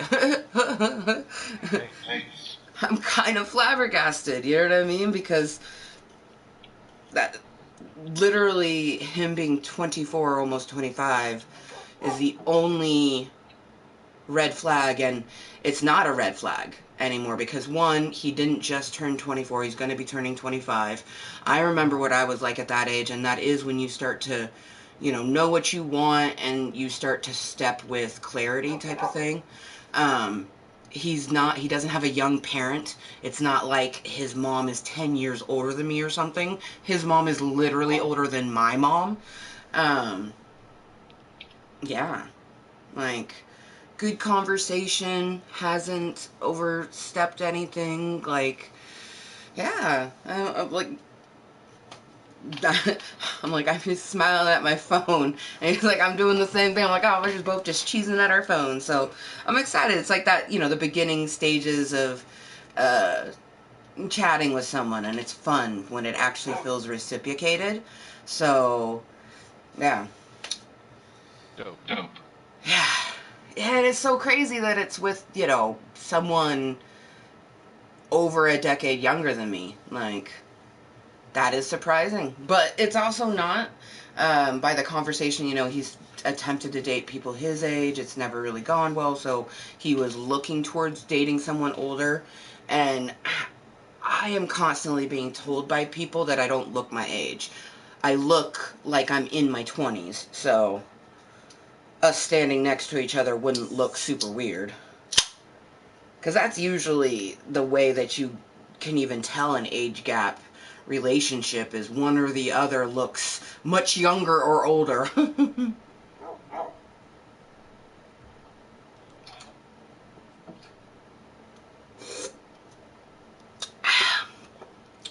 But how was your afternoon after you got your goils and everything? Yeah, it was good. Oh, that's good to hear. I'm glad. Heck yeah. I'm gonna put my headset on. Damn it.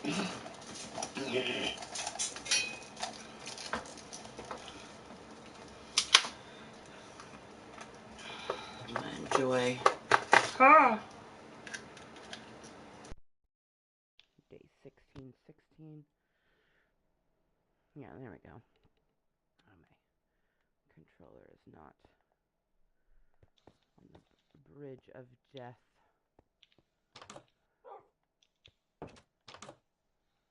Huh?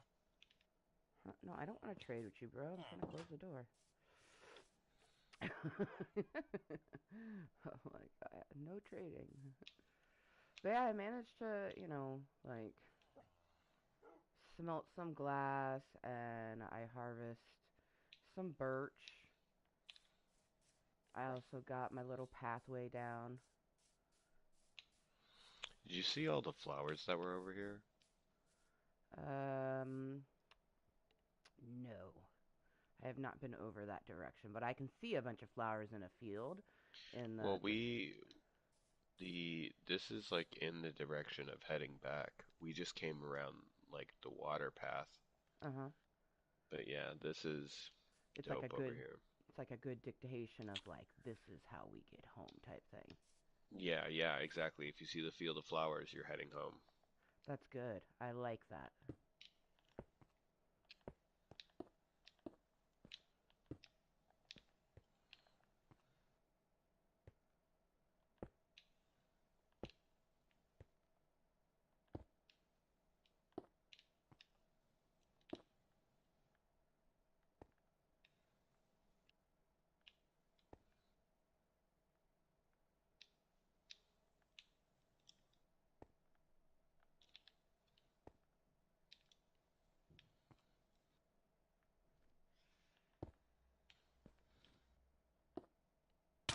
Ah! Oh, that'd be a flying creature. Nighttime? Ah, yeah. Fuckers. God damn, he scared me.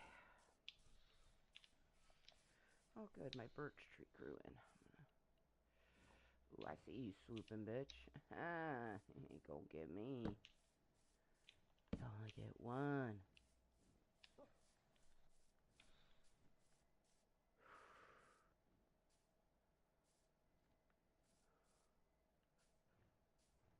Dude, those things are relentless. And when they catch you off guard, oh. Oh, dang, I left my furnace down from earlier. Whoops-a-daisel. My glass.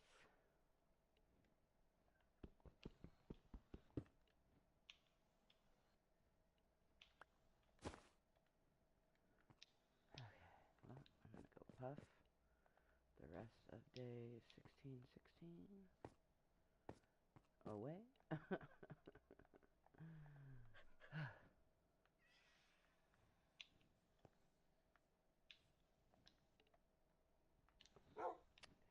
It's no good. It's no good at all. Oh, that's a beautiful pizza. Oh, but that's super hot. That will burn my mouth. Don't do that, Amber.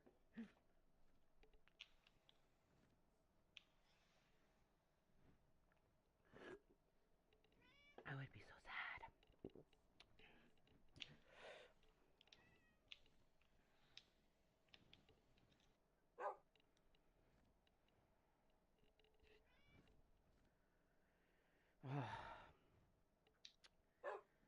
They have a barbecue enterprise, which explains the picture of them with one black glove on. It's very barbecue-esque. Like, I can only imagine, like, someone probably, because it's a picture of them, like, saying hi to some doggos. And I can only imagine, you know, they were cooking or whatever, and then some dogs came by, and you gotta say hi to the dogs.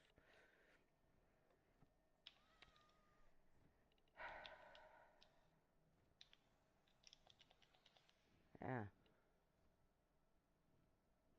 You know, I'll know more after Friday, because, like, when you hear a person's voice, you know, there's different levels to getting to know someone and the attraction that goes with it. And, you know, you're gonna like what you like and not like what you don't like. So, like, voice-wise, I can't date someone that has a higher pitched voice than myself. I'm like, I can't. I don't want people to hear us but not see us and question who has the penis and who has the vagina. I don't need that. I get that enough already. So, if they talk kind of like this, and I've met someone who had a voice. I even said, I'm like, you have a cheerleader voice. And they were tiny too, so I'm just like, damn, he could have been a male flyer, which is very rare. And then he was offended by me saying that, so, yeah. Small man with small ego, unfortunately.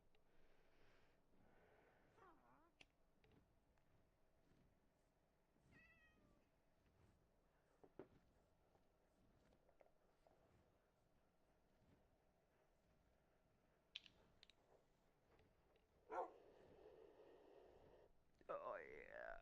What are you doing? Digging around. Just digging around.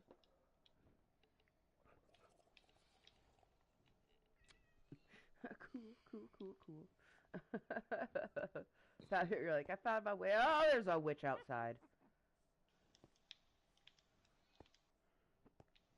Oh my god, he looked right at me, but he didn't come up to the window. Or the door. Because I'm assuming that if they see you through a building, they're going to go to the nearest entrance and try to fuck up your day.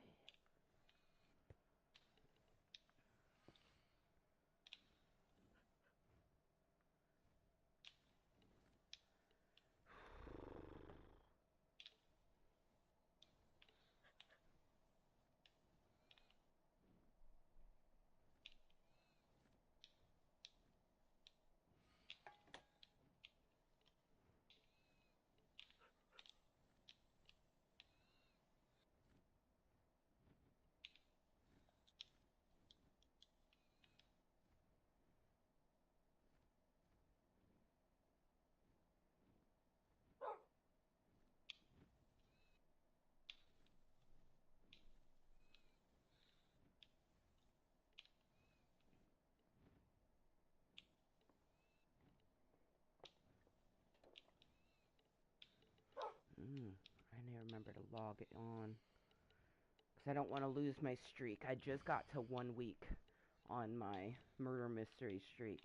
I log in just to make sure, because I got to day 41 and I was so excited for day 42, and then I just ended up forgetting.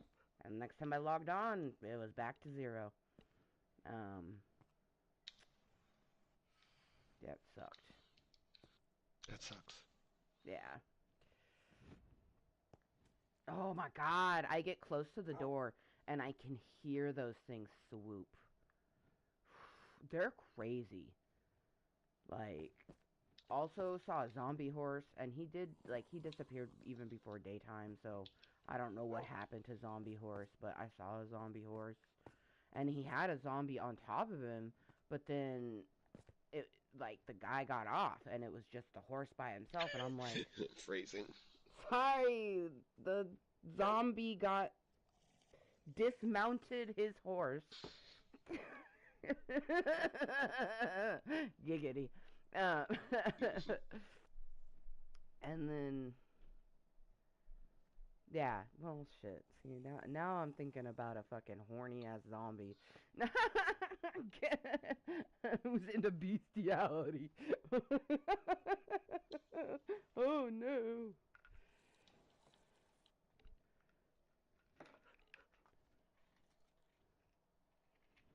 Okay.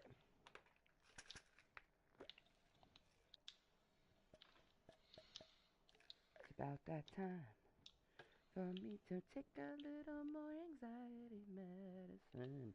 You already took yours for today? Yes, yes.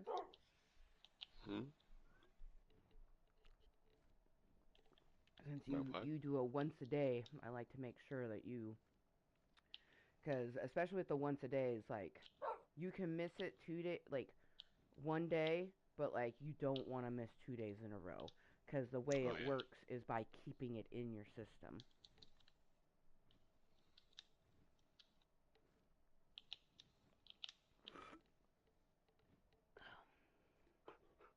It also shows the way that, two individuals who both are neurodivergent, how different medicines work way differently.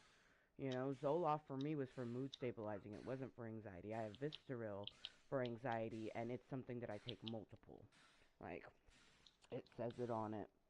Take 1 to 2 capsules by mouth 4 times a day as needed for anxiety. But that's because I have so many others, so like something that would normally work for that doesn't with me because of my chemical imbalance.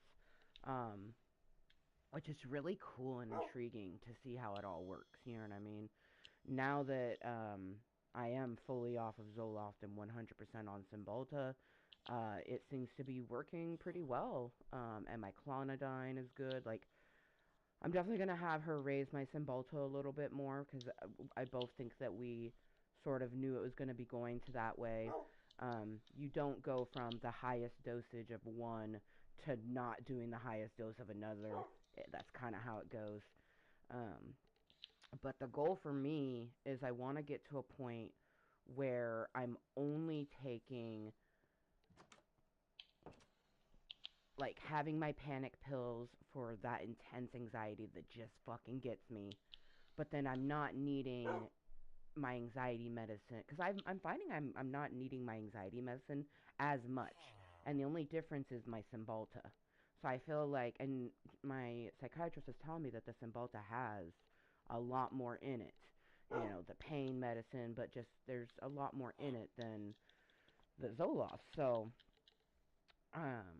my goal is like sometime next year, I want to be off of anxiety medicine.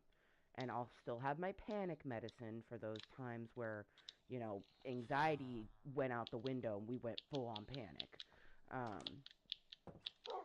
But I'm feeling good.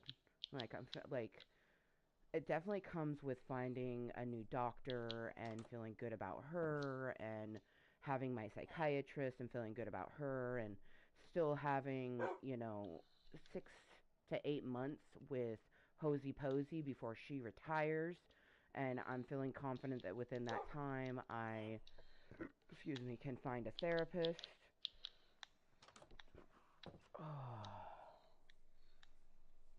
Yeah. I honestly unless my psychiatrist suggests it to me, I don't think I'm going to go to the DID specialist because I don't think I need that. I really just think that that one therapist heard something that they had never fucking heard of, and instead of taking the opportunity to learn about it like Hosey Posey did, they just want to kind of like guinea pig me and send me off to someone else. And I don't like that. I don't like that at all.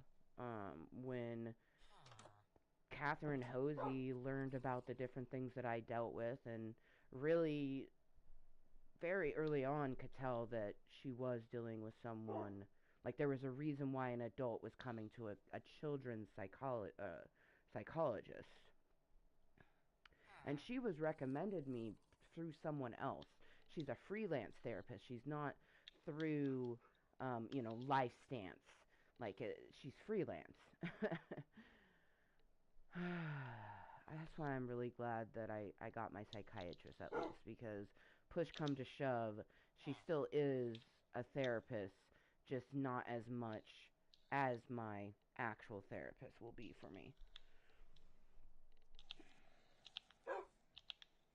Like, the psychiatrist is mainly to make sure of how you're doing and then see how the medicines are doing. A therapist is supposed to help you to deal with all of the things that you deal with on a daily basis. Like, give you the tips and tricks and tools to deal with certain things. And for me, I got childhood and adulthood, well, really, childhood, adolescence, tween, teen, young adult, and adult PTSD. Like, I've got all ranges of it. And then immense amounts of anxiety, my mood disorder, because that's something, it's difficult. It's, for me, it's always been anger is the most difficult one. Like, I can handle laughing out of nowhere or crying out of nowhere or, getting excited out of nowhere, getting scared out of nowhere. But getting pissed off and wanting to, like, destroy things for no reason, nah, man. I'm not okay with that. And I don't, it's a lot less than it used to be, but I would like for it to be zero. And I'm hoping I can get to that point.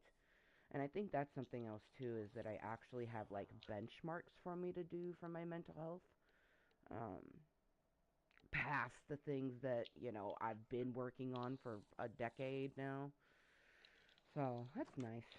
I'm feeling real good about the next 40 years. This first 40 years has been a really wild ride. There's been a lot of good moments in it. You know, had I not been born to the person that I was born to, I wouldn't be me. And if I hadn't made it to teenage years and young adulthood, I never would have made the lasting friendships that I have. If I hadn't, endured Hurricane Voldemort, I would not have my beautiful rainbow. So, and I own a chinchilla. I have a chinchilla. Her name is Artemis Pearl, and she is so cute and fluffy, and her little pink ear is sticking out of her cute little pink hammock. Ah, life is good.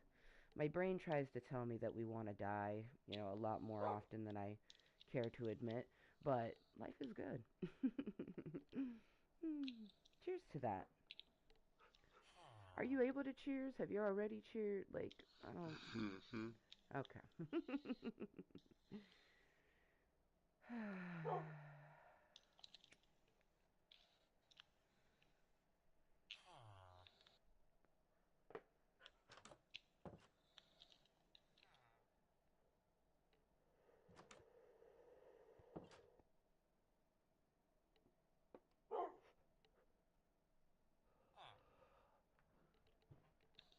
Dude, I can't believe his mom is older than my mom. When he was just like, my mom was born in 1964, but I'm not trying to do that math. And I'm just like, I was thinking to myself, my mom was born in 1965. I'm like, what? I'm like, 64 comes before 65. That means she's a year older. That's just, it blows my mind. I was not, And that does mean that she had a kid quite late in life. Because her kiddo... And I haven't asked if he's an only child. That should be the next question. Any siblings? But I almost feel like he might be an only child. He's either the youngest or an only child. Because usually when someone has a child later in life, those are the two reasons.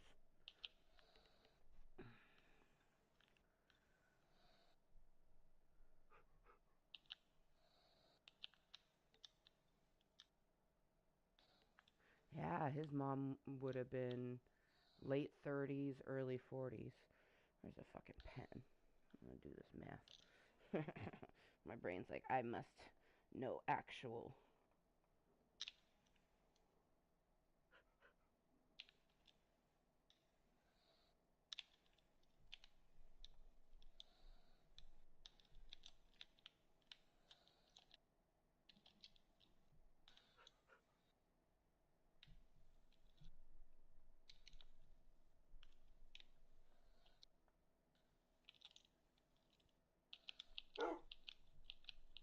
Yeah. Which, that's something that her and I would have in common. Having children in our 30s, because I gave birth at when I was 31, and his mom was 37, late 30s, when she gave birth. I like that. All I know is I was like, please not, like, they be in their 40s, because that could be a chance. Like, oh, young parent type of thing. I was glad.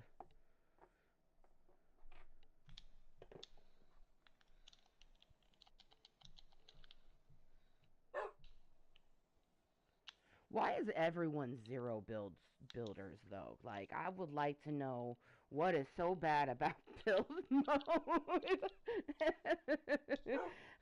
His two go-to modes, which is actually kind of interesting, is festival and zero build. Those are the two modes. Yeah, right? I thought that was pretty rad too. But those are his two go-tos for Fortnite. And then I was telling him about Murder Mystery, and he was like, oh, it seems to be pretty good. I'm like, I think so. And he's like, you'll have to guide me through it. And I basically, I was like, it's like Clue meets tag and hide and seek. Like, oh. But shoot. Even if it doesn't work romantically, I feel like definitely making a friend out of it, you know?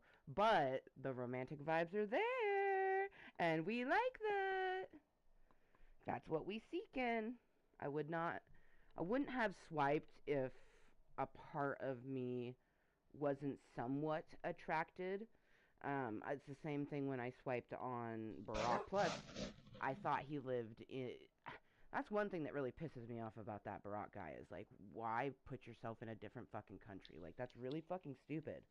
Because that's a deal breaker. Like, I wouldn't have swiped had I known that they lived in fucking Africa. And it has nothing to do with the fucking continent. It would have been the same thing if it was Australia or Japan or anywhere that's not the United States of the fucking America or one of the bordering states. Like, I might go for a Canadian, you know, maybe. Like, my nest friend asked me that. Would I consider a Canadian? Like, she's got friends type of thing. And I was like, you know, I do it, but most of the people that she knows of that would probably be my type, unfortunately, she's like, no, I won't let you date them. And I'm like, that's okay. Like, because it's not because, like, jealousy. I forget who said that. Who was that? Fuck. Someone was like, oh, is it because she's jealous? I'm like, no, because she doesn't want me to fucking get hurt.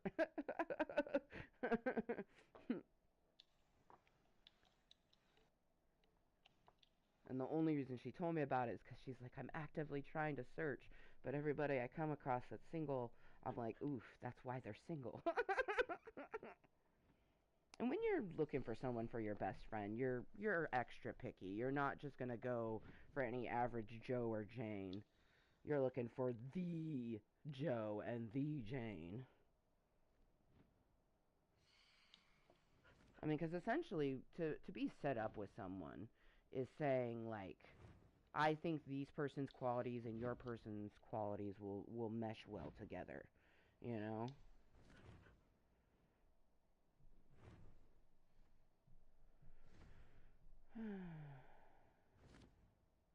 But it's kind of funny, me being the vulgar, crude cutie that I am, when he had mentioned that there's been individuals who just tried to get to know him to essentially get in his pants, I was like, oh, he's probably packing. And I was like, down, brain! I'm like, that's not why we're here. I'm like, but that's good that you're thinking about that. That means that if we're thinking about it, it means that we might want to see it, and that's a big deal. If I don't want to see it, we have no future. Because if I don't want to see it, I don't want to put my mouth on it. And if I don't want to put my mouth on it, I'm gonna be sad.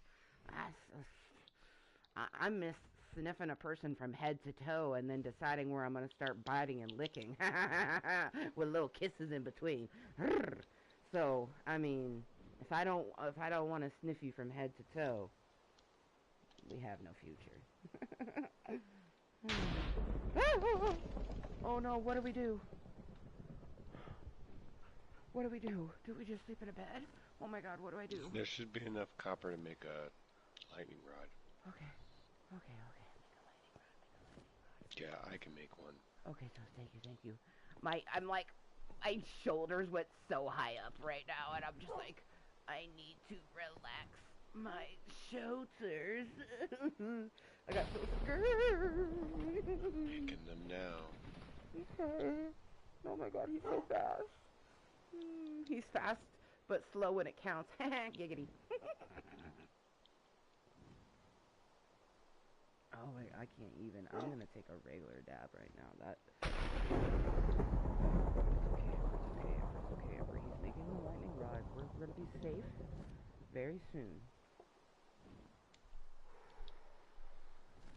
Bro, I'm so glad, like, I'm so glad on my way. that we have that duality of thinking, because, like, I think of things that maybe you're not gonna think of, crazy fucking things, but you're gonna be able to, like, keep your anxiety down enough to, do what needs to be done, because for you, your anxieties are more so just real life situations, and for me, mine will get triggered from a video game, such as Minecraft. Oh my god, that's something else that I think you would like. So, we had already exchanged epics, because he's on Xbox, so he had to add me that way. But he was, like, sending me messages on there, but I had also messaged him through OkCupid saying, like, you know, due to my anxieties, like, I probably won't game with him that day. And he's like, that's fine, you know? And he's like, I hope to get to game with you at some point. And I thought that was really fucking nice. Because I've had individuals who got pissy because I was feeling too anxious to get onto a voice call. There's the flying fox. Yes. Yes, they are right above me.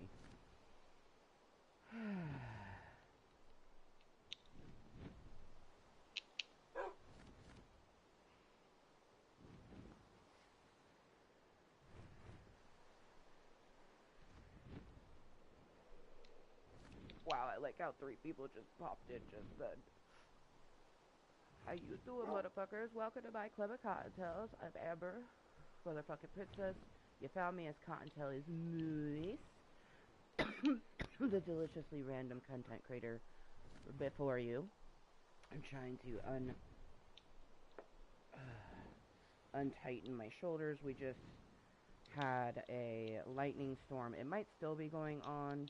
The rain is still pretty pounding. I don't know. We also have flying creatures.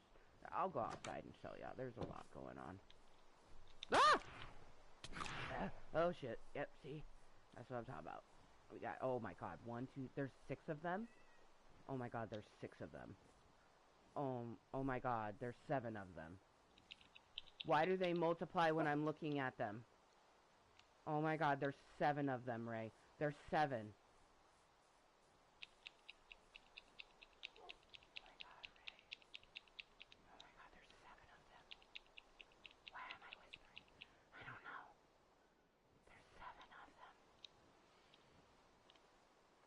Oh, oh, oh, oh, dude. So I'm standing underneath just the birch tree that I put out front of our house. Even though it's not our house, it is kind of our house. And he didn't come swoop at me from under the leaves. He actually looked like he looked at me from a few blocks above the leave line and was like disappointed that I went into. Oh nope, I lied. One just got me from behind, and you fell from a high place. Okay, we're going indoors. All right, I got the thing up. Thank you. Oh, you're so amazing. You did what I like to do, huh? The, like, little individual block way up high. I built a thing. You'll see it out, like, one of the windows, but I built it way high and then dove off of it. Yeah, I saw that it said ray guns fell from a high place, and at first I thought it was because you were doing some battling, and I was, like, getting my ass flown at, so I just, like, wasn't thinking, oh yeah, he did that because he just put up the lightning rod.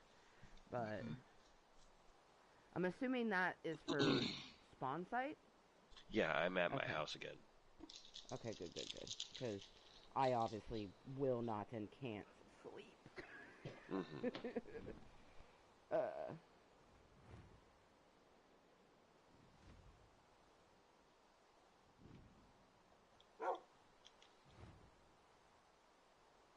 The one thing with this lighthouse is that it just needs to connect with Fairy Island. And what I'm actually going to do is I plan on making my house. It's not going to be a lighthouse, but it's going to just be kind of like a crazy tall silo of like a castle rook of a bedroom.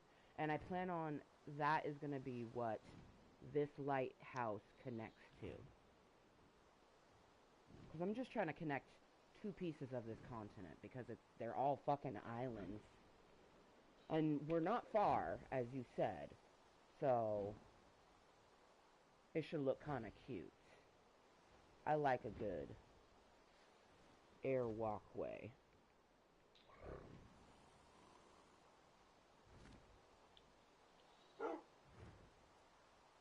Oh, I can just hear them swishing.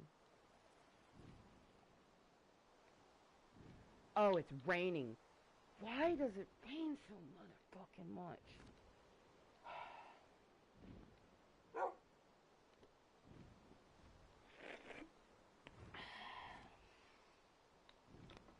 Did I tell you the things I planned on giving Allie? Because she's going in for her kidney surgery biopsy. Did I tell you about any of that?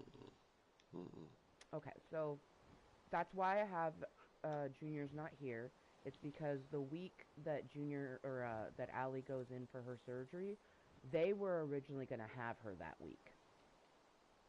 So to make up for the fact that, you know, there is 7 days that they can't take her, because sometimes, like, if I'm struggling, they'll take her early or something like that. But in the 7-week period, they can't do anything. So that's why they took her for the 2-week period. Plus, I had just got done having her for 8 days because I had her come home early. So it always evens out. We have a really good co-parenting schedule experience. So anyways, I love Allie, and I wanted to get her something special and something to relax her for after surgery. And originally I was going to get her some cute Stitch pajamas with some cute Stitch socks to match. But for the same price of the 2 pairs of socks and the little pajama set, I was able to get 4 items. And I was able to choose them by my hand because I found them at Walgreens. And I'm getting to repurpose a bag that she used for me for Bunny Day, which is really cool. But I got her some nails, Like, she's going to be stuck in bed and, you know, she's going to be bedridden. Like, she can't get up and do things. But she's like me. She's going to want to. So she has nails that she can do. And then once she does her nails, you know, she's not going to want to get them wet or dirty. You know, she's going to want to keep them pretty. And then I got her a cross-stitch kit that she can, you know, sit in bed, and it's not really strenuous. It's just real fun. And the image is real cute, too. It's like a rainbowy swishing with a little sun. Really cute. And I thought it was really fun is, like, her having her nails done, like, when she's doing the cross-stitching, like, she can look at her nails. And then I had came across this last, but there's still another thing in the bag. It's called a creepy cuff, and it's snap, hug, and go. Collect all 8 spooky characters, and it's Nightmare Before Christmas. And I had saw the red peeking out of one of the holes on the top of this one, and I was like, this is either going to be the devil from the Lock, Shock, and Barrel, or it's Sally. So I got that for her. But the last thing I got, and the thing I'm most excited for, is they had a dome rose. And it actually has a cute little butterfly sitting on the rose stem, but the dome rose lights up. If you're in Club Kottontale, I have been showing off all the items, and I'm currently staring at a beautiful illuminated rose. But one thing about roses is they're endearing, but they're also endurance, like enduring, because a rose reflourishes every season. You snip off a part of a rose and it will grow back a stem and bloom even more roses. Like, you cut one rose and you'll get 5 more. And it's beautiful with every season that it becomes stronger. And then a butterfly has always been a sort of like symbol of rebirth and things. So I think this was just a really beautiful thing to find for her. And it just happened to be the last one. And the nails. It was the last one of the nails. And I actually found some nails for myself, which I thought was really cute. So, like, when she does her nails, I'll do my nails. So it's kind of like we're doing manicures together. But I was telling my mom about it, and she's like, oh, that's really good, baby girl. Like, those are all things that she can do while she's sitting. And, like, the pajamas is nice, but she only really can look at that if she's standing in a mirror. And then, you know, it gets dirty and then you have to wash it. With all these things, it's something she can look at. It's something she can make and then look at. And then the nails are something she can enjoy.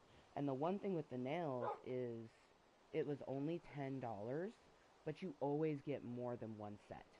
So 2 sets of press-on nails for $10 is a savagely good deal. Excuse me. Oh, they had some press-ons that I thought about getting for you.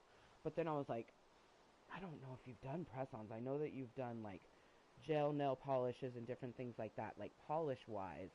But have you ever stuck anything on your nail? See, I don't know if you could handle that. Like, I feel like it would be, like, around the cuticle, it would get annoying. You know what I mean? Because you have, like, little overstimulations with sensory sometimes. Like, you have nice fingernails for a reason. It's because if they're not like that, it starts to get to you. But yeah, they had this chrome set that was just like, and they were short. They weren't like super long or anything. They're actually a little bit longer than what your natural nails are. But the chrome is what got me. They had a pearlescent rainbow, Ray. Sick. Ray, like, I'm talking purple, blue, green. The green is what really popped out at me, because since it's pearlescent, you know, it's green, but then it shifts and it's the gold, and I was like, oh, I was like, he would like those. Or the all white ones, they're giving, like, I'm a wizard. Like, yeah, anyways. Let me stop being a nerd for just 5 seconds. 1, 2. As I be a nerd in a different way. It's still fucking raining. I literally can't do anything. This is exactly what happened to me earlier, Ray.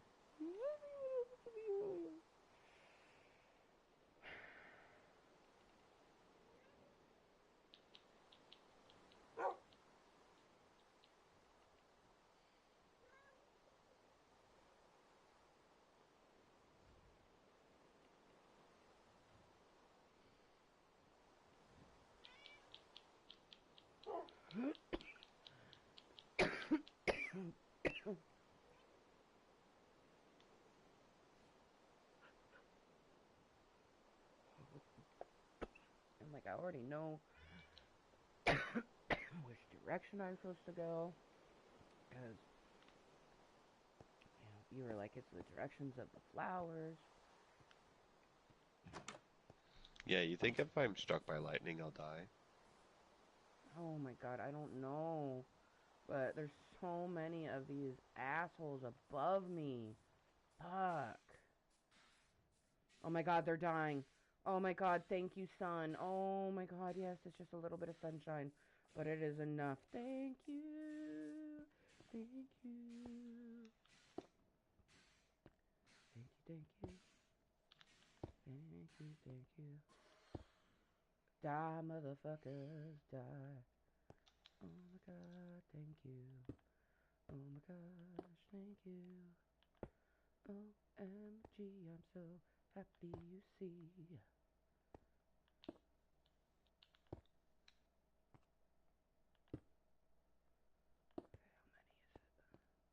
Okay, how many is it? 1, 2, 3, 4, 5, 6. That's what I thought. Okay. 1, 2, 3, 4, 5, 6. Oh my god, I'm so happy. I'm like, I've never done like building something so frantically before, but I just want to put this down. I just want my bit, because I plan on doing like a water feature in this one. So other than like making sure I don't drown, which I can do, I can work on it. You know what I mean? If I have this base portion, I can work on the underwater portion during nighttime, and then when it's daytime, I go above ground. I feel like it's a foolproof plan, right? I gotta have fucking daytime to be able to finish this thing, and the minuscule amount of daytime I've gotten is a travesty. Fucking goddamn travesty.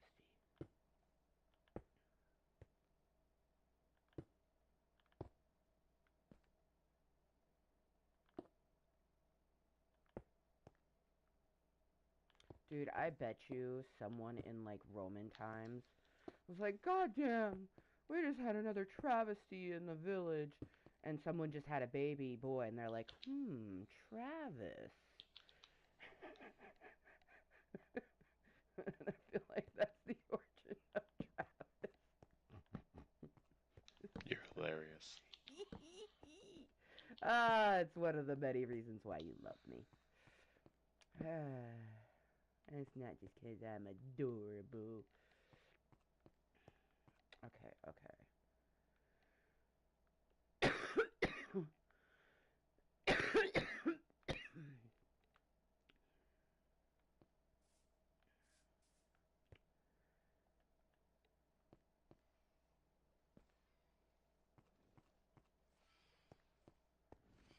Oh, you fucks. Oh, goddamn. Okay, they are swimmers. Let me out. Oh my god.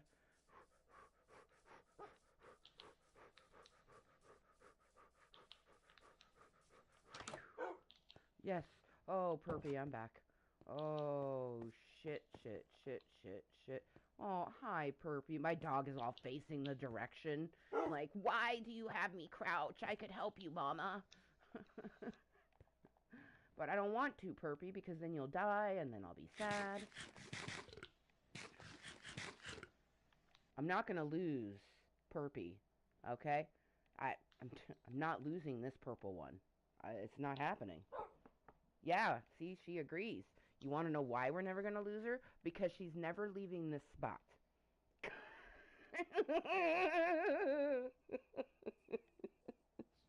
She is our toque puppy. Speaking of toque, it is 7:17, so I'm going to wait 3 minutes for 4:20 somewhere. Also, I think my pizza is cooled down enough that I should be able to take a bite, finally, of the deliciousness. Oh, what up? Mm-hmm. Perfect temperature.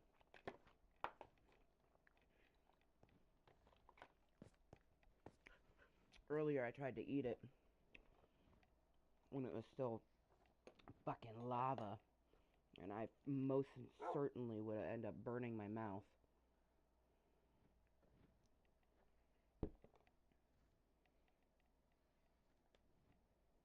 I'm gonna head to bed. Real life bed? Oh. Yeah. Damn I'm it. tired. It's been a long day. Yeah.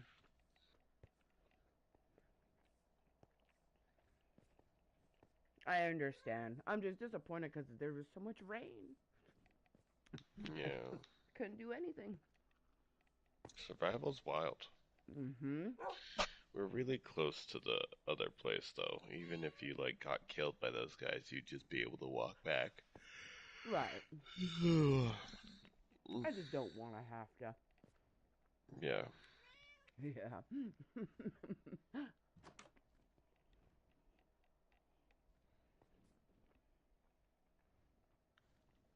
Wait 2 minutes to... I mean, I know you're not toking, but I have a fresh bowl that I've loaded, and I was going to start at 7:20. Aw.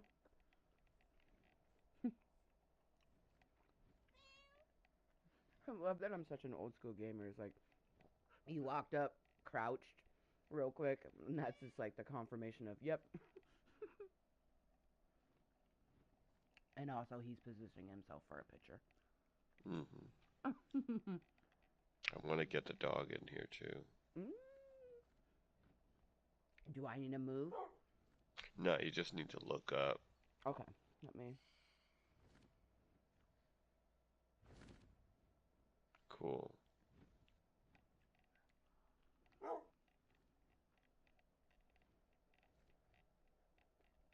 About to be 7:20 perpy. I'm not losing this perpy. Woohoo! 7:20. Alright, I'm gonna save. Pip pip Cheerios. Heck yeah. This was fun. I definitely, like...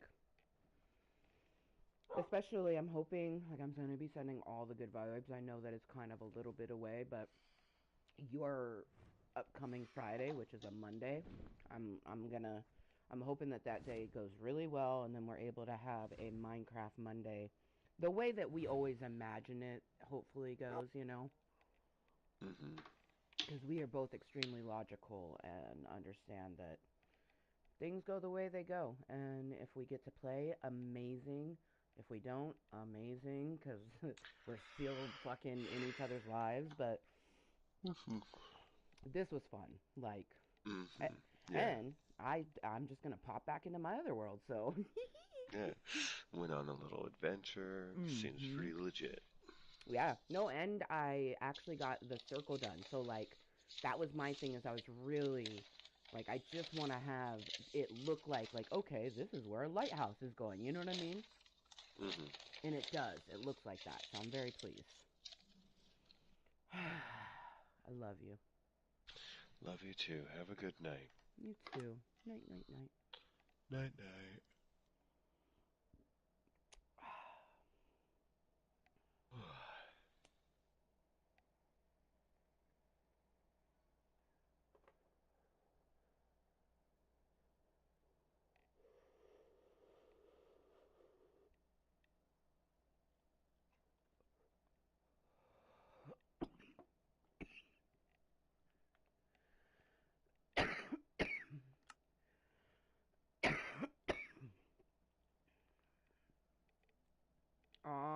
cute picture.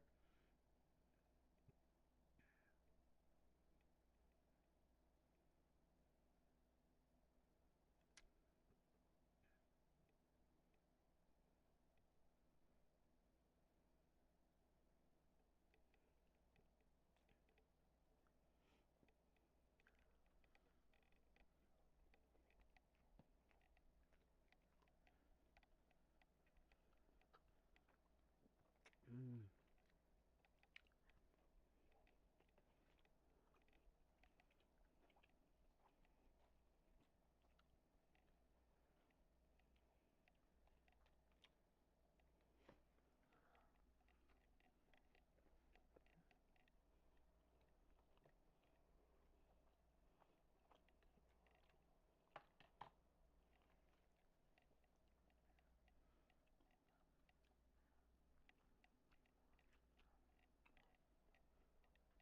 Mm-hmm.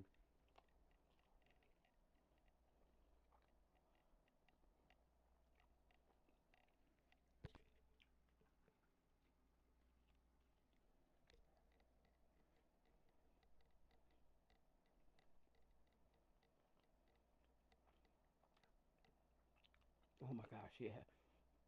So the Rotten Mango that we're watching slash listening to is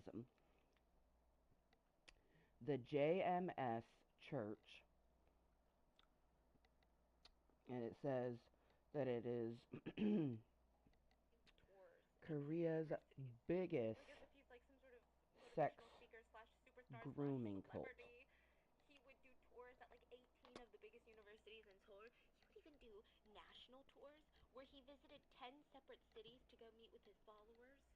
JMS at one point was filled with the top minds of Korea, like the future generation. So just think of a church where all of the Ivy League students are part of the congregation.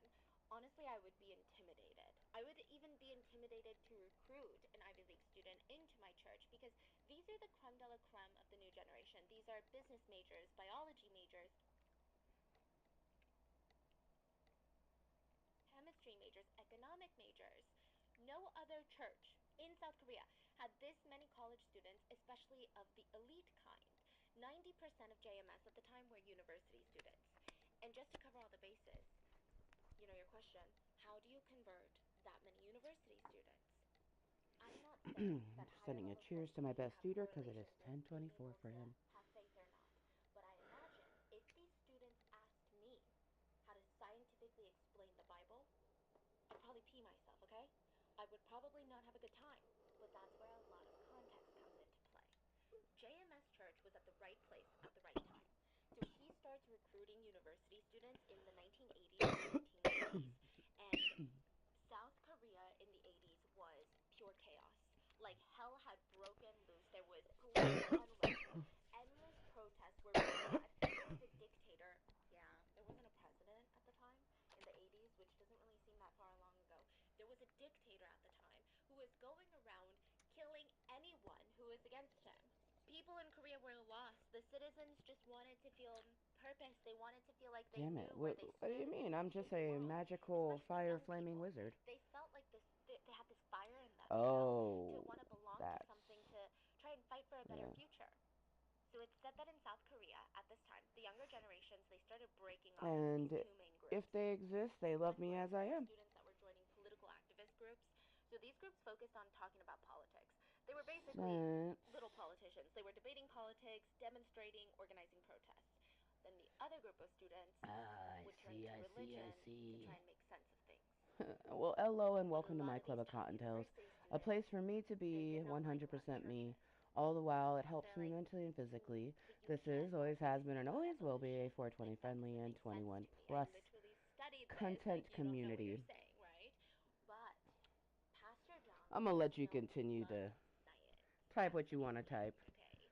He said that the Bible is not For the time necessarily being. verbatim the truth, But yeah, like a lot of different churches hello, interpret it. He said the welcome. Bible is a I hope you're translated having a book, and he would marvelously always be able to moist bring science into Wednesday. his explanations of everything. And I say quote scientific, like, because I'm sure in the beginning it was a lot more scientific, but slowly over the years it becomes incredibly unhinged and honestly insane, if I'm being honest with you. So was praised by these university students for being logical, rational, scientific, not denying science or evolution. He was known as being very progressive. He explained again, Bible is a metaphor. You don't have to take these stories literally. He would even say things like, in this passage, it says Jesus came down on a cloud. Do you guys really believe that? He didn't come down on a cloud. Let's be real. Like, it's a metaphor, you know? These kids are like, I like it. I like that a lot. Okay, I like you, Pastor Jung. They really liked Pastor Jung. They were honestly amazed when they found out that he only had an elementary school education. I mean, they were confused how he could grasp such complex metaphors that they were having difficulties with. He understood everything. He answered questions that the Catholic Church and Protestant churches had a hard time answering. And none of these students just like went to church. Okay, none of these university students would show up on a Sunday, sing a couple songs, hee hee ha ha, and leave. These students were so dedicated to the JMS church. They would participate in all of the church activities. If you guys have never been to a Korean church in the States before, I don't know if other churches do this, but it's very common for the church to turn into a community hub of sorts. I remember growing up, there were these basketball competitions, little church Olympics, like talent shows that were held by the church. It wouldn't just be our church members attending. Members of other churches would attend our events, and then we would go to their events, and it just became this big social event. JMS did that, but they took it to a whole new level. It was basically a Coachella, but religious.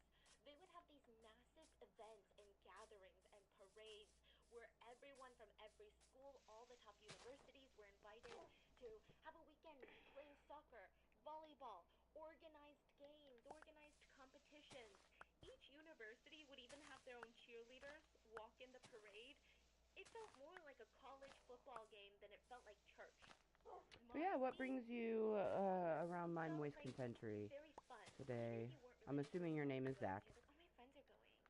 Modesty was Hi, kind of out the Burperies. window, which I think is totally fine. I personally don't see why you need to dress a certain way just because you're religious, but there were like modeling competitions at these events. Cheerleaders wearing not skimpy outfits per se, but just to give you an idea, if I ever wore that to church when I was growing up, I would be sent home and called a devil's slut, okay? And this was back in the days in Korea, so it's 10 times worse. Yeah, even crazier. Yeah. Like, more unheard of. Like, those are the types of outfits people were wearing. It felt more like a K-pop concert in some aspects. It seemed like a lot of fun. Again, people just wanted to go even if you weren't religious. It was great marketing, if you ask me. But everything comes with a price. These events are not free to run. In fact, it probably takes a lot of money to host even just one event. University students are not known for being loaded. They're not known for having just so much cash. So how is the church affording all of this and more? Feeding the poor. That's how. University students would spend their weekends on the streets in Seoul asking for donations to feed the poor. They would sell water purifiers, bags of peanuts, water bottles, like literally whatever you could think of.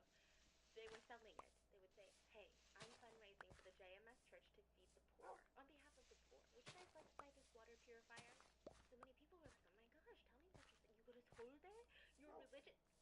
Give me 3 water purifiers. At the end of the day, they would rush back to Pastor Jung, hand over all the money that they collected.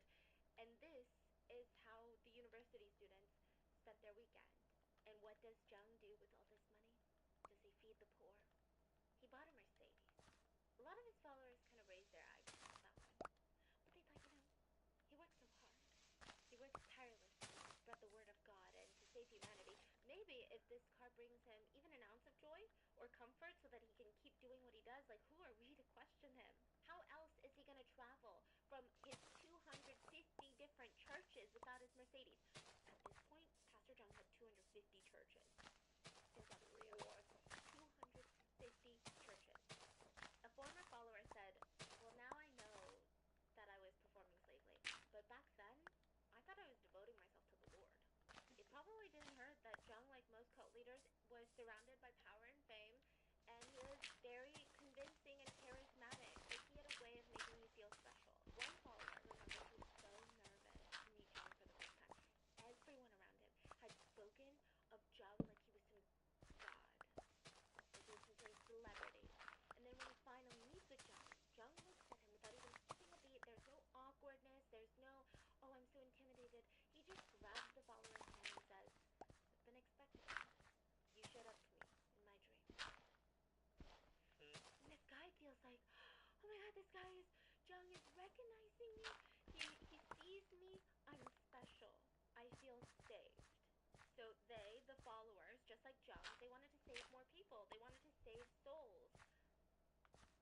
Eventually, beautiful young women that were over 5 feet 6 told his followers to specifically recruit and save the souls of 5 feet 6 inch tall women that were young and attractive. He said they need the most saving. Trust me.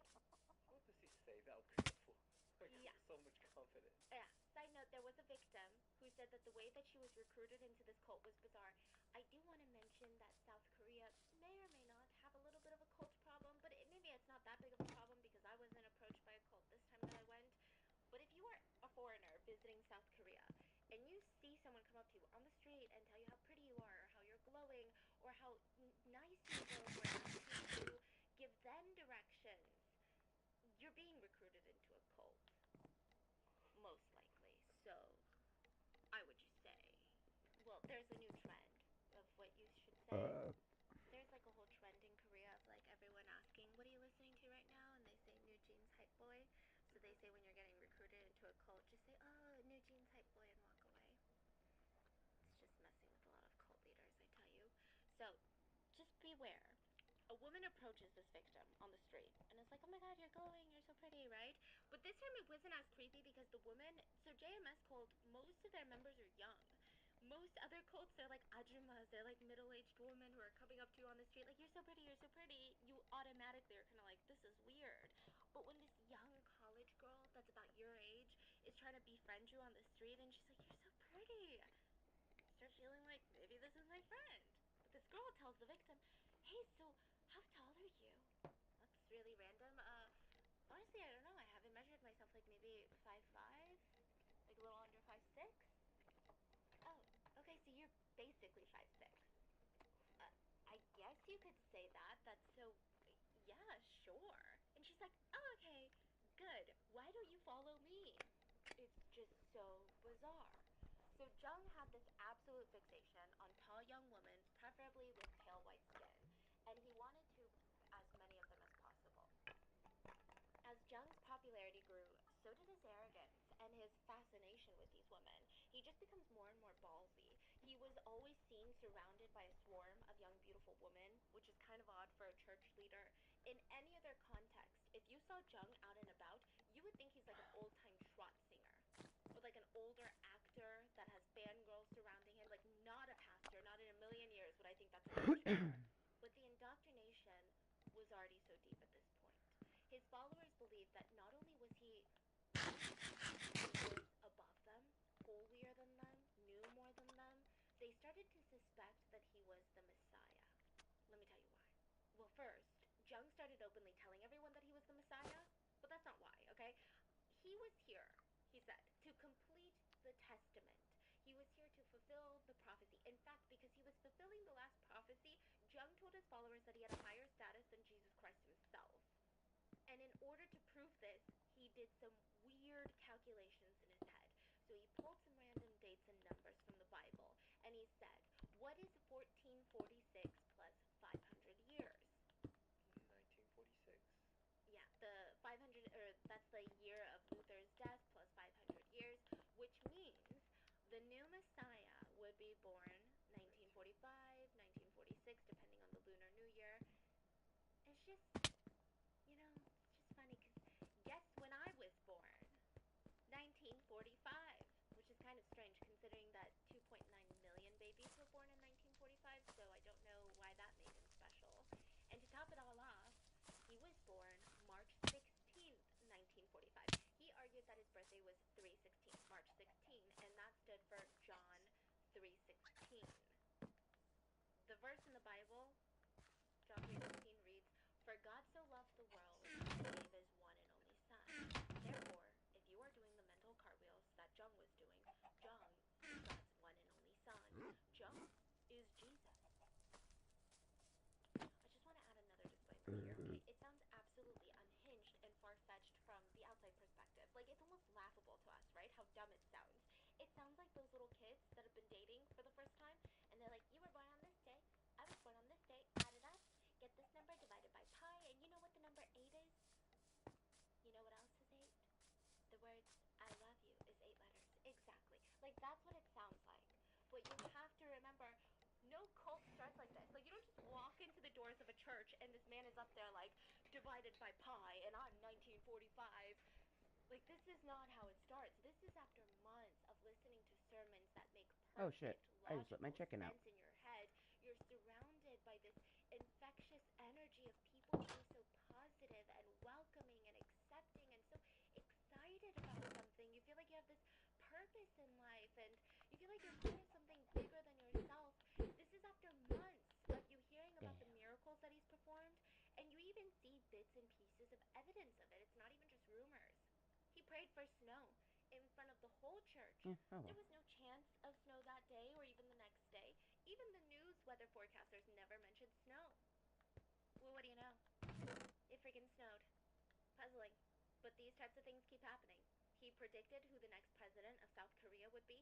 Not only that, he predicted how each candidate would poll and how they would rank before the rankings were released. He predicted it with 100% accuracy. Then you hear about another situation. You see that guy over there? That guy? And his mom? His mom was diagnosed with terminal cancer. The doctors gave her a few weeks to live. The son begged Pastor Jung to pray for his mother. Pastor Jung went to see the sick mother, touched her and said, "You will live." It's been years. She's still alive. But that's not all.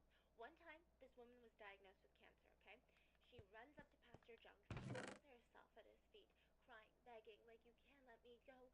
Please, I need to be cancer-free. I've got all these things I need to do in my life before." He said, "You are cancer-free." She gets a call from the doctors the next day saying, "Hey, I'm so sorry. I think we misread your charts. You do not have cancer. You're cancer-free."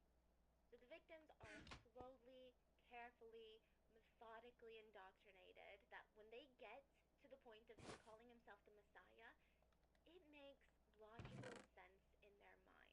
So please, let's just be careful about what we say about the victims in this case. I saw a lot of online discourse about how, oh my god, I would never fall for something like this. Like, how do people actually believe this? I'm a firm believer anyone, like you, him, me, like literally anyone can fall victim to a cult given the right circumstance, right timing, like right place in your life. It's scary. So second, if you're wondering how Jung was able to pull off so many miracles, maybe he was the Messiah. I'm not sure about all of them. I don't have the answers to all of them. But I don't know. Who knows? Maybe Jung spread some. Remember that woman that got cancer and then she got the call immediately after, the day after, saying that, "Hey, we misread your charts"? I'm sure it didn't hurt that her doctor was also a member of JMS. So whether the whole thing was a little set up to have a miracle happen, where the doctor was like, "You have cancer," just kidding, it was all a setup for a miracle, or if maybe the doctor was like, "Maybe she won't notice she has cancer if I just lie and say she doesn't have cancer anymore." It's just weird. Also, Jung claimed that he studied medicine in his free time for funsies for the past 40 years, and he said that he was more than well equipped to cure a simple thing like cancer. As for the presidential election predictions, it's unclear to this day how he was able to predict the rankings of every candidate. We don't know if he knew someone on the inside, we don't know. But he was able to. Being the new Messiah, Jung decides to make his hometown, his village in the mountains, is the new Jerusalem, he said. This is going to be the sacred place where people from all over the world are going to come and worship at my feet. He even promoted this place in massive newspapers like the Korea Post, encouraging religious tourism to the mountains. He starts using church funds to build this massive compound in the mountains. Thousands of followers would gather there, tent out, in tents in the mountains, to listen to him preach, to be in his presence, to attend events that were like the mini Olympics, modeling competitions, dancing and singing competitions held by JMS Church. It was a lot. It's like an Olympics, Coachella, Burning Man mashed together with heavy religious overtones. He's a literal celebrity at this point. He had tours, nationwide tours, to go meet with more followers. And I'm serious, like, this man took himself so utterly seriously. He would throw flowers into crowds of followers, and they would just be, like, scrambling at the ground to pick up the flowers. People would be holding up signs like, "I love you, Jung," everywhere he went. To meet with him one-on-one was nearly impossible. He's constantly surrounded by his young, beautiful entourage. To even see him in person, people were starstruck. They felt honored to be breathing the same air as him. Some followers were even lucky enough to be asked to live on site in one of the compounds. followers were coincidentally all attractive young women that were over 5 feet 6 inches tall. Their living conditions were deplorable, vaguely reminiscent of sardines shoved into a tin can. They were crammed into this tiny little trailer with no privacy, no personal space, absolutely nothing. But they were told over and over again, "You are so lucky to be here. You should be grateful that you can live at such a holy place. Not many can say that." Like, I think they're long term or? As long as Jung decides. Some were more long term than others. And that leads us to the God's brides, the Lord's brides. We've talked a lot about cults. This is a little different. One principal teaching at JMS Church was that celibacy was the way to save humanity. Like, no is the way to save the future of humankind. Even after marriage, nobody should be having really. It just wasn't allowed, you know? One of Jung's most famous interpretations was the story of Adam and Eve. He claimed that the apple that Eve ate was a metaphor for, which means Jung was going to save the world from all their sins, all the corruption, by forbidding people from having the original sin. So if you have anyone, you're betraying the Lord. So no babies? He doesn't want babies anymore? He, has to allow it. Because there are a lot of babies that are born into this cult. I don't think most people got married once they were in the cult. Typically, it's married couples who join the cult. That's another sad thing about this is a lot of people gave their lives to this cult for decades, never got married, never started a family because of his teachings. Some married couples would become celibate. Young university students were indoctrinated, and now they refuse to get married or even date because they didn't want to betray the Lord. I mean, they were just thinking about the effects of all of this. And I don't want to say that's everything, but the fact that these young students refuse to even consider starting families or getting married because they felt this intense fear that they were going to go to hell for it is just really heartbreaking. So nobody's allowed to have, except of course, Jung. He claimed he was the Messiah. Therefore, he was the pure Adam. And by having with women, he was showering women with God's love through his body. His body was a tool. It's not that he wanted to do this. It's not that he wanted to have sex with women, but he did it for the greater purpose of saving the world. He preached that he himself was suffering by doing this. He was suffering. He was exhausted by using his body as a way of giving God's love. And his followers should suffer for him as well. Suffering was noble. Female followers were encouraged to take cold showers and pray multiple times a day. He even instructed everyone to pray in his name instead of Jesus' name. One former follower remembered he had went home one day. His parents are not in the cult, so it's just him, or the church. Sorry, I gotta stop saying cult before they come for me, okay? His parents were not in the church, and he's home one day, praying out loud, and at the end, he said, "In Jung's name we pray," instead of "In Jesus' name we pray." And his mom stopped what she was doing. She froze and said, "What the hell did you just say? Why are you praying in some random man's name?" Followers were instructed to cut ties with the outside world or people who didn't understand. They were encouraged to lie to their families, to their parents. They were told that these non-believers, they can't tell what the truth is. Even if you tell them the truth, they won't believe you. Our truth is higher than them. So things are really amping up, and it's going to take a really, really dark turn. So the brides. Let's talk about Victim A. Victim A was at a JMS volleyball game that Jung was playing in. Nobody was particularly rooting for one team or another. They were basically just rooting for Jung, okay? It's like a volleyball game. All the girls are on the sidelines like, "Ah, Pastor Jung." And Victim A is on the sideline like, "Yay, Pastor Jung." And she's cheering as hard as she can, and she thought she was imagining it at first. But Jung kept looking over at her while he's playing the game, glancing at her. And it made her feel uncomfortable. She thought that was kind of odd. But after the volleyball game, she forgot about it, and since this is in the mountains, and she wasn't one of the lucky ones to live there, she was setting up her tent. Followers sleep in the tent while they're visiting. She's setting up her little tent, and one of these unnis. So unni means older sister, but it's not biological older sister. One of these unnis came in, and they were called informants in the JMS church. They're basically female followers that were right-hand women to Jung. Their main job was to recruit and indoctrinate other beautiful young women and bring them to Jung to be raped. One of the Unnies opens up the tent and tells her, hey, like, Pastor Jung wants to see you. Victim A is confused, nervous, kind of excited. She didn't suspect anything weird or bad was going to happen to her. She was hoping to get acceptance and blessings. Beautiful. Maybe she would get prayed for. She was so nervous.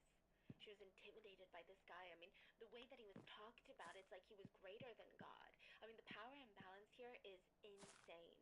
She goes to the building that Jung is in, and there's a line of girls outside, all waiting to go see Pastor Jung. And the Unni says, you can go in first, since you're new. So Victim A walks past all the girls, opens the doors to see Pastor Jung, who's sitting down, and he tells her, come here, sit next to me. She sits down next to him, and she's just starstruck.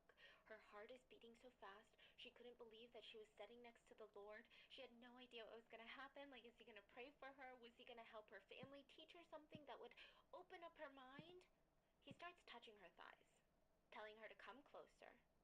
And she just remembered his, like, hot breath on her neck, and she was so uncomfortable, and she didn't understand, like, is this what the Lord does? He starts whispering in her ear that she was Lord's masterpiece.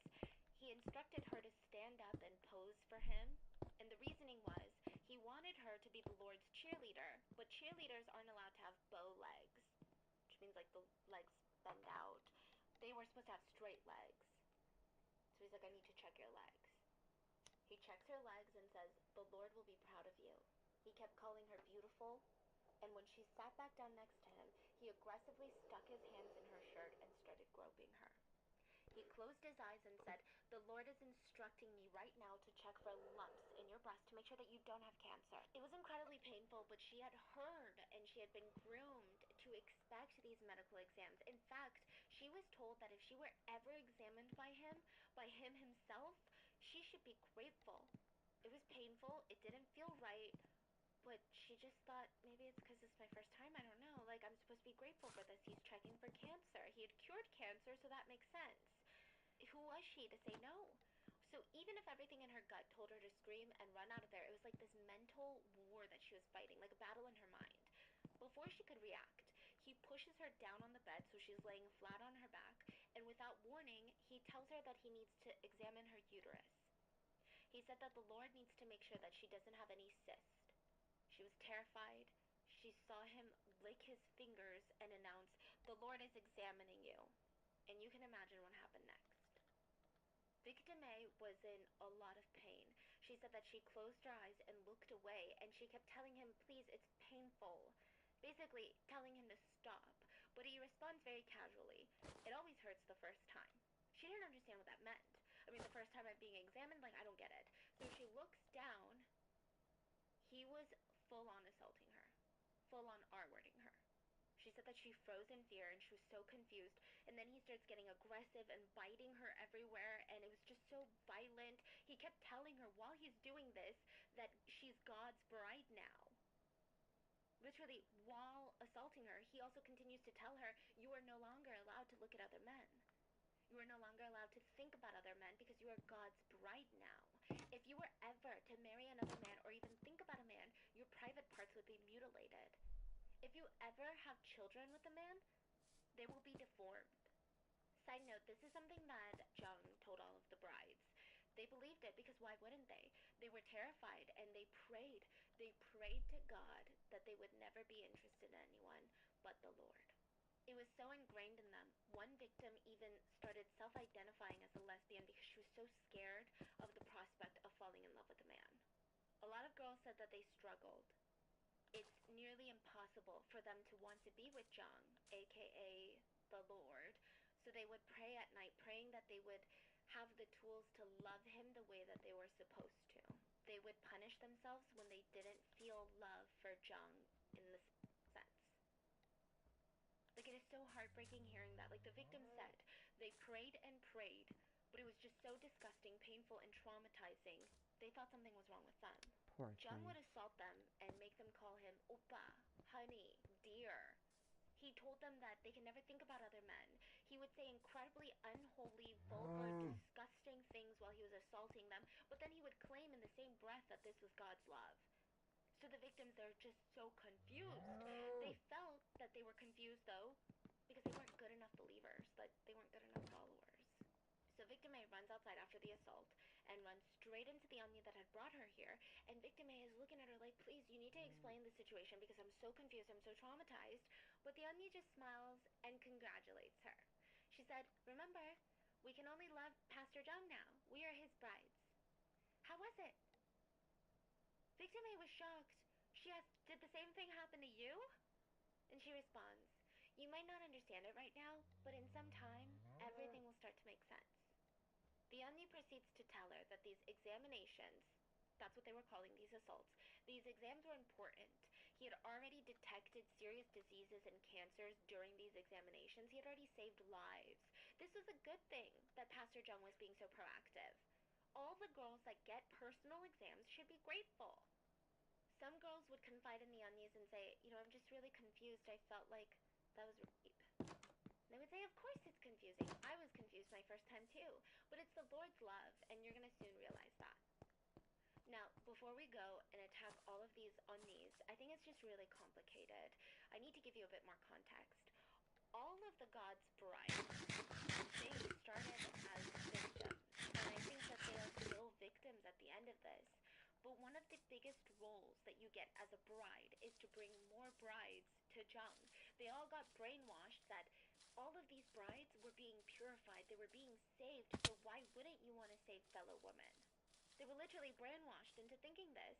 They were saving these girls, they were doing the Lord's work, they were saving the world. One of the victims, Unni, said, when you're his bride, he might not want you anymore. Jung always wanted younger and younger women, and you're getting older. So you bring him beautiful young women, and you get rewarded. You feel like you're doing something for the world, for the Lord, for the church. You start to feel important. Sometimes you can even be promoted as a minister or priest inside the church. And that is how victims turn into perpetrators. So a lot of these Anyas would come out later and say that they regretted everything. They said, you know, it's confusing because you're a victim and then later you're a perpetrator, you create another victim and then they become a perpetrator, and it's like this vicious cycle. And when you're inside the cycle, you can't even see it, but when you get out of it, you start questioning yourself like, I don't even know if I was a victim or a perpetrator in all of this. Am I a victim or am I the most evil person ever? All of the girls feel guilty for becoming Anyas in a sense. They blame themselves afterwards, but they also blame themselves while it was happening. They thought that all this guilt that they had for being an Onni was because they weren't good enough for the role. They felt like they just had more to learn. So again, I think that all these girls were victims. And a lot of these girls were so indoctrinated, they actually legally changed their last name to Jung to show that they were committed to being God's brides. Victims stated that they were so committed, they would go into his room, 4 or 5 girls at a time, sometimes 10, 15, and he would assault them all at once, one by one. One victim said the most she's seen was about 30 women being assaulted at once. They were told in order to enter heaven, because Eve is the original sinner, right? They need to purify themselves from the sins of womankind, basically Eve, and the only way was to let Jung assault them. They didn't say it like that, but they said to make love with the second Messiah. And it's just sick. He would assault women on the basis of the premise that tens of thousands of years ago, allegedly, a woman picked an apple off a tree and ate it, and now every woman needs to be raped. Once they were assaulted, they were considered property of the second Messiah. They were told that if they ever betrayed him by even looking at another man, they would fall to the greatest depths of hell forever, and their souls would rot. Sometimes the girls would be instructed to help wash him in the shower, and he would force his entire bed to be filled with women at night. In the middle of the night, he would just wake up and pull girls on top of him to assault. It said that sometimes he assaulted 50 women in one day. Okay, so he would assault them, but he wouldn't release, if that makes sense. And it was clear that this whole thing was just about power and abuse. That's all it ever was. The victim said it was more like he was marking his territory. He would be assaulting you, claiming you as his, and then move on. Sometimes brides weren't even picked to be purified by Jung. They were just told their life purpose, their godly duty, was to bring Jung a fresh supply of women, and they would be rewarded if they did.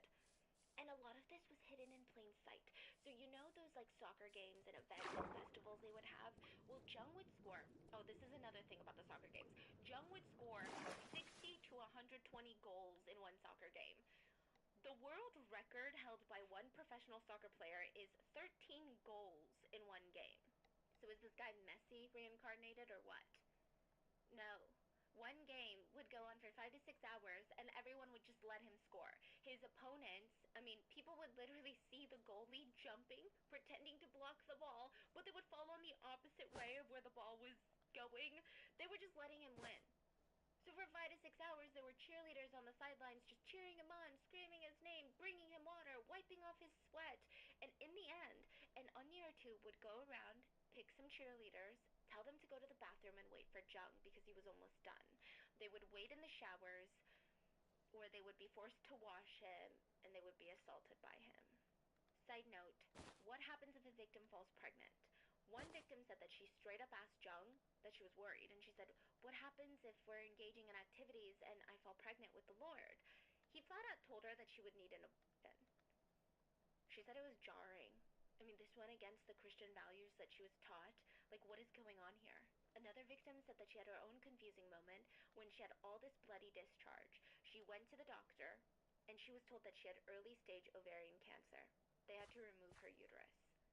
She remembered being shocked and thinking Jung had examined her nonstop.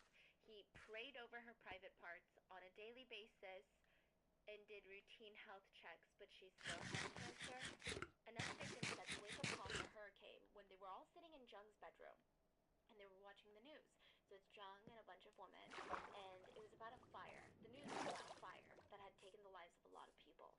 Jung runs up to the TV and he starts smacking it and he's shouting, what a waste of... He yelled at the unnies and said, you should have converted these girls before they died. They should have been brought to me. He was upset he couldn't R-word them before they died in a fire. That's what he was upset about. Another victim, Victim B, had made it out of the JMS church. She tried to move on with her life. She never reported the abuse. She just wanted to forget all of her trauma. Then she got married and had children. And she keeps looking at her children and she's like, I don't want to raise my kids in a world where there's a monster like that out there. Just free. She said, when I look at my kids, I can't stay silent anymore. She was recruited into the church when she was a sophomore in high school. She was a minor, a 16-year-old. That's when her nightmare started. She was recruited to join JMS. But Victim B's dream in life was to become Miss Korea one day. So she's studying scriptures at JMS, and she tells her auntie, like, I wanna be Miss Korea one day. Like, that's my goal. The auntie says, well, you have preparation first. I'm gonna arrange a one-on-one meeting with the Messiah the next time he visits. Victim B is like, oh my god, thank you so much. Like, I'm so nervous. I'm so excited. She wondered what they would talk about. The auntie said, you need to ask him for permission about being in Miss Korea. Victim B said, meeting someone like him was a once-in-a-lifetime chance for me. I felt like I was getting closer to God. She remembers being taken to the hotel room that he was staying at. She opens the door to his room, and he's sitting there with another woman. The other woman was instructed by Jung to leave, so now Victim B is completely alone with Jung. And she finally gained the courage to talk and said, I want to try out for Miss Korea. It's been my life dream. Jung smiled and said, let's see. I just want to make sure that you can handle it before I give you my response. He instructs her to get naked. She thought, maybe the Lord knows something. She thought if Jesus appeared right in front of you and asked you to do something, wouldn't you do it? So she stripped. Jung grabbed her out of nowhere and said, if you try out, other men will try and fuck you. She was frozen in fear. She was so shocked. It was vulgar. It was bizarre. What is going on? He throws her on the bed, climbs on top of her, and starts rubbing. She was so scared to move. She just laid there, and he kept instructing her to call him baby and honey and all these things. He kept aggressively telling her to reach a climax. And when he was done, he told her that she could never tell a soul of what happened. Another reminder, she's 16, minor. She had no idea what was going on. She always believed that Jung was this pure man that devoted himself to God. She was scared. She felt so alone. She grabbed her pants, ran out of there. He ruined her life. She didn't realize it then, but she recognizes it now. He literally ruined her life. She said the moment that he was doing what he was doing to her and making her call him honey has been burned into her memory since then. Little bit victims' stories were starting to come out. Allegations of sexual swirling starting from 1991. 1991, this is like a million years ago. Just so you know how up to date, this isn't even an old case. He was recently arrested in 2022, like a few months ago. So 1991 assault allegations were swirling. It said that some of the youngest victims of Jung were as young as elementary school children, literal children. It said that he would assault these victims in front of other women. He just felt unstoppable. But for some reason, none of these allegations made it mainstream until 1999, the end of the decade. 4 members of JMS Church were arrested for kidnapping. These were allegations that even the police can't ignore. They open up an investigation and they try to put the pieces of the puzzle together. Miss Huang is the victim. She was 27 years old at the time, and she said that she was a former member of the JMS Church. She decides, this is a cult. Like, this is a cult. She decides to leave the group. She realized that JMS was not what they were saying it was, and she was pretty vocal to the church. She said, I'm leaving because I don't want to be a part of this. Like, I don't want to be a part of a cult. Please stop contacting me. I'm over it. She wasn't planning on going public with anything. She wasn't planning on doing any of that. She just wanted to go home and return back to her normal life. The followers refused to let her do that. They were bombarding her with phone calls, accusing her of hating Pastor Jung, betraying him, being possessed by the devil. And in the same breath, they're telling her to come back to JMS so that they could save her. I'm coming to avenge your friend. Come get some. Come get some. She's like, no thank you. You're unhinged. One night, they drag her from her house into a dark van. They kidnap her to JMS's house in the mountains. She saw rows and rows of shoes laid out in the front door, and through the window she could see that Jung was having an orgy with his female followers. We don't know if she was assaulted on this night, but she was beaten an inch of her life by 4 members of the church. They kicked her, punched her, stomped on her hands. Every inch of her body was badly beaten for 4 hours straight. They said that they were beating the devil out of her, and the picture of their crazed eyes staring at her while they were kicking her in the face, she said she would never forget it. When they were done, they threw her back in the van, and on the highway, she's trapped in the back of the van, okay? And she spots a police car driving right next to her. She looks around, none of the church members are paying her any attention. She stares down the police car, hoping that they would feel eyes burning into the side of their face and look over at her. And she's like making weird faces, twisting her face into these bizarre, painful expressions. She just wanted to look so strange that the police would stop the car, but not make enough noise or draw enough attention that the driver or the rest of the church members would see what she was doing. By some crazy miracle, it worked. The police looked at her and were like, that's weird, we need to pull them over. Miss Huang was brought to safety and immediately filed a police report. This comes to light. This hits mainstream media. Same time, those allegations are starting to come back up. The assault allegations are getting more and more attention. More victims start coming out, talking about the horrible things that Jung did to them and the disgusting things that he would say to them. I mean, how do his devout followers react to stuff like this? How do they react to news like this? There's a police investigation. There's an arrest. Literally, 4 of your members kidnapped someone. There must be some truth to all of this. The followers defend Jung with more passion. So this part is weird, but followers said that he predicted this would happen. Back in 1981, he allegedly told his followers that he would be on the news, he would be crucified for something that he didn't do, he would get sued, and all of the undeserving followers would abandon him. But the real ones, they would stay, because it's a test of loyalty. So after 10 years of stability, after 10 years of joy, he said they are going to face the tomb phase, which is the hardship phase, the darkest of times. He even predicted the year that it would happen. So now he is telling his followers, I told you guys that we're going to face some hardship and chaos, and this is that time. So his devout followers, they're enraged that he was being falsely prosecuted like Jesus Christ himself.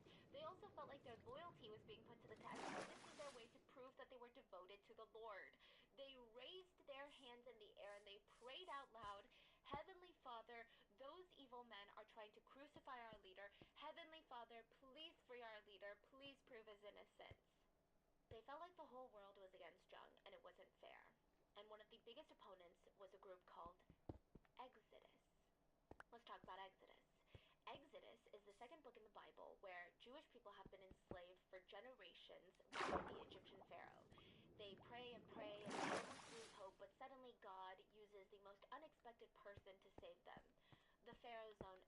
son, who turns out to be Jewish by blood.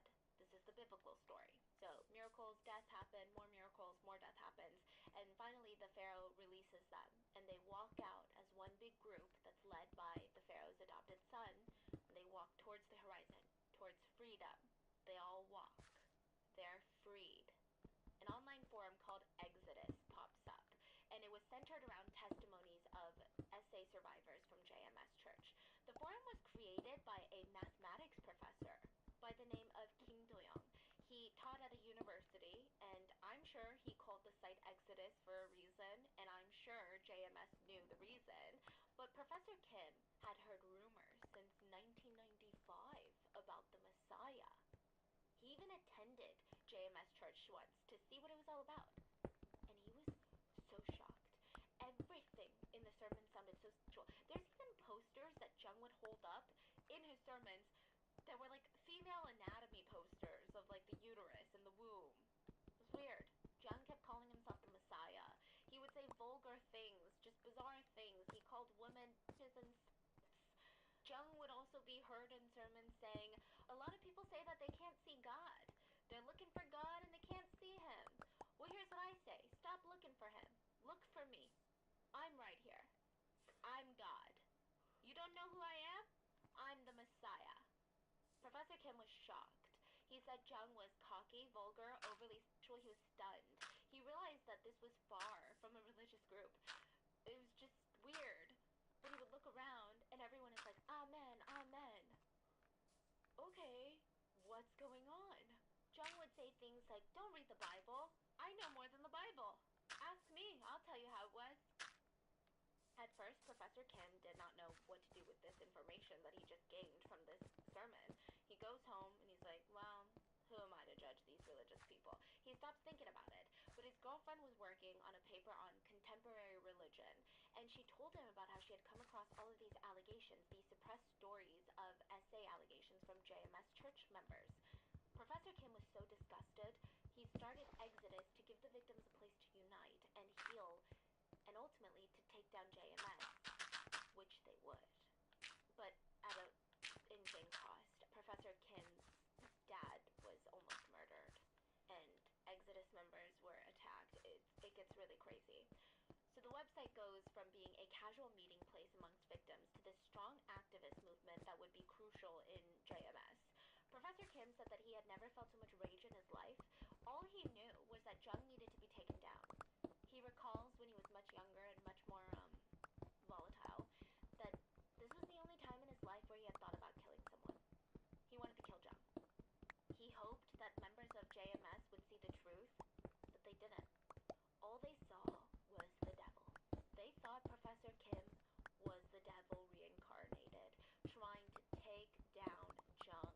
They all got into some heated arguments. Professor Kim would call, okay, this is so weird, he would call JMS HQ, headquarters, and he'd be like, let me just speak to the fucking asshole. And they'd be like, how dare you call our Messiah an asshole? Listen, you might think that he's Jesus reincarnated, but he's nothing but a horny dog in heat to me, so put the fucker on the phone.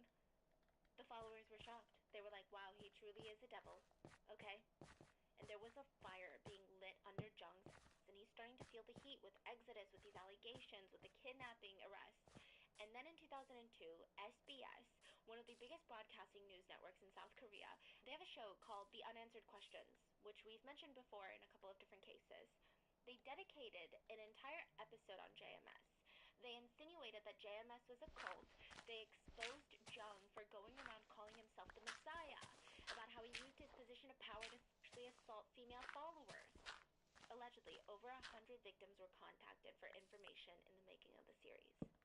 When the broadcast aired, over 10,000 followers of JMS gathered to protest. They believed media was run by the devil. The devil was out for Jung, the Messiah. He was being falsely prosecuted. One follower even confessed at the time that he contemplated getting a hot air balloon, putting explosives in his backpack, and flying straight into the SBS building to blow himself up and the SBS headquarters up. That's how serious they were. He said the only thing in his mind at the time was to stop the devil. Right after this broadcast, Jung was sued by victims, and he fled the country, okay? He told his followers that he was going to go on a mission trip to convert and save more souls around the world and spread his blessings, but he was literally just a fugitive, okay? He went to Hong Kong, and from there he traveled around from Malaysia, Taiwan, mainland China, New Zealand. He said that he was spreading the news, spreading the blessings, but he was just going around indoctrinating and raping more women to the point where it almost became a diplomatic issue for South Korea, that this South Korean church leader was going around creating a trail of victims in all these other Asian countries. But even that wasn't enough. Jung would fly female followers out from South Korea to rape them wherever he was. Then he would ship them back to Korea when he was done with them. And he still had a tight grip on his Korean followers. He would send them videos of his sermons that they were told to study and worship. He kept in close contact with everyone. He would send them gifts and letters, and he would demand letters in return. He would even provide phone counseling sessions while he was overseas to his Korean congregates. And while he's on this world tour, basically, his following only grew, and so did the extent of his damage. And side note, this guy has some freaking nerve, okay? Because his followers are taking out loans, remortgaging their homes, selling all their belongings in an attempt to make sure that he would be okay if anything were to happen to him. They're still out there raising money. Meanwhile, this guy is living in mansions, throwing parties. He would rent out an entire resort to throw parties with young, beautiful, tall women. He would fly out girls willy-nilly from South Korea just so he could assault them. Two victims shared their story with Netflix. They're sisters. They were both flown out to see Jung in Hong Kong. They were recent recruits, so people are still recruiting more girls into JMS, even when Jung had fled the country. They said SBS is a liar, they're the devil, all of these people, they're jealous, they just want to see him come down. He's too good for this world. The sisters believed it. They had heard stories of him being this devoted miracle worker. They had no doubt that a holy man like him could never do the things that he was accused of doing. They were encouraged to write letters to show their support to Jung. They believed in his innocence wholeheartedly until it happened to them. The two sisters arrived in Hong Kong. They were rushed into his room in the middle of the night. He was laying in bed when they walked in, so this is the first time that they're meeting him. They joined after he fled. And the aunties that brought them in told him, give him a massage. The Lord is tired from, saving the world one soul at a time. And they locked the two sisters into his bedroom. The sisters were honored. They give him a massage, and he instructed them to sleep on either side of him, so he's sleeping in between the sisters. They kind of thought it was weird and it was strange, but they didn't feel like they were in a position to say no. Sister number 1 fell asleep rather quickly, but sister number 2, she wasn't able to fall asleep. In the middle of the night, Jung thought both sisters were asleep. He leaned over sister 1 and started taking her clothes off and assaulting her. He kept whispering her to be quiet and not wake up her sister, who was awake but too scared to do anything. And he whispered that this is the Lord's will and her soul will be damned if she doesn't let him do this. After it happened, sister number 1 snuck out of the room and ran into the room next to Jung's bedroom, which is where all the onies were. These are the ones that she trusted, the onies that had brought her here. And she's trying to shake them awake, and she's like, please, you have to help me, they just raped me. All the lies, they're not lies, please wake up. She's shaking them, and these onies are pretending to be comatose. They're basically just staying asleep. They're choosing to ignore what happened to her. It's clear that they're in on it too. The two sisters talk about what happened, and they realize that they were in danger. If it seemed like they were going to go back home to South Korea and start trouble for JMS, or say that he R-worded them, they didn't know what was going to happen to them. So the rest of their Hong Kong trip, they had to act like they were enjoying their time, while probably being assaulted further. It is unimaginable how the sisters must have felt, like going through the most traumatic thing that anyone can go through in a foreign place, feeling betrayed by the people that you trusted, and to have to act like you're having a blast, to act like you were being blessed. When they were flown back to South Korea, they immediately reached out to Exodus. Professor Kim was disgusted. He said Jung is not a human being. So Professor Kim is amping up Exodus while Jung is abroad, and Jung is getting more and more reckless. He started an international crime spree, really. The reason that he traveled to so many different countries was, yes, to assault more women, but also he just kept stirring up so much trouble legally with local governments that he had to flee countries nonstop. He did this so many times. He was put on Interpol He was wanted for crimes, fraud, and embezzlement. So if anybody caught him entering or leaving a country, they would flag him, ship him back to South Korea in handcuffs. In theory, it was great, but somehow it didn't work. Jung assaulted nearly 100 Taiwanese women, and it became a huge problem. In addition to how horrible his crimes were, it was a diplomatic nightmare. He had been recruiting Taiwanese followers from universities, and once news came out that he had assaulted so many Taiwanese women, Taiwan was absolutely insulted. When it got bad, he flew to Hong Kong, somehow escaping Interpol. It was in Hong Kong that he ran out of pages in his passport. This is not a metaphor. Like, literally, he ran out of pages in his passport, which typically, it's a normal procedure. You go to the consulate and say, hey, I ran out of pages in my passport. Can I get more pages in the passport? And they'll give it to you. But Jung was paranoid. He's on Interpol's red notice list. So he decided the only way to get pages in his passport was to bribe the consulate officials. He comes in with a massive, giant crystal worth probably tens of thousands of dollars. An expensive bribe. And it was dumb because nobody at the consulate knew who the fourth guy was in Hong Kong. But he just walked in with a massive, shiny spotlight on top of his head in the form of a giant crystal. So they're like, if this guy is trying to bribe us with tens of thousands of dollars, we should probably do a background check on him. Seriously? Yeah, so they look into the system. Instead of giving him more pages, they find out that he's wanted. He's arrested on the spot, and the plan was for him to be extradited back to South Korea immediately. But he escapes out the consulate door, and he's free once more. So it's like, okay, Exodus feels like we gotta do something. These international police, they don't care. We gotta do something. So June 2003, Exodus receives reports from their informants that Jung was in Hong Kong. They noticed Nina followers in South Korea are being flown to Hong Kong to meet with him. Professor Kim tried taking the information to the Hong Kong authorities, thinking, I mean, of course they're gonna want to get Jung. He's on the red notice list already. But the authorities are like, it's not that interesting. Fine. Thankfully, Exodus had members who were part of the police force, so they had some investigative abilities.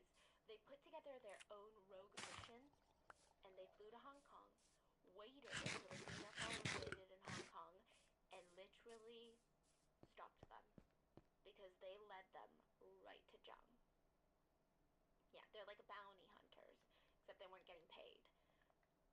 So they arrive at Jung's hideout in the mountains in Hong Kong. It's a very remote area surrounded by fields and forests.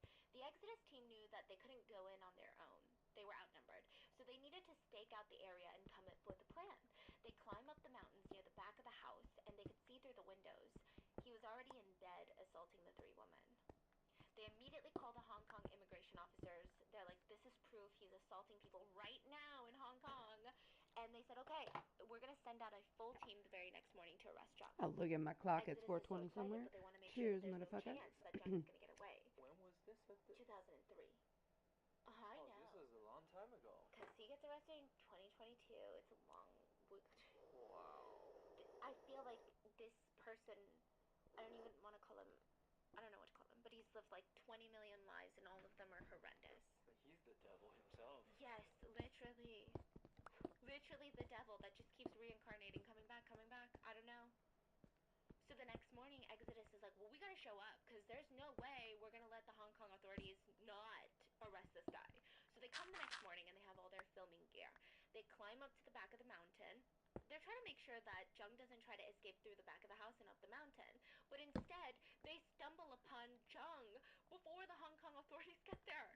What? And he's sitting under this mosquito net. And there were the three victims from South Korea there. They were wearing bikinis. And Jung's pants are literally around his ankles. Professor Kim literally caught him red-handed.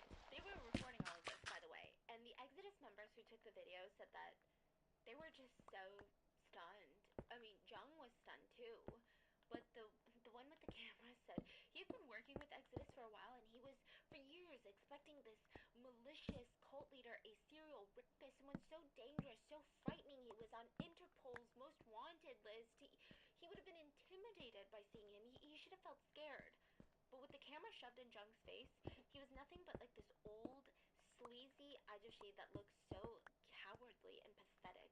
He had his pants around his ankles. ankles, literally, and he seemed scared to come out of the mosquito net.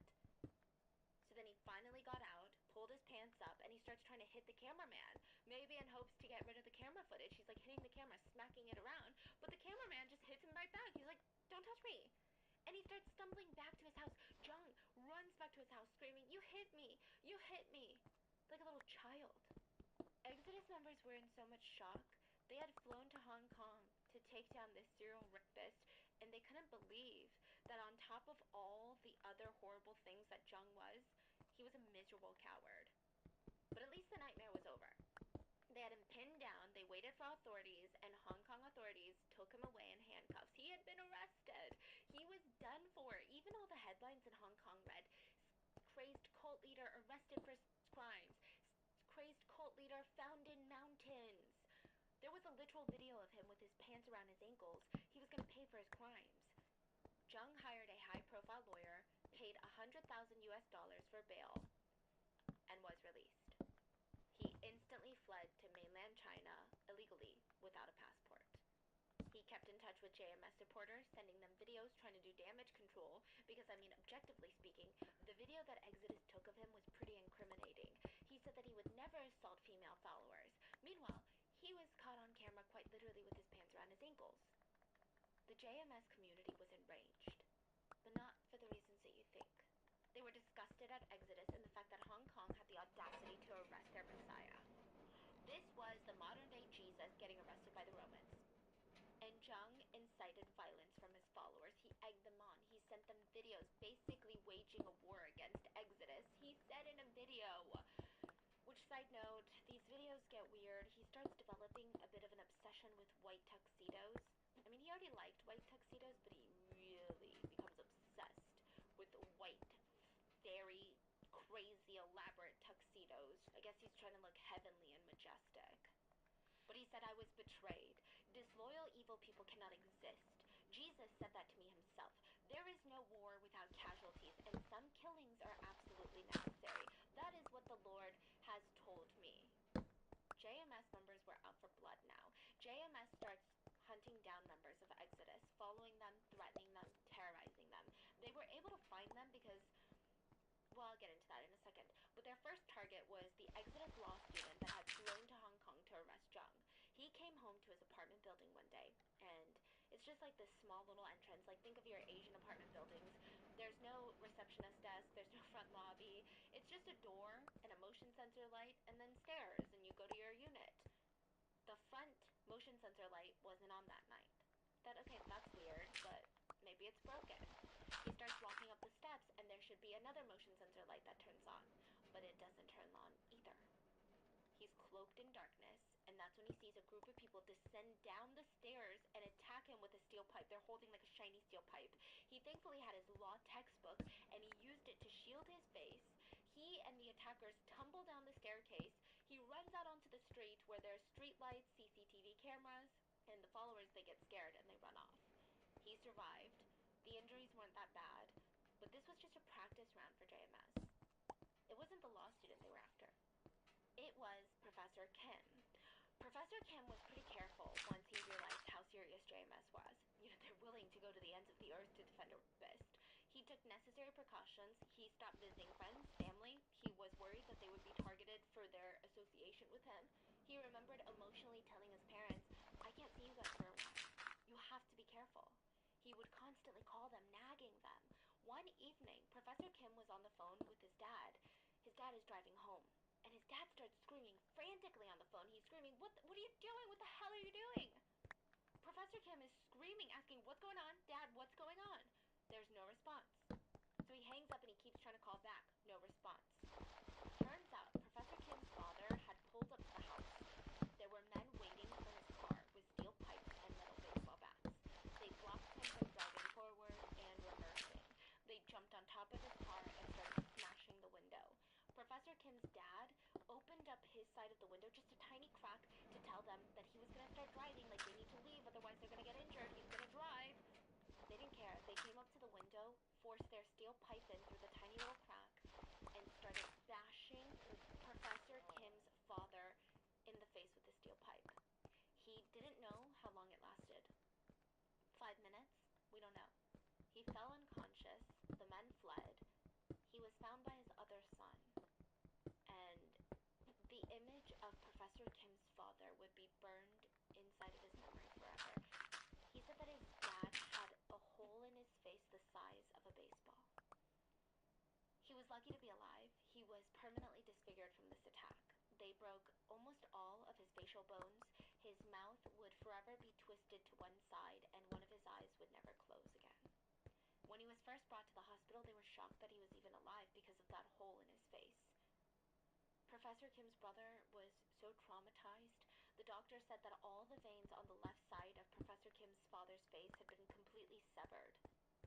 And after all of this pain, after all of this trauma, Professor Kim's dad said that he was happy.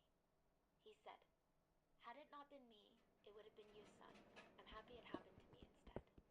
And I thank God every day that I was attacked instead of you." Professor Kim said that he felt so much hatred and guilt. He questioned himself for why he even went after JMS, how this could happen to his dad. He thought to himself, how can someone do this? Even gangs in South Korea know not to mess with someone's parents. Gangsters. It was later revealed that there were prosecutors that were in the JMS cult who were able to pull information on all the Exodus numbers, where they lived, who their family members were, where their family members lived, their license plate numbers, everything. The police even discovered that the JMS cult members had found a way into Professor Kim's parents' house and bugged it. Planted listening devices. Every inch of that house was bugged. They were listening to Professor Kim's parents for God knows how long. It was utterly terrifying. Professor Kim was shocked. He realized he was dealing with something that was far more dangerous than what he thought. And while it might seem like JMS won the battle, they might lose the war. And sometimes it unravels from the inside. Let's talk about Hong Kong X-Files. This is the story in the beginning of this episode. JMS had a full-blown photography unit. There were photographers that would recruit young female followers to send pictures to Jung while he was overseas, basically nudes. Jung would then grade these pictures and send reports back to South Korea. So he would get hundreds of photos of women in dresses, in various stages of undress, and he would grade them and send the report back to Korea, and the Onions would be like, you gotta be. So you gotta do better now. Do you love the Lord? You have to do better. So this is how he graded it. If you're fully naked, you would get an A. If you are wearing a bikini, you get a B+, and if you're wearing short, revealing dresses, you get a B. So if you get a B, your onion would come to you and be like, you need to get an A. Do you not love the Lord? They were told the more pleasing the pictures you can send to the Lord, the more blessed you'll be. Then it would escalate to sending videos.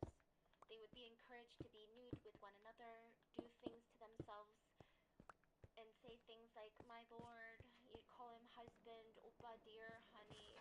They were told that they were helping the Lord with his loneliness while he fought and struggled to save the world. And even if you felt uncomfortable, the pressure was too high to even say no. Most of the girls in the pictures had never even met Jung in person. He would buy lingerie for the followers and have them send pictures of themselves wearing it. And if he found a girl that he liked through the pictures of the videos, he would fly them out to wherever he was so that he could assault them. He would compliment them on the phone. He'd say, oh, you look so pretty. He would encourage them to send more explicit videos and photos. He would even tell the girls, you see, my sweet girl, when a man gifts you lingerie, you basically owe him your body. There was a recorded conversation where the victim is shook by that, and she says, what? He said, it means he loves you very, very much. Don't tell anyone. Since I bought you the lingerie, we're already lovers. You can come see me if you want. What would you do once you finally come here and get to meet me? 정말 보고 싶지? 네. 너도 보고 싶더니? 그럼요. 남자가 서울에 있을 때도 아니면 그냥 서울에 있을 때도 다들 몸뚱이랑 똑같이 생각하면서 되는 거예요. 서울 살을 때, 펜트 살 때는 벌써 여기 있는 얘기는 아니네. Isn't he very older? Yeah. No. Yeah. At this point, in his like 50s, soon to be 60. And these are girls that are like 19. The girl would say, I would like to meet you and say hi. What else would you like to do? I would like to listen to your sermons. There's no time for sermons. Hurry up and come.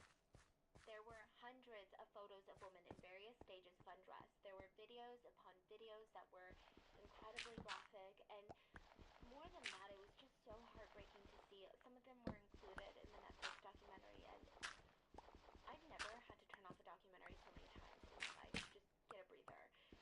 To see the mindset that these victims must have been in. I mean, they would be sitting in a tub saying things like, "We want you, my lord. Come here, honey. You must be so tired." They would be undressed, kissing and licking photographs of him. There were videos of sex parties and mansions. There was so much. And remember Kim, the beginning guy at the beginning of the story?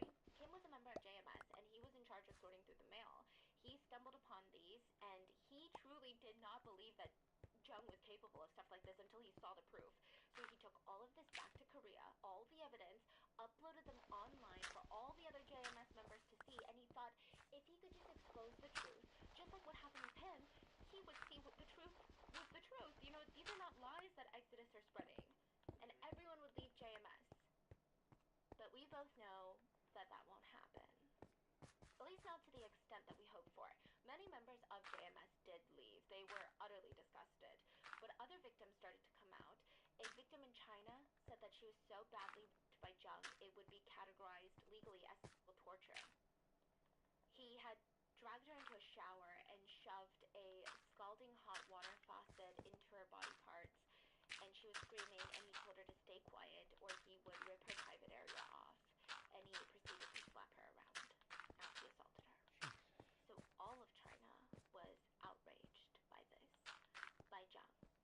But he was still free, and he would still have followers. Many members were told nonstop that this was the devil testing them, that this wasn't true, and if it was, Jung had a good reason for this. He was saving them. They wanted to send these pictures to him. Mainstream media picked up the news on this one, and the files would later be known as the Hong Kong X-Files. The public was disgusted, outraged, but still, JMS had a strong following, and Jung was already on the run when this happened, so nothing else has changed. He started moving around a lot more, and he still flew out members from South Korea to assault. And there are videos of him holding these massive Christmas parties where girls were wearing these red mini dresses with white fur on them. Again, nothing I would ever be dead caught wearing near a church, otherwise I would be told I'm going to hell for being a scoot, which is a different type of trauma, I guess. But they're dancing around him, dancing on him, and it just felt like the Hong Kong X-Files didn't even impact him that much. Exodus never gave up, though. Things were silent for about a year, until one morning in 2007, the Ministry of State Security of China reached out to Exodus. This is like the CIA of China. They called Exodus and said they believed that they could lure Jung out. They were hosting a culture exchange event between China and South Korea in China, and they believed that Jung would show up. They were right. He showed up. They weren't able to apprehend him at that moment. They failed, but they tried again, and this time they successfully arrested Jung in China. And almost instantly after this arrest, Jung's facade of being the Messiah, the leader, the savior, the God, it all came crumbling down.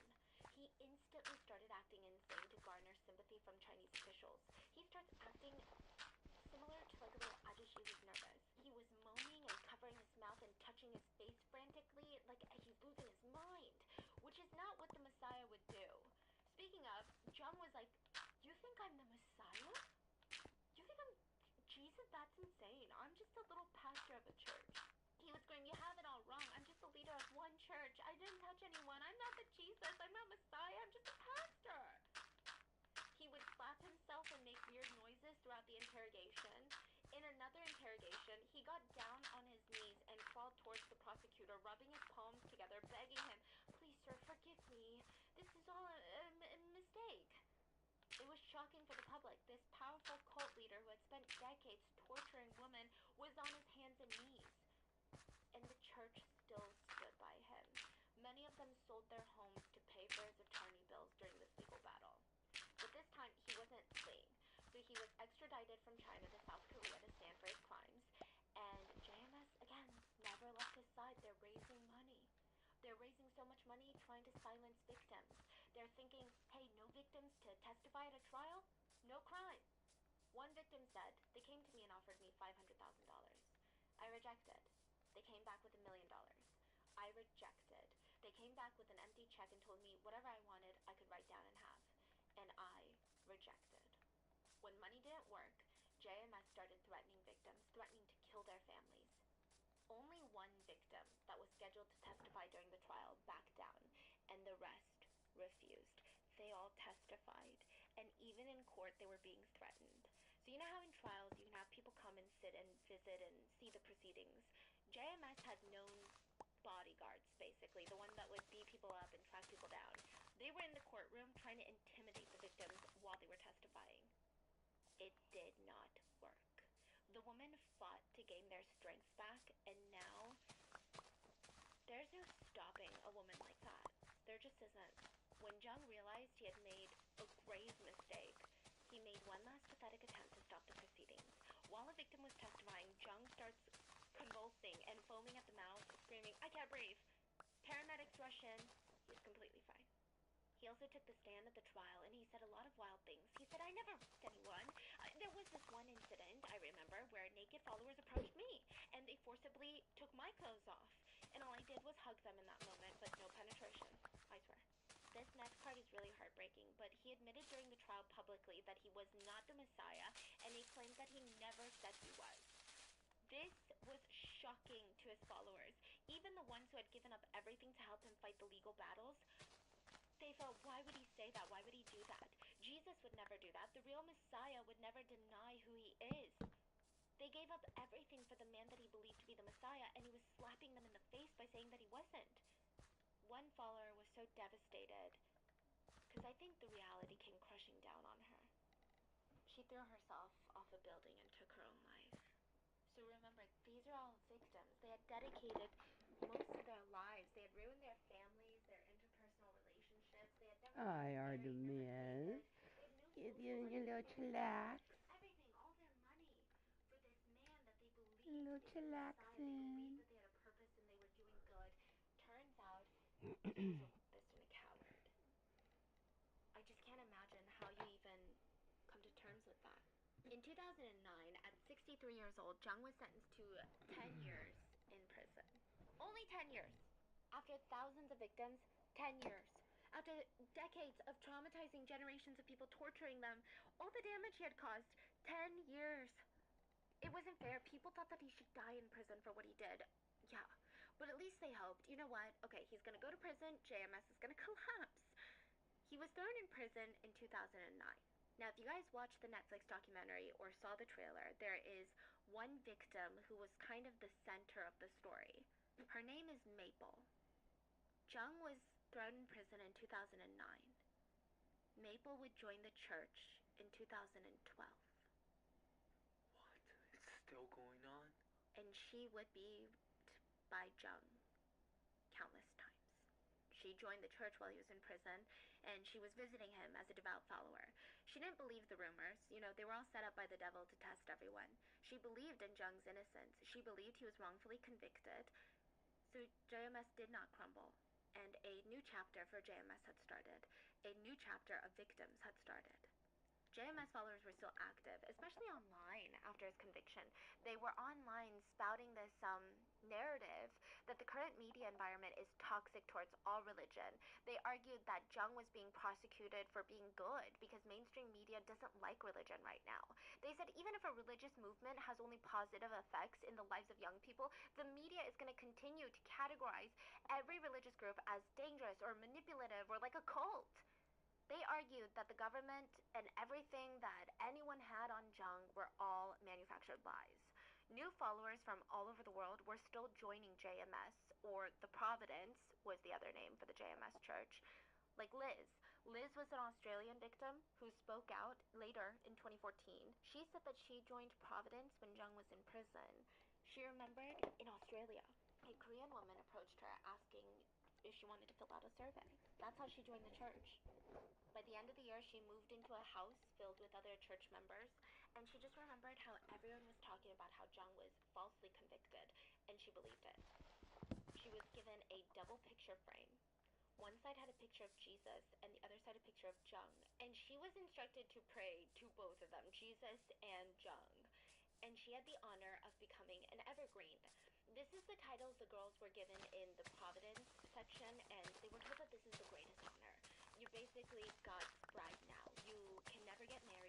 never look at another man, you are her god. Liz was encouraged and told that she needed to send Jung letters while he was in prison, and a lot of them became very quickly intimate. She ended up sending pictures of herself in bikinis. She recalled Jung would write back to her saying things like, "Women are more beautiful when they're naked." He told her that her pale white skin aroused him. So Liz was eventually asked to fly to South Korea and visit Jung while he was in prison, and she did. I know. Okay, I know what you're thinking. Liz visited a convicted serial rapist and molester in prison. But two things to remember, because I see a lot of people victim blaming with this case. Liz is a victim. She was indoctrinated, taken advantage of. Groups like this, they can spot a weakness from a mile away, and they're going to use it to their advantage to convince you that what you're doing is right for you, the family, the world. And the second thing is, why the fuck is prison letting him have young female visitors to begin with? Like, I don't understand that. Why is he even allowed to receive nude and or bikini photos from young women? But he was. Yeah, he's basically doing the same thing he's been doing. Yeah, and they're like, well, now you get free meals. Basically. So Liz, she ends up falling into the vicious cycle of victim to perpetrator pipeline. She starts helping recruit more young women. The JMS Church ran a modeling group at the Australian National University campus. So it was easy for her to recruit beautiful young and tall women. Even in prison, Jung had learned nothing from his crimes. Looking back, of course, Liz says she regrets everything. And she genuinely believed that she was saving people. She genuinely believed that she was doing the right thing. JMS even told her Satan uses your parents to try and convince people to get out of the group, to recant them from being saved. So they convinced her to stop talking to her parents altogether. And once she did that, she felt like there was no going back. She said when you're in it, you're brainwashed into thinking that life will be horrific if you ever think about leaving. Not only will you go to hell, but your life itself will be horrible. You think, if it's hard now, this is nothing compared to the agony of leaving. Luckily, Liz got out before Jung was released from prison. But Maple was not so lucky. Okay, Maple is a really pivotal part of this story because she's the one that gets rearrested. Maple was born in Canada in 1994. Her parents had moved to Canada from Hong Kong, and they were trying to make it as immigrants.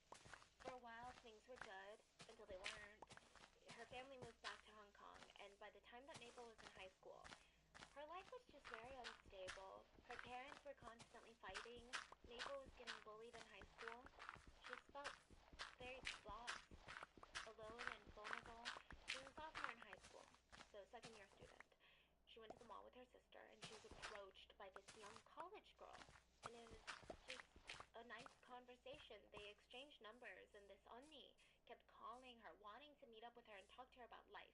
Maple ignored her at first, thinking, okay, this Onni's kind of weird. But one night, she felt particularly lonely and vulnerable, and she just reached out to the Onni and texted her, what even is the meaning to life? Like, what is the meaning of love? The Onni starts comforting her and referencing the Bible and tells Maple God created men with purpose, and that purpose is love. God loves people. God loves you a million times more than a parent could ever love you.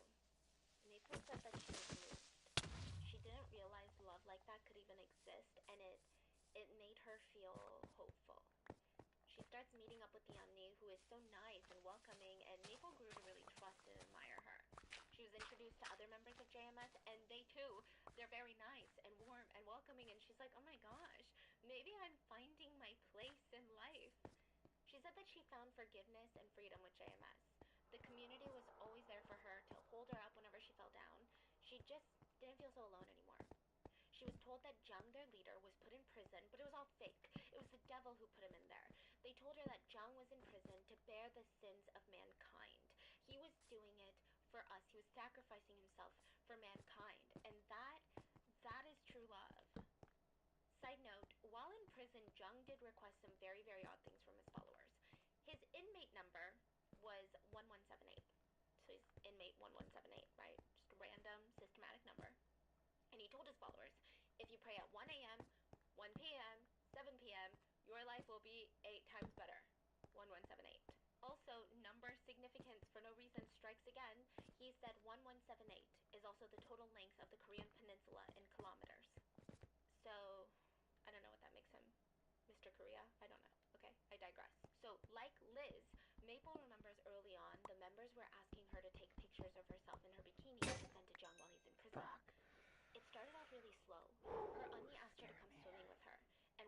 goofing around in their bikinis swimming. She's like, let's take pictures to send to Jung. But then the pictures got more and more scandalous, and Maple just remembers being confused, and things were escalating so quickly she felt like she couldn't say no, and nobody else around her seemed alarmed. Maple tried to reason with herself. These are for the Lord who loves me and already knows everything about me, so it can't be bad. She remembers telling JMS members that she never lived a clean life. She said that recently she had drank and smoked because she just wanted to get rid of her life problems. She was a sinner, and JMS was like, no, love the Lord with a pure heart now. You will be purified once you meet the Lord. And with that, she was requested to visit Jung in prison. She just remembered being so happy. This was like the opportunity of a lifetime. She was reminded over and over again by everyone, not everyone gets to see him in prison. You should be grateful. She remembers crying because she felt so moved by him. She started visiting him frequently while he was in prison, and she would just cry and pray with him. She would cry, dear God, our dear Lord is suffering so much in prison for all of us, for all of mankind, for all of our sins. I will spread the word to more people, so please, please just let the Lord be released soon, please. Her true nightmare would begin when Jung was released. In 2018, Jung was released at 73 years old. He was put on the sex offenders list and was ordered to wear an electronic anklet for 7 years, which he compared the electronic anklet to the nail that crucified Jesus Christ. Professor Kim was devastated when he was released. The founder of Exodus, he said, it felt like a monster had escaped from a zoo. Far more dangerous than a tiger or a lion, had broken out of its cage and was released back into the world. After his release, he goes back to his mountain compound where his followers are eagerly waiting for him. They had welcome banners for him, they cried, they performed dances and songs that they had been prepping for him for the past couple of years. At this point, Maple had been a part of JMS for 6 years when he's released. She is a devout follower at this point, and she quickly becomes one of Jung's favorites, like one of his right-hand women. She's constantly being rewarded. She was forced to dance and sing at massive events. She was kind of like a local celebrity inside of JMS. Jung acted like no time had passed since he had been in prison. He went straight back to preaching and assaulting. Honestly, I think he became a bit more unhinged compared to before he went to prison. Maple did everything in her power to be someone that Jung and JMS would be proud of. And one day it seemed like her efforts were paying off. She was asked to keep Jung company one night in his residence. Her auntie told her, you'll be sleeping here tonight to take care of the Lord. I have some things I need to tend to. She obliged. She showered, got dressed in her PJs, set up a blanket on the ground in Jung's bedroom, because that's what she was told. And she laid down on the floor, and she thought it was weird. You know, it was kind of intimidating that she was going to be alone with him in the room, but she would do anything for him, like, he's the Lord. So she falls asleep and wakes up to Jung touching her. She was paralyzed with fear, and he starts touching her everywhere, and he digitally assaults her. And he told her, God is here, God is giving you his love. God loves you, God has chosen you, but you cannot tell your father because he might misunderstand. Maple recalls what happened on the Netflix documentary, and you can just see how hard it is for her to even tell these stories, to like think back in that moment, and it's just really heartbreaking to watch. She would later ask the auntie, like, what happened? I'm so confused. This happened that night that I was alone with him, and she was told, can't you see, Maple? He adores you so much. That was a You're just creeper. so pretty. I fucking And Maple's knew like, it. I think I might leave. Listen to me. I left you with him on purpose. I was trying to give you a chance to be loved, a chance to get closer to the Lord. Maple was like, oh, well, I'm confused and embarrassed because maybe she's right. I should feel lucky that the Lord loves me. I mean, most people would die to be loved by the Lord. Okay, so Maple stuck around. She was invited back to his residence, and over the next few years, she would be continuously beside him.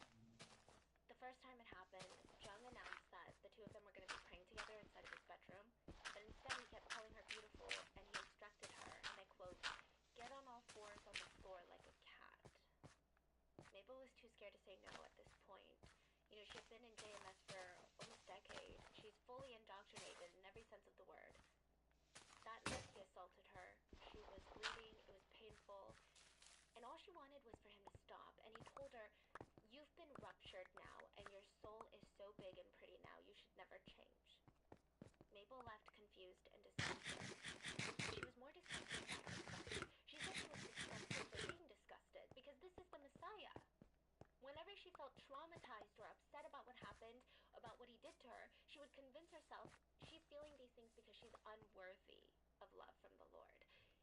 documentary, I had to turn it off in so many points. Watching Maple sob while she talked about how she blamed herself, I have never in my life watched a documentary and wanted to jump through the screen so bad and hug someone and then go hunt someone down and punch them in the face so badly. She literally said she begged God every day to give her the ability to love this old, disgusting man. I mean, think about it. He's in his 70s. He's creepy. He's scary.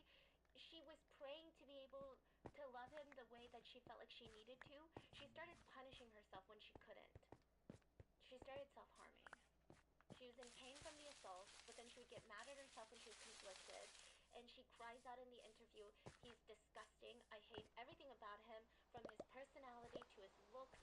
I begged God so many times and days to give me the opportunity to love that old man. I used to punish myself, even though I was in so much pain. I kept thinking, how can I be so ungrateful? How can I be so disgusted when the Lord loves you this much? Like the way that our brains find reasons to make sense of traumatic events and find ways to blame ourselves for these events. There was another victim who journaled after her assault, and she wrote in her journal, I didn't understand why he did that, but I think I get it now. He was cleaning me, forgiving me, making me his. Jesus did strange things when he made miracles. The victim's name is Amy, and she said, you know, you would think that I would realize that I was being assaulted, maybe even right after, but no, I didn't. I was so brainwashed. Then one day, near the end of 2021, Maple had been in JMS for nearly 10 years. A foreign JMS member texted her telling her about how she had been by Jung and how so many of the foreign brides had been abused. And she urged Maple, she's like, Maple, I know how close you are to Jung. You need to get out of there. You need to leave. Maple was 26 now, and every day since the day that Jung had started the abuse, she had thought about ending her own life. Every single day. She knew that she had to get out, but she had to be careful. She told Jung, I haven't seen my parents in so long. I'm just going to fly to Hong Kong for like a week, and I'll be right back. Jung requested one more night with her before she left. Coincidentally, because she had to travel, she had gotten the COVID vaccine that day, so she had an intense fever. Jung knew this. She's ill, she's burning up to the fever. Jung invites her into his room, and Maple knew what was going to happen. And in a very scary, life-threatening moment, she recorded audio of the assault. It's played in the Netflix documentary, and I do not advise you to listen to it, especially if you have any experience with being essayed. It is one of the most triggering audios that I have heard in so long. The translated transcript reads something like this. And side note, during the audio, you can hear Maple whimpering in fear, and you can hear slapping noises. Basically, you can hear the assault. Jung tells her, hug me tighter, say you love the Lord. This is literally while he's assaulting her.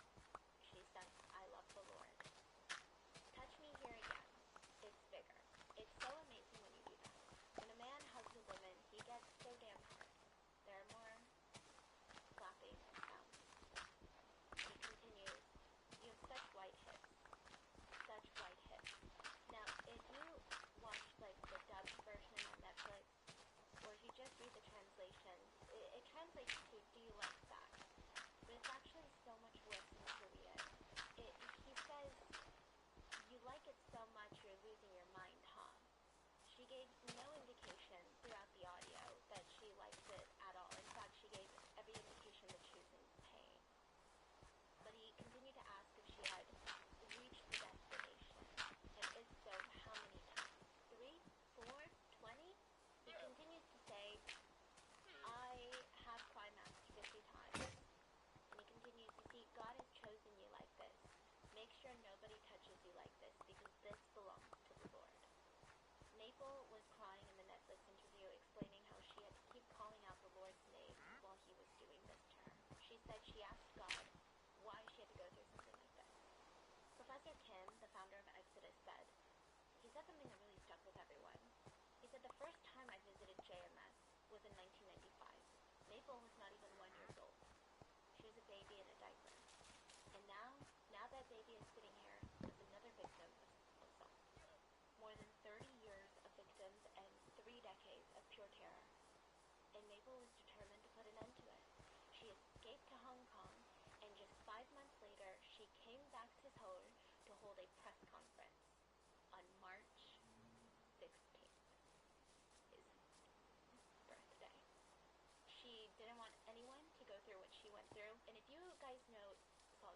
in South Korea and really anywhere, no victims want to come forward because it stays with you for life.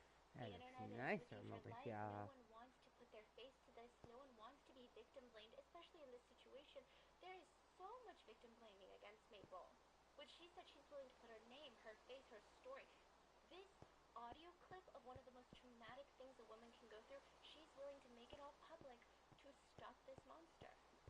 She said somehow JMS knew that she was flying out to Seoul. They contacted her and threatened her. They said things like, you're doing this because you don't really know Koreans. Basically saying you don't know what we're capable of. JMS members in Hong Kong tried to stop her at the Hong Kong airport, trying to get her to not get on a plane to Korea. Once she got to Seoul, she was being followed. She was being watched by JMS members. She was suffering PTSD, anxiety attacks, to the point where her body couldn't take it anymore. On the way to the press conference, her body literally shut down. There's footage of this. She's throwing up nonstop in the car on the way to the press conference. She had to stop by the hospital. Nothing was helping. She's still throwing up.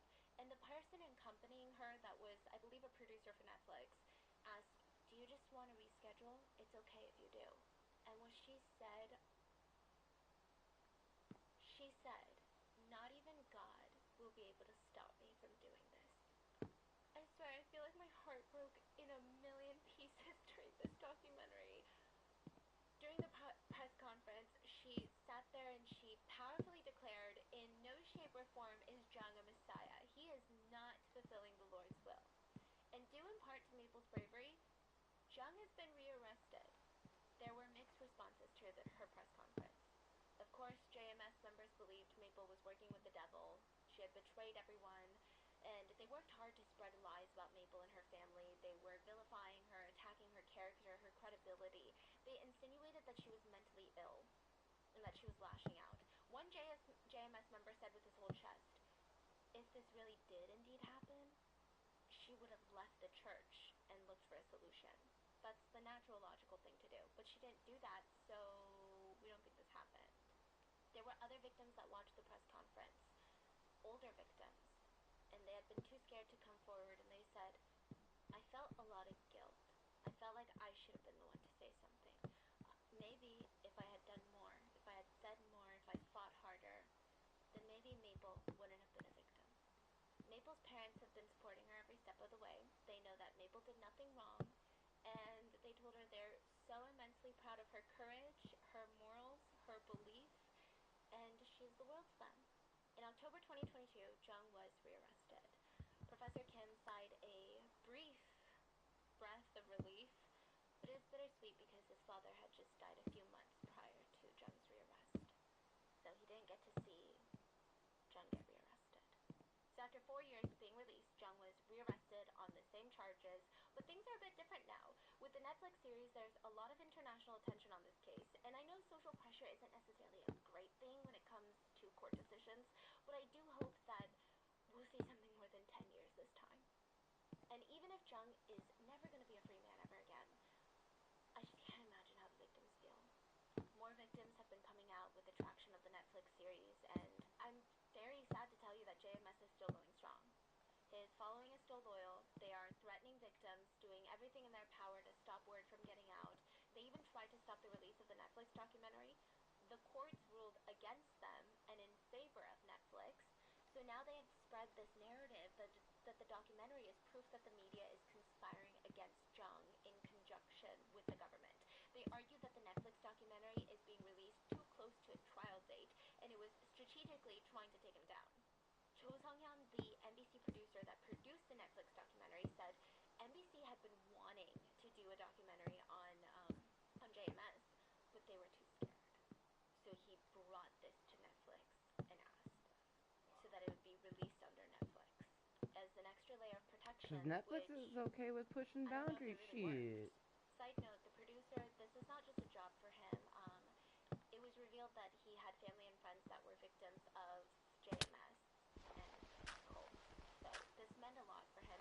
The series is actually not just about JMS. There are other episodes of other cults in South Korea. If you guys are interested, I can also look into those. But the producer said that since the start of filming for this, not even the release, he had been followed, threatened, watched. He said in his 15-year career he had never bought a self-defense weapon until this case.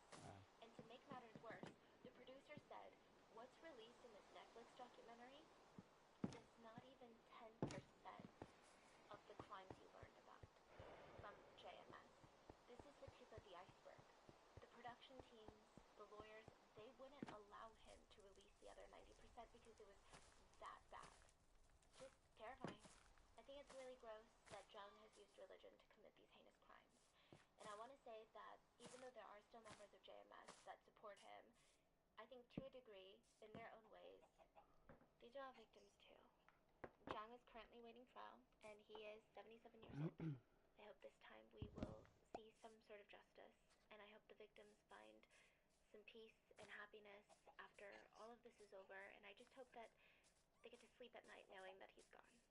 But that is the JMS cult, the case that I was way too scared to cover while I was in Korea.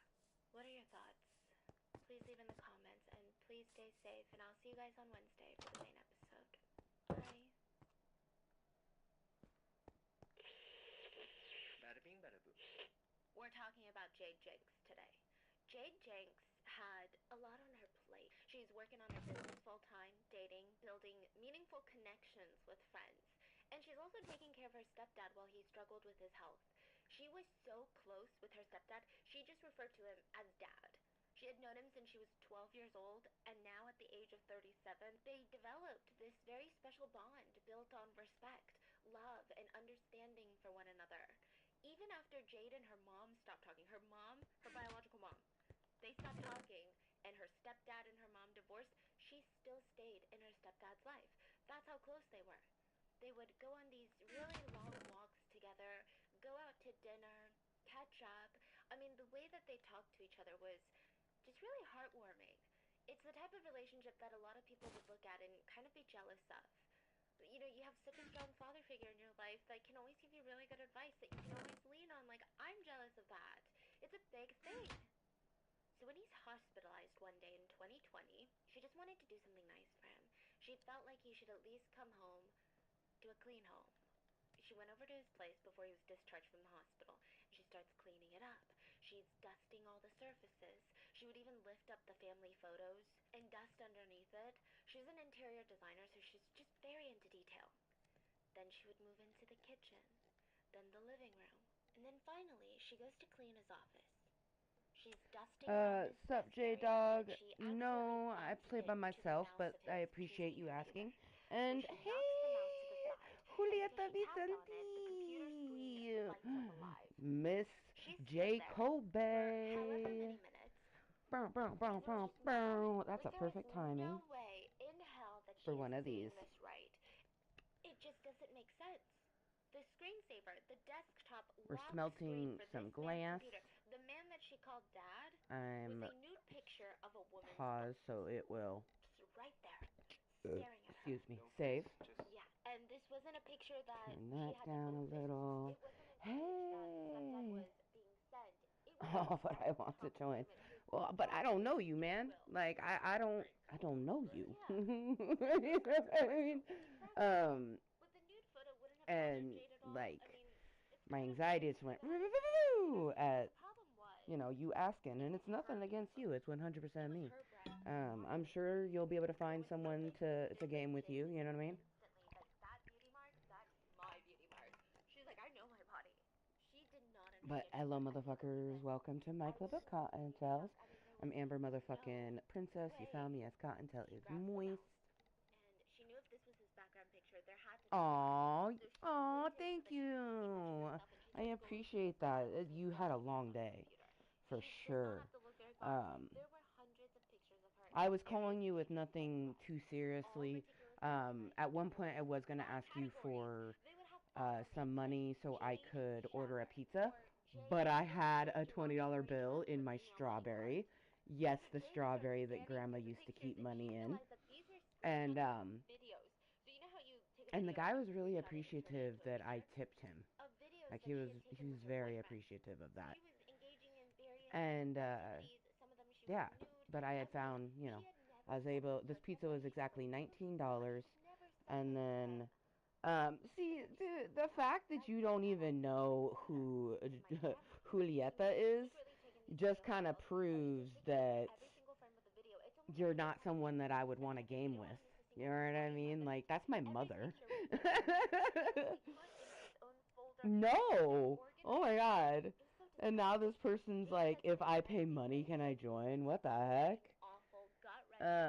Hello, Peak. What's up? They just say, oh dang. Welcome to my club of Kottontales. How you doing? Hey, Deshaun. Aw, thank you.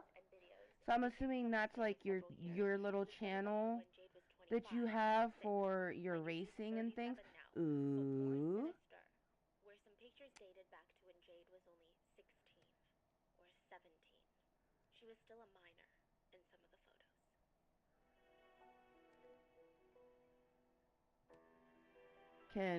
Can you confirm, dear sweet mother of mine, that actually is in fact Deshaun? The tiv2_2025. Full show notes are available at Rotten Mango. Like, is that actually nephew? This is a fairly recent case with the crime taking place in early 2021. We recently saw the trial proceedings back in March of 2023.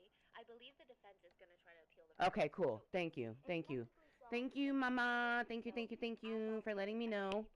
But let's get into J-Dog, I don't know what that is, but everyone was still slightly homie, ain't nobody care about that. Like, new year, new cases for the police. Yo, can I game with you? I love your vibe. I appreciate it, Peak, but I do not.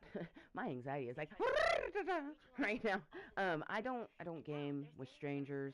I definitely have to like get to know a motherfucker before I play. The fact that you don't believe me when I say that is my mother is kind of crazy. But is it because you know what it is not many parents support their children on their hobbies and things, and that's all this is. This is a fucking hobby that helps keep me alive. Shit. Because if you didn't know, you're about to know, motherfucker. This is my club of Kottontales. Hi, I'm Amber motherfucking Princess. You found me as Kottontale47. I am a deliciously random content creator here on YouTube as well as PlayStation Network. And I do, in fact, make this contentery for a place for me to be 100% me, all the while helping myself mentally and physically. But I do. I for reals appreciate anyone asking to, like, join and stuff like that. But yeah, seriously, Mama, thank you. I appreciate you letting me know that you actually had 163 now, Deshaun. Good job, buddy.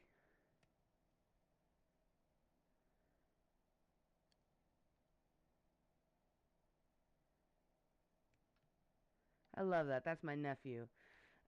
He's an infant baby bunny, but he is one of the only infant baby bunnies that I don't mind talking to while in my club of Kottontales, which is a 21 plus content community. I'm 39, almost 40. So, but yeah, definitely follow my nephew if you enjoy racing. Plus, he's a teenager, so I know my Riz is fucking epic as fuck, but his is more age appropriate for some of y'all that pop in.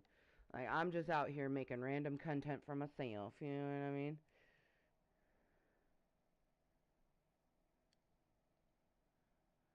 Oh, that's cool. Aw, that's cool. I love that the Tiv2 is a tornado chaser. I love that for your name. I love that so much. I subscribe, nephew. Also, I'm gonna do something that I did for grandmas, but it doesn't mean anything, and you don't have to do anything with it. I just simply do it because I need to know that you are you. So, don't be putting people in timeout or anything like that unless I ask you to, which I won't. Just like I won't ask I don't ask mom/grandma to do it. She understands that little blue thing just helps me to know that it is her. And that's why I confirmed with her before I subscribed. I just want to make sure. This is just my booby storage, J-Dog.